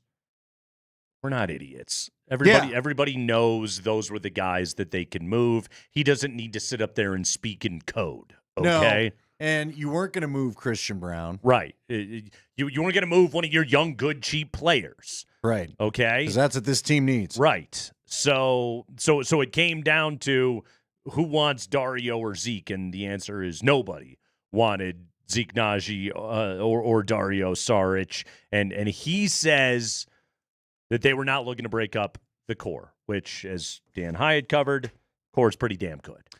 Yeah, the core is so it's been wild. I do want to get into the MPJ discussion and we're going to pay off the teas, as we like to say in the business. Yeah. Here in a minute, but you and I both like what Russell Westbrook has brought to the proceedings, and yet they kind of look like their old selves without him in the mix the last couple of nights. I don't quite know how to, does this mean he just goes back to the bench and we get back to normal? Great question. You know what I mean? Great question. It feels like old times, at least the last. Now I know Jamal sat out last night, right? Yeah. Julian started at point guard. Right. And he struggled for a while, let's be honest, but everybody else was so damn good it didn't matter. Well, and again, the NBA really, this is one of those times. I know we complain about our schedule. Boy, the gripe went to Orlando last night. How are you playing in Sacramento than playing in Denver the next night? And that's the end of the trip. And Nuggets were on their third game in 4 nights. Yeah. They were on the second night of a back-to-back, so the Nuggets were burned as well. Yeah, but anyway, I digress. So it is there's a discussion to be had about the Russell Westbrook situation at some point, and to me, maybe he just goes back to the bench to see if it just holds out this way. But I was talking to Scotty last night, and look, anyone that's listened to this station knows one of the bigger critics, I think, of MPJ has been Scott Hastings. But Scott will tell you, in part, he's hard on players that he thinks has more than what you're getting shown. You're not hard on a guy who's doing the best he can with what he's got, right? Scotty said the way Michael Porter Jr. is playing right now, he's as good as a trade if he can keep this up. Now, it is fair, as you pointed out earlier in the week, it is completely fair. The level of competition hasn't exactly been elite. You're not playing a bunch of going back to Charlotte on Sunday and 2 games at the Pelicans and Orlando last night. You're not exactly battling against teams you'd be seeing in the playoffs, okay? But nonetheless, MPJ is just – I kind of mentioned that to Scott. He goes, it doesn't matter. And that's when he talked about the movement, the off-ball movement, cutting again. And he even said something Dan Hyatt had said on our podcast where he said – Michael is now going to the hoop, getting the rebounds. He said, as a player, Scotty was talking about himself, as a player who didn't have plays run for him like MPJ is, he said one of the ways I got some cheap points was to go get that rebound and get the putback. Michael has been doing that. Yeah. Oh, he played great last night. And he's been playing great. And sure, it's also easy to point to, 36, 39, 30 points over the last 3 games. He's made 17 threes over the last 3 games. Okay, that's absolutely what he is supposed to be doing, but also, like, when he's getting dunks, his movement without the ball, and the up-ball movement last night was spectacular. It was absolutely wonderful. Christian Brown had some amazing cuts away from the ball, and Jokic is finding them. And right now they're absolutely clicking. You know, everything is working offensively for this team, and some of this is just. It's also, Andy. You know, Dan was talking about how defensively they're up to 17th in defensive rating right now. Last 2 months, they're 14th just over those 2 months. So the Nuggets have played their way back to a good middling level of NBA defense, while also being one of the very top, if not the top, offense in the NBA. That's sort of what they are. It's also, check calendar. It's also February. Okay, this is also the time in the NBA schedule where the Nuggets kind of start to care, right, and kind of start to wake up. Like, don't forget they were 11-10, and now they're 21-9 over their last 30. So this team, and Jokic in his postgame with Vic last night was just sort of talking about it, of like, you know, we're really playing well right now. We're really starting to lock in. You can tell he's basically putting up a triple-double every single night. Guys are coming along with it. 3 games before the break, they got Phoenix, then Portland, and then they go into the break. And then, you know, we'll see kind of what happens with this team. Here's my guess. This is sort of my expectation with the Nuggets right now, is I think what we're going to see is a Nuggets team really put their foot on the gas for the next, I don't know, 4 weeks after the break, and then coast into the postseason on fumes. And don't love that part of it. Well, no, but here's why I say that, and I don't say it as a negative. I want it to be an intentional choice by this team, because when they won the NBA championship, that's what they did. And when they ran out of gas and puked out last year against Minnesota, this team came out of the break and said, step on it, we're going to the end, and we're trying to get the 1 seed, and we're trying to lock this thing up. And they died trying to do it that way. You got to manage 82. And I know last year, and by the way, some people were like, oh, that's on Malone. No, the players wanted that last year. The players were gung-ho to do that. And I think what they're learning is, if we're going to play 2 months of postseason basketball, we got to ride the wave a little bit. Gotta have a little downtime before you get there, and not just that 1 week break for not being in the play. Absolutely. All right, so here's what's interesting. Here's the one thing I need them to avoid. Here's still where I need some proof for the pudding, if you will. Mm-hmm. Looking at that, you know, they're number 3 in the conference right now. They've moved a game ahead of the Rockets. They also have that one game in hand. Mm-hmm. Houston's kind of struggling. A little bit. And they're a young team, not surprising. Right. Now, they still got a couple to catch the Grizzlies. But that last road trip, man, look, the bottom line was something weird was going on that last road trip. And I don't know if they just got tired of each other, if it's that dog days of summer, things were a little weird on the court. They were more weird. Just the vibe felt weird, okay? They're 16-11 on the road. Do you think the break and we're over the whatever, the bad moods, the weird efforts, the Minnesota? Let me remind everybody what I'm talking about. You show up in Minnesota, you look like you don't give a damn about a game where we thought you were going to come out and maybe send a message to those guys. It was Minnesota in Chicago, right? Yeah. Where you're just like, what is going on? Yeah. And then look, you had the some Chicago people hurt. game, you were what, up 12 in the third quarter, and you lose that game? Yeah. And they hit 1 billion threes. They hit 1 billion threes. But again, there was just a weird effort. You just talked about the effort we've seen the last 3 games. Right. Where was that on the road? Just please bring the effort on the road. Everything will be fine. Mm-hmm. But they're 16-11 on the road. Now that's not terrible. You aim to be 500, right? Yeah, pretty good. They sit at 17-8 right now. You had talked about what'd you think? 10 losses at home. You thought they're probably not going to avoid. Wasn't 8 the number they hit last year? All of last year on the road is what you were telling us yesterday. Yeah. But anyway, just when they get back from break, which thank goodness is going to happen, I think, soon, although they're back on the road to play in Phoenix. Although, what do you think happens in Phoenix? We got to go talk to Leggy. Suns are a mess. Right. Now, Scotty was telling me last night, he goes, look, that's still a really good team with the talent they have. Do you think they galvanize together, or do you think they're just sick of each other? No, I think my answer is I have no idea. We'll see. Right. That really is my answer, and I think tomorrow night's going to be kind of a telling game before they come back and play a Portland team that has been playing well. But we got a ton of Super Bowl stuff we got to get to. Jeff Legwold coming up here on the other side. Awards, Hall of Fame, and oh, by the way, there's kind of a big game coming up on Sunday. We'll talk about that next.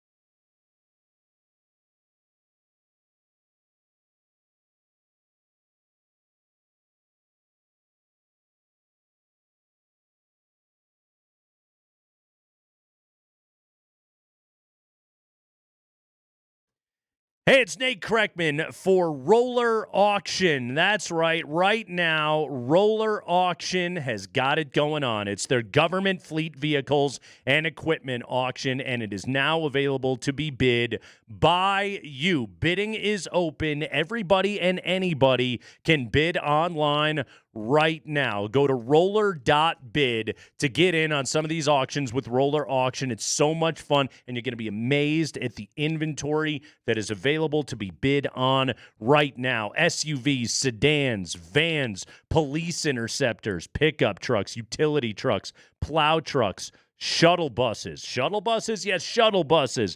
Dump trucks, ambulances. They're all there to be bid by everybody and anybody right now at roller.bid. Again, that is roller.bid to go and check it out. Some amazing heavy equipment that is out there. I'm looking at this hydraulic tree puller attachment to fit a skid steer loader. That's right. Go pull some trees off your property. Go to roller.bid right now. It is Roller Auction's government fleet vehicles and equipment auction. It's the big one, now available to be bid by you at roller.bid, roller.bid.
Yeah, it is Jeff Legwold time here on a Super Bowl Friday afternoon. Jeff Legwold joins us here, courtesy of the International Brotherhood of Electrical Workers, IBEW Local 68. Start with a job, end with a career.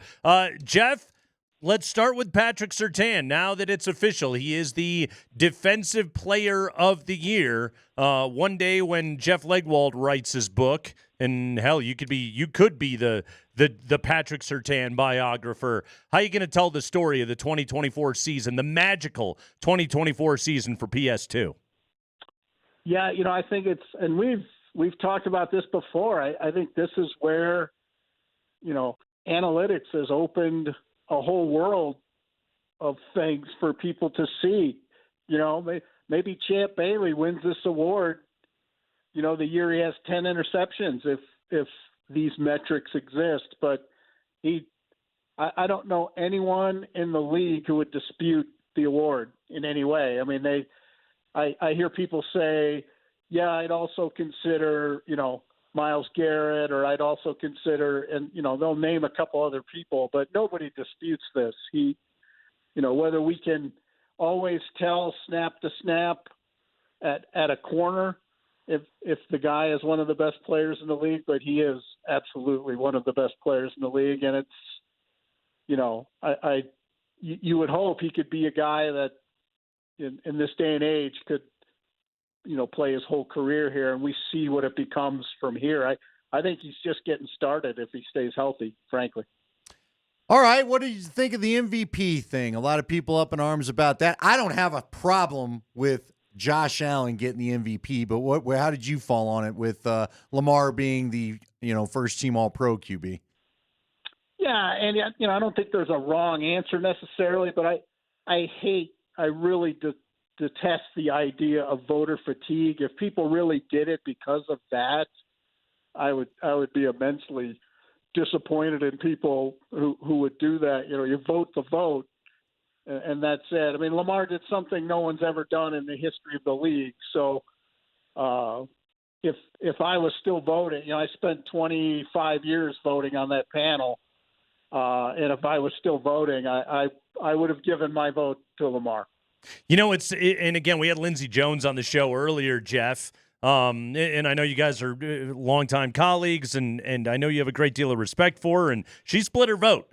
And, and again, the conversation wandered into the nuance of most valuable versus best player. And again, she said Lamar is first-team All-Pro quarterback, and Josh Allen is the MVP. And what's funny is you go back to 1987 when John Elway was the MVP, but he was second-team All-Pro, and Joe Montana was first-team All-Pro. And what's funny about it, and it sounds dumb, but Joe Montana was a better quarterback that year, and yet John Elway, I think, was more valuable to his team that year. And so, again, we get into the weird definition of the award, which always has just made me wonder, why don't they just call the award best player? Yeah, or something, Yeah. It's one of those things. I guess, again, in the nuance of voting, if I had a vote this year, Derrick Henry doesn't have the season he has without Lamar. I just don't, from a football perspective. So I wouldn't penalize Lamar because one of his teammates had a better year than any of Josh Allen's teammates.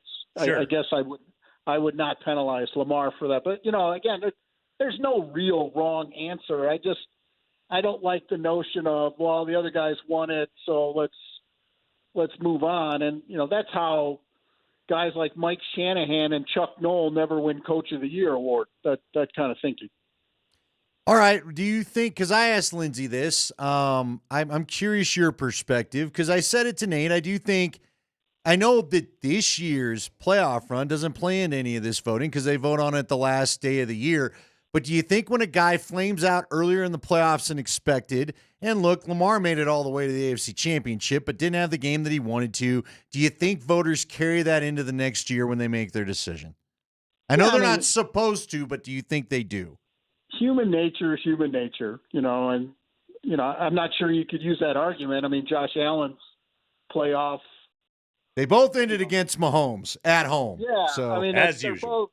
they're both facing the same problem. But So Jeff, to your point all the time, the last team that wins, whoever loses the Super Bowl Sunday sucks. You're right. They somehow become the 32nd team, not the second team, and Lamar's loss was more fresh in the minds.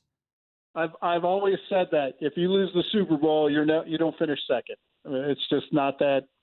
It doesn't work that way, no matter what. But yeah, both guys had a season worthy of the trophy. But if you're asking me how I would have voted, that's how I would have voted. All right, Jeff. Eric Allen, Jared Allen, Antonio Gates, Sterling Sharp, 4-member Hall of Fame class. Why was the number lower than usual? And was there any of these particular nominees, or I guess now about to be inductees, that you have particularly strong feelings about? Well, I was proponent for all four, obviously. But you're going to see a lot more classes like this moving forward. The Hall has changed the voting parameters this year, and the cut down is far different now. And it used to be, not to get too deep in the weeds from a mathematical sense, but it used to be we got to the final five, we cut all the way down to the final five, and then we would vote yes or no on those five individually. Mm-hmm. And usually, by the time you get to the final five, everybody's like, this guy's a Hall of Famer. So the vote routinely went yes. So it was a full 5-member modern era portion of the class, and then you'd add on the senior and the whatever. But the 5 modern era slots were always filled, usually. Almost always, because it was a vote of yes or no at that point. Now they've made it so we cut to 7, and then we each vote for 5.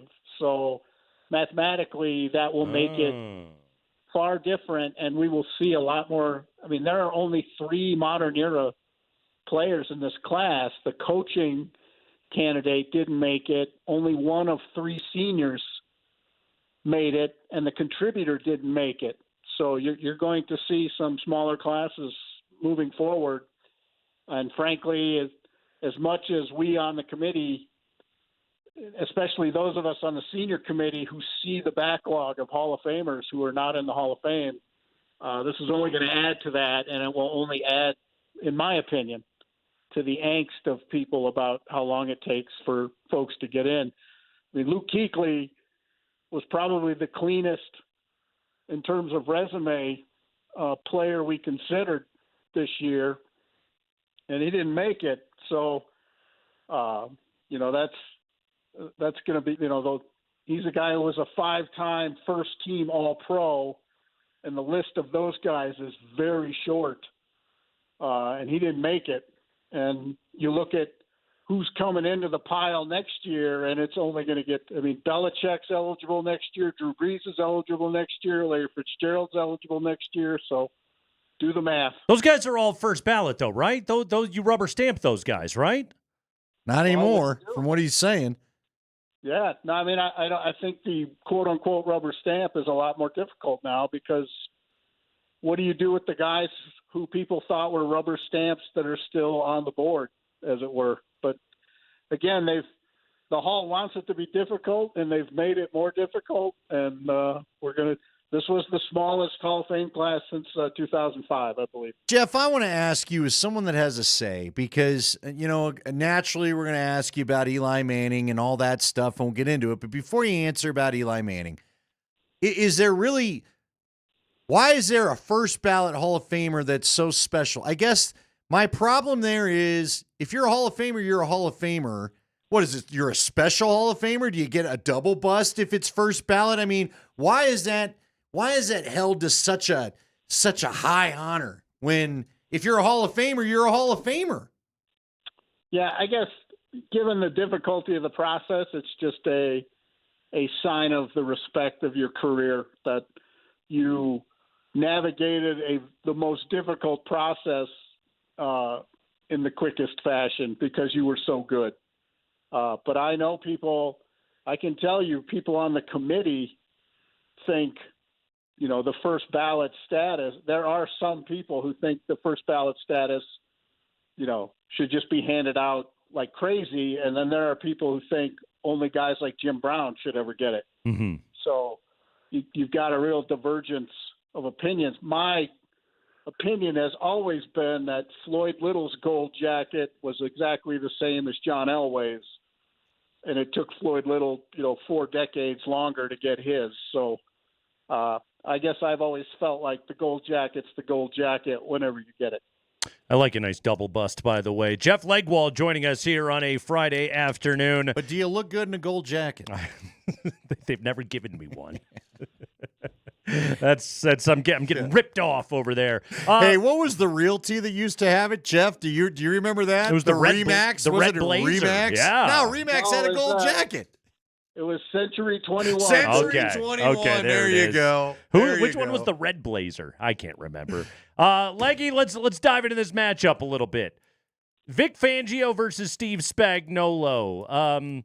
I don't know if it's number one, but like you really can't do much better as a defensive coordinator matchup than these two minds in this game, can you?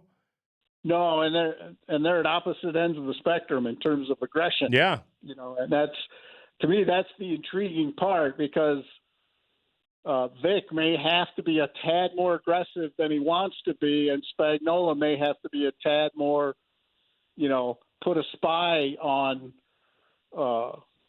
Hurts from time to time, load the line of scrimmage. He may have to do things he's uncomfortable doing too. And I think of whoever handles their discomfort the best will have the best day among those two. But I think Vic's had, even here, he had good outings against Mahomes with that, containment approach. But I think Mahomes, even in the couple years Vic's been gotten gone, better at it. Yeah. I think Mahomes is much better at dealing with that now. He is far. I mean, they were at the bottom or near the bottom of every big play metric this year, but they kill it on third down, and he just takes whatever opening you give him in a very responsible way until he sees the chance to pounce. And I think that's what makes it tough for Fangio. Both teams got a little bit of question marks in their offensive lines too, so I think that will play into it. Which of those teams can sort of mend those openings the best, and get one good evening out of the lineup they put on the field. Yeah, that's what's kind of wild about this matchup here is like, Fangio wants to play and make Mahomes play left-handed. First off, I don't know if that's, humanly possible to do, but also the Eagles were one of the best in the NFL at forcing you into a short passing game. Well, the Chiefs, that's their bread and butter, is the short passing game. Like they'll live in that place all day long. To your point, like there's no downfield passing attack coming from Kansas City, which then makes me wonder, and granted we've had 2 weeks to think about this game, Jeff, but that means Andy Reid and Vic Fangio have as well, is like early on in this game, does Andy Reid try and uncork something deep on a double move to Xavier Worthy or something like that to loosen things up and catch Philly off guard? Like how do you see that chess match going between Mahomes and Fangio? I would guess, even though they've played exceedingly well, I would think Andy Reid will go after the two rookie corners in some fashion, Cooper DeJean, and I think he will go after both of those guys. I can't believe those guys are both rookies, by the way, Quinyon Mitchell and Cooper DeJean. You look at the Eagles off-season additions, and I think they added through the draft or in free agency 5 Pro Bowl players in last offseason. Yeah, put Howie Roseman in the Hall of Fame, Jeff. I mean, and he was taking some heat for the last couple of years, and then he uncorked the off-season of the ages. I mean, nobody saw what the Bond, the linebacker, was going to do out of. I mean, he went from role player to all-pro. And you just don't often see that. But I think Andy Reid will go after the two rookies a smidge and see if he can get their eyes in the wrong place. And, part of me, I always, in all the Super Bowls I've done through the years, more than 24, a player like DeAndre Hopkins usually pops out, a guy who's waited a long time and has had a lot of ability. Those guys seem to find a way because they just know it might be their only shot at it, and they somehow make a play that means something. Jeff Legwold, everybody. Leggy, we need your official pick. Who's getting it done this time? Is it Mahomes and Reed for the three-peat, or did the Eagles pull the upset? I mean, I'd say pull the upset. They're a 1.5-point dog, but it feels bigger than that. They're really good. I think Eagles have more talent. Yeah, they're a better team. Yeah, and then if the Chiefs somehow keep Barkley from going bananas, I think the Chiefs win a close one. A field goal or two. Yeah. 3 or 6 point win. But I just, and maybe it's because I've spent so much time looking at the AFC West. The Eagles can't, it's like we say, you can't leave it a one-score game for that guy. Mm-hmm. Mm-hmm. If they get the lead and just can run Barkley until the game's over, that's their ticket. But if it's a close game, I think Mahomes gets it, and I just think Mahomes is too good on that big a stage, and it'll take a Herculean effort to beat him. Well, again, I think their defense is just comfortable in close games, and I think there's something to be said for that of knowing, well, it's going to be 23-21, and we don't have the option to break at any point. But also, I think Spags' group is just comfortable playing in that spot.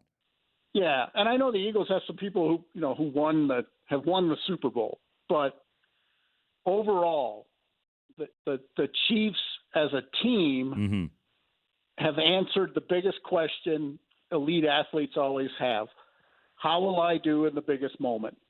And the Chiefs already have the answer to that. Yep, and that is worth something. How many points that is, I don't know, but it is worth something. And I've just seen it too many times to deny it. Jeff Legwold, everybody, ESPN. Leggy, great job on another Hall of Fame class. Smaller, but you know what? More selective, and I appreciate that. Leggy, good stuff, man. Thank you. Take care, fellas. Enjoy. All right, Jeff Legwold with us right there. And I got some crazy numbers that I want to hit at 520 on Mahomes and what he is able to do when trailing in any football game that he plays. Some of these numbers are going to blow your mind, Andy, but that's the thing about this game is, if you're asking me who has the better team, who has the better players, to me it's Philadelphia. They're a better team. They're deeper. I think there's more talent just throughout their roster, and yet you don't have to win a 7-game series. You just got to beat them once. And Andy Reid and Patrick Mahomes know how to do that, and Spagnuolo knows how to do that, and that advantage is worth so much in a single game matchup. If Mahomes' other dudes make some plays, he's going to win another damn Super Bowl. Yep, they just sit and wait for you to make a mistake. In the last 3 years, someone's made the mistake. Yep. I got somebody that I don't think made a mistake. His name is Chris McFarland. Let's talk about him coming up next.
Lehkonen all the way over for Cale Makar. Flames get there first.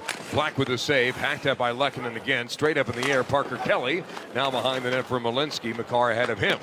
Malinsky bypasses everybody. Stretch pass for Natchez on a breakaway. He scores! For the second time tonight, it's a Marty party. Yeah, Marty Nys, 2 goals and an assist last night. Credit Sam Mayday Malinsky on the assist on that one. Beautiful stretch pass off the boards. Nys gets behind the defense and scores on the break. Now, hold on. Are you pitching that to Connor? I like that. What's that? Sam Mayday Malinsky. Just keep it going. Keep perpetuating it. It's all out there. It's my stuff's available. That's for right everyone. up his alley. By the way, the first Nys goal, I still haven't seen him touch that thing. You didn't? No. They had a great backside angle of it. That thing was going to go in regardless. I don't believe you. No. I don't agree with you on that one. That was going to go in. That's one of those. He popped that thing top corner. That thing was going to sail wide. And what I think was cool about it, okay, I'm going to spill the beans a little bit here. Spill them. I think we need to get Romy Bean on next week because Romy watched Sunday. I helped her. I told you, I helped her get in the goalie gear. She got in the goalie gear.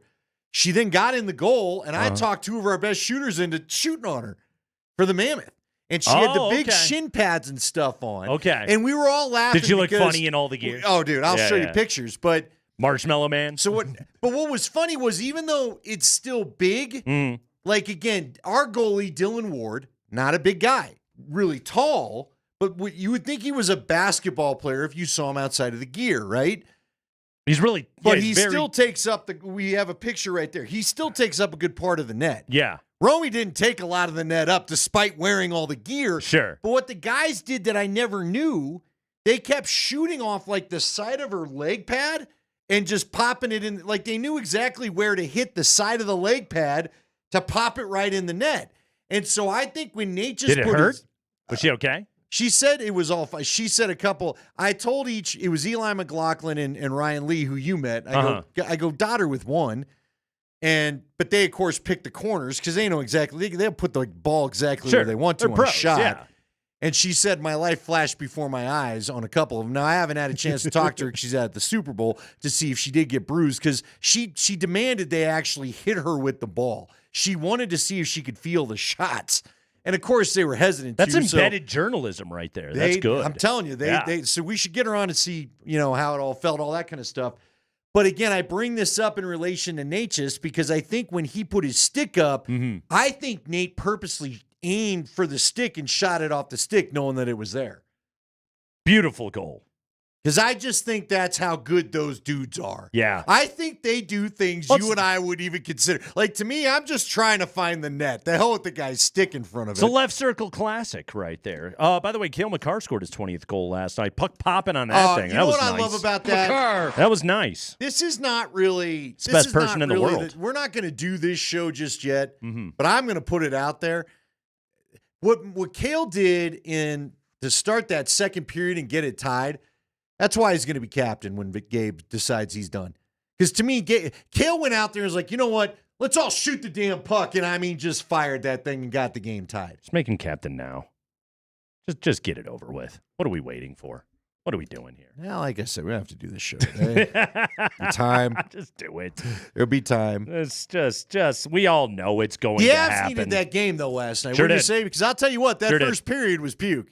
Yeah, sure did. No, they...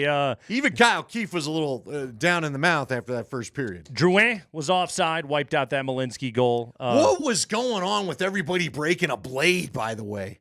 Did they all just freeze in the minus 50,000 degree temperature at Calgary on the plane or something? Everyone's damn blade was breaking. Huberdeau, by the way, great hockey name.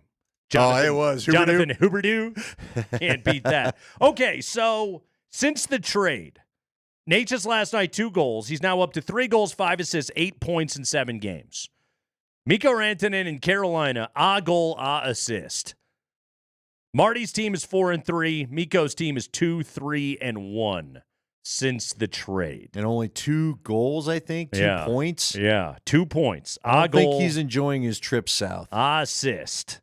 Hadn't gone great. I think in North Carolina is the South. Is that fair? Yeah. Even though it's east, Yeah, really? no, it's South. Still the South. Yeah, Fair no, enough. that's yes. There's nothing north about Carolina. Okay, so was this the right move?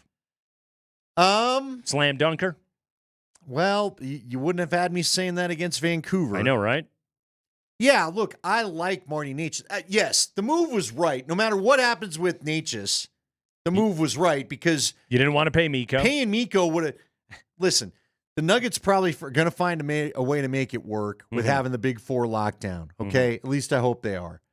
But let's not kid ourselves. One of the reasons why, and we got plenty more cuts we could play of Calvin Booth basically saying that he's got a quote where he said, "We've been the ones going to get the mortgage. Now we've just got to be the bank." Basically saying, "Look, I've spent all my future assets. Yeah. I've taken out all my second mortgages. Now we just have to live in the house." Also, and again on Calvin Booth, I know we're talking about the Avs, but on Calvin Booth, that's what you're supposed to do, right? You're in win now window. You are. F them picks. But again, and look, Calvin Booth and McFarland find themselves in a lot of the same situation. McFarland, though, chose I can't tie all my money up into 3 or 4 guys because guess what? We got to fill out a 25-man roster. Yes, it's nice to have McKinnon and it's nice to have Rantanen, but they can only be on one line. And I've already had my coach a number of times this year say we can't be a one-line team. So I don't think he could have spent the money, period. End of story. And so for that reason, yes, you made the right trade. Now, I'm curious where Rantanen ends up. Yeah. You also have to pay Cale Makar in 2 years. You do have to pay Cale. And After next frankly, year. for me, you still got to go. I'd love it if you found a power forward and another stay-at-home defenseman. You still have needs to address on this team right now to maximize this thing. But look, you got it right with Blackwood. Blackwood has been a phenomenal acquisition since. And again, I shout out Mark Springer for being the first guy I ever heard to mention that dude's name. I was hoping they go get John Gibson or someone like that, the Anaheim goalie. But you've made some savvy moves, and we've talked about this. You're never going to have 2022 again. That was a phenomenal and special team. But I don't unless you draft really well and get those guys cheap, you're not going to have more offensive talent than the league has. Right. You know what I mean? Right. They had 3 lines and had those 3 lines probably could have threatened to start for a bunch of teams. So now you've got to redistribute your assets, and I think that's what McFarland is doing. Hey, Spring, what's the Norris Trophy market, by the way? Is Cale the favorite at the moment? No, last time, Is it this still was a Quinn few Hughes? days ago, it was Quinn. Okay. Yeah. Okay. But last night, 20th goal, and he's overtaken the points lead on the year amongst defensemen. I know that doesn't necessarily do it, but arguments for Cale Makar right there to be able to win that award this season. Just having another great season because, he's the best person in the world. He's Cale Makar. It's evened up a lot. Okay. Yeah, it's pretty even. Quinn's still a slight favorite, but very even. What's the Hart Trophy market right now? Where's McKinnon? McKinnon is second behind Draisaitl. Okay. Wow, Draisaitl's ahead of him. All right. Yeah. Mm-hmm. Draisaitl's on Let's a see, bit where's of a Mikko scoring meter, though, Rantanen? isn't Scrolling. Wow. Scrolling. Wow. How soon we forget. Well. Points per game played right now. That's where Draisaitl is up on McKinnon by a hair. However, McKinnon has him in the points total on this season. I want to remind everybody. We'll settle though, it tonight. Here's the little deal. Don't be shocked though. I don't. According to Bissonnette, they're probably going to have to trade Rantanen before the deadline if this thing doesn't smooth the waters a little bit. And if they do that, I hope he doesn't end up back in the West. Avalanche at Edmonton tonight, 7 o'clock. Game televised on 9 News and Altitude. We get the 5 biggest stories of the day from around the NFL. We have a Broncos Defensive Player of the Year in the NFL, plus Shedeur Sanders making some waves on Radio Row. That's all coming up.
Big time football news. Let's dive right into it now on a Ska Friday. Thank you, Less Than Jake. Let's go, Spring.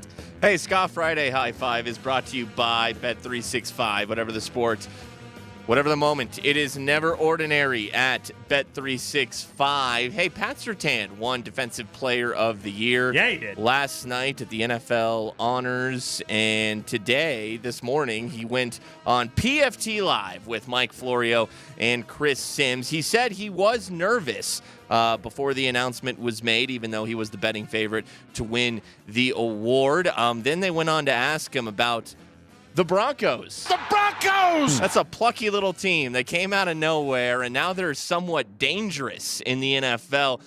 He was asked, Pat Surtain was, how Sean Payton changed the culture of the Broncos. Here's Pat. I mean, each and every day at practice, we playing music. He gets the team crunk. He challenged guys every day. He talks crap before practice. Before practice, with his J's on. So, just that swagger and that confidence that he has with him.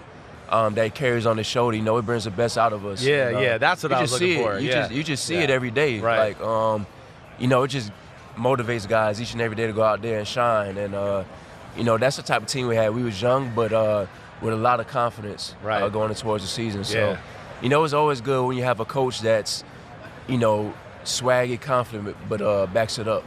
I think there's something to what he's talking about right there. Like, seriously, Andy, like, you go from grumpy Vic Fangio to King of the Dorks Nathaniel Hackett to Sean Payton walking through the door, who certainly likes the smell of his own butt, but also, like, why? The guy is he's got rings. He's Sean Payton. Like Surtain talked about, walking around in his Jordans, talking bleep to everybody, but also he's got the backup to the entire thing, and I do think that gets people's attention. Yeah, I would say this, and I think Pat's dead on, and I get it. You needed someone to be cocky and confident and saying, we're coming to do the damn thing that you could believe, and it wasn't Fangio, and it wasn't Hackett. I mean, Fangio for the defensive side of the ball, but not on offense. Yeah. You know what I mean? And so now he's done it, But now I think what Sean is going to have to balance is now let Bo Nix be that guy if he wants to be. Bo Nix may not want to be, but we've seen, hey, man, Bo talked to Max Crosby. He wasn't afraid to get in Max Crosby's face, and Max said he kind of liked it. I mean, Bo's got a little of that too. I think now Sean, let Bo be that guy. I don't think he has to. We'll see. The reason why I say that is look at what the dichotomy was between Peyton and Breeze. I don't think there's anything you have to cede. I think it's just you have leadership coming from sort of different places. Sean is that cocky dude. Sean is the guy that shows up to the Kay Adams show hungover as hell. Drew Brees is the guy that is there, the first one in the building and organizing Bible study every single Sunday. And it's like that yin and that yang worked so perfectly. That's I think the place you got to get to here. But I think Sean and his sort of his arrogance, which I don't necessarily always think is a bad thing. I think dudes like Surtain respond to that stuff. Yeah, but I would also say there's probably other guys that rubs them the wrong way. Listen, Bo yelled at Sean. Mm-hmm. Sean got out of the way a little bit. Yeah. There may have to be I'm going to yell at you again and let this be my team moment at some point this next season. So, what do you think of Surtain's crushed velvet jacket that he was rocking last night? That thing was smooth. It was smooth. He looked good. Yeah. What do you? I couldn't pull it off. Is that what you're asking? Would I go buy it? No. Most of the suits in Hollywood, Andy ain't pulling off, period. I see guys on SportsCenter that have suits I could not pull off all the time. I am basic. I am Kohl's. I am nothing fancy. I am Men's Warehouse off the rack. I don't know what to tell you. Kohl's. I can't even begin to think about putting a down payment on what that suit probably cost. You're irregular from TJ Maxx. Yeah. Well, one of the sleeves is longer than the other one. We'll deal with it. But I noticed one of your arms is longer than the other one. I'm just telling you. What? You and I don't have a lot of occasions to wear suits anyway. Nobody's died recently, thank God. Yeah. And, even when I do the Mammoth, we are in TV for 30 seconds, thank God. Uh-huh. There's no halftime hit. You don't keep the jacket There's on a all welcome night? here shot. That is about it. And Do you change into sweatpants as soon as I that's over? could. Believe me, there's been plenty of times where I've said, guys, why do we need the suits? We're barely on camera. I think you could pull it off. I shouldn't even right say there. suits. I just wear a coat. And I've got, we're not wearing jeans or anything below, but we could. Yeah, you could, right? Do the pants make it into the shot? No. Yeah, you could go like TV weatherman style. Easily. Yeah. Go ahead, Spring. High five. All right, Lamar Jackson was voted first-team All-Pro. Those very same voters voted on the MVP award, and Lamar did not win NFL MVP last night. No, it was Josh Allen. Josh Allen. Josh Allen. Josh Allen. I didn't know we were going to get that last one right there. That was good. Got no issue with it. I can't get worked up over this one. I really can't. Like, Allen was fantastic, and if you're asking who was the most valuable to his team, as Josh Allen's team bled weapons in recent years, and Lamar Jackson's team added Derrick Henry, which only makes the passing game more opened up and easier. Like, Jackson had a better throwing season. Josh Allen being the most valuable player, I have no problem with it. Yeah, I don't know that this is the place for the conversation, but at some point I want to talk to you about. I mean, again, part of this is also Lamar doing it to himself. Granted, he was better this year than he was a year ago, but like when Nikola keeps winning these things, it's because people can't believe, holy cow, look at the numbers. Every time I think he's topped out, he goes to yet another level we don't think we've ever seen. Right. And so Nikola just keeps slapping what his last version of himself was. Granted, Lamar had better numbers, but he had a running back in Derrick Henry that I think some voters said that helped you out. Now, I do think Leggy points it out. Henry had a better year because he had Lamar Jackson. Remember, Henry got stacked up pretty good when he was playing with Will Levis and his mayonnaise coffee. But I just look, here's the problem. Okay, the Bills won more games than the Ravens, but if we're going to go by that metric, then why are we giving it to Patrick Mahomes? Because they won the most. Right. Right, So, exactly. That's and Lindsey Jones joined us earlier in the show, and she's one of the voters who split her vote. She gave it to Lamar for All-Pro. She gave it to Allen for MVP, and she made this point: if we're just giving it to the best player, Mahomes gets it every single year. You know, just like quite honestly, Jokic would get it every single year right now. I have no problem with Shea winning it this season. Right. Chet, by the way, is Chet playing tonight? He's supposed to be back this evening, I believe. I think he is. Yeah. The Thunder have done all this and compiled the best record in the entire NBA without Chet Holmgren, while Shea has put that team on his back. And Jokic has been better than ever, but he's already won 3 of them, and quite frankly, I don't care. And I promise you this, neither do Lamar and Josh Allen. I'm sure Josh is happy to have the award for the first time in his career. Yeah, he just wants to And allegedly, they kept saying on SportsCenter today he got $1.2 million for winning it or $1.5, and now he pays for his wedding. That's a hell of a wedding. I wouldn't mind being invited. That's cool. But Haley. But seriously, those guys won a Super Bowl. They want to beat Mahomes in the playoffs. Right. I don't think either one of them. I doubt Lamar is going, damn, I didn't win some stupid award on this thing. No, he wants to get to the Super Bowl. By the way, somebody on the text line asked, what's mayonnaise coffee? Will Levis puts mayonnaise in his coffee. They've done.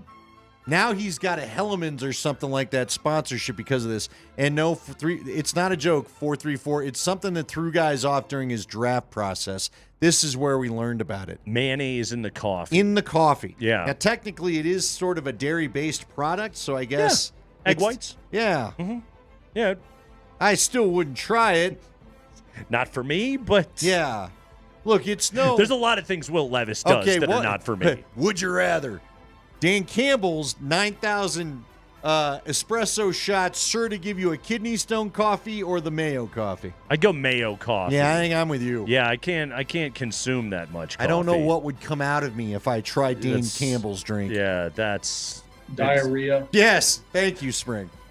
It may go both ways. It may come out of your ears. So much stuff might start coming out of you. By the way, I just want to read also one other thing that I read this in the story last night, and it just catches my eye every time. So Josh Allen wins the MVP, right? third Buffalo Bill to ever do it. And, of course, they always have to mention who were the Buffalo Bills prior that have won the MVP. O.J. Simpson, 1973. Thurman Thomas, 1991. They left O.J. out of the in memoriam at the NFL Honors last night. They left him out? Yeah. Okay. Should you? All-time great NFL player. Well, I mean, look, man. A lot of them did some pretty unsavory things after their career. Well, I'm thinking ends. you're gonna leave Ty Cobb out of stuff now too, and how far back we're gonna go? I don't know. No, it's about the accomplishments on the field. As a so football no. player. Yeah, he was one of the best of his era. Yeah. Mm-hmm. So no, I don't think you should, but yeah, it is what it is. Mm-hmm. Because again, if we're gonna start going down that slippery slope, there's gonna be a few guys you're not gonna include in things. I would agree with that. Interesting controversy that you bring up right there, Spring. Also, tricky one. In memoriam, do you remember him? Everybody remembers O.J. Simpson. Yeah, he's the most memorable. Maybe not, certainly not for the reason that you want him to, but yeah. Go ahead, Spring. High five. All right, Shedeur Sanders is out in New Orleans. He talked with Kevin Clark on the This Is Football show on ESPN. Shedeur talking about his relationship, his friendship with Cam Ward. Cam is the favorite to be the first overall pick. And then Kevin asked, Shedeur, would you be upset if you weren't the first overall pick? It's cool that we close because if we wasn't, then the media would definitely try to pin us against each other. And a lot of stuff we just be saying, even in the viral clip stuff, we genuinely play around crazy. We definitely play around crazy, and that's just the relationship, so it's good that we have a relationship because a lot of people try to take things and put it out of context and anything, and it's just it's childish. If you don't go number one, are you the type that holds a grudge forever? Why would I be mad? Nah, you got to understand. I think about it like this. These are good problems to have. I completely agree. You could be in a way worse situation, so being number one, that don't really matter to me at the end of the day. I like that. That don't matter to me because, I could go number one, but it may not be a fit. Right. Or I could go number two and it'd be a fit. Or I could go number three and it'd be a fit. So it's all about fit. That's a perfect answer. He's dead on about that. And yet it's 100% about fit. He's willing to talk about it of would Bryce Young, would he have been a better NFL quarterback if he was drafted by somebody that wasn't the Carolina Panthers? There's a chance. Absolutely. Would Bo Nix have had the rookie season that he had he not been drafted by the Denver Broncos and ended up getting to play for Sean Payton? Feels unlikely. Again, it feels unlikely, but you never know.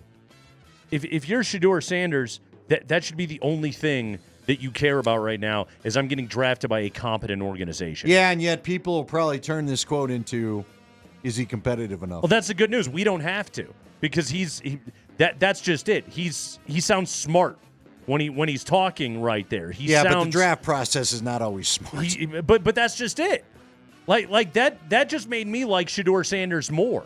If I'm an NFL team and I heard him talk that way, that makes me like him more of his understanding, well-schooled understanding of it is all about organization and giving me my best chance to be able to succeed. Well, and that's because his dad knows. Yes. That shows you he's the son of a... I'm not arguing that part. You just watch. Someone's going to bring up the, why aren't you competitive enough to be number one? I hope they do, and I will say on the radio that person's an idiot.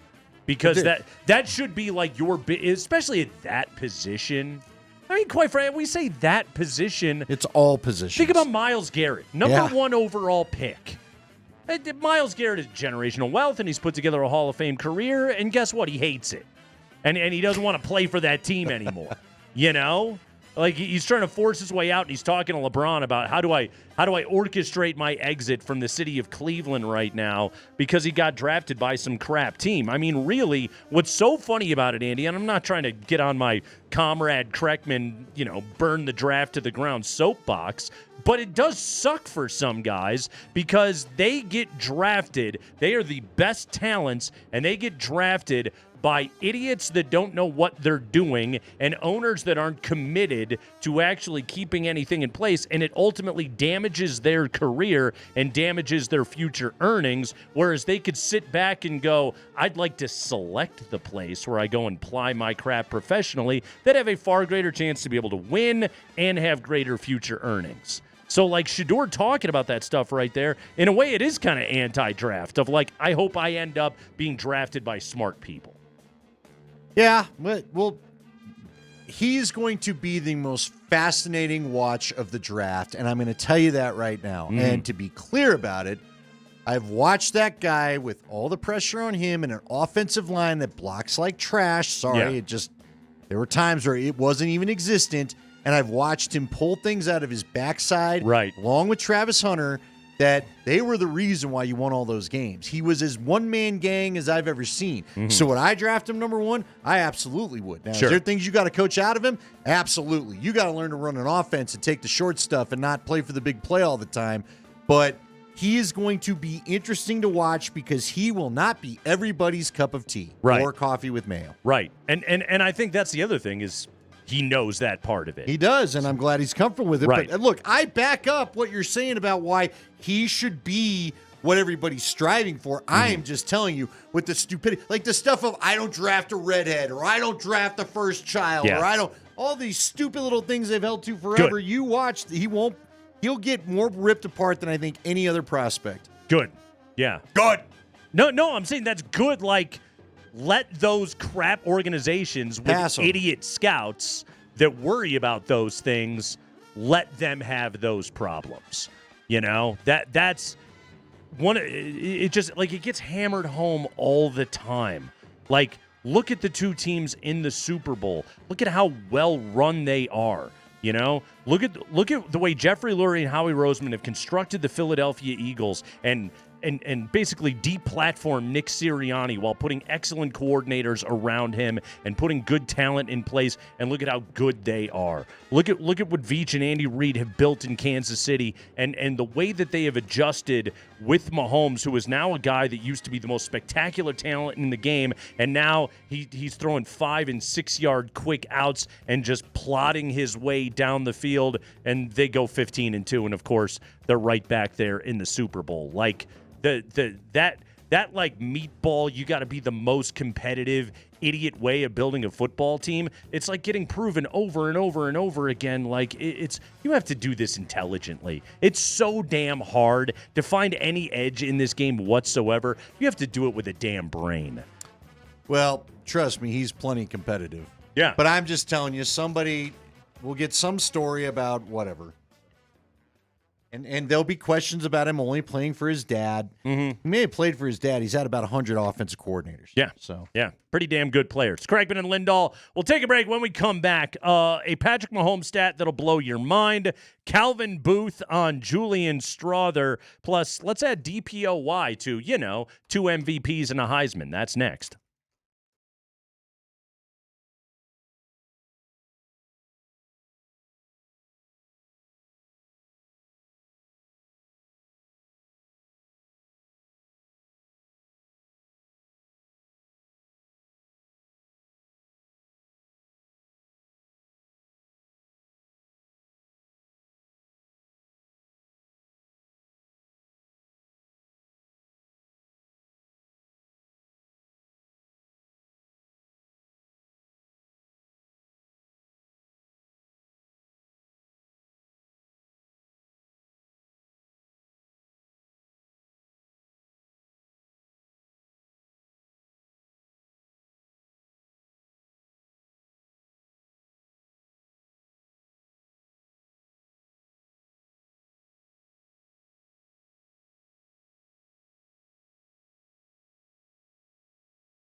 It's Kreckman and Lindahl. We got a mirror in the bathroom. Hey, Altitude Sports Radio and Hooters wants to set you up for a party for you and 4 friends with a Hooters prize pack hosted by DMac.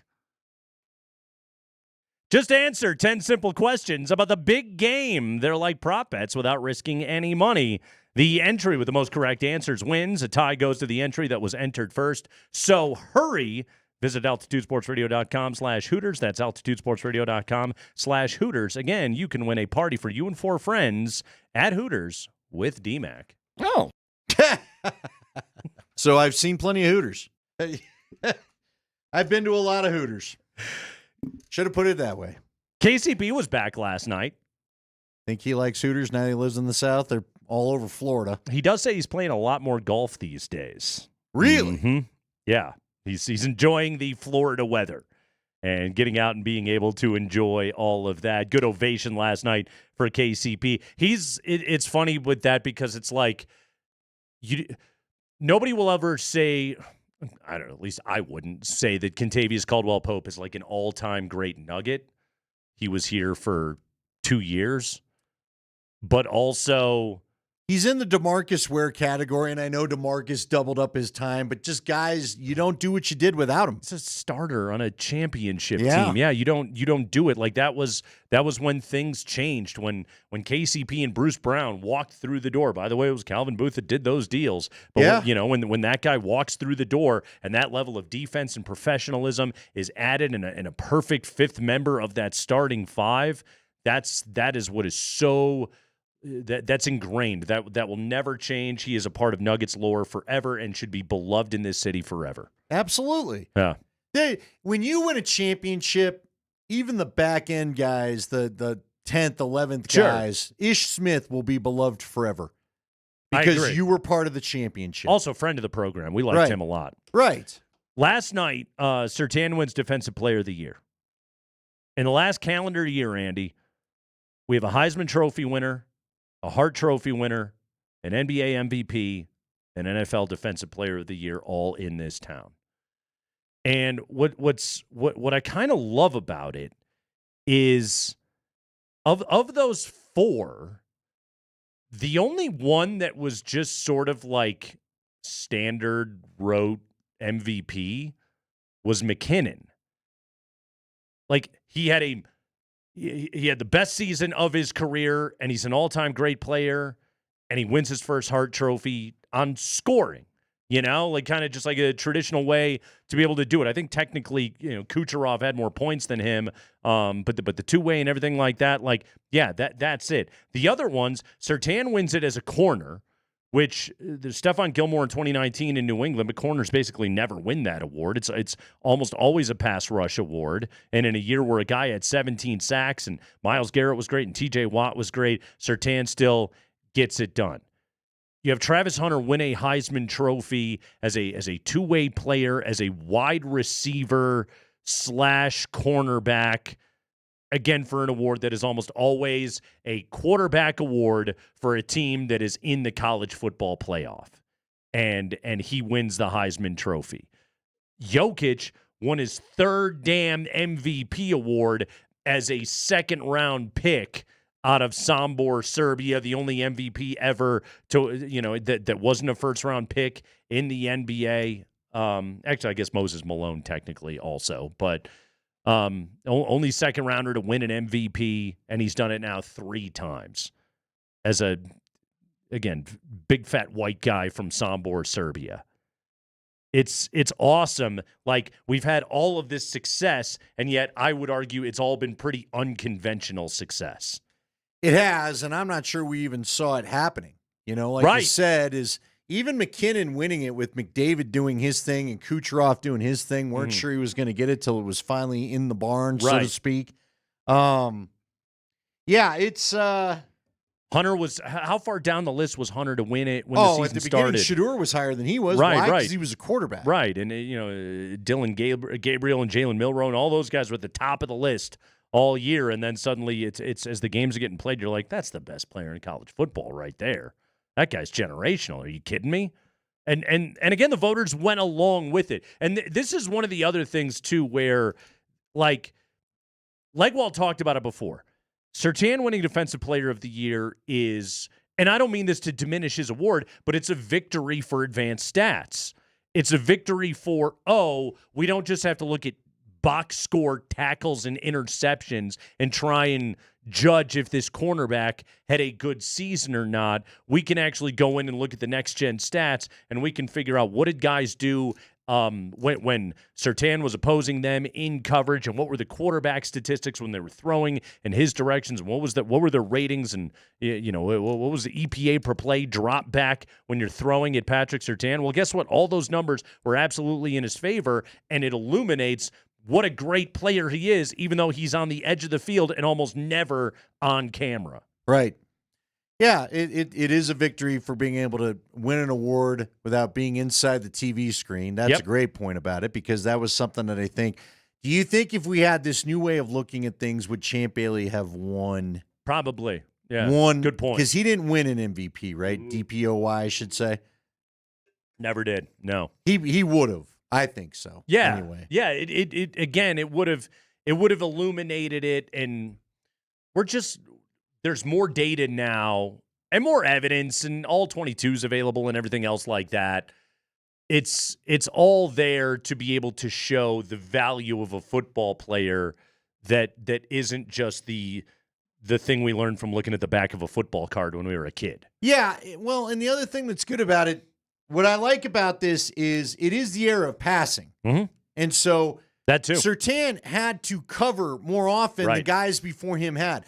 You could go and we could talk about Trey Hendrickson with the 17 sacks. And look, the guy was a beast, but you get more shots at the sacks than the guys previously because we're throwing the ball more than ever. You get to rush the quarterback more than you ever had. Yeah. And I would also go back and look, without this Broncos defense, the Broncos aren't making the playoffs. The offense came along and was a power and a major contributor at the end, but they needed the first half of the season to not get blown out of the water on this thing. Right. And to let the team have some confidence. The other thing, let's talk about Hendrickson again. I've said it before, I liked watching that Cincinnati team. Dude, too many times that defense could not come up with the play. He may have gotten sacks. He wasn't getting the sack they had to have to win the game.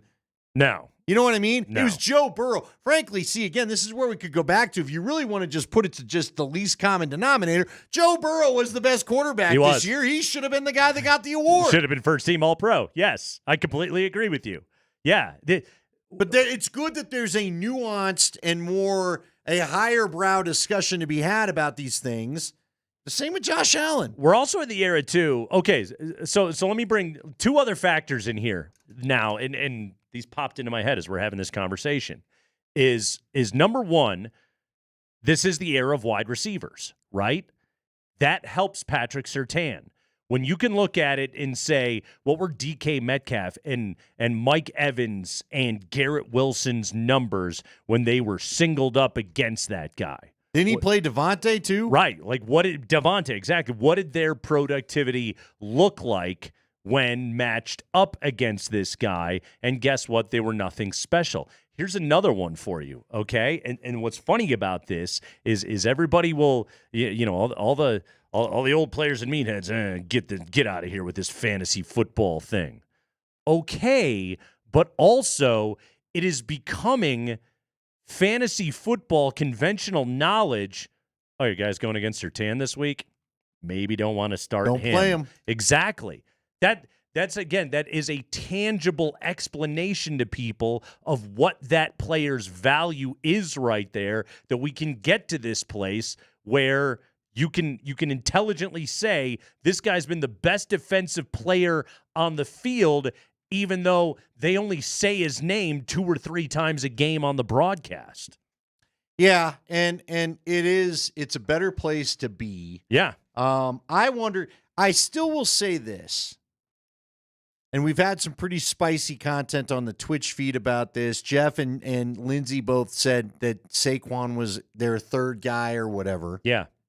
When does some of this start to help the running back again, though? Great question. Listen, it's tough to ignore the quarterbacks. It really is. And I get why, our guy Peyton on there is talking about how he would never vote for Saquon over either of the quarterbacks. Man, Saquon, if he hadn't had to sit the last game, if they really valued that all-time rushing I think he would have record, gotten that record. that would have been a hell of an accomplishment. And you know what? I don't think it would have changed the voting. He could have gotten the all-time record. I agree. And I still think the two quarterbacks would have come in ahead of him. I agree with that. Yeah, I still Why think do you they think would have. that is? Because once upon a time, like when Terrell Davis did his 2,000 yards, hands down, he's the dude. Yeah. Wasn't it the same way with Jamal Lewis of the Ravens? Yep. Right? Mm-hmm. And he went even higher than Terrell did his year, didn't he? Yeah. Y2K or great. Okay. And again, I'm only theorizing because I can't get into the brain of every single voter. But sports have been around long enough, and certain statistical achievements have happened enough that maybe they've lost luster. Right. Well, and the 17 games made this really tricky. TD's 2,000-yard season would have been, I don't know. I think we're up to like 8 or 9 of them now in NFL history. TD's would have been like the fourth or whatever. Yeah. Fourth or fifth or whatever. Did AP get one? Peterson? His came ahead of AP's, Jamal Lewis's, the kid from Tennessee. CJ2K, Chris Johnson. Mm-hmm. So yeah, there's those have sort of started to add up. It's Jokic is still not the betting favorite to win MVP, even though he's going to average triple-double. When Russell Westbrook averaged a triple-double in Oklahoma City, it's done. That's an MVP achievement right there. But also, we grew up when, you hit 50 home runs, you have to win the MVP. Oh, you won 20, you have to win the Cy Young. Like those kind of accomplishments were just automatically that counting stat benchmark means we absolutely have to give it to you. And I guess it's not completely dead. As I say this out loud, when Aaron Judge, when he broke Maris's American League record, he got the MVP over Shohei Ohtani when, let's be real. Okay, Shohei Ohtani is 2 players in one. He should be the MVP every single year. So maybe that's not necessarily always true, but maybe some of those benchmarks have lost a luster a little bit the longer we've had major professional sports. Yeah, it's funny because you know what this is all talking about. Let's not get bored with greatness, and yet you and I have been talking about how dead this Super Bowl week feels because people are in fact bored with greatness, known as the Chiefs. I know, right? It's crazy. I'll try and unbore you with Chiefs greatness a little bit when we come back. I get a Mahomes note that is crazy. Plus, we got to listen to Calvin Booth on Julian Strother before the hour's up on Kreckman and Lindahl.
Super Bowl licks coming up on Sunday afternoon. All right, Andy, this is the Mahomes number that I've got for you, okay? This is why, even though I think the Eagles are better and have better players and are more talented, why I think that Mahomes and the Chiefs are going to win this game. I'm going to try really hard to pay attention to this, Nate. Okay. I don't need you putting more logs on the fire for the Chiefs Super Bowl win. When trailing by double digits, 10 or more points, Patrick Mahomes is 3-1 in the Super Bowl. He's 5-2 in the playoffs when trailing by 10 or more points. Only Brady has more playoff wins when trailing by double digits. He has the best record of any quarterback in NFL history when down by double digits at 19-14. He's the only quarterback with a winning record when trailing in the fourth quarter since 1950 at 27-26. So I did some quick math on this, all right? 19-14 in his career in games where his team is down 10 or more points. That is a .576 win percentage when down by 10 or more. That's what he's done. That is better than every other franchise's all-time record in all games except for the Cowboys. Interesting. His record when trailing in the fourth quarter at 27-26 is better than the all-time record of 16 of the 32 franchises in the NFL. So, again, Patrick Mahomes versus Vic Fangio. Fangio's 0-8 all-time against Mahomes, and yet he has a track record of making him close, at least. He does. Hemming him in. He makes him close. Mahomes is below his career numbers against Fangio. All of that. Fangio's defense is designed to take away any sort of deep shots and too deep and hem you in and put a bubble and put a lid on what you do. And guess what? He doesn't care. He'll just methodically march up and down the field. This game comes down to third down. If Fangio wins on third down, Eagles win. If Mahomes wins on third down, Chiefs win.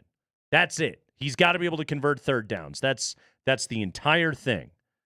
But that's why I can't bet against Mahomes in this game. Well, so I'll just ruin it. By the way, he's 7-0 in the playoffs against top 5 scoring defenses. My pick is going to be the Chiefs because until you show me that you're ready for the moment, they already show me they are. Yep. Right? So it's the Chiefs. That said, as I look for reasons that this thing could get upended as a Bronco guy, I will say this. Every defense seems to give them that big play that gets them back into the game if you get them down. Now, the trick for the Eagles is going to be, can you get them down? Yeah. Right? Yeah. And are you going to be stupid? Look, the strength of your season, what have you been all year? You've been a great running team. Mm-hmm. And Saquon has the numbers to prove it. If you stick to that identity, you probably should be able to have some success against this Chiefs defense, okay? Yeah. But if you think you're going to come out and continue to throw the ball like you did the NFC Championship, and that was kind of fun, and look at these cute plays, you're not going to beat this team. They've shown that over and over and over again. But I will say, if you can get them down in the second half, Vic Fangio's defense, with the way that it sets up, is designed to not give you that big play that the Niners twice in the Eagles the last time they met gave Kansas City to get them going on their roll. And yet, do I think it's going to happen? No, I just think every team, especially come playoff time, the Niners have got this mental block against Kansas City. Yeah. The Eagles are going to try to fight theirs. We know Buffalo and Baltimore has it because their pulse is even when yours is raised in these big games. I also, real quick, one of the props I like is Jalen Hurts over pass attempts. Numbers 27. I've seen it at 27 and 27.5. Yeah. And one of the biggest reasons why is, Andy, to your point, teams panic against Mahomes, number one. And number two, Spags is always going to figure out how to make you play left-handed. Oh, Spags is going to Always. have. They may just force Jalen Hurts out of a run defense. Yeah. Or have him force them out of a run defense, I should say. Yeah, and if you got to win that game on Jalen Hurts' arm, well, number one, It ain't gonna happen. I just don't think that you can do that. Real quickly, Calvin Booth talked to the media yesterday. Let's get to this part, the part where he starts talking about Julian Strawther and what he sees for his playoff rotation. This was Calvin Booth yesterday, Spring. Yeah, I mean, I feel like, you just have to watch how Coach Malone utilizes the lineup. It seems like he's played Julian a lot. He's playing 8. I think he's had moments that are good, moments that are bad. I think defensively, it's going to be a challenge for him in the playoffs right now. And so hopefully if he's getting playoff minutes, he's humming offensively, which hasn't always been there. But I think, we have, I would call it it's really difficult to determine our starting lineup, right?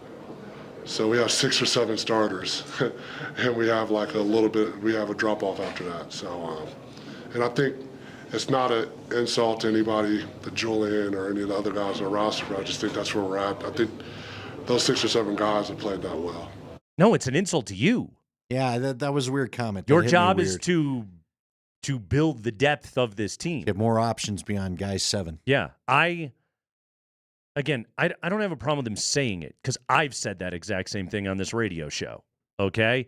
I really like Julian Strawther. I'm worried about his defense in the playoffs, and I'm worried about Malone's ability to be able to trust him, okay? But that complete and total lack of depth, the part where Dario Saric is unplayable and Zeke is largely unplayable, and Jalen Pickett hasn't developed enough to be of any use, and Hunter Tyson's a spot guy and all those kind of things.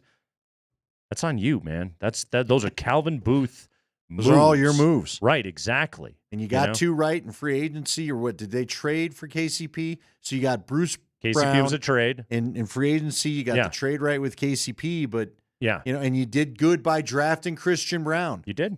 Well. I think you did well by drafting Julian Strawther, who I really like. But 22-year-olds struggle in the playoffs. Yeah. That's not unique to Julian. That's just what's going on with your team. Yeah. It's why young teams that you and I, when I said yesterday, I don't think I'd bet on Houston. I just feel like they got a playoff heartbreak coming because of what you described. Mm-hmm. So yeah, dudes just have to be able to play more. Yeah, not an insult to anybody. No, it's you're kind of dunking on yourself right there, my dude. Yeah, he had some other weird. He was basically saying that he thinks Najee's getting played out of position, and all right, I don't know. Yeah. I just hope everyone's on the same page by the time we get back from All-Star break because it's time to go. I thought I heard frustration in that press conference. I will also say this. I heard honesty. I did too, yeah, and good for him. And I do appreciate that because, again, Calvin Booth is speaking the truths that we say every day on this show about the shortcomings of this team and kind of what they're up against right now, but also how'd we get here? That's the issue. Nuggets tomorrow in Phoenix against the Suns. Avalanche tonight on 9 News and Altitude. They will take on the Edmonton Oilers. The Mammoth are in action right now in Georgia against the Swarm. Georgia. Swarm. Yeah. All right, Andy, final score Sunday. What do you got? 35-21 Chiefs. I'm gonna take I'll take Dude, half the Eagles defense is sick. We got to find out if they're okay. I'll take including Jalen Carter. KC 23-20. I'll go. Good. I'll take the lower scoring. See, I feel like we're just due for a bad Super Bowl. Like bad as in score. We've had a lot of great close games. I feel like we're due for one where you can turn it off a little early. Okay. I'm not discounting the Eagles in this game. I'm really not. If Mahomes guys if the plays are there and they're making drops, they're not great necessarily. The Eagles can win this game, but they're going to need the script to go their way. That's where I worry about it. And by get the script to go their way, I mean be up by 30 points in the fourth quarter. Yeah, you got to leave no doubts, man. That's going to do it for us here this afternoon. Thank you so much.